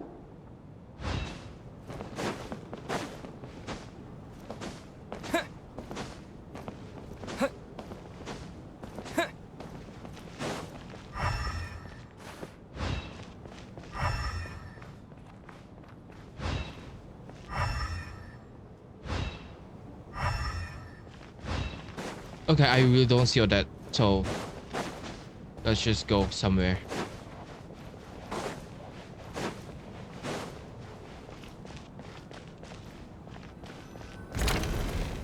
Oh, this is not...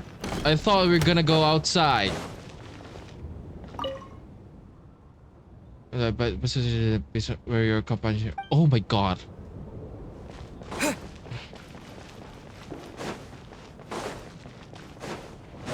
So not outside. Okay, we're still not out. Okay. That's understandable.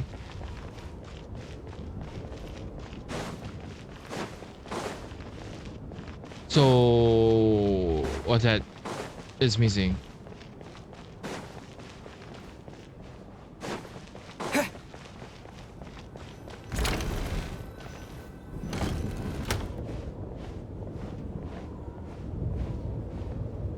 Bro, Looks like now we can just rest until the snowstorm stops. Actually, I feel more stressed. I still can't believe Shram turned out to be a ghost who'd been in the theater for hundreds of years. To think he was dead this whole time. What a strange turn of events. Knock knock. Oh, the door is open, ma'am. Huh? Knock knock. You know the door isn't closed, right? You don't have to knock. Think of it as a signal then. When I'm entering someone else's room and I knock, I'm here as Odette. If I don't knock, it's Lelik. Okay, ma'am. I feel like... Oh, please come in, Miss Odette. Sure, whatever makes you happy. Thanks. So, why did you come to find me? Is there something I can help with? Vodyanitsa said you knew about my secret identity from the start. But when everyone was discussing who Lelik could be, you were worried that revealing what you knew would be unfair to me, so you kept it to yourself, right? That's what you wanted to talk about? You came here just... Okay. Yes. I'm extremely grateful for that. It's nothing. I mean, you didn't hold what happened with Signora against me, so... I should thank you for that as well. Why would she though? Because like, I would understand if the other Fatui harbingers would, but I don't think she will. She also suffered to some degrees. You know what I mean? Actually, there's something else as well. I found myself in a situation similar to the one you were in when you helped conceal my identity. Something else. Is it okay? Similar to one you were in. So I thought I'd come and ask you for advice. Wait, who? What's the situation? It's about Mitya. Before all of this, the last time I saw him, he was dead.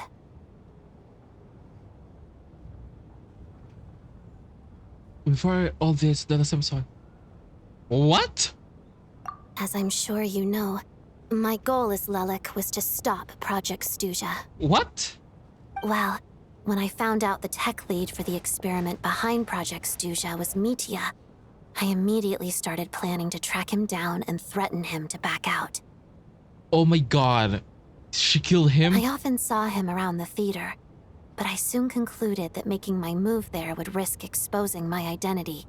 So I decided to infiltrate the Armory Palace and go directly to his lab. That way, the threat would be much more effective. Okay, this turned into like way something. It's way heavy, and I don't know what to. I feel stressed. That must be basically the most classified place in Snezhnaya. If you manage to infiltrate it, you really do have what it takes to be a harbinger. Well, I suppose there was a bit of luck involved, but I am a Fatus, so I already had some familiarity with the building's layout. But when I finally made it to his lab, Mitya seemed to be dead. Are you sure he wasn't just dozing off? I checked his breathing and his pulse. He had no vital signs whatsoever. I'm certain of that. Oh, maybe that's why. I thought maybe another anti-Project Stuja activist had beaten me to it, and chosen a much more brutal method. So I made myself scarce. That's why you were so on guard around Mitya that first night here.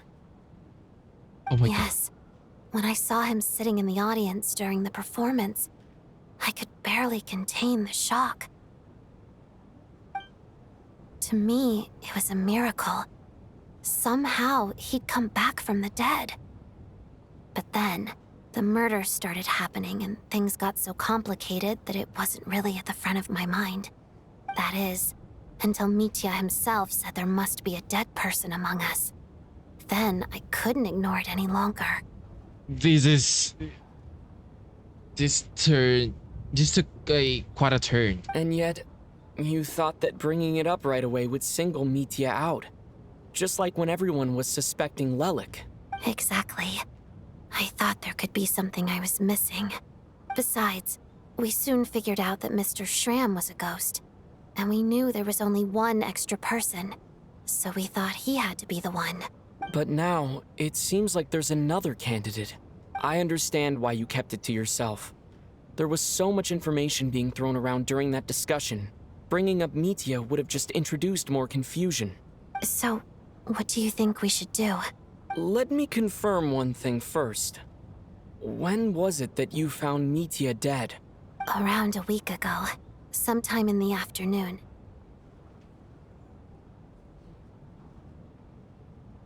Well, like we saw him recently. A week ago? That's earlier than I thought. I saw him just a few days ago at a restaurant. That definitely would have been after you found him dead. He seemed completely normal to me, chatting with Vodyanitsa, trying to avoid Valeri. So he was definitely alive on that day. Huh. Well, all I can say is I know what I saw. Here's a thought. The reason we even suspected a dead person could be among us was because of the problem with the theater's ley lines. The theater, but like, right now it's But Mitya's different. death happened inside the Armory Palace. The ley lines affecting the theater shouldn't reach that far. You're right. I guess he doesn't fit the profile of the person we were searching for. I think the chances of it being him are very low. Surely he can't have died for real in the Armory Palace. Unless what? Unless he really did come back from the dead.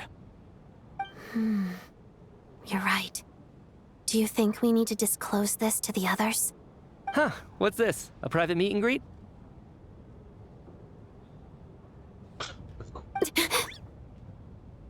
Excuse me?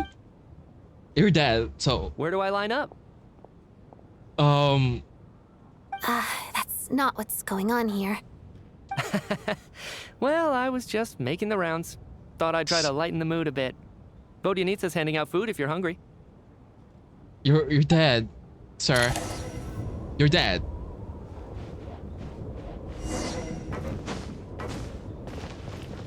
Ew. Is he a zombie? Is he a zombie?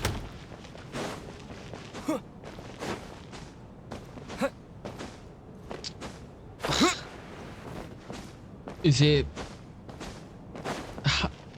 Are we gonna have a dead character? Playable character? Outside the snowstorm continues to rage. Before you know it, it's night. What is going on with this storm? Could it be connected to that monster that just arrived in Snezhnaya? Monster that just arrived in Snezhnaya. I almost hope it is. Her Majesty the Tsaritsa left to vanquish that beast herself. We just need to wait for her triumphant return. Do you think people still feel the cold after they die? I'm wondering about Shram. Oh, maybe we should have given him a coat before he went out there. Fruity. I'm not gonna say they're gay. Maybe they're bisexual or something. Maybe we should have given him a coat. Death itself is cold, isn't it?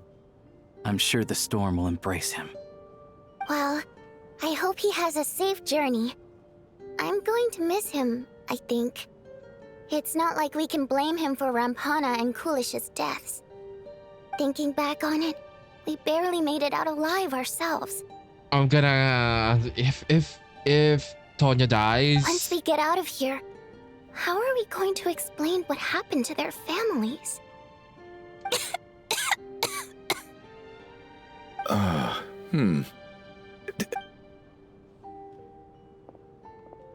Are you okay?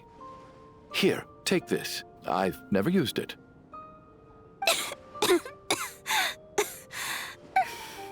Thanks. Look who's Mr. Nice Guy all of a sudden. Is it because Tonya stood up for you this morning? At least you know how to return a favor. Yeah, without Tonya, who knows how badly he would have been hurt. I told you already, I never intended to resort to violence. Duh, bunch of rascals. Little girl? I was rather surprised when you spoke up for me this morning. I didn't think I had many admirers here, so, thank you. Admirers? I don't think she did it for you. I think she did it for her own morals. Oh, no need to thank me. I said some bad stuff about you too. I've been, too embarrassed to admit it, but you remind me a lot of my daughter. So kind to everyone, but never lets her old man off the hook. Unless my wife and I are having a fight, then she's always on my side, especially when she was little. Every time I took her out... She's gonna die. I feel like she's gonna die too. All right, easy now. How long have you had that cough, Tonya? I don't know. It's probably been a while. I'm fine. Are you taking anything for it? Yeah. I'll be fine once I see my brother. He's gonna pick some frost fairy flower leaves and brew a tonic for me. I'll feel much better once I drink that. I see. That's good to hear then. We should probably discuss arrangements for tonight. Now that the deceased has left our midst, there shouldn't be any more incidents. I'm gonna cry if it's Tonya. However, out of an abundance of caution, I'll keep watch. I'm gonna... Shouldn't we take shifts? I can take one if needed. No need. I managed to get a nap in earlier, so I have plenty of energy right now. After all the tension of the past few days, everyone else should just focus on getting a good night's sleep. Imagine if they kill off Tonya. What a long day. This whole situation turned out to be way more complicated than I expected. But Valeri's right. I should just try to calm down and get some rest. The last thing I want is to give myself nightmares. No! You're not gonna solve it! Tonya! Tonya! Tonya! He's Tonya. awake! He's awake! Get over here, you big lug, and take a look! If you must call me something, call me Mr. Door. The Black Mist is coming. You need to go. Where are we, Black Mist? I haven't heard that before. Are you all right? Can you walk? We just got attacked by monsters on our way up. That Mr. Door fellow protected us. He just seemed to come out of nowhere. Not much of a talker, but when it comes to taking down monsters, that man doesn't hold back. He's gonna die. Curses! The Black Mist is catching up to us. We need to keep going. Mr. Door, I don't believe I've ever seen you around here before. Why is that? There's no need to try to get to know me. I'm just Mr. Door. I have to find the door that belongs to me. Oh, well, anyway, we're lucky to have you here. Thanks for saving us earlier. No need to thank me. This is... Mr. Door, monsters! Quick, get rid of them! I can just push these ones off.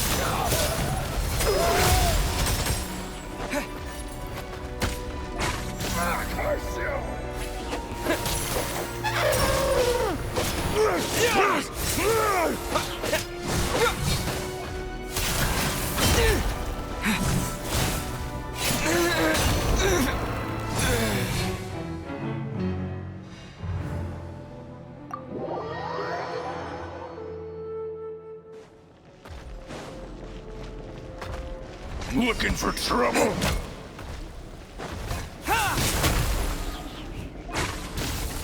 What the fuck is going on with that?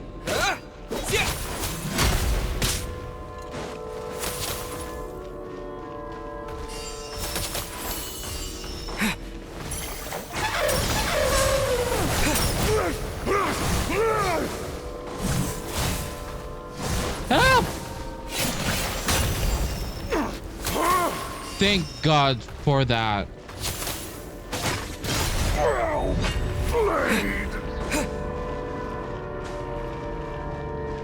I think he's gonna die. So we're doing this the hard way. I mean, the traveler is awake.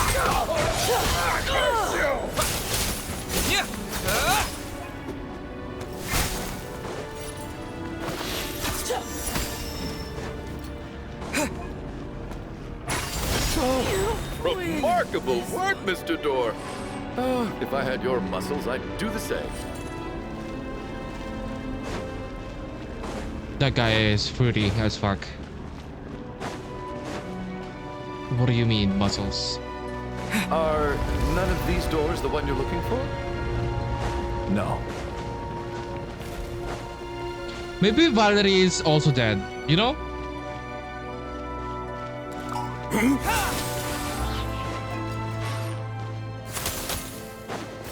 Frost! Sure! What the fuck is that? Why is it not...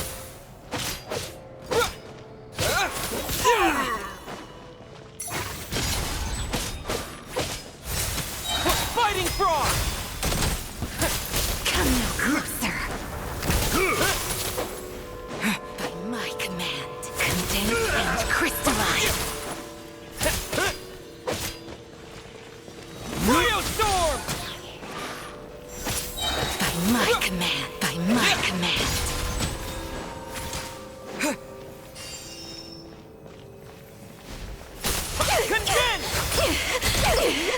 Impossible.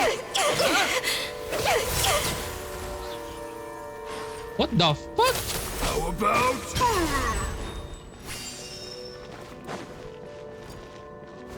Frost? Sure!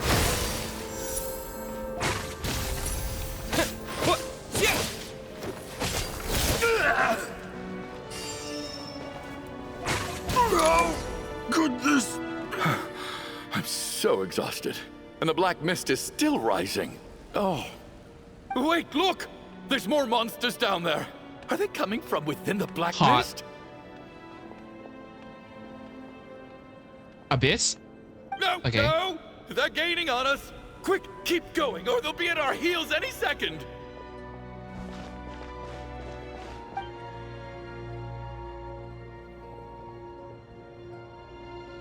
Mr. Door, what are you doing? We need to get out of here. They're coming! Found it. This is my door. What? You mean you're going to stay here? I am a door. This is where my duty lies. So he meant a door for closing, not for opening. No! You saved us. We can't leave you behind. You must keep going. A door can only keep things out for so long. You must make haste. But... He's gonna die? Oh, you're right. Let's go. We can't let Mr. Door's sacrifice be in vain. I'm confused. The black mist isn't moving anymore. Looks like both the monsters and Mr. Door are gone. I didn't just imagine all that, did I?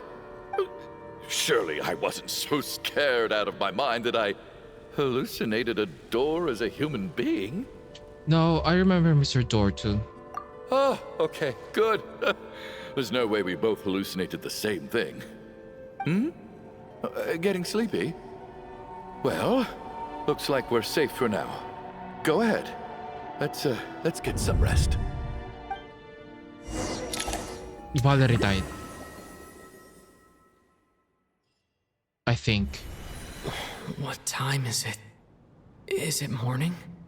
I think I had a nightmare. I guess everyone's still asleep? These past 2 days have been exhausting. Valeri's keeping watch though, so he's probably the only one awake. Valeri?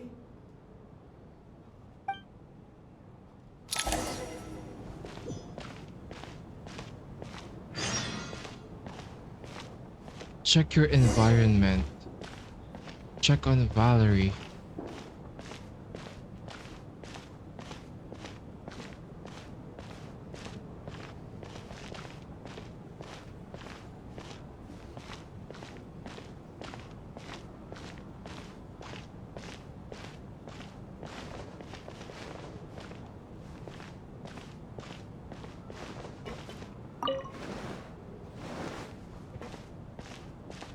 I can check on other people.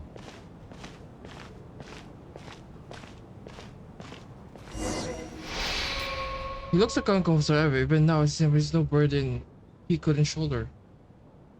So even now it seems as if there's no burden he couldn't shoulder.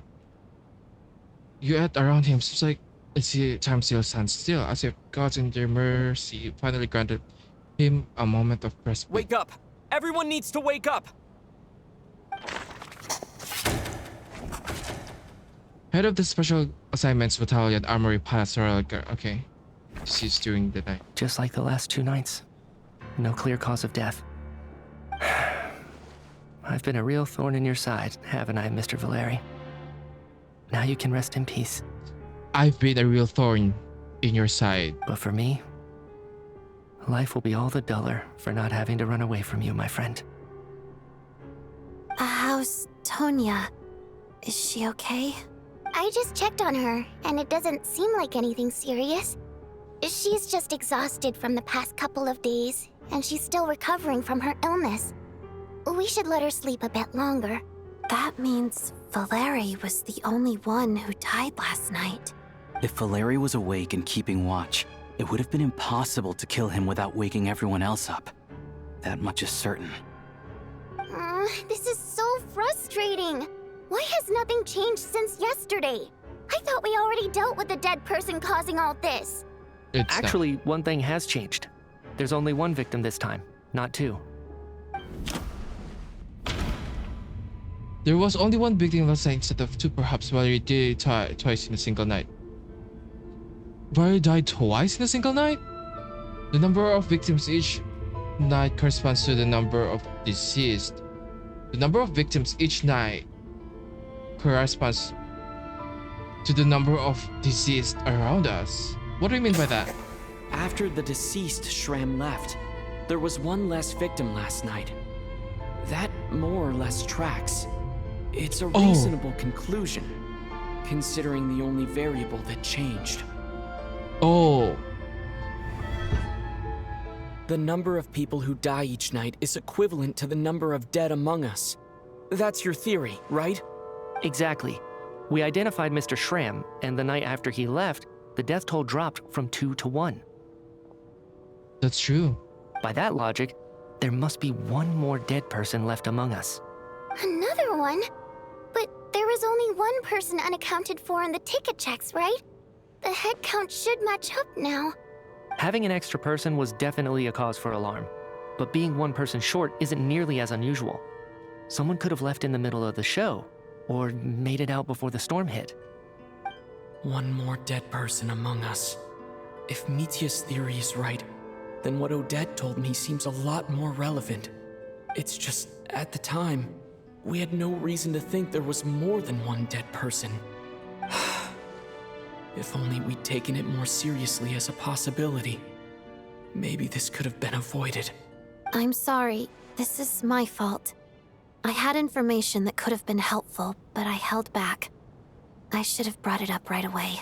I'm partly to blame as well. I was too quick to dismiss Odette's concerns. What is this about? What have you 2 been getting up to behind my back? Sounds like there's some big news you've been keeping from the rest of us. Well, we're all ears. You thought to also go with the fighting meet in your discussion yesterday. I'm the dead person? Wow. That's certainly news to me. Odette and I talked about it yesterday, but we thought it just wasn't possible, so we left it at that. Yeah, I don't blame you. If I'd been there, I probably would have reached the same conclusion. It just sounds too unbelievable. Let me just try and verify this. I just scoured my memories trying to think back to the afternoon Miss Odette mentioned. But I honestly have no recollection of dying. That's where I'm different than Mr. Shram. Having seen Mr. Mitya a few days ago myself, I also find it hard to believe he could be the other dead person among us. Well, if it isn't Mitya, then who? Do we vote on it?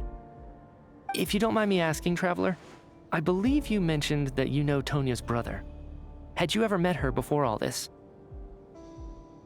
No, never. Wait, are you saying... Now just 1 minute. I know where this is going. You can't just randomly point a finger at anyone you want. You did that earlier, sir. You're in the hot seat, and all of a sudden you want to divert our suspicions onto somebody else? Trying to pick a fight, Mr. Chuganov? Whenever you open your mouth, all you do is attack people, and I've had enough of it. If you don't want to engage in a civil discussion, you can shut up. You little brat! Did Mitya ask about Tonya because he suspects her? I suppose I only identified her by age, and nothing else. Could that mean... I'm just saying, you're going around casting suspicion on people for no reason. How could Tonya be dead? I can vouch for her if nothing else. I've seen her before.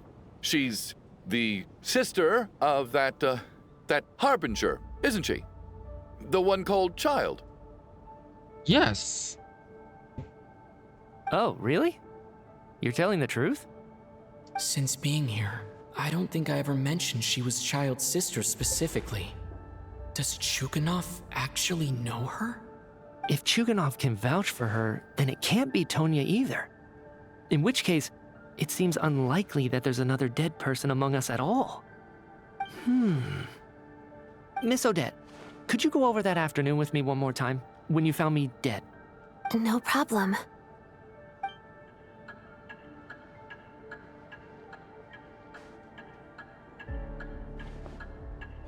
What's happening? I'm confused. I know it's Rodova, but we know the culprit is Rodova, but like, what's happening? No matter how hard I try, I just can't remember anything about dying. But I do remember something else. Miss Vojanitsa, during our last meal together, I told you how some of the researchers were suffering from temporary memory loss. Do you remember that? Oh, yeah. You said it was hindering the progress of your experiments. You thought they were just under too much stress or something. Right. And even though I don't remember dying that day, I'm pretty sure I experienced something like amnesia. Some of my memories from that afternoon are missing. Are you suggesting you're missing the memory of your... Of course. How am I only just realizing this? Humans aren't necessarily aware of their own death. You mean being silently assassinated, or dying in your sleep? Situations like that? The researcher's amnesia. Suddenly it all makes sense. I must thank you, Odette. I think your perspective just helped me reach a breakthrough on a series of issues that have been troubling me for quite some time. All right. It's decided then. I'll be the one to leave today. Oh, leave? Hey, wait a minute. Aren't you rushing into this? What if you're wrong? You'll pay with your life. Come on, kid. Aren't you gonna fight for your life? This seems like a rash decision. I have other reasons beyond what's been discussed. In fact, thinking back, I remember during Miss Odette's performance, while I was sitting in the audience stalls, a brilliant new idea for my research popped into my mind. But then, my train of thought suddenly cut off. Because the light kind of flickered. I can't remember it now at all, and I didn't take any notes. I guess that must be another instance of temporary amnesia. No. Hold on. I see where you're going with this. You're suggesting that each instance of temporary amnesia is a death, right? There's a glaringly obvious flaw in that idea, no? How can one person die so many times? I believe Miss Odette's account. During the period where my memory is blank, I must have been either dead or in a similar state. All it would take is for the same thing to happen in the theater, and I would come under the effect of the ley lines in this vicinity. This increases the likelihood of me being the deceased, does it not? All that would take is for the same thing to happen in the theater, and I would come under the effect. That's true. But... There's no evidence to suggest that anyone other than me is a candidate for the deceased. So allow me, as a scientist, to treat this as an experiment. Please relax, everyone. I don't think things are as bad as they may seem. If I really am the deceased, then to leave the theater will be a relief for me. If, on the other hand, I'm still alive right now, well, apparently you've all witnessed my resurrection recently anyway. Who's to say I won't return from the dead again this time? Mitya's right. This is the only thing we can try right now. I think he's deliberately downplaying the gravity of the situation, though. He probably doesn't want to burden everyone. What is a scientist if not someone who gambles on experiment after experiment in an attempt to obtain the truth? With this snowstorm, the ley line phenomenon, ghosts of the dead, and my amnesia, We've been paralyzed by not knowing and powerless to do anything about it. It's a terrible feeling. But if I Imagine do they're get killing- resurrected, you can be sure that I'll come back with the truth of all this. Just you wait. Imagine we're having like a fucking dev playable characters.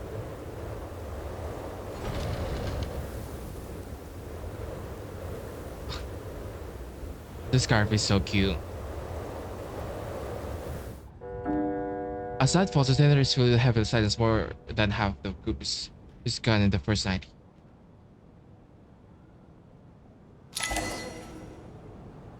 What's happening? I'm confused.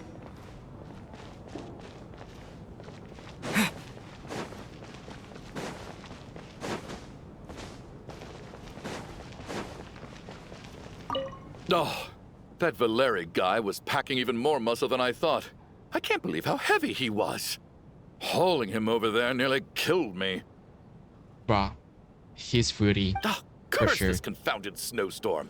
Go bother some other poor souls instead. What do you want? I'm not in the mood to talk right now. Fruity guy. You can have a family and be fruity at the same time.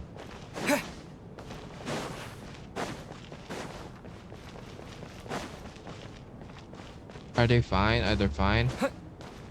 What the? Poor Mr. Mitya. I didn't even get to see him one last time. Maybe it's a good thing that you weren't there to see it. It was a hard thing to watch. I hate goodbyes. Why does it feel like everyone around me is slowly disappearing? Not just in here, I mean. In the outside world, too. Maybe it's the realization that, at the end of life, everyone has to face it alone. Come to think of it, the main reason we're still alive right now is pure luck. Each morning here, for every one of us, there's the chance that we might not wake up. You could take it a step further and say that the same is true outside, too. Who can never be 100% sure when they drift off to sleep that they'll open their eyes again in the morning? If I make it out of here, I'm going to cherish every moment that I'm awake and live without any regrets. Without regrets. I feel like a strange sense of anxiety has been quietly growing inside me over the last 2 days. Paimon.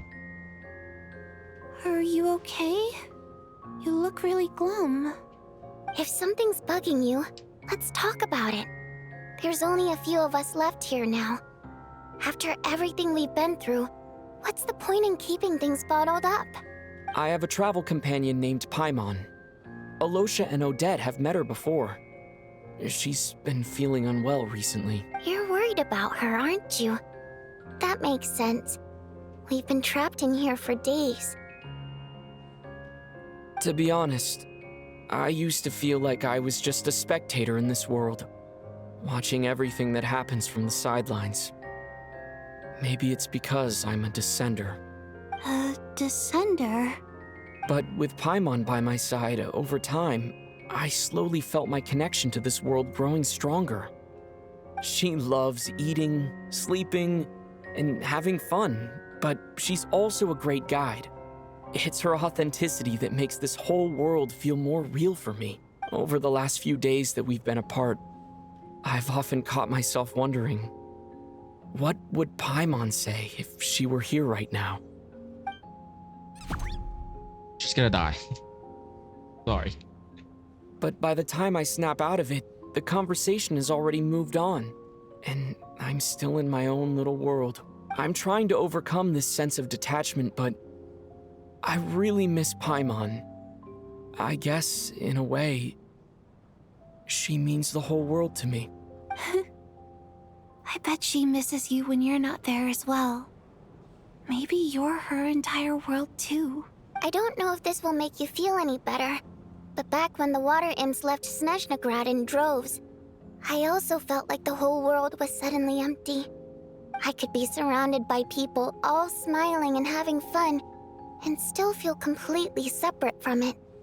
So, I totally understand how you feel. Later on, I started to think, maybe accepting the fact that our loved ones won't always be with us is something that takes a lifetime. All we can do is cherish their companionship from moment to moment. So, once we get out of here, you better hurry back to our side as fast as you can. You can't let your story end in regret. That's the trope I hate the most. Thank you. That's exactly what I needed to hear. But Vodyanitsa, if you hate goodbyes too, why didn't you leave with your people? That's just the choice I made. I used to regret it, but I don't anymore. Like I said before, singing is a water imp's primary mode of expression. It's how we convey our emotions. Our songs have echoed through this theater for hundreds of years, each one a story pieced together through moments of joy and sorrow. But does a story exist without someone to read it? To me, the answer is no. So I made the choice to stay. That way, there would still be someone left to sing these songs and listen to their stories. Otherwise, they could have been lost forever. Could you teach me how to understand your people's songs sometime? I want to be able to truly hear them, like Mr. Shram. A fan after my own heart. Thank you, Tonya. How about I sing something for you, and you tell me what you hear? Okay, I'll do my best.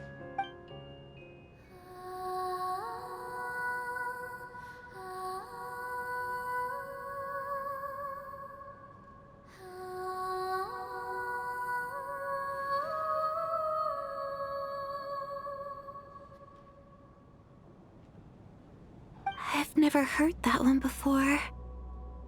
I feel like I can hear a sense of longing somehow. I wonder why that is. Color me impressed, Tonya. You're a keen listener. Most people can only tell if a song is happy or sad. I didn't think you'd be able to pick up on such specific details. So, what's the song about then? Come on, tell me! I've actually never performed this song in the theater before, because it has more of a ceremonial purpose for our people. It's not meant for the stage. It means something like, "May those we have lost watch over us, and follow this song back home in the night, so that we might be reunited once more." So it's kind of like a requiem, a call to be reunited with our loved ones in our dreams. No wonder I could hear that sense of longing. You sing it for loved ones who have passed away. I hope it reaches them. It's getting late, Tonya, and you're not well. We should all turn in early. I suppose there's no reason to keep watch tonight. Okay. But, before I go to bed, could you sing that song a couple more times for me, Vodyanitsa? Of course. Anything for my #1 fan. I need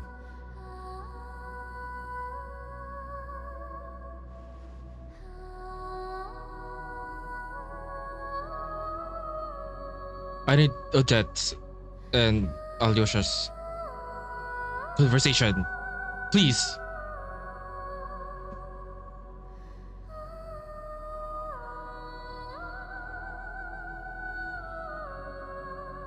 Once I get out of here, I definitely don't plan on ever coming back. But I guess that means I'll never get to hear Vodyanitsa sing again. That's a sad thought. Before I fall asleep, I should cherish this moment of companionship while it lasts.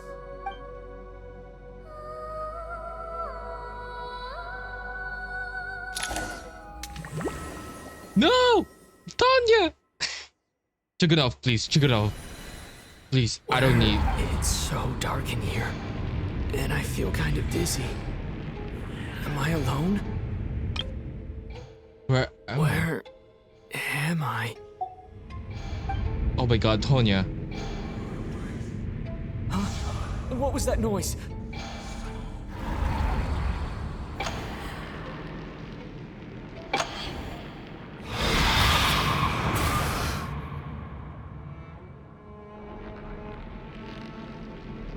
Return, O spirits.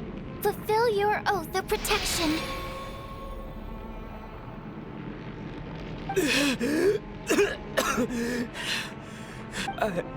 I'm alive? What just happened? No time for questions. Quick, over here. Turn on What the the fuck switch. is happening? We need to bring back the light.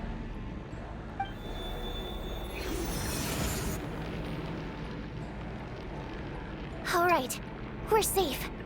The spirit just now is called Night Prayer. The light subdues her, but she'll attack without a second thought in the dark. Is she a ghost? Sort of.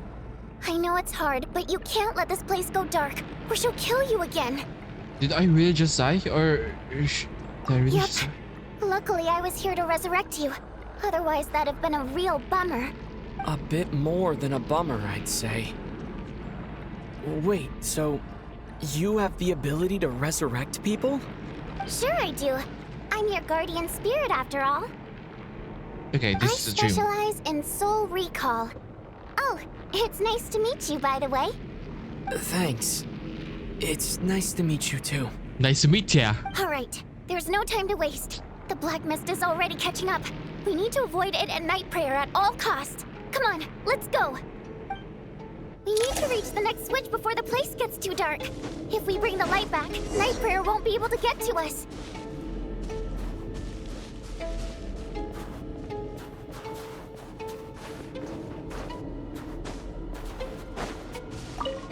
Sweet, sweet light! It's back!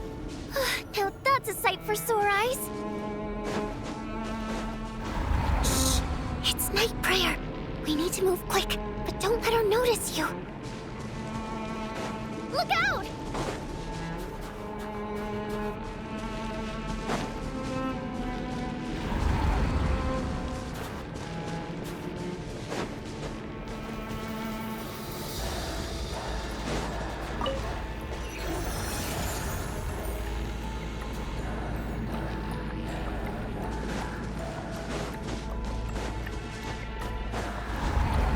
I think Tonya is dead. Which is over there.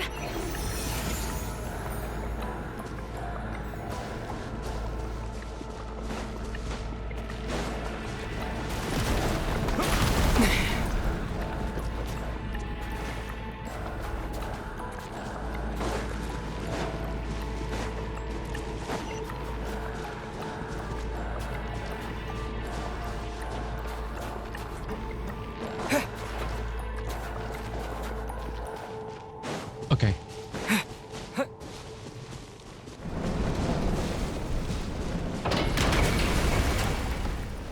The fuck is happening, man?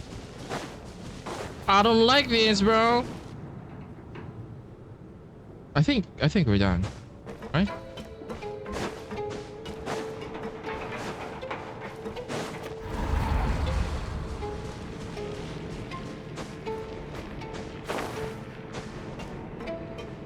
I don't think she can climb. The switch is just up ahead. Hurry!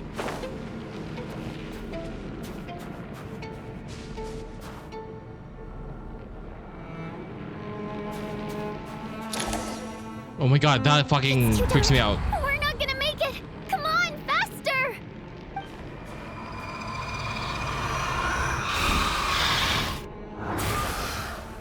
Traveler!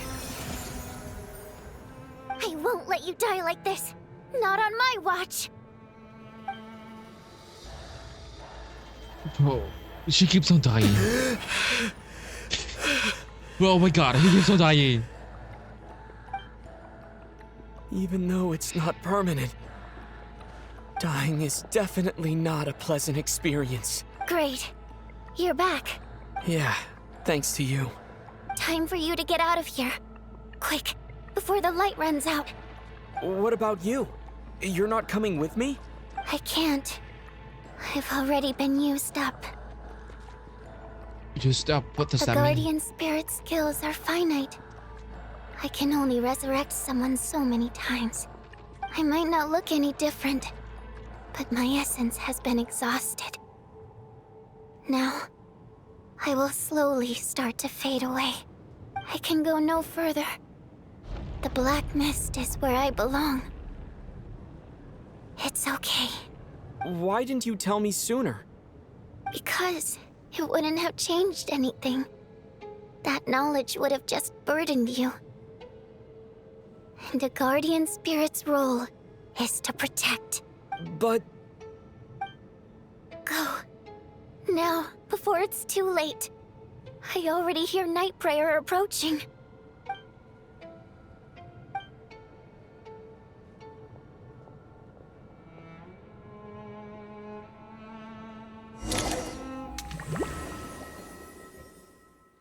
So Vojanitsa is dead. Vodyanitsa! How could this happen? Vodyanitsa!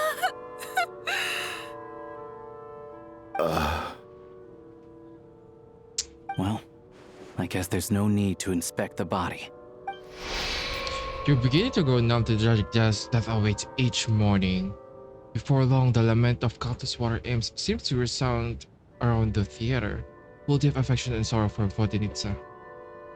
Your emotions begin to respond in kind, leaving a heavy feeling in your chest.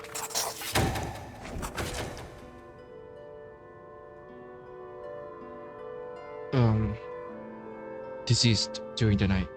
This wasn't supposed to happen. You lied to us, didn't you, Chuganov? You've been lying from the start. Take a long, hard look at yourself before you go around accusing other people. I suspected you on day one, Lelik, and now look where we are. By some strange coincidence, you've never been targeted. You just happen to have survived this long? No, you should be the prime suspect. And you, little hunter, ever so content with staying on the sidelines. Yet you were the one who stopped us from leaving from the start. Why are you trying to keep us here? Now you're just lashing out indiscriminately. That's either a sign of anxiety or a guilty conscience. Where was all this passion and bravado before? Decided to fight until the bitter end. Is that it? Is that a threat? Fine, bring it on. You think I'm afraid to die after all this? You want to kill me? Go ahead. I'd like to see you try. After all the trauma of the past few days, everyone's been pushed to the breaking point. They are dying one by Larry and one. Nithya aren't here anymore. Someone else needs to step up and take charge. But first, I need to think this through. Considering everyone left, who's the most likely candidate for the deceased?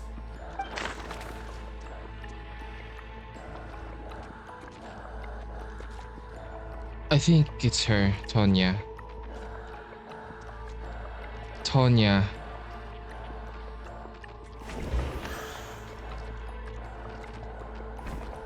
Of those who remain, the only person we've never met before is Tonya. Yeah. There is room to doubt her true identity. People are easily misled by first impressions. Now that I think about it, Child's sister was in fact a label I imposed on her due to my own assumptions. But Mr. Chuganov vouched for Tonya's identity yesterday. With basically no other possibilities left. Could it be?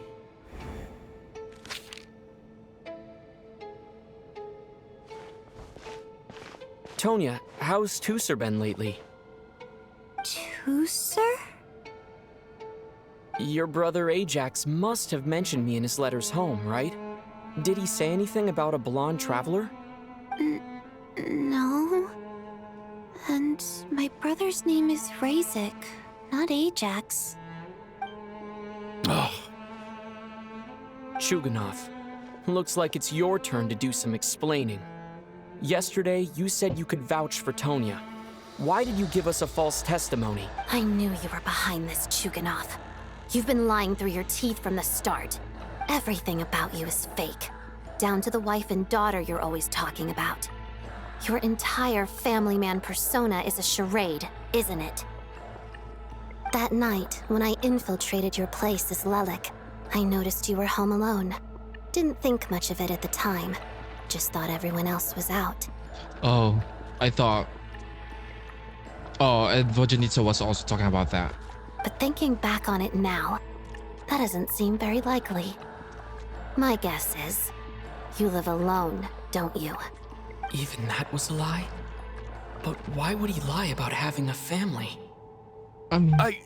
Family man? Oh, curses! Oh, why is there no end to this blasted snowstorm? If it would just stop! If it would just stop. I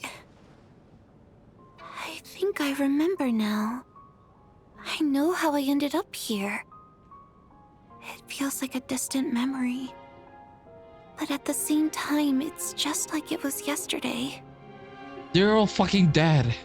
Oh my god. The reason I'm always coughing is because I got sick with frostbite. The locals usually call it the snow cough. Wait, is that her daughter?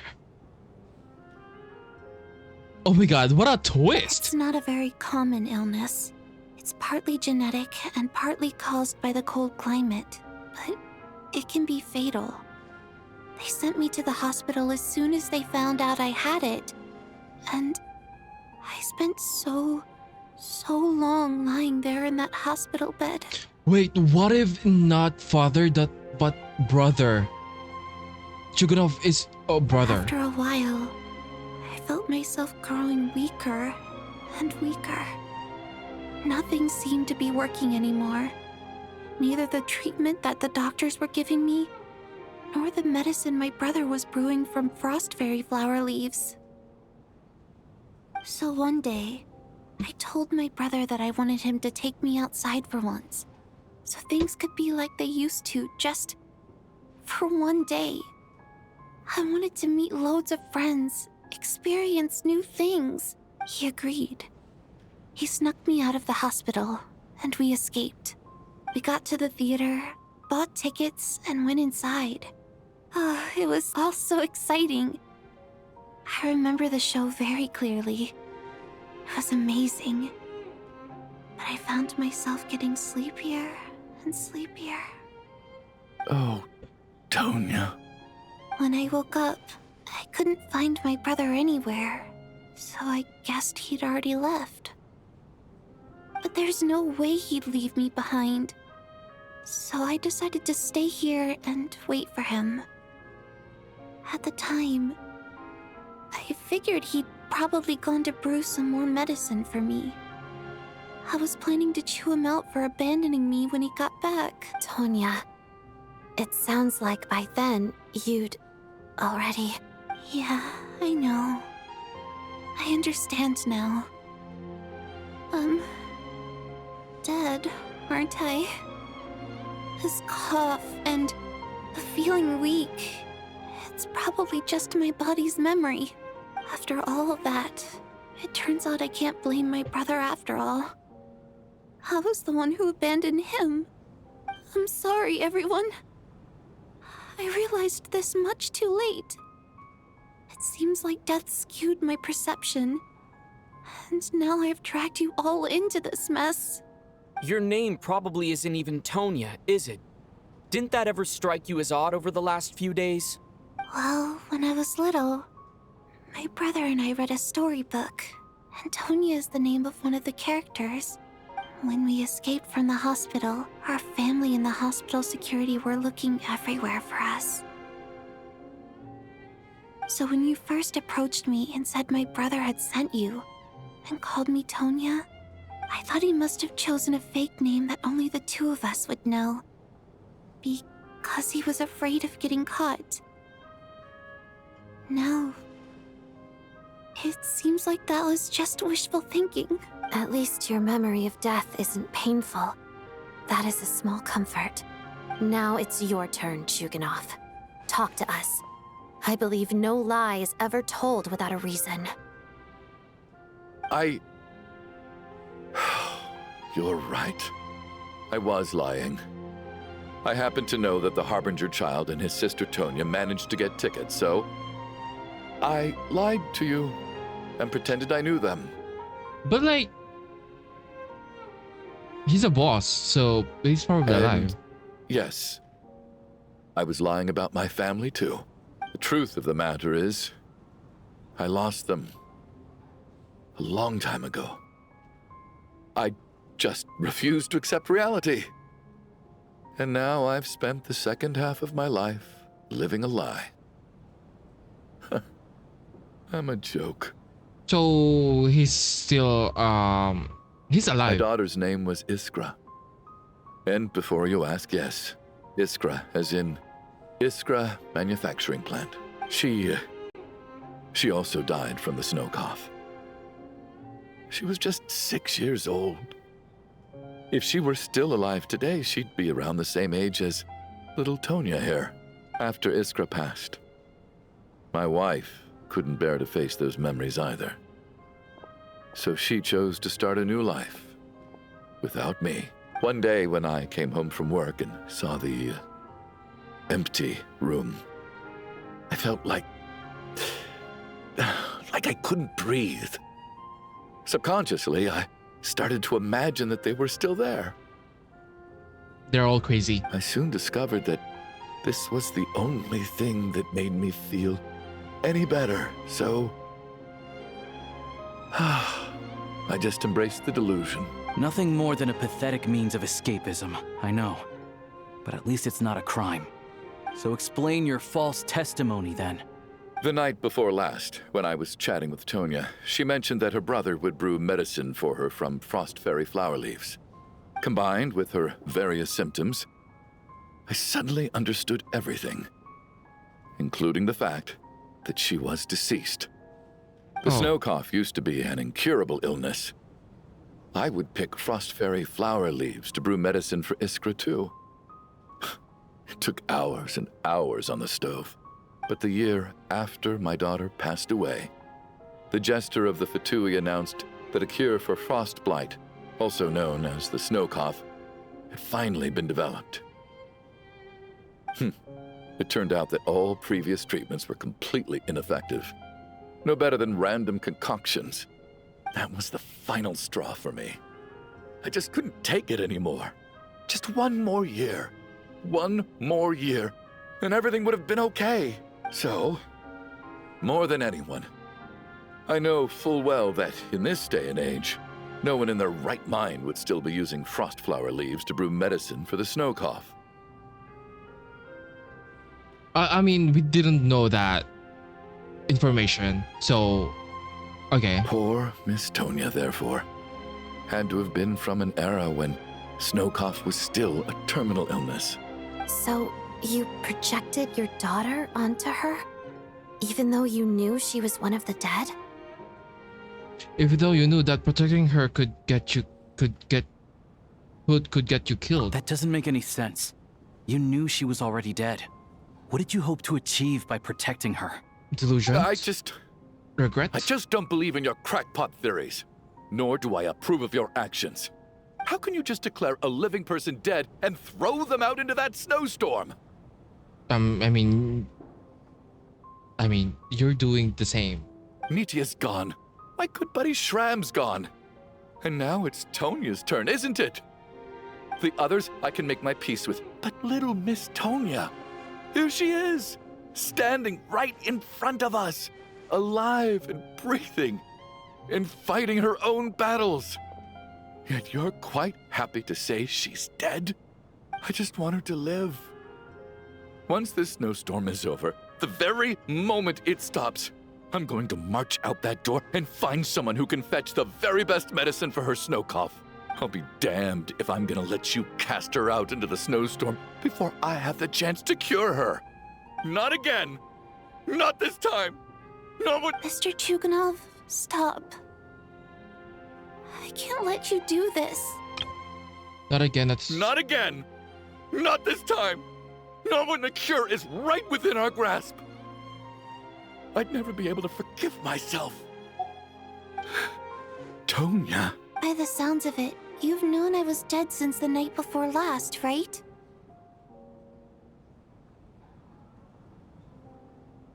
I really liked Mr. Valeri, Mr. Mitya, and Miss Vodyanitsa. And now they're all dead because of me. I'm not happy about that. The reality is, you've been trying to fight your own demons through me. But all you've really done is trap me inside your delusion along with you. Clock him. No! Listen to me. I want to save you. I do. Well, at this point, I'm quite sure that I'm dead. I don't need to be saved. The time I got to spend with all of you is more than enough for me. Despite all the bad things that kept happening, I got to meet so many interesting people and spend so many days and nights by your side. Since the day I escaped that hospital until now, this has been an adventure I never even dared to dream of. I'm very fond of you all. If it were only possible, I'd trade my soul to bring back the ones who died. If it meant things didn't have to end like this. And that's why I'm not fond of you at all, Mr. Chuganov. I'm sorry. It's them that you owe an apology to, sir. Not me. Well then, I suppose this is it. It's time for my adventure to end. I've caused enough trouble. You're leaving already? It's still early. Don't you want to stay a little longer? No thank you. Oh, and by the way, my name is Patoshka. It was nice meeting you all. Oh!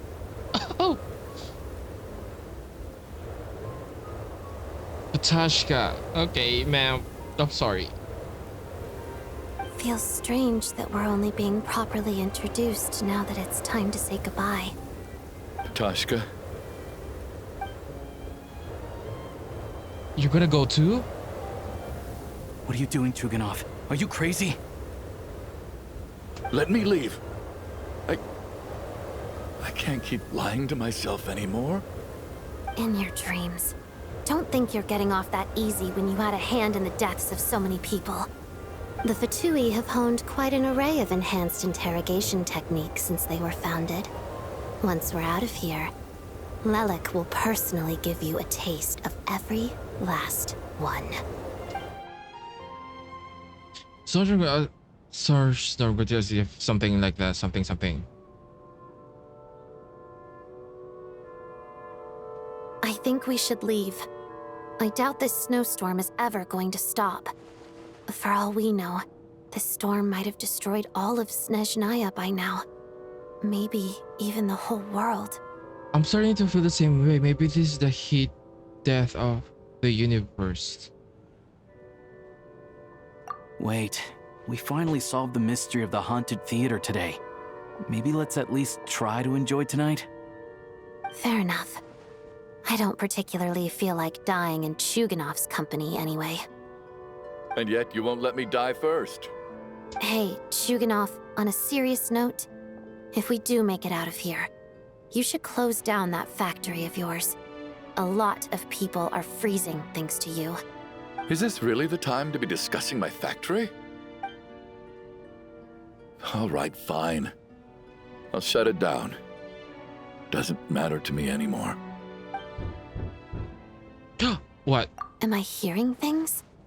Or was that a knock at the door? Who the fuck is There that? it is again. But I don't understand. The snowstorm hasn't stopped, has it? Maybe the snowstorm has brought us some unwarranted. Maybe perhaps you're sitting that was. Should we open the door? Is this it? Is this nightmare finally over?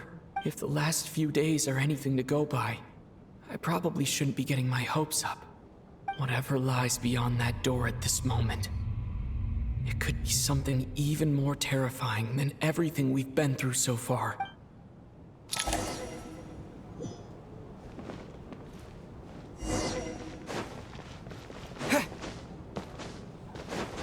The door is Renova or something.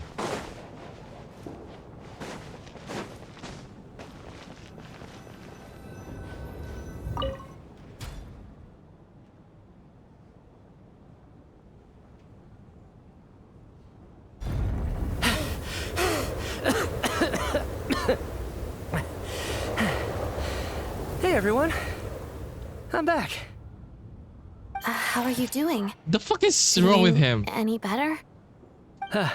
Much better, thanks.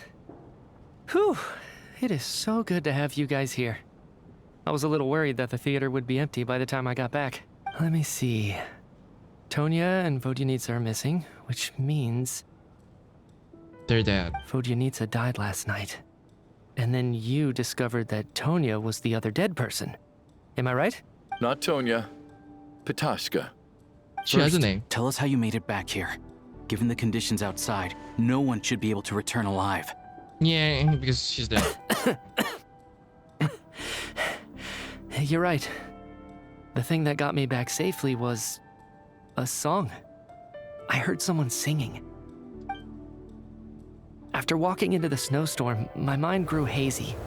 I don't know how long I walked through the storm before my mind completely slipped away.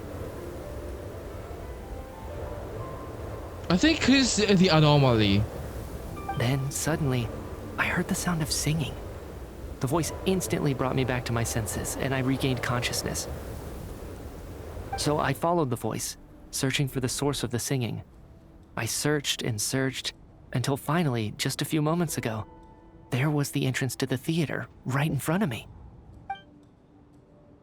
The singing? I've actually never performed this song in the theater before, because it has more of a ceremonial purpose for our people. It's not meant for the stage. It means something like, "May those we have lost watch over us, and follow this song back home in the night, so that we might be reunited once more." That must have been Vodyanitsa's Requiem. Who knew it actually worked? That song is meant to guide the souls of the dead. Mitya, that must mean that you... Huh. No kidding. Huh, seemed like I guessed right then. This is what I've been so desperate to tell you about. When I first stepped out of the theater, I was still quite lucid. My memory of it is still pretty intact. I remember the outside world being completely different than what I'd expected. It was like this was a world where only the snowstorm existed. There wasn't a trace of any humans or buildings ever having been there. I don't know how else to describe it, except to say that it just didn't seem like the real world. And as for the Requiem, if I was guided here by Vodyanitsa's song, it can only mean that I must already be dead. And this is my soul, not my body. But I didn't experience a clear moment of death while I was out there. Nor do I feel any different now than before I walked into the snowstorm. You don't seem any different to me either. In fact, this is something I've been wondering about for a while now. If souls aren't physical, shouldn't they lack tangible form? Both Shram and Pitashka were clearly deceased, and yet their souls didn't look or feel like ghosts at all. They were visible, tangible, no different than you or me. This raises a truly terrible thought. Is that really what Mitya is suggesting? We can leave this place now. Mitch has come back to life once again. We are all inside a dream. Everyone in the theater had been dead all along. We are all inside a dream? I feel like this... Dreams can't explain everything. And this isn't the Sub-Zero's festival. Everyone in the theater had been dead all along. Mitya's soul was summoned back by the Requiem, confirming that he is indeed already dead. And yet, he looks no different from us. Of course, if even the long-deceased like Mr. Shram can blend in with us undetected, then maybe we've all been dead from the very start. And all of us are now souls wandering the theater.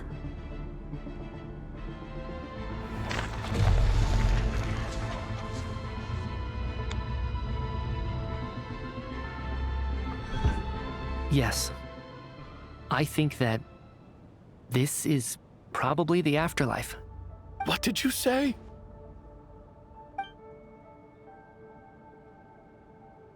Okay. You heard me. We died in the theater. All of us did. But due to an obstruction in the theater's ley lines, our souls are trapped here, while an endless, infinite snowstorm rages outside. It's ironic, really. All that time, we were working so hard to figure out who the deceased among us were, when the truth was, we were all deceased. The only difference being some of us died more recently than others. Do you remember that note, "Death is near"? Seems like we misunderstood what it meant after all. Death was nearer than we wanted to think all along. The note simply meant that all of us Bro, were his already hands. dead. I saw his hands. His hands is something. There's something in his So hands. all our attempts to survive, our search for the deceased, it was all for nothing? Hard to say. At the very least, we helped 2 lost souls find clarity and go to where they belong. The presence of those 2 is probably what caused our souls to be drawn in by the ley lines. In which case, the deaths we've awoken to over the past few days were just souls returning to the ley lines for good. If what you're saying is true, doesn't that make us the lost souls now? Huh, no wonder. This afternoon, when I was moving Vodyanitsa's body, I noticed that the other bodies in the room hadn't decayed one bit after all these days. That's further proof that those aren't physical bodies at all, but merely our shells here in the afterlife. Am I really dead? This doesn't feel real to me at all. No, that's impossible. This cannot be how it all ends. I still find it hard to believe that all of us are dead. How exactly did we die in the real world? None of us have any memories of dying, right? Not even knowing how we died is preposterous. Good grief! Surely there has to be some reason. Exactly. It's hard to rest in peace when you don't even know how you died. It gave me lots to think about as I strode out into the snowstorm. I racked my brains trying to remember the cause of my death, the exact moment I died, the root of all of this, right up until my consciousness faded. Wait. Hold on. Right before I lost consciousness, I think I saw something. What was it? I can't remember. And I think I lost my notebook and pen. Mitya, your hand. Is that blood on your fingers? Huh? You're right. There's blood on the fingertips of my right hand. Looks like it's already dried. When did that happen? What the? I guess this was what I saw. I must have desperately drawn it in my own blood right before losing consciousness. Whoa. What's wrong? Do you recognize the symbol? It's Renova, the ruler of death. Huh? Alosha, do you still remember that Snezhnayan folktale you told me about? It was about the Grim Reaper. When someone's about to die, he appears as an incarnation of someone familiar to guide their soul into the afterlife. And as soon as you recognize his face, your life is over. I heard a similar tale when I was little. You think the Grim Reaper in this story refers to the ruler of death you mentioned? That's right. In which case, you know death what's is funny near about this? could also mean that the Grim Reaper is here disguised in a familiar form. They're singling him out for some reason. See, group, single. The Grim Reaper. Death, the deceased, and the Grim Reaper? So it's a triple entendre. When I first saw this note, I thought it contradicted the investigation report. But now it seems like that was the whole intention. So the Grim Reaper deliberately misled us. Then, we started suspecting each other and searched for the deceased while they hid in plain sight. By that logic, the one person most likely to be the Grim Reaper incarnate is... I don't think Alyosha is. Identifying the Grim Reaper is a major decision to make. I should think it over carefully. I think it's Alyosha. Identifying the Grim... Identifying the Grim... Identifying the Grim... Yeah, it's Alyosha. Bruh. No doubt about it. It's Alosha. Looking back at how everyone has acted over the past few days, Alosha is most likely the Grim Reaper lurking among us.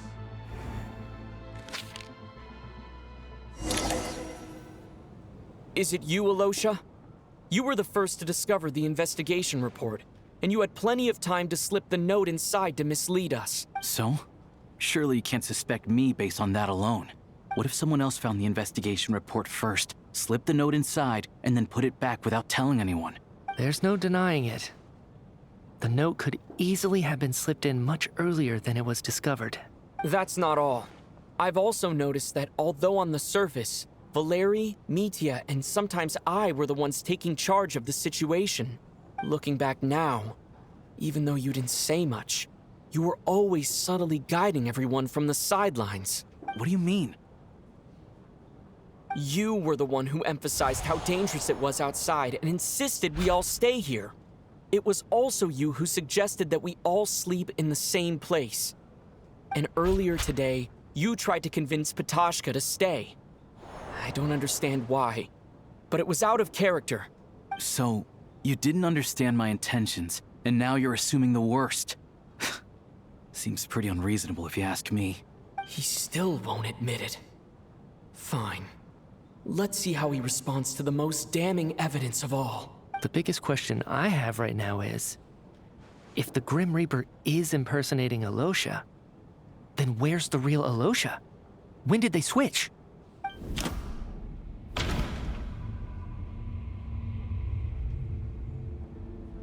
No, when we discovered the investigation part, the first night we spent after the performance while investigating the snowstorm.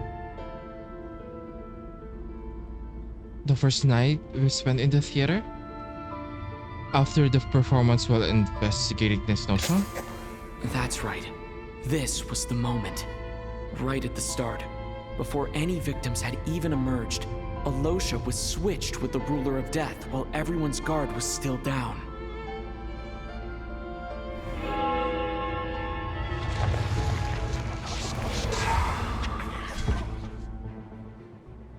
When all this began, right after the performance ended and the snowstorm began to pick up, no one suspected anything unusual.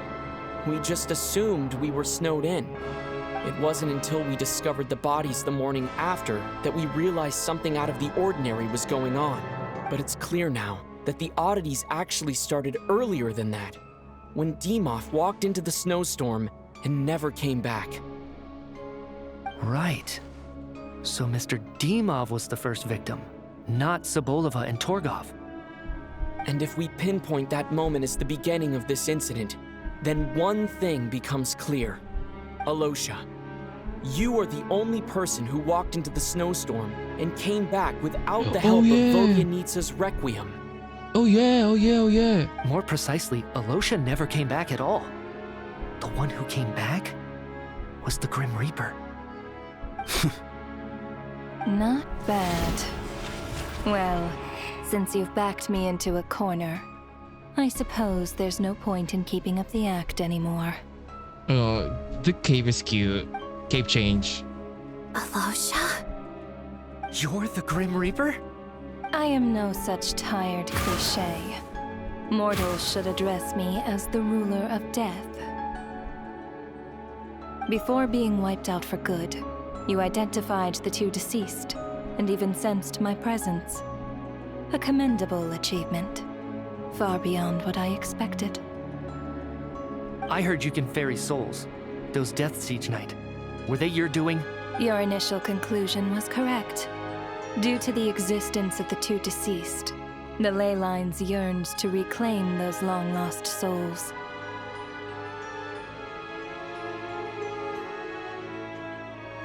Every night, they devoured an equal number of souls to fill the void. This required no intervention from me. Though, of course, ferrying souls is indeed my authority. You got it cool. Here, take a look.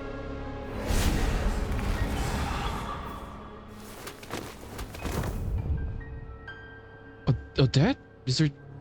Chugunov. What are you doing? That takes care of today's two. Don't get so worked up. You are already dead, and your souls must return to the ley lines. I know we're already dead. You murdered us, didn't you? Murdered? No. Murder is when mortals usurp my authority. Death is my jurisdiction. If I require someone to die, I need not resort to such laborious methods as murder. You simply met the criteria to trigger my curse of death. I know about the curse of immortality. So there's another death-related curse too? You cursed us? When? And why would you do such a thing? So often, humans pray to me, begging to know when their death will come and what form it will take.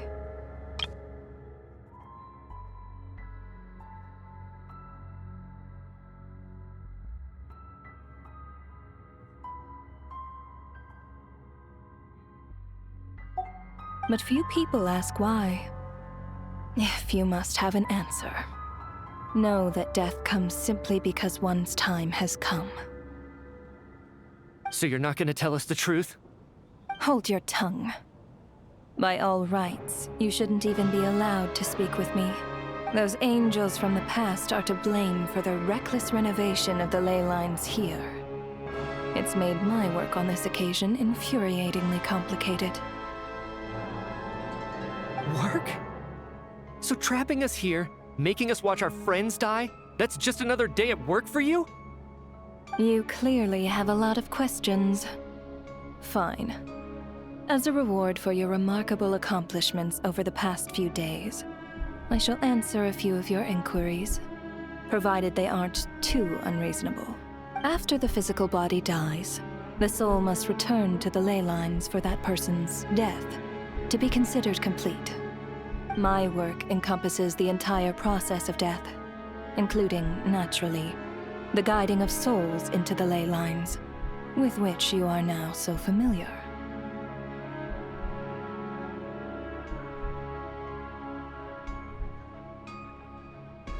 You must also be rather familiar with Natlan's Night Kingdom, I presume? It was I who supported the creation of the Night Kingdom. It provided a convenient means of guiding the souls of Natlan. Here, too, the ley lines connected to the theater underwent some modifications. The angels hoped to make them capable of accommodating the souls of some special creations. The lines are connected to the theater the ley lines connected to the theater underwent some modifications. The angel hoped to make them capable of accommodating the souls of some special creations. But this actually hindered their ability to accept ordinary souls to some degree.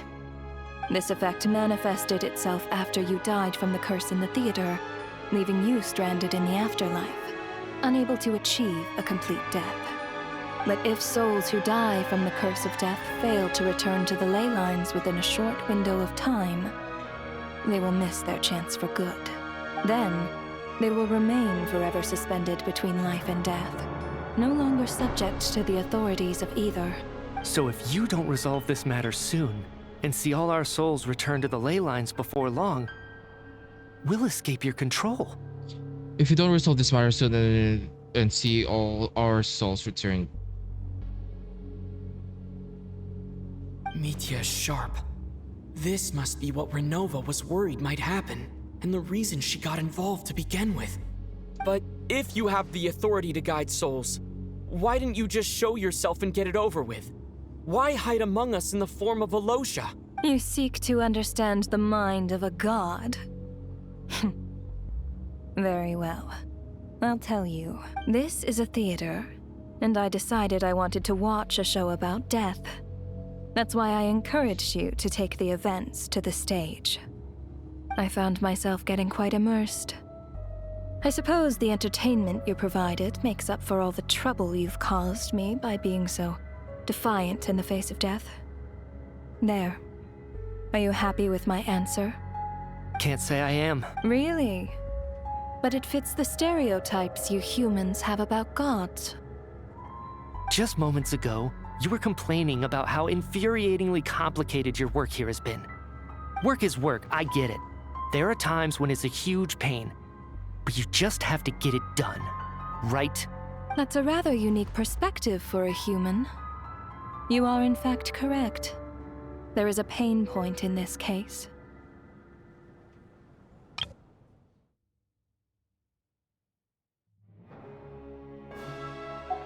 Due to the obstruction in the theater's ley lines, there is a hard limit on the number of souls they can receive each day, making it impossible for me to ferry all your souls at once. Revealing my identity too soon would inevitably have led to futile resistance, and there was a risk that any souls who chose to run would disappear. Then there was the issue of the 2 lost souls you called the deceased. The way you resolved that quandary was all part of my design. She's ridiculous. That's what I don't understand. If all of us were souls of the dead, what made their presence among us special? For centuries, they have refused to return to the ley lines, exploiting the issues created by the angel civilization to resist being drawn in. Okay. Centuries of obsession accumulated during this process. You may think of this obsession as the resentment of the dead, and in this quantity, it was a bomb that could have detonated at any moment. Obsession accumulated during the process. You may think of his obsession as the resentment of the dead. Abyss. It reached the point where I could not afford to leave it unchecked. But the only way to fix it was to help them acknowledge their own deaths, make peace with their regrets, and willingly walk into the snowstorm. Only then, with my guidance, could they finally return to the ley lines. Otherwise, you would not like to know what the consequences would have been. I vaguely remember seeing Batashka, but in the most terrifying form. Was that in a dream? Is that what would have become of her if she hadn't returned to the ley lines? I see your dreams brought you many revelations. So you see, death in fact grants wisdom to mortals. Souls connect to all things in the world and see the chain of cause and effect between them. It's nothing unusual.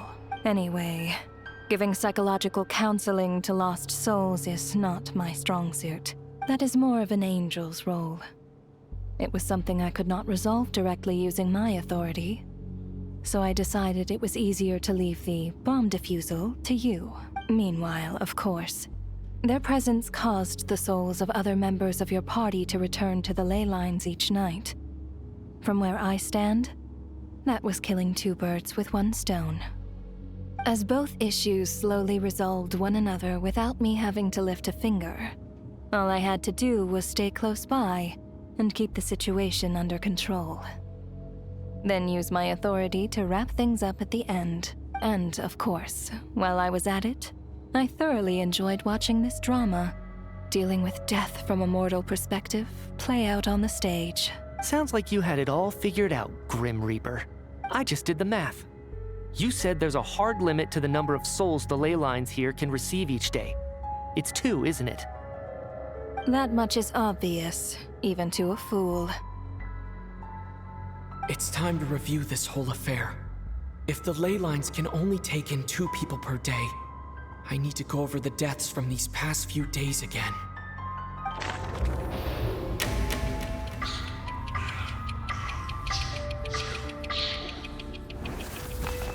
Select each day's deceased. Looking back now, none of us had the faintest idea at the time. From the moment that staff member named Demoff walked into the snowstorm, the incident had already begun.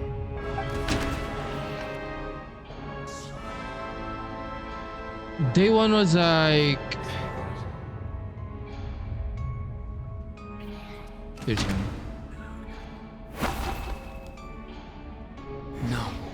Let me go over this again.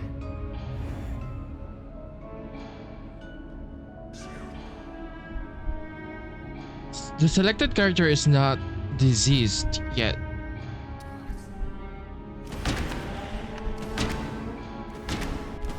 What?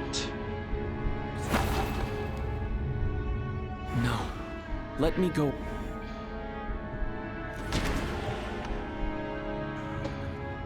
The very first... Was it these 2? No. Let me go.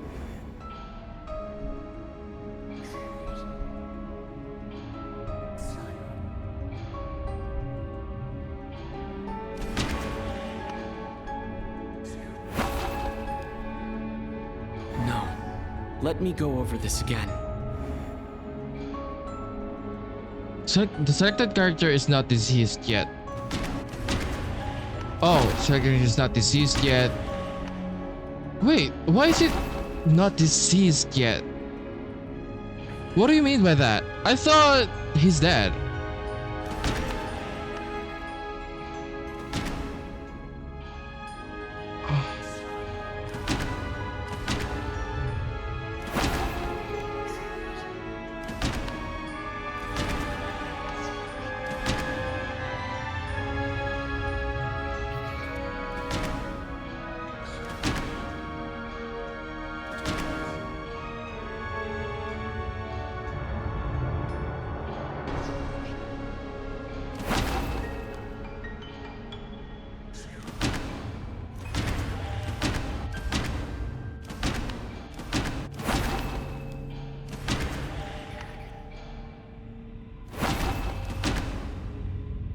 After them, it would have been, who's the other two? These two. No. Let me go over this.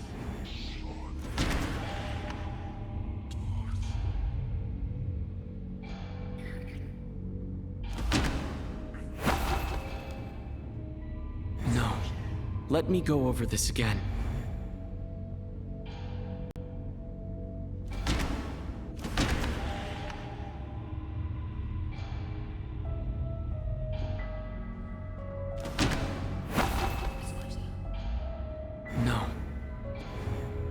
What's happening?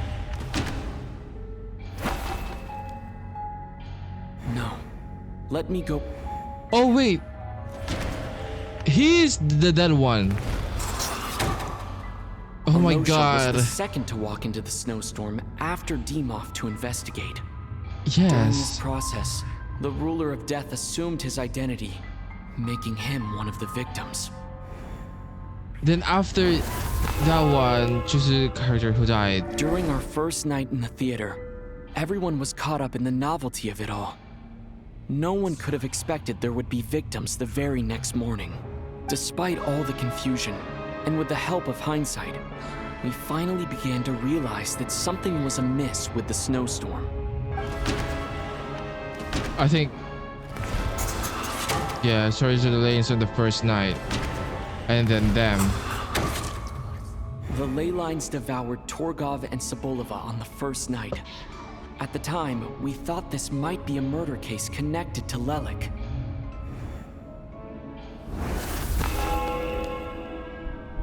Odette and I spoke a lot that night. 3 people were on watch, but in the morning, we discovered that someone had fallen victim all the same.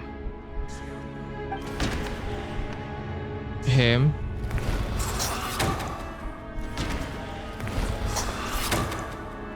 The deaths of Kulish and Rampana caused everyone to stop suspecting Lelik. Unexplainable phenomena occurred one after another, leading Mitya to suspect that we were caught up in a supernatural event.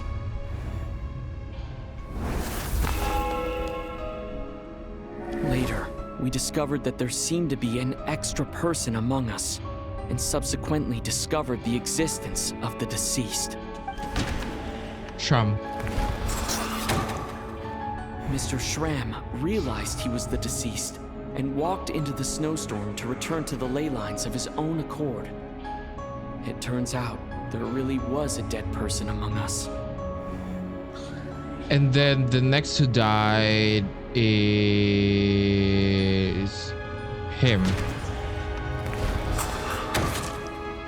We thought it was all over, but Mr. Valeri's death was a rude awakening for everyone.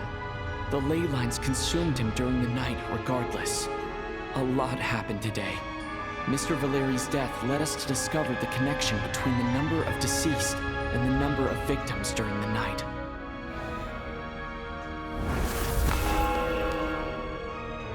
The fact that there was more than one deceased seemed to bring us back to square one.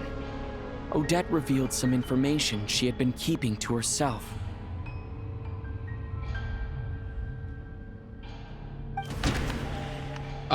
Mitya died.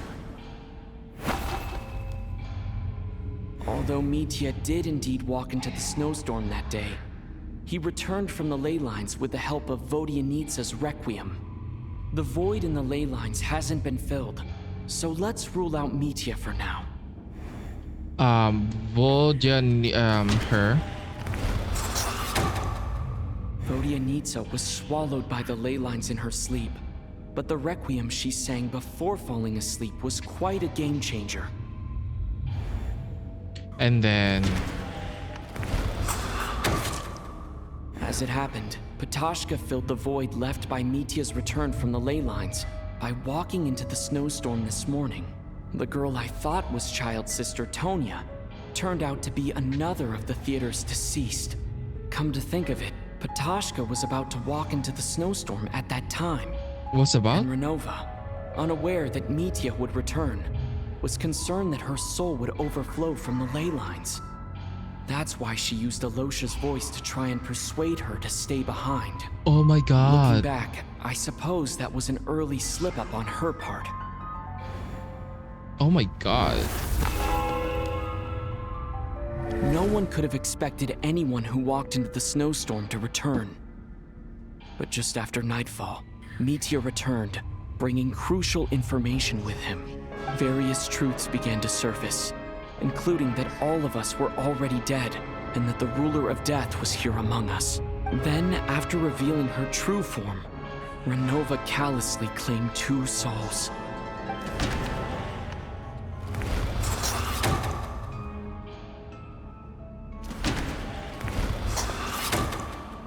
In fact, everyone was already dead by the time we took the photo. And in the days since, we've experienced many more partings in the afterlife. Now, only Mitya and I remain. And the true culprit behind everything still stands before us. In Mitya's eyes, I see the same anger and frustration that I feel. That covers everything. It's all clear now. Your work isn't finished here yet, is it? The Traveler and I are still standing here, safe and sound. The Water Imp's song threw things off a little, but it is of no consequence. The ley lines have already anchored your soul, and the first ray of light tomorrow morning will take you back. I, meanwhile, need to review my attitude towards the Water Imp race. So the reunion in the night that Vodyanitsa mentioned, I suppose that was never meant to be a permanent reunion. The night... That just leaves you, Traveler.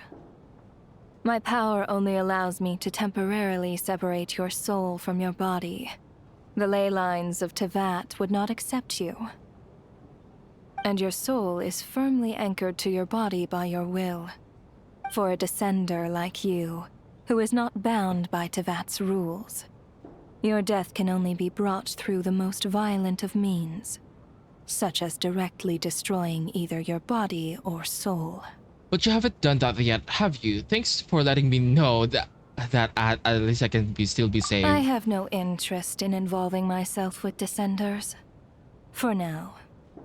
Although, this may change if Asmodee remains missing, or you insist on interfering with our affairs. One last question then. All our struggles and sacrifices here, they were meaningless from the very beginning, weren't they? Death abides no reason. Besides, what you call sacrifice is merely a concept created by humanity. To me, it is nothing more than a self-indulgent charade in the face of death. Mere mortals fantasizing that their actions could reclaim something from my grasp. A truly laughable idea.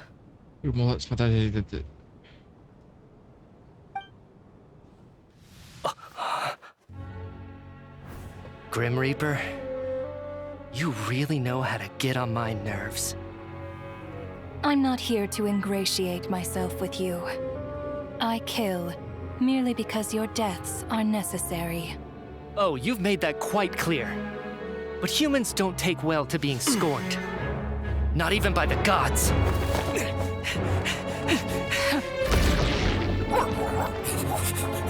Cute, cute.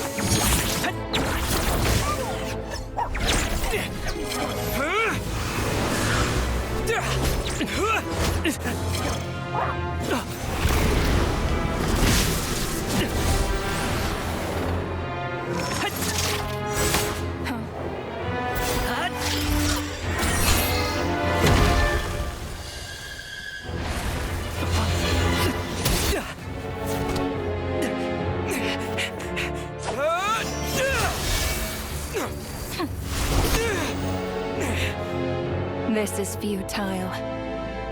You must know that you are powerless against me in my own domain. I suggest that you save your strength. For what? Maybe we can't change it.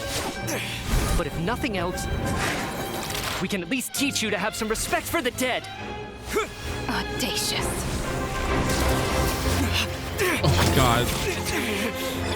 She's making her mad. They're making her mad, man.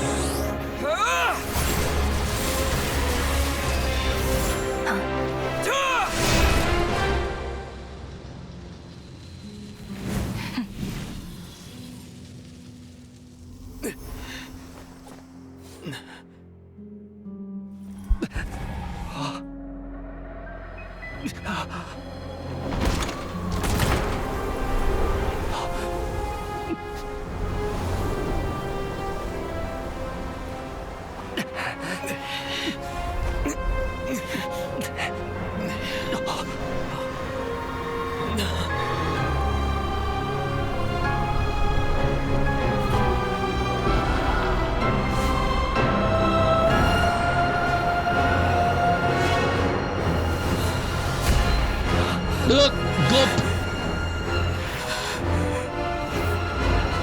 Bro, that's too much for you.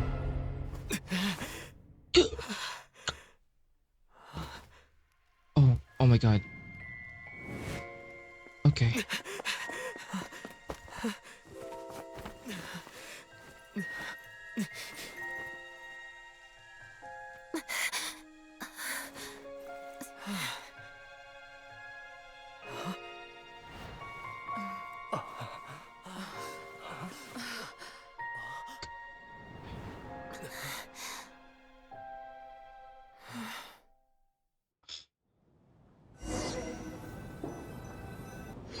No, they could have died.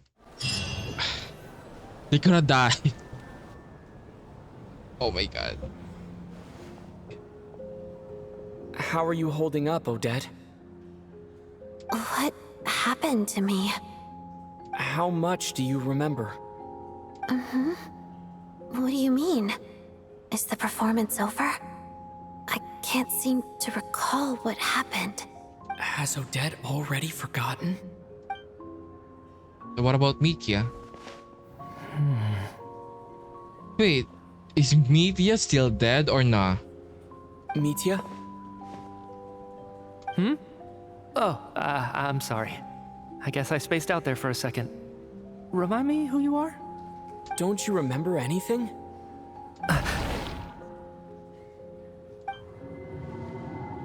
Yeah, I remember now, comrade. Looks like we guessed right. Just like me when Odette found me at the Armory Palace. For some reason, everyone killed by the Ruler of Death eventually came back to life. Just like me. Just like me when Odette found me. Just like me when Odette found me at the armory. For some reason, everyone killed by the came back. Just Why? with one catch. They forgot what happened while they were dead. Odette and the others have already forgotten everything. Why were you able to remember this time? Could this be the reason? You said this is the Ruler of Death's symbol, right? Where? Where? Okay. I don't see anything there. You don't? Huh. Okay, I guess that makes sense. I carved this into my hand in the afterlife, so it's not visible in the physical world. Does that mean I carved this symbol into my soul? What an unsettling thought. Still, at least I get to remember what happened. I suppose it's a blessing in disguise. What about you, though? The Ruler of Death mentioned that you're a descender? Is that why you can remember? A full explanation would get complicated very quickly. But that's essentially it. Well then, now that it's all over, let's figure out what we've learned. The first thing I notice is that everything here is precisely as we left it, right before our deaths.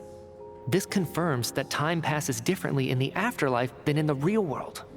They say that right before death, time slows down, and your whole life flashes before your eyes. That must be how you know you have one foot in the afterlife by that point. Anyway, clearly the few days we spend in the afterlife probably only amounted to a few short minutes in the real world. Maybe the moment that light flickered, they're already dead, for sure. At that point, clearly the few days was only amount.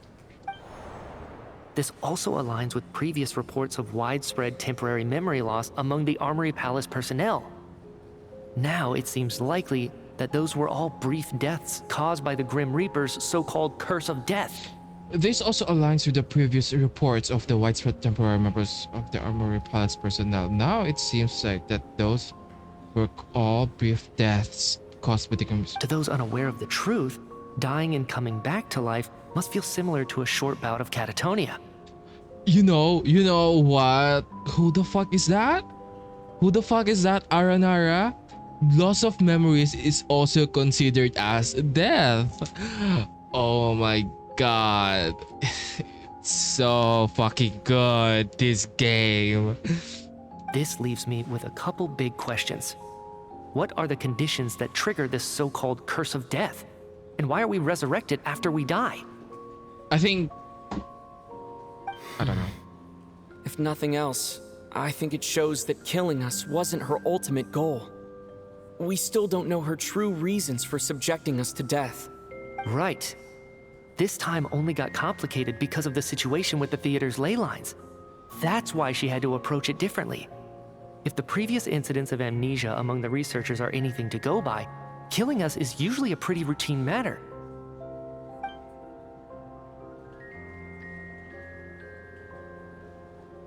That looks like... Come to think of it, wasn't I about to note something down before I died? I can't remember what it was, but I think it was something related to my research project. Sorry, Traveler. I'll catch up with you again later. Right now, I have to make a trip back to the Armory Palace. Why is she killing Sir, these people though? if I may, no one of your description has ever shown up in my investigations into Mr. Mitia's friends. Why are you so protective over Yet him? you two seem very familiar with each other. Could you perhaps tell me where he was in such a rush to get to? And by the way, have we ever crossed paths? Forgive the presumptuousness, but I feel a vague and indescribable sense of familiarity about you. The world building in this game is so good. The world building in this game is so good, bro. They were like, okay, loss of memory is also death. Oh my god, that was Sumeru. And we also tackled that in fucking Arlecchino. Oh my god, this game is so good. It just came back to us. And like in a much more direct manner. I can explain everything. Could you help me gather everyone in the theater in one place? Everyone gathers on stage once again, but this time you do so in real world without everything outside being devoured by a snowstorm. Due to the unique properties of the theater's leyline, it seems no one has completely forgotten their experience in the afterlife. As you recount the tale of what happened, people slowly begin to remember it, as if accessing memories from the distant dream. Everyone is lost in thought. So it's like, okay, now they didn't die because they remembered it. Everyone confirms their own fate with each other until finally today's show draws to a close. That's actually a really nice fucking lore. So Chuganov really is going to shut down the factory. I guess this theater incident actually did us some good after all. So, you said I promised to take you to the Armory Palace while we were in the afterlife, yes? I believe you. I think I even have a vague memory of it. I want to go back and check on Paimon first, even though not much time has passed for her. Agreed. Let's check in on her first. The whole reason for our trip to the Armory Palace anyway is to figure out what's going on with her health.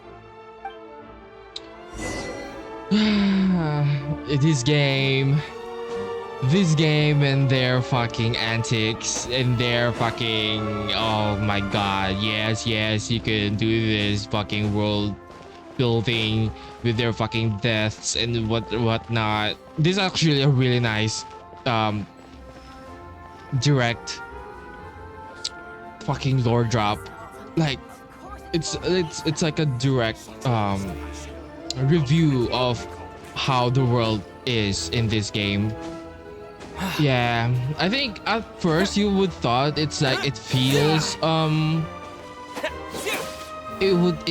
like it's like unnecessary and too long, but if you actually know that lore, that memory is a form of death and it's actually it plays a huge role even in the Armory Palace, that they are being killed but they are coming back to life.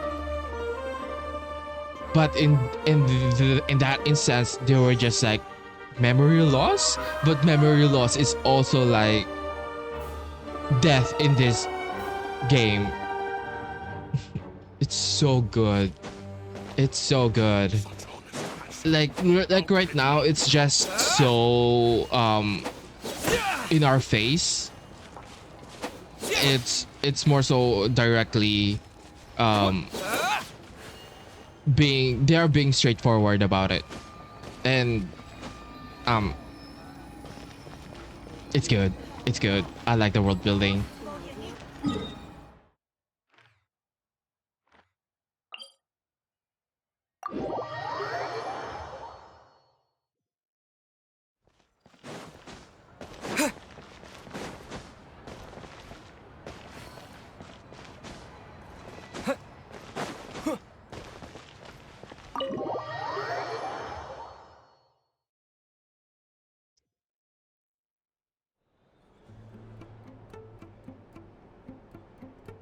I'm finally back, even though a long time has passed from my perspective. As far as Paimon's concerned, I probably just went out to watch a very short show. I should keep my emotions in check when I see Paimon again, or it'll seem weird. Wait. The atmosphere here feels off. What do you mean? Is there danger? Shh. Stay quiet. Let's go inside and take a look. A surprise. Have we still not been able to notify Child yet? We need new orders. What if that person comes back again? What person? What happened? What were you just talking? What happened? I'm so sorry.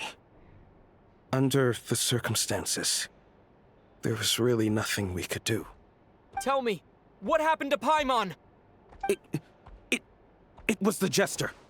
He came here in person and escorted Miss Paimon away. He's the director of the Fatui. His authority supersedes all others and cannot be questioned. There was nothing we could do. I mean, he was nice at first, no? You know what I mean? There was really nothing we could do. How is it with yours? What if that person comes back again? That person means the Jester? What if that person comes back again? I mean, it cannot be us, because How long ago did he leave? And what was Paimon's status? It was about an hour ago. Miss Paimon was fast asleep at the time. The Jester simply walked off with her as if it was only natural. I assure you, he absolutely did not use any force. Do you know where they went? The Armory Palace, most likely. Lord Piero, the Jester, has been overseeing the experiments there lately, keeping a close eye on their progress. Everyone in the Fatui has heard about it by now. I'm surprised he came in person. Whatever his reason for taking Paimon, he'll most likely return to the Armory Palace first, which is exactly where we were headed anyway. Then lead the way, Odette. Okay, let's go.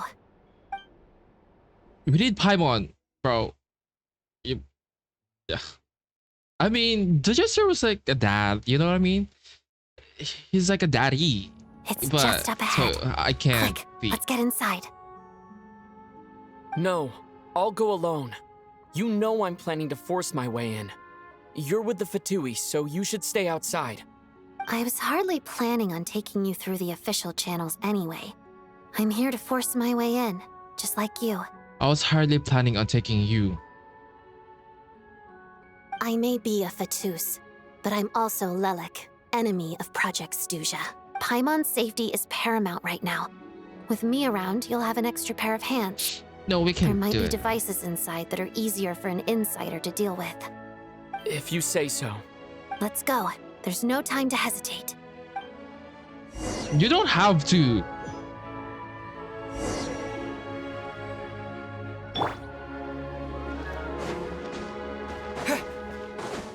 We need Alyosha. I need support, man. Hey, who are you? This part of the Armory Palace is under restricted access. What do you think you're doing? No questions, please. We're short on time.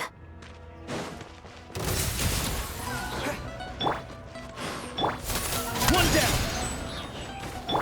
Take a break. Yeah, I'm fucking using.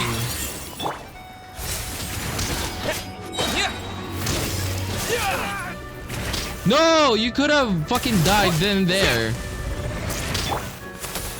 Yes, go there. Shadow me. That's it? Come on, keep up.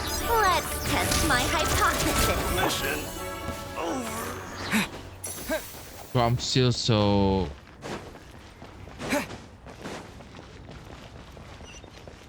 Sir? How tiresome. Crystalline Adagio. Tagarin, run.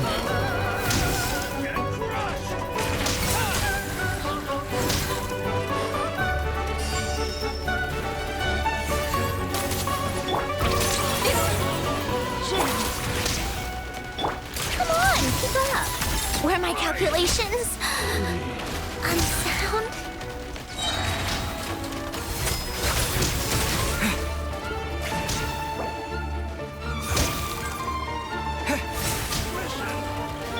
My hunting days are over. Witness the snow swan's grace.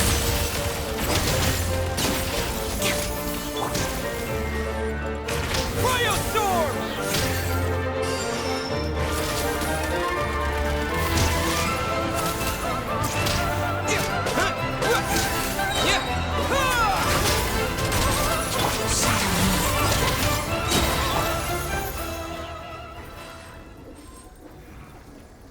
There's a lot of people.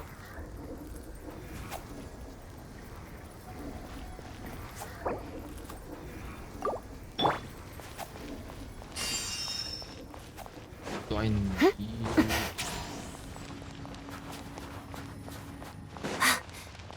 Crystalline Adagio. I can't even configure my party.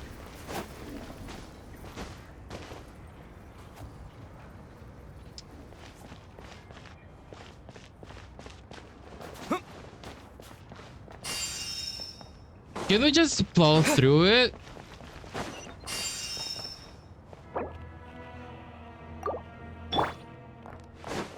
Bro, I doubt they're fucking...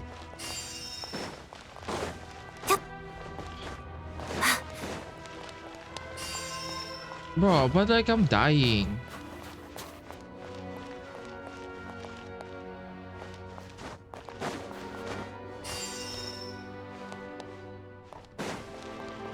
Let's begin. pass at your peril. Lots of the snowflakes. Snowy. Shadow me.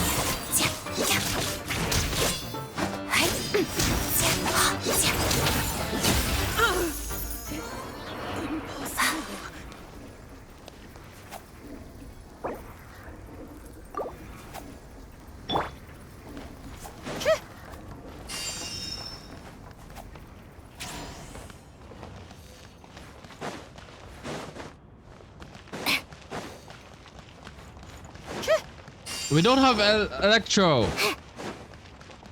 Alyosha is useless right now. Yeah. Yeah.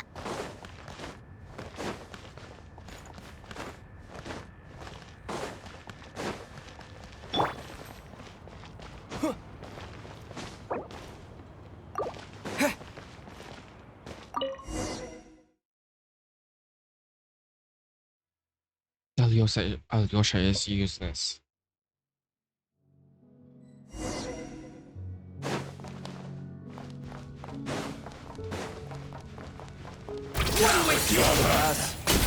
Where are you coming from? So, you're intruders, huh? Don't blame me for what happens next!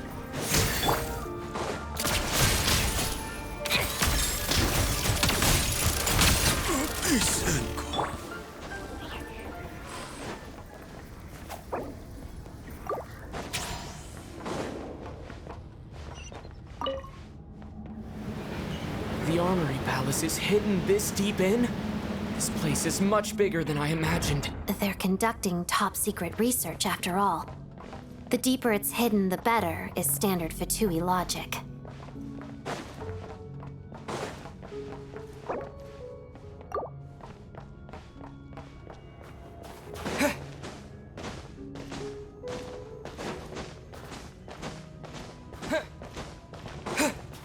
The style doesn't really look like the Fatui's handiwork, though.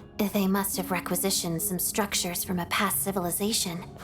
It also serves as a bit of a disguise.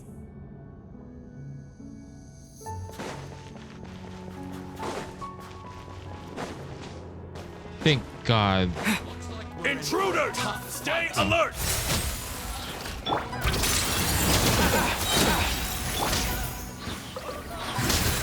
Witness the snow swan's grace.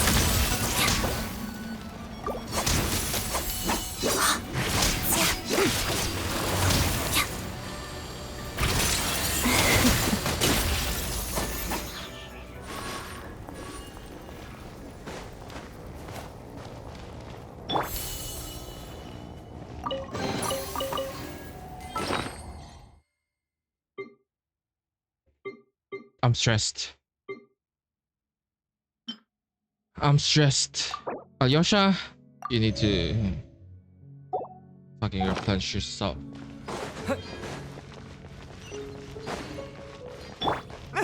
Intruders? Don't come any closer! Just what are you guys trying to do here? I'm sure fix your skull!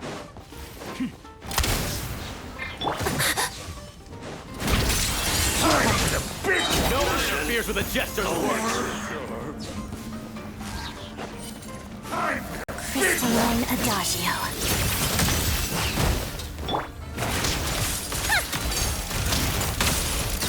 Couldn't! It's time to fix! What a joke! I'm actually using your one of your harbingers, sir.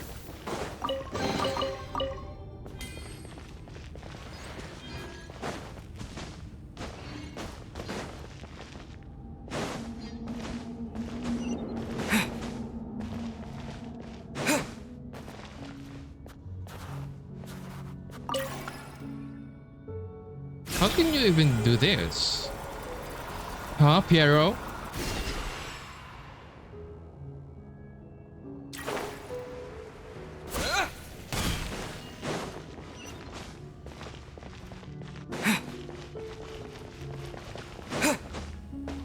Looks like no one's guarding this place. There's something off about that decoration over there. Look out! Let's deal with these before we move on.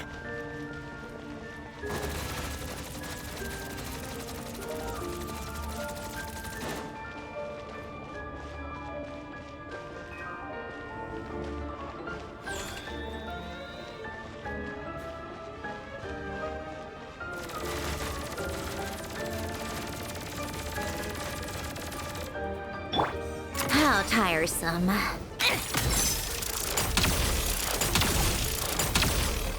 How do you...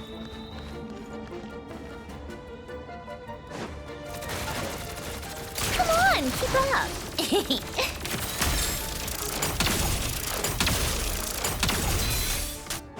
Take a break. I mean, I guess you can do it. Oh, okay. Yeah, you can.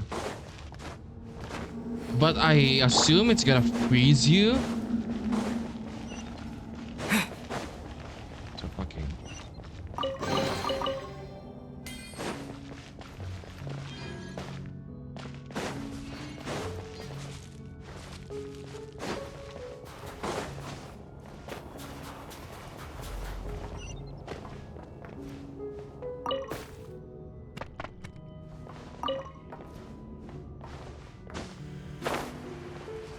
The researchers here probably don't know that we're uninvited guests.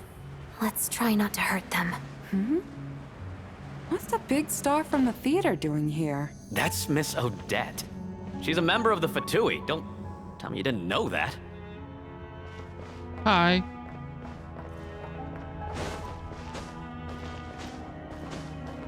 Hi, hi.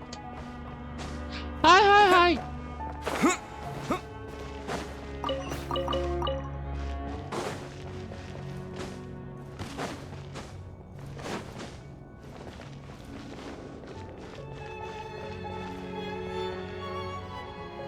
I'm gonna cry if this is not okay. There's a chances this is not. Was the whole reason for Project Stuja to support the research here at the Armory Palace? Just what are the Fatui and the Tsaritsa planning?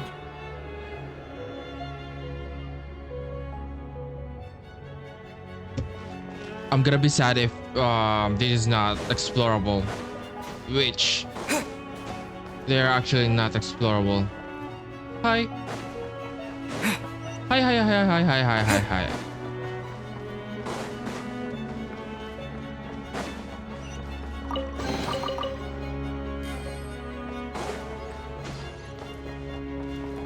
Whoa! Who are you? Never seen you around here before.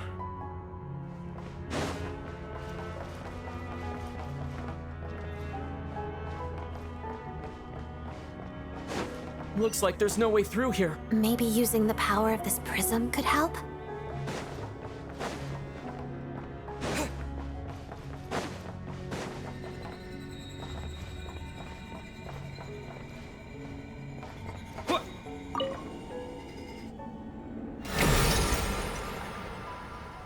I think I see some images. It's the prism's power at play, causing images of the past to reappear, albeit only as illusions.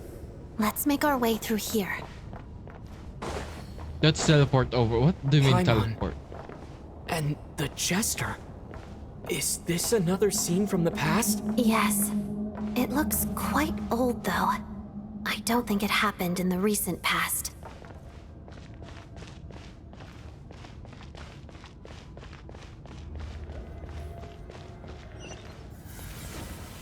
What's going on here? What happened? The source seems to be the Armory Palace. They must have started some large-scale experiment. Wait, what if this has something to do with Paimon? We need to hurry!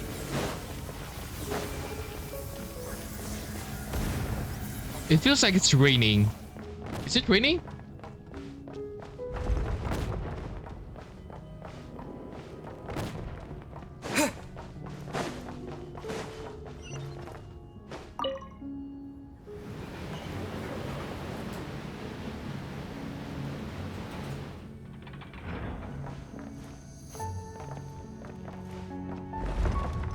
We're almost there.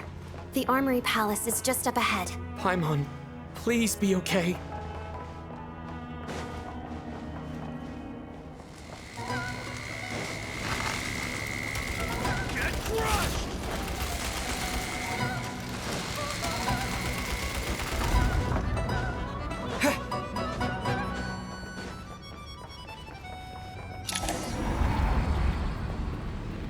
What's going on? Wait, I remember this feeling. It's the curse of death. No, no, not now. Why is the curse of death striking again already? Odette.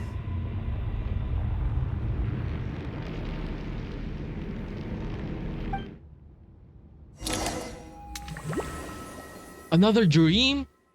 It's not a dream, but like another dream? Is this the afterlife again? I need to find a way back to reality. Is that Odette's core Ignis? Could that be what just woke me up?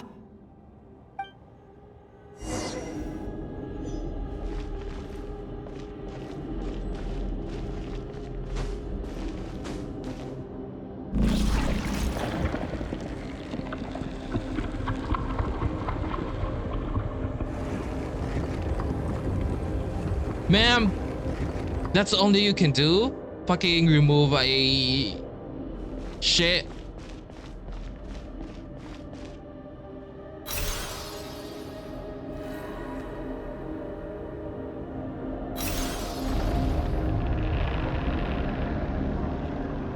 Damn, she can only fucking move stairs, I guess.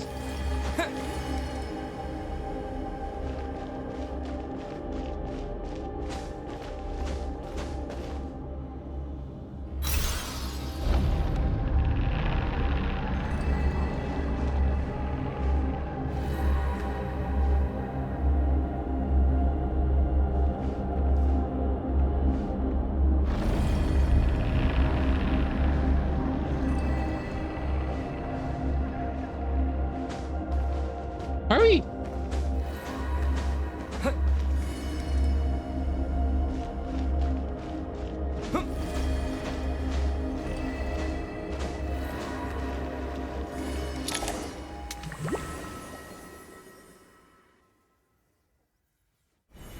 Odette?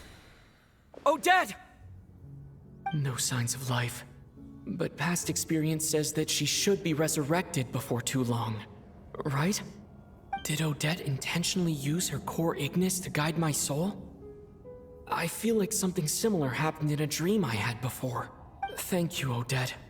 If not for you, my soul wouldn't have found its way back to my body so quickly. And I might not have woken up so soon, but I'm sorry. I don't have time to protect you. I have to use the time you bought me to get Paimon back. Damn.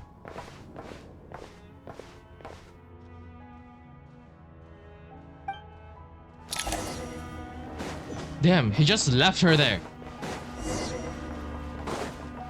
Oh my god.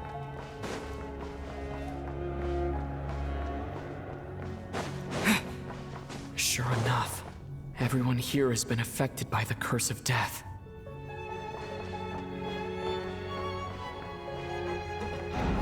Paimon! Paimon! No, wait. Paimon probably didn't escape Renova's curse either. She won't be able to respond to me right now. I'll have to find her myself.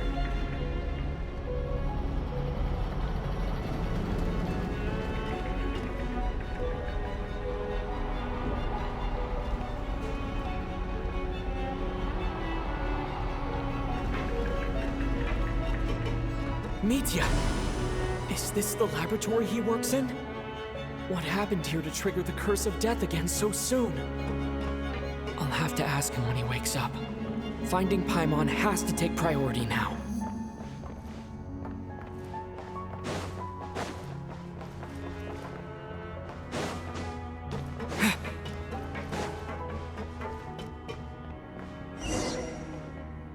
Found her! Paimon really is here! Look away to rescue Paimon. So I don't know. Maybe she's enabled. Why is she being imprisoned? I don't even know what's happening.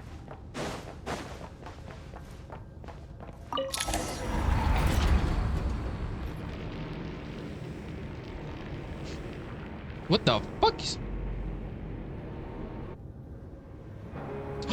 She's here! In the flesh shop.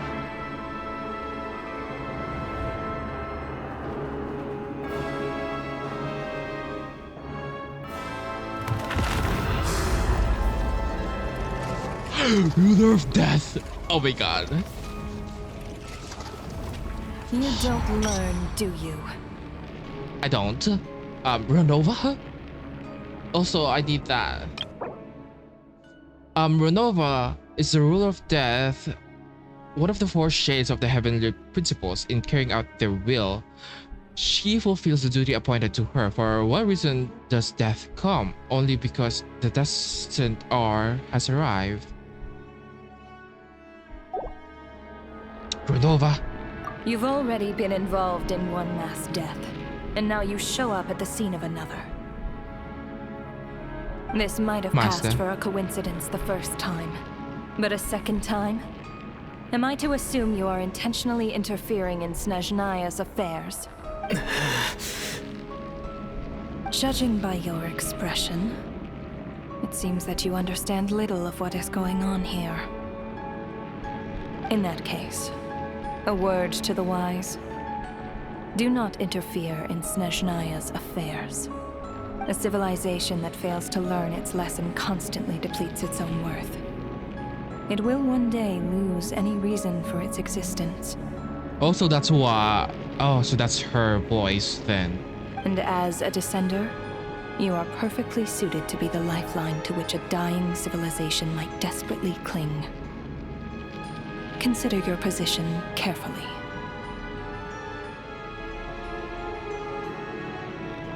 Phoenix is also No descender. advice needed. I'll make my own judgments. Suit yourself. When the day of reckoning arrives, not even a descender can hope to escape unscathed. The time for resurrection fast approaches. The mortals here are not yet worthy to behold my form. So that will be all for today. Oh, maybe. Oh, you know why? Maybe the reason why she keeps killing these people momentarily, because she needs a way to stop whatever they're doing.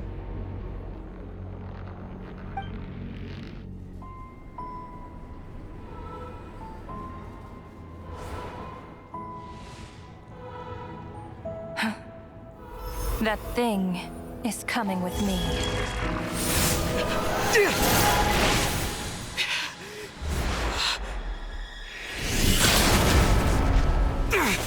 Oh, is it hero?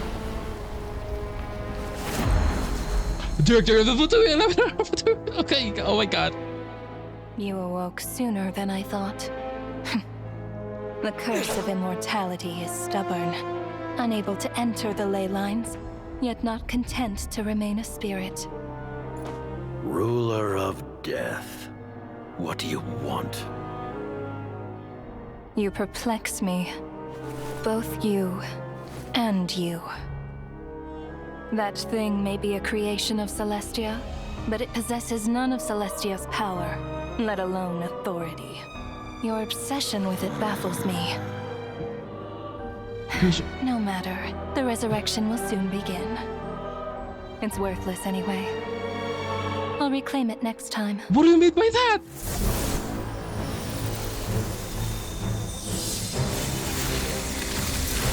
What do you mean by that? Oh my god. Hey, who says there will be a next time? Kill her. But maybe not. I don't know.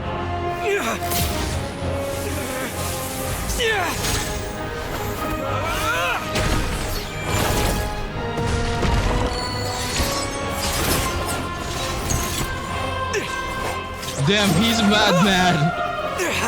As she should.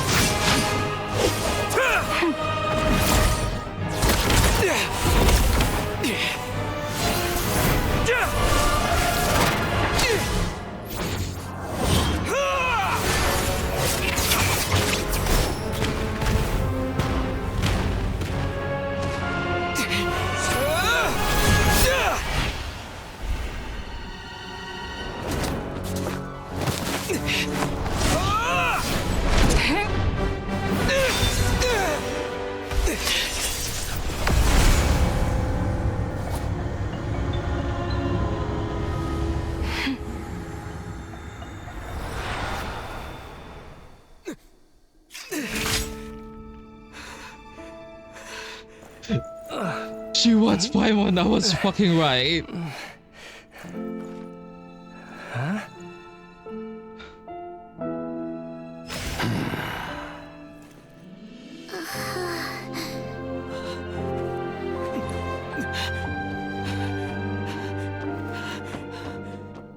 Oh my god, he looks so hot in that. Traveler?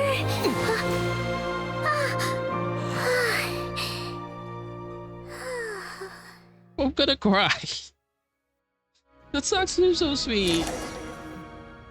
I missed you, Paimon.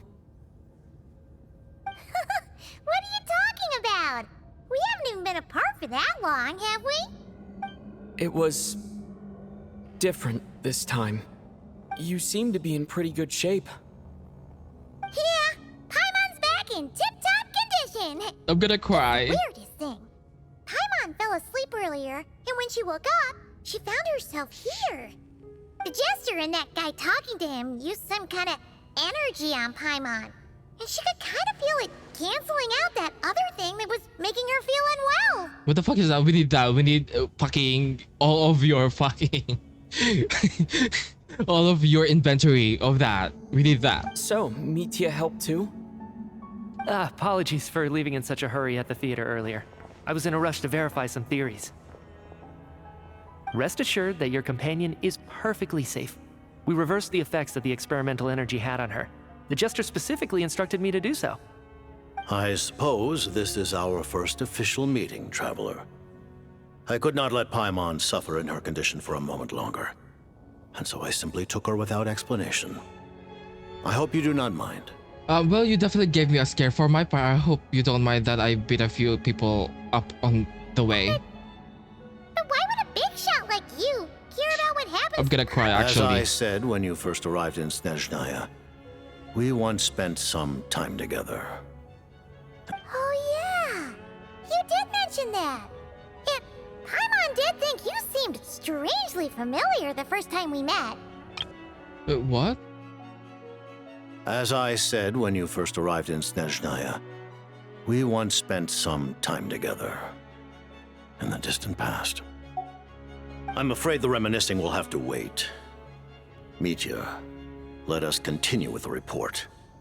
What conclusions, if any, did you reach from conducting the final experiment of our energy research ahead of schedule? You know what's funny? You know what's fucking funny? What's so fucking funny is that Runova actually gave a Traveler way more fucking reason to go against her. Like, she doesn't need to go after Paimon, and now she's doing it. So what are we doing here? After reminiscing, okay. Let's continue with the report. What conclusion, if any, did you reach from conducting the final experiment of our energy research ahead? The good news is, my hypothesis regarding the ruler of death has been verified. As for the bad news, I recommend we suspend the experiments and Project Mistelton until further notice. Currently, we have no means with which to make a breakthrough. I say this purely as a scientist, guided by reason alone. Mistelton. I will trust your judgment. We shall put the project on hold until the ruler of death has been eliminated. Wait, what are you guys talking about? You want to get rid of Renova? Like, how? By killing her? By whatever means necessary, so long as it removes the threat she poses to us. Until then, everything we do will be in vain. After what just happened, I've ascertained Renova's goal, or rather, the trigger condition for the Curse of Death.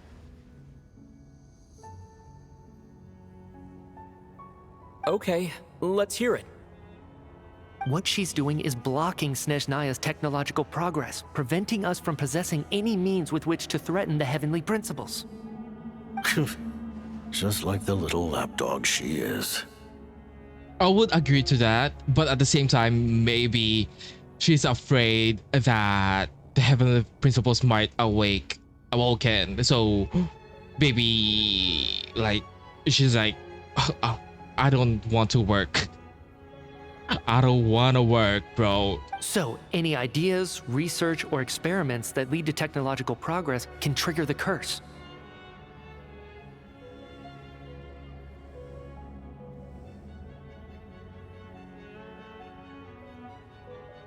Just now, for instance, I was set to launch a final phase energy experiment ahead of schedule. If the experiment was successful, we could have achieved a crucial breakthrough.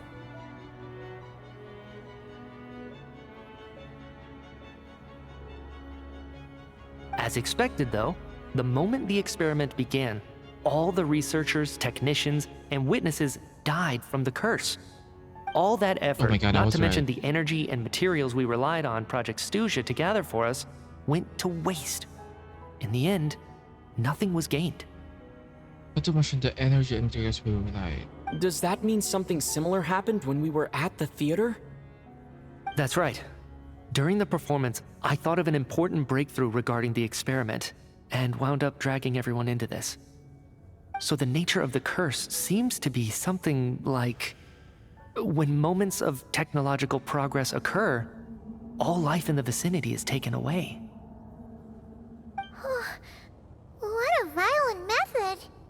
Of course, that meant the curse was normally limited to the Armory Palace. Since outsiders are forbidden from entering, this mass death phenomenon went unnoticed.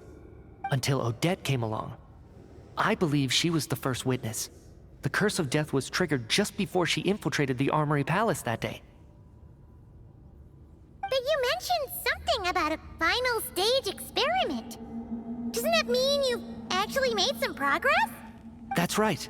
Even with the gods locking certain key components out of reach, humanity can still advance technology in incremental steps accumulated over time. But, as I'm sure Renova anticipated, even incremental progress has its limits, a point where the truth you're seeking must be put to the test in an experiment. Wait, I need to comprehend this. It's interesting. I'm sure no one is with it. Even incremental progress has its limits. At the point where the truth. You mean the experiment you were just about to do? Yes, we were at a critical juncture, a moment where the quantitative was about to translate into fundamental qualitative change. With this single experiment, we could have brought everything we've worked for to fruition. But now, after already being forced to fumble around in the dark all this time, it feels like we've truly hit an impenetrable wall. As long as Renova's curse of death persists, we won't be able to advance the experiment or obtain any results. And with Project Stuzia having been in effect all this time, at our nation's current strength, repeated trial and error is simply unsustainable. Only by eliminating Renova first will it be possible to continue advancing our plans. But she's the ruler of death! She can just kill whoever she wants, right? That's gotta be the scariest power ever! Is it even possible to beat her? I don't think she can kill whoever she wants. We'll see. But one thing's for sure. She definitely can't just do whatever she wants. The best proof of that is me, standing here, very much alive. So cute. You're saying... She can kill people. She can't. I think that's against Celestial's rules. Wouldn't it be easier to just kill all of us researchers for good? Why resurrect us over and over again? Why let us advance our technology to this point? So, you're saying even the ruler of death has limitations we don't know about? And like they can't do I guess rule of time, because I feel like rule of time, for one, she's pro-human. Two, maybe I don't know. Exactly. And I think that's where the key to our breakthrough lies. Regardless, the ruler of death has always been an obstacle we must overcome. Indeed, we must face life, death, time, and space. After all, our goal is the heavenly principles. The Fatui want to challenge the heavenly principles? For a long time, I've had a vague suspicion the Fatui and the Tsaritsa We're targeting the heavenly principles. I feel like we already know that. Hearing the Jester admit it is still a shock. No wonder the Tsaritsa's goal has always been kept a secret from the people. What kind of road will that lead Snezhnaya down? In that case... Lord Jester, I would like to request some leave. I'd like some time to organize my thoughts and go over the data. Granted. Get some rest, put the experiment out of your mind, and take care that the curse of death doesn't affect any civilians.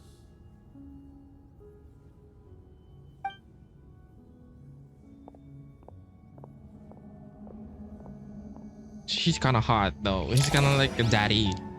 A daddy like a dad, like a daddy, you know? She's both a dad and a daddy. While there is yet time, allow me to offer you my hospitality, honored guest of Snezhnaya. Is there anything you wish to know? About Project Mistletoe. I remember hearing the term Mistletoe from Columbina. Yeah! Paimon wanted to ask about that when the name came up just now. What is it? Paimon's heard of Project Stuja, but not this one. As you know, Project Stuja is a series of measures enacted to consolidate our nation's resources, the greater purpose of which is to serve Project Mistletoe. Mistletoe. Many of the things you have encountered thus far are essentially for the advancement of that project. This includes the Kuvaki Experimental Design Bureau in Nocturne. Researching Kuvaki was merely a facade. Its core objective was to use local resources and research findings to build Mistletoe itself.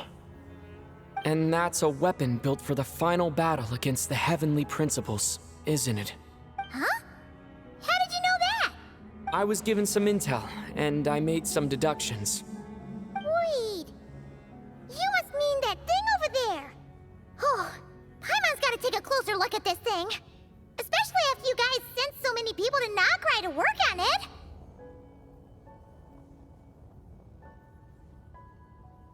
Kuvaki alone will not break through Celestia's defenses, let alone challenge the heavenly principles.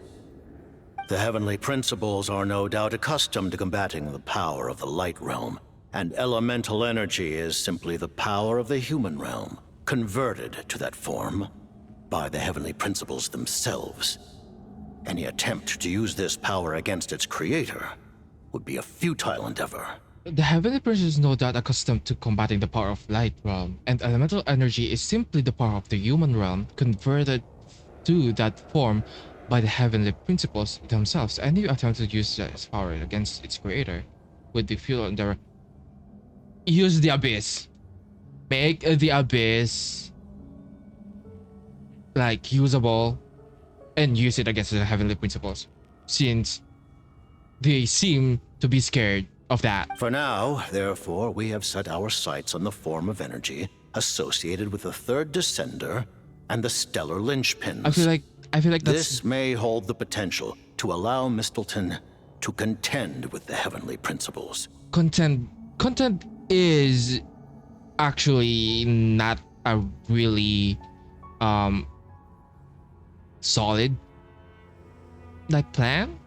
Content, it just means like your chance would be like at least a 50-50, but then again, the heavenly principles already killed the third descenders, so you know what I mean. I feel like we might kill Renova with that, but we might not be able to kill the heavenly principles. I think the best way is the abyss. Use the abyss like Skirk. Not gonna lie, use the abyss like Skirk. I feel like that's the best way.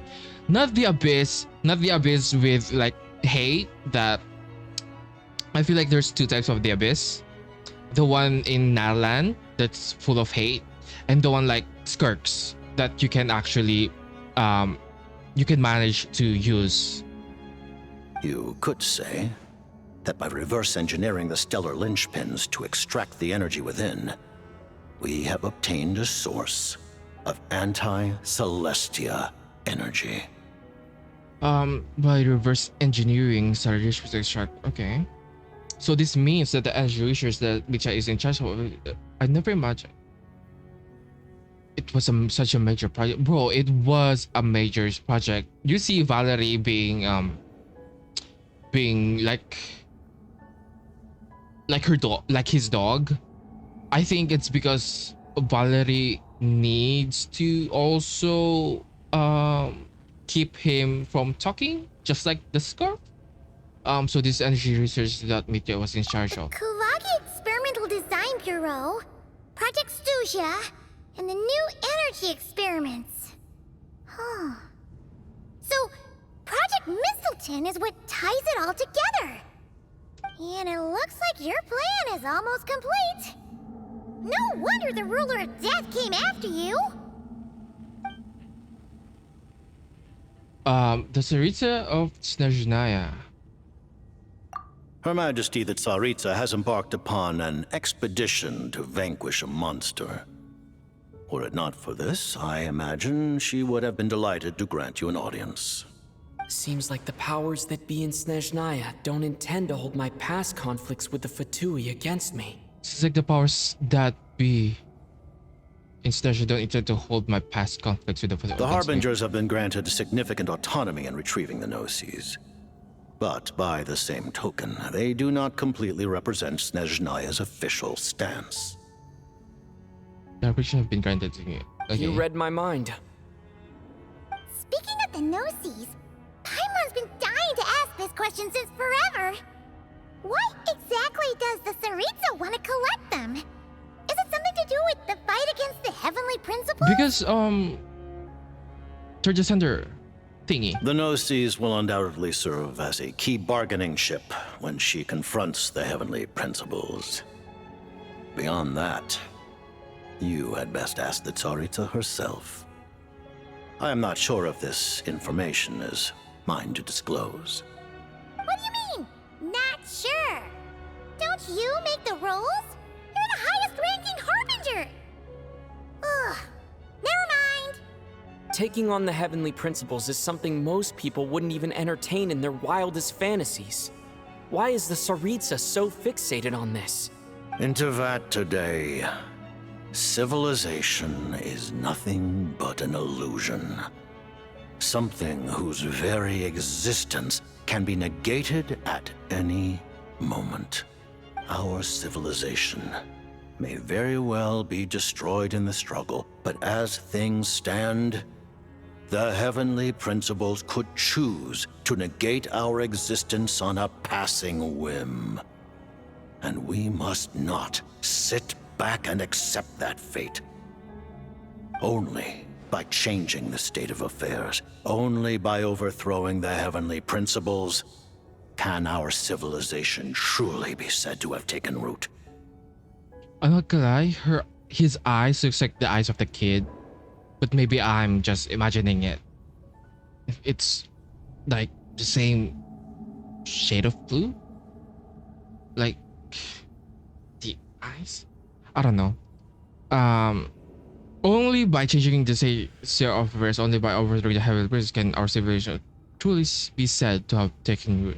Okay. Otherwise, the fate of the people of Conria and Hyperborea is a cycle doomed to repeat itself.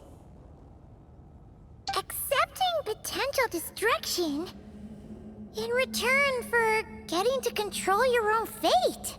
I feel like we're gonna lose, and I think we need like every nation's power. Furthermore, perhaps this is still somewhat difficult for you to understand. Are you aware that all the rules of this world are made up of curses?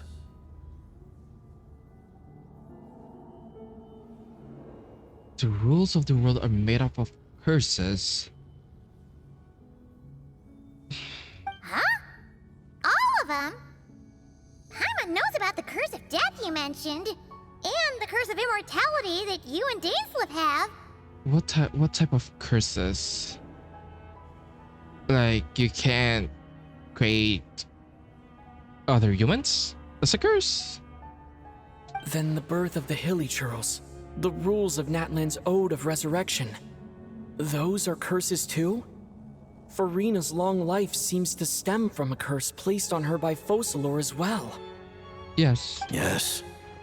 Even a god's love for humanity is a curse the heavenly principles inflicted upon the gods. What? The Tsaritsa has always had ample reason to hate the heavenly principles.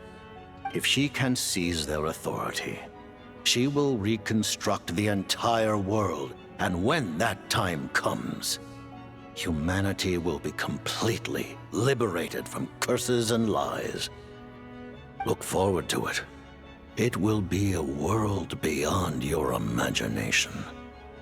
Though the ordinary people of Snezhnaya may not understand these details, in this frigid land locked in a ceaseless struggle against the environment, in this nation to which the gods have never shown favor, we all believe that standing in solidarity with the Tsaritsa in our shared struggle will surely usher in a new and better world.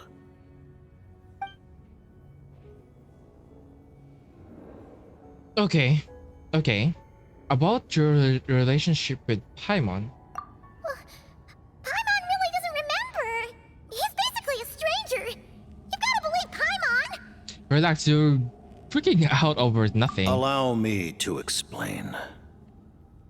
The reason Paimon reacted to the anti-Celestia energy developed by the Armory Palace is because she comes from Celestia herself.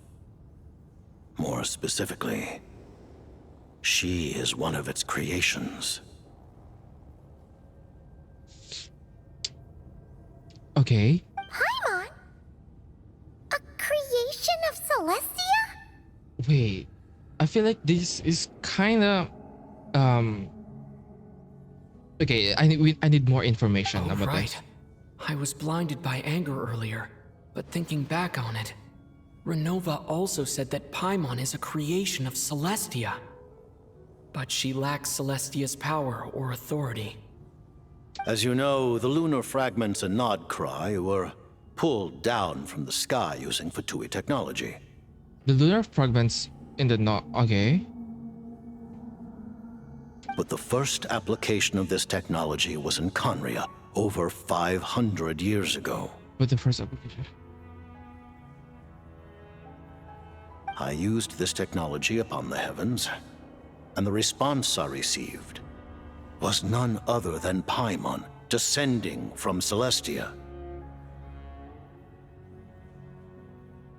Upon the heavens, and the response I received was none other than Paimon.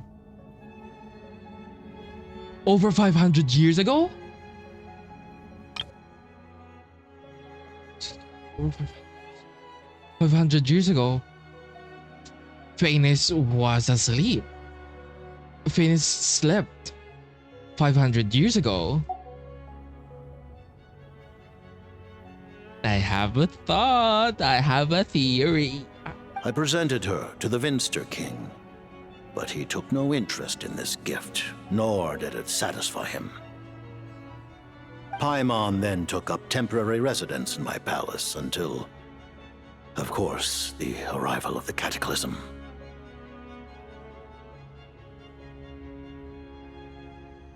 In my palace until... Wait, Paimon's a little confused. You're talking about things that happened in Conria 500 years ago. You're saying Paimon was there for that? That means Paimon's at least 500 years old. But Paimon doesn't remember any of that. Oh my god. Falling from the sky? Being given away as a gift? None of it. Oh my god. She's the MC after all. the one trope that, oh my god, I don't remember anything about this, and I want to know, I want to learn about this world, and I don't remember anything because I have amnesia. What is my goal? Having lived through the cataclysm, perhaps you too were burdened with some manner of curse. Although, losing your memories would indeed be the smallest price I've ever seen paid. But it's not just her memories from Conria. Paimon doesn't even know how she spent the last 500 years. She only has memories from the past few years. No matter how hard she tries to remember. What was Paimon like back in Conria? Did she know a whole lot because she came from Celestia? Was she super smart? Unfortunately, when you arrived in Conria, your consciousness was like that of a newborn infant. None could say what kind of being you once were in Celestia. None could say what kind of being you once were. None could say. During the time you lived in Conria, your personality was no different from how it is now.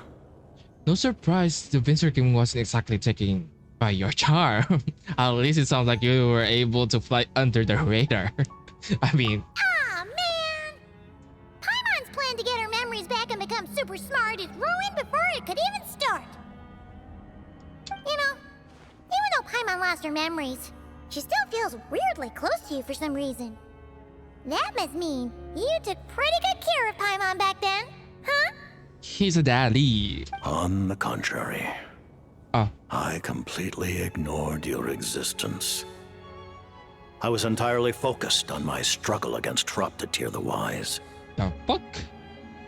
But now, as I see it, it is as if you are the only sane thing that survived that era of insanity. And thus, Aww, but like, you left her alone.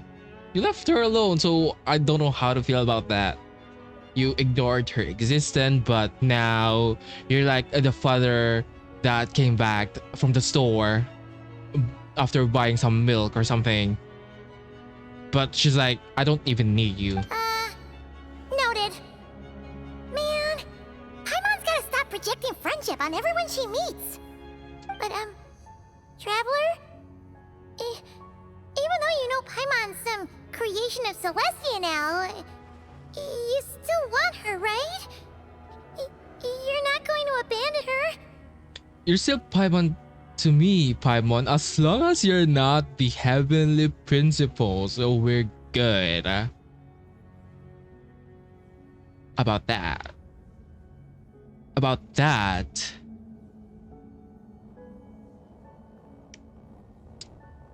Okay. Okay. You're still Paimon to be Paimon. As long as you're not the heavenly principles, we're good. But what if she is a heavenly principle's soul? Oh, phew! That's a relief. Paimon's just learning about this too. She's barely even processed it.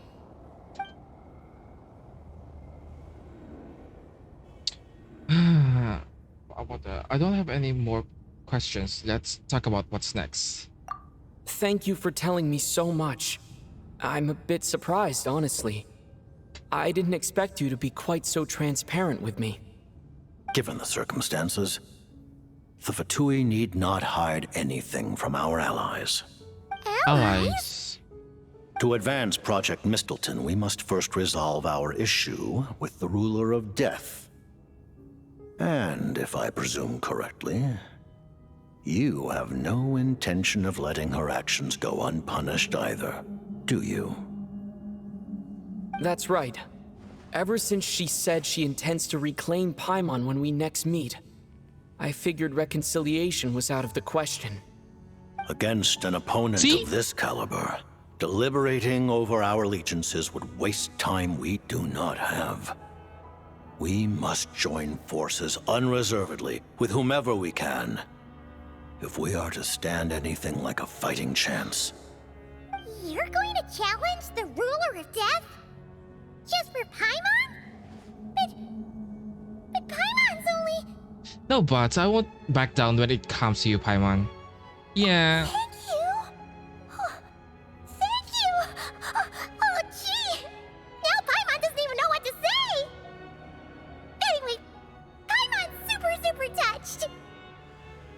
Tsaritsa will return in triumph in short order, and the Fatui shall hold internal discussions regarding the enemy.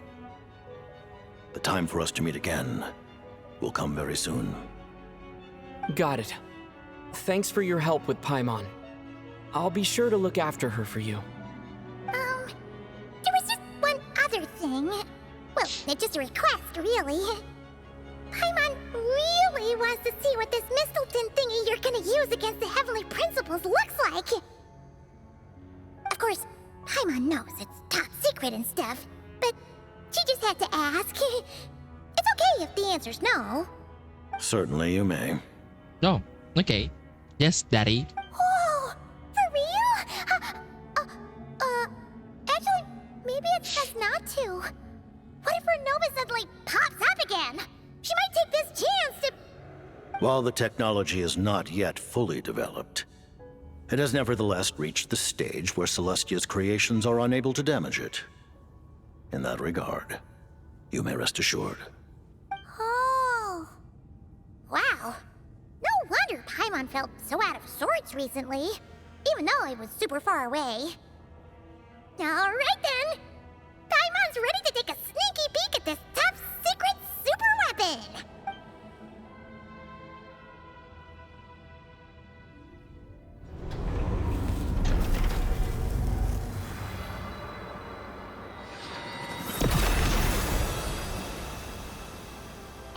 Ruler of Lives. Like, Helix thingy design. Ooh. Oh, that's good. That's good.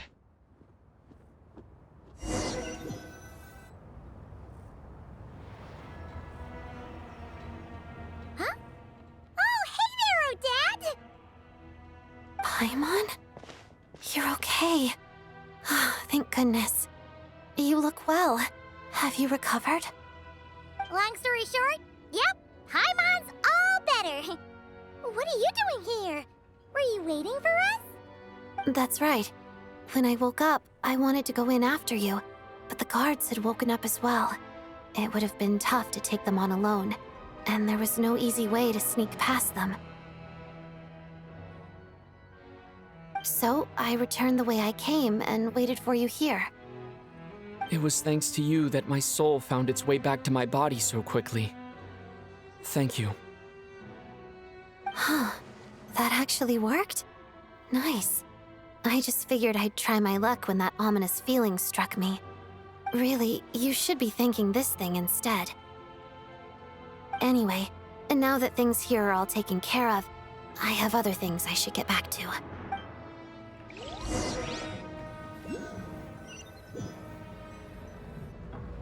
Ah, Director Chuganov, you're back. We just received notice that Project Stuzha has been suspended, so we've convened an emergency meeting. This is the preliminary plan. In addition to expanding production capacity, we've also discussed feasible layoff plans to optimize revenue and expenditure structure. They halted Project Stuzha? Says okay. Our calculations indicate that the factory's profits will increase by at least 30%. Just give the word, Director. That won't be necessary. Leave the energy for those who need it. Whether they use it just to get by or to run a business, that's up to them. Start preparing to halt production and lay off the staff. Make sure the workers are able to land on their feet and that they are duly compensated. Thank you all for your hard work during this time. I'm not gonna lie, he has like a better fucking development than that guy in HSR, that fucking white Power Ranger guy. I hate that guy. Am I hearing you right? Why? After all the tough times we made it through, now is exactly when we should start to turn a profit. I just suddenly don't want to do this anymore. Huh. Does there have to be a reason? Iskra, it's time to rest. Dear esteemed members of the Rokot, Given the effects of Lelik's radical actions upon our organization's reputation and social stability, a decision has been made to permanently withdraw this codename from use. Actions upon organizing reputation. The decision has been made to permanently withdraw this code name from use. Considering that Lelik did what they did for the benefit of the people, the Rokot has nevertheless negotiated with the authorities, ultimately securing a waiver for all penalties due to them. Lelik will be suspended for a period of time. Depending on their future performance, they may be allowed to adopt a new codename and continue acting as part of the Rokot. Like for performance, like dancing? The purpose of this notice is to remind everyone once again that motives and methods are equally important when one operates in the shadows. Even with Project Stooge's suspension and our interim operational victory, we must guard against complacency and rashness and work to consolidate the progress we have made so far. We act only for the greater glory and solidarity of our nation. May the aurora shine ever on, and the tundra always stand firm. We act only for the greater glory and solidarity of our nation. May the aurora shine ever on, and the tundra always stand firm. Looks like it's finally over. You mean for us? Just thinking out loud. I've never seen the Snezhnaya Vecha so lively before. Abyss Order, okay. I never once thought I'd come here. But I understand everything now, Rosaline.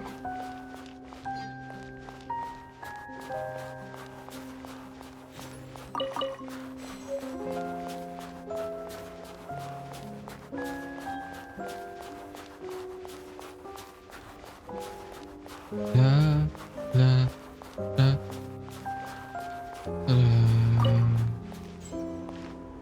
I've seen Spirit Seeker performed many times, including by your mother. Why do you bring that up all of a sudden? Even though the choreography is always identical, every dancer finds a way to make it her own.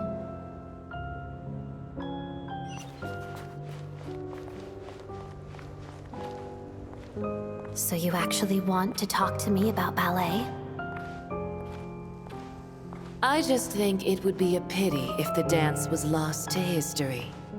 She didn't teach it to you, did she? That was an unusually subtle taunt for you.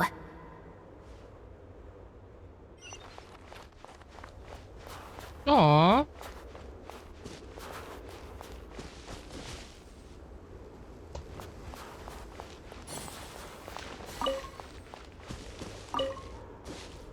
We embraced one another on the snow-swept plains, melting the ruthlessness of time.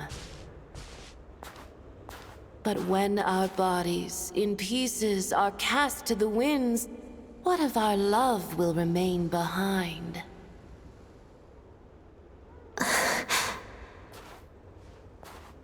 Don't tell me you can't sing. Shush.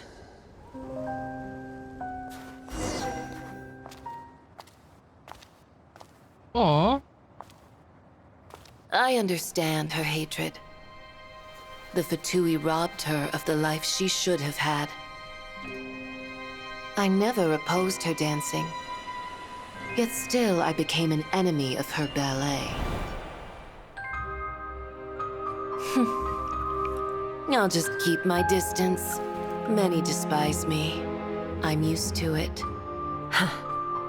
You're certainly not one to shy away from confrontation.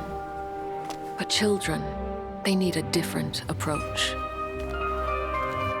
I'm hardly the most maternal figure. Yet, she is a child. In my experience, while a father commands authority, he must still yield to love. You should tell her what you think about her dancing.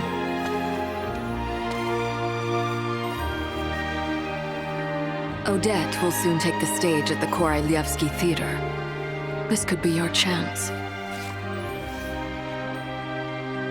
Geonosis secured. It went smoothly. I'll be there. Have them send me an invitation.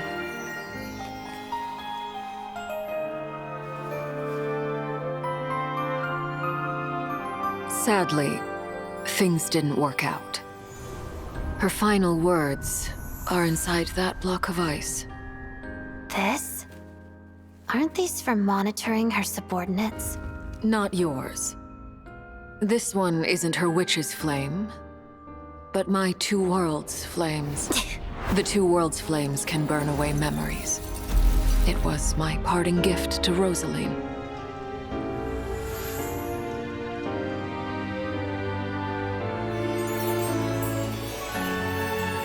If all goes to plan, she and I will both live to see the Tsaritsa succeed. I believe she'll find peace. But if anything happens to me, she needn't follow in my footsteps. The cryo energy will fade away in time. Then the two worlds' flames will burn away all memories of the Fatui. She'll be free to dance. She deserves this. Aww. I will handle the aftermath. The choice is yours, child.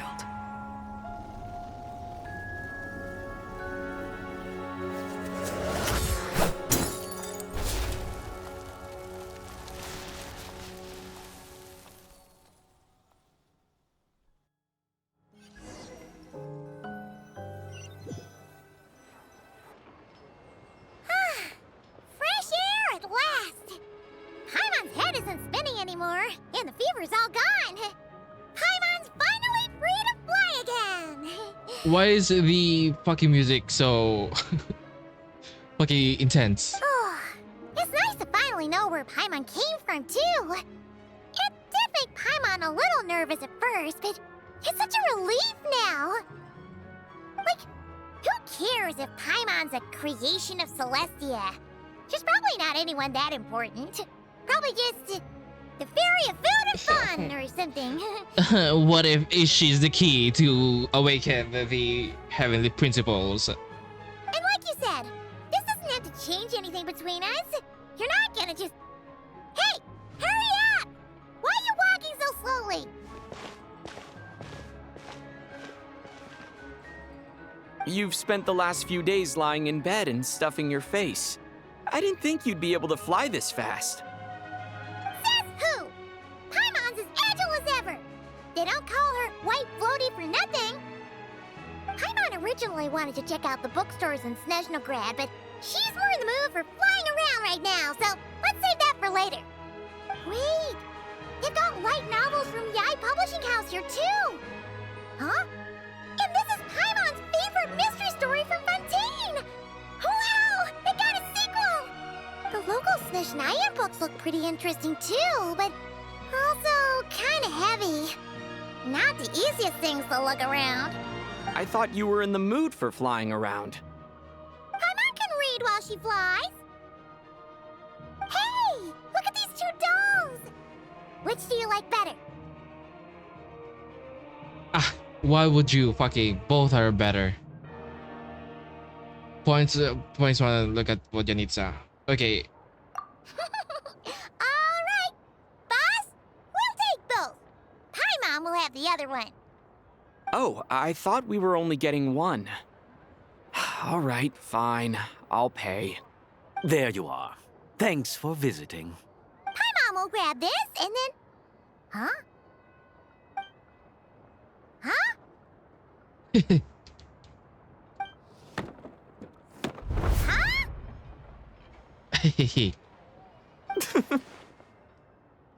How many layers does this thing have? And what are you laughing at? Huh. You knew all along, didn't you? A whole bunch of people are gathered over by the plaza. Hey, look! That looks like Tartaglia! Hey, Tartaglia! Oh, that's the real Tonya. I know that voice. Of course. If it isn't Paimon and my old comrade. You're looking well, Paimon. All better?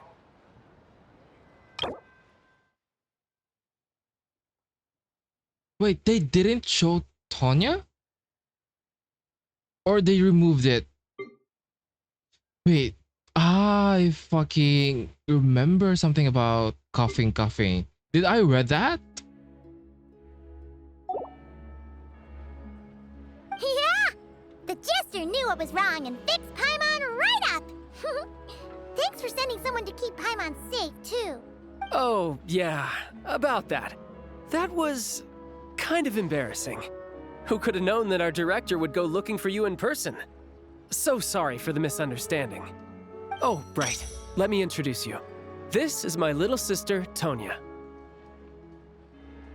She has a very different. Once a frail, sickly child, her younger sister is now in somewhat better health and as eager as ever to experience all manner of performances. Hello, Tonya!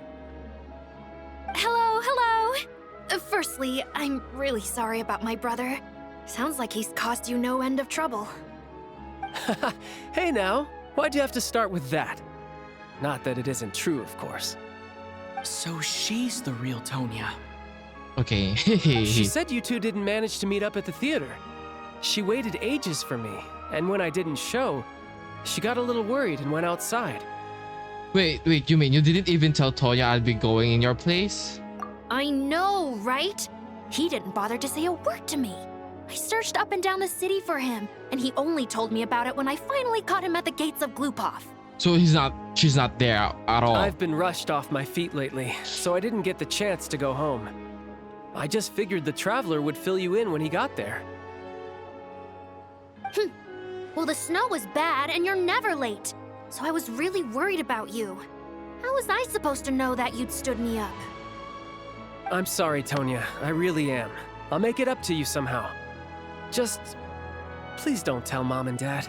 Although the mix-up led to a series of misunderstandings, it's probably for the best that the real Tonya didn't get caught up in that mess.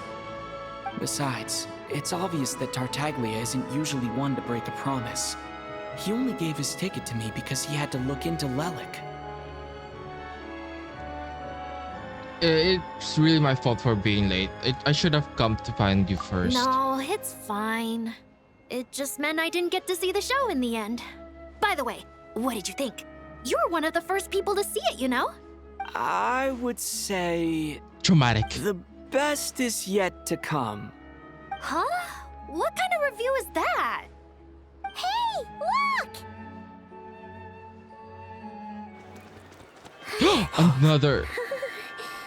Another cutscene.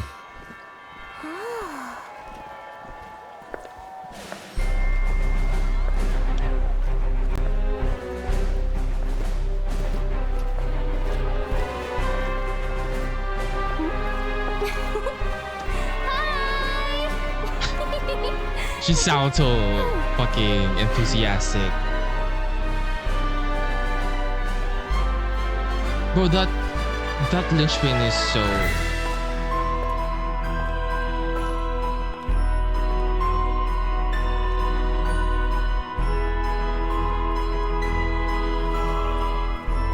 Mother? Mother?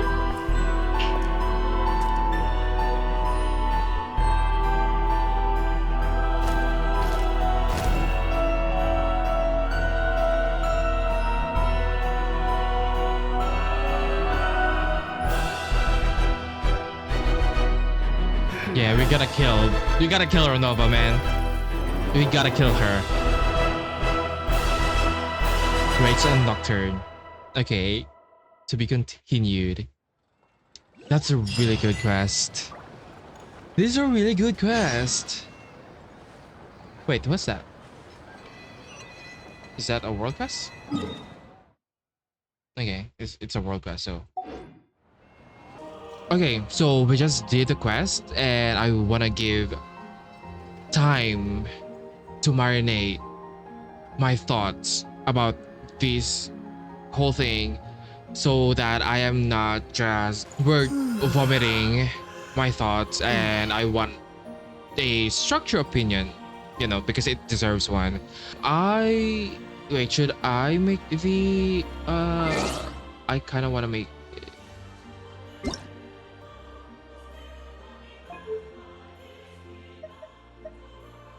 I think this is it. Okay. I'm gonna give my initial impression of the atmosphere of the region really quick because I haven't explored much and I don't have much opinion about it. All I want to say is that it actually had its own identity, other than what you would expect Snezhnaya is going to be. It's so diverse than I expected. I thought that the environment would be a wasteland and like harsher, and I thought it's gonna be treacherous to explore. And yeah, there are parts that really is intimidating and like really harsh, but there are also parts where the place is wholesome, comfy, and like cute because you have characters like this. You know what I mean? And then you have like beasts in that one place. It's just like it's a mix of intimidating and like really safe. You know what I mean? It's just so diverse. I do think it's a really great range for a region to make it like for everyone and not just like, oh, pure wasteland, or pure like adorable stuff. You know what I mean? I think they nailed that. I liked the different mechanics of the region, like the zip lines, object constructions, and I think it's very novel for Genshin because we have freedom over it. Like we can add this overworld, and it's very different from any other nations that we have visited, and I really appreciate that. Yeah, so the quest is, we're going to talk about the quest now. It's actually really great for an opening arc. I like how the writers integrated the introductory lore within the quest. I like the pacing of the whole Archon quest. It's not too long and it's very digestible. I did enjoy the Shadow Realm part of the quest. I think they really, what do you call this? They really inserted that segment really smoothly. Like, even though I suck at shooting games, I do think it's pretty manageable, and I like the lore behind the Eye of Grey. I think I'm interested in that, honestly. I really appreciate that they actually had political conflict between people and the government, the conflict, and also the conflicts between government officials with like Pantalone and a child. Like, they really presented it well, and I like that. I can feel the frustrations and struggle of the people and characters. Like, the quest is telling you that everyone is really struggling, whether they are in power or not.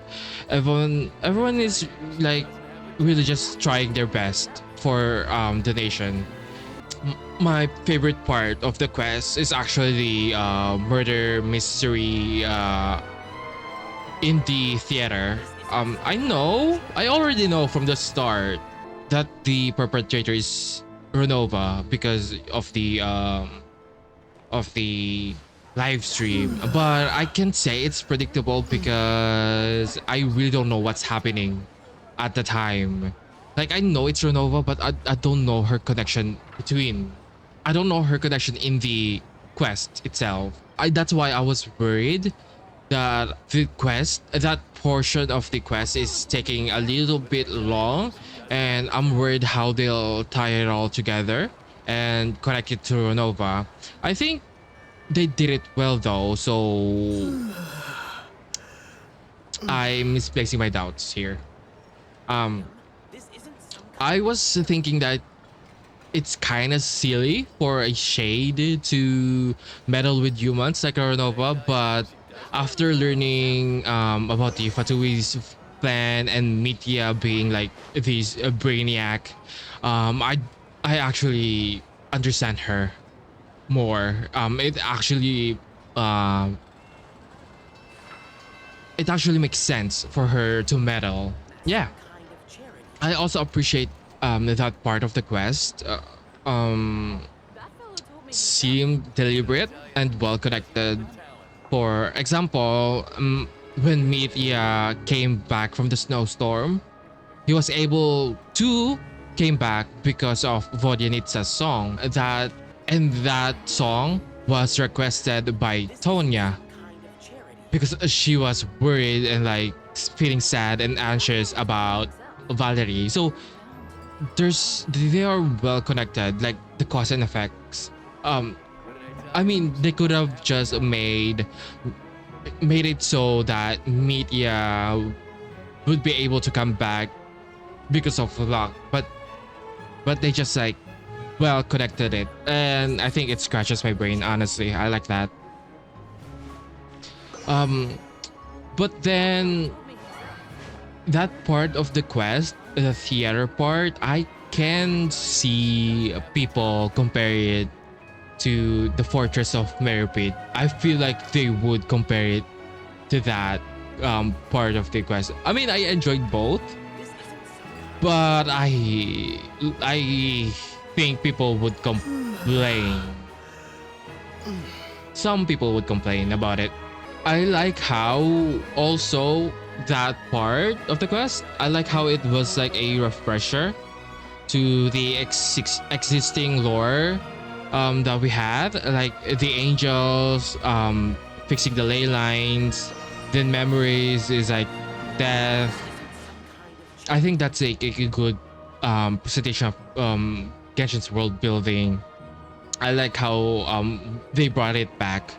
I think it's gonna be important, that those concept. After that it's just peak after peak. Honestly, I have no qualms about it, and I do think Paimon is the key to awaken the heavenly principles, because Piero pulled a Paimon around the same time the heavenly principles went to slumber, so it's kind of suspicious. Also, it's surprising that Piero and Paimon has some kind of relationship.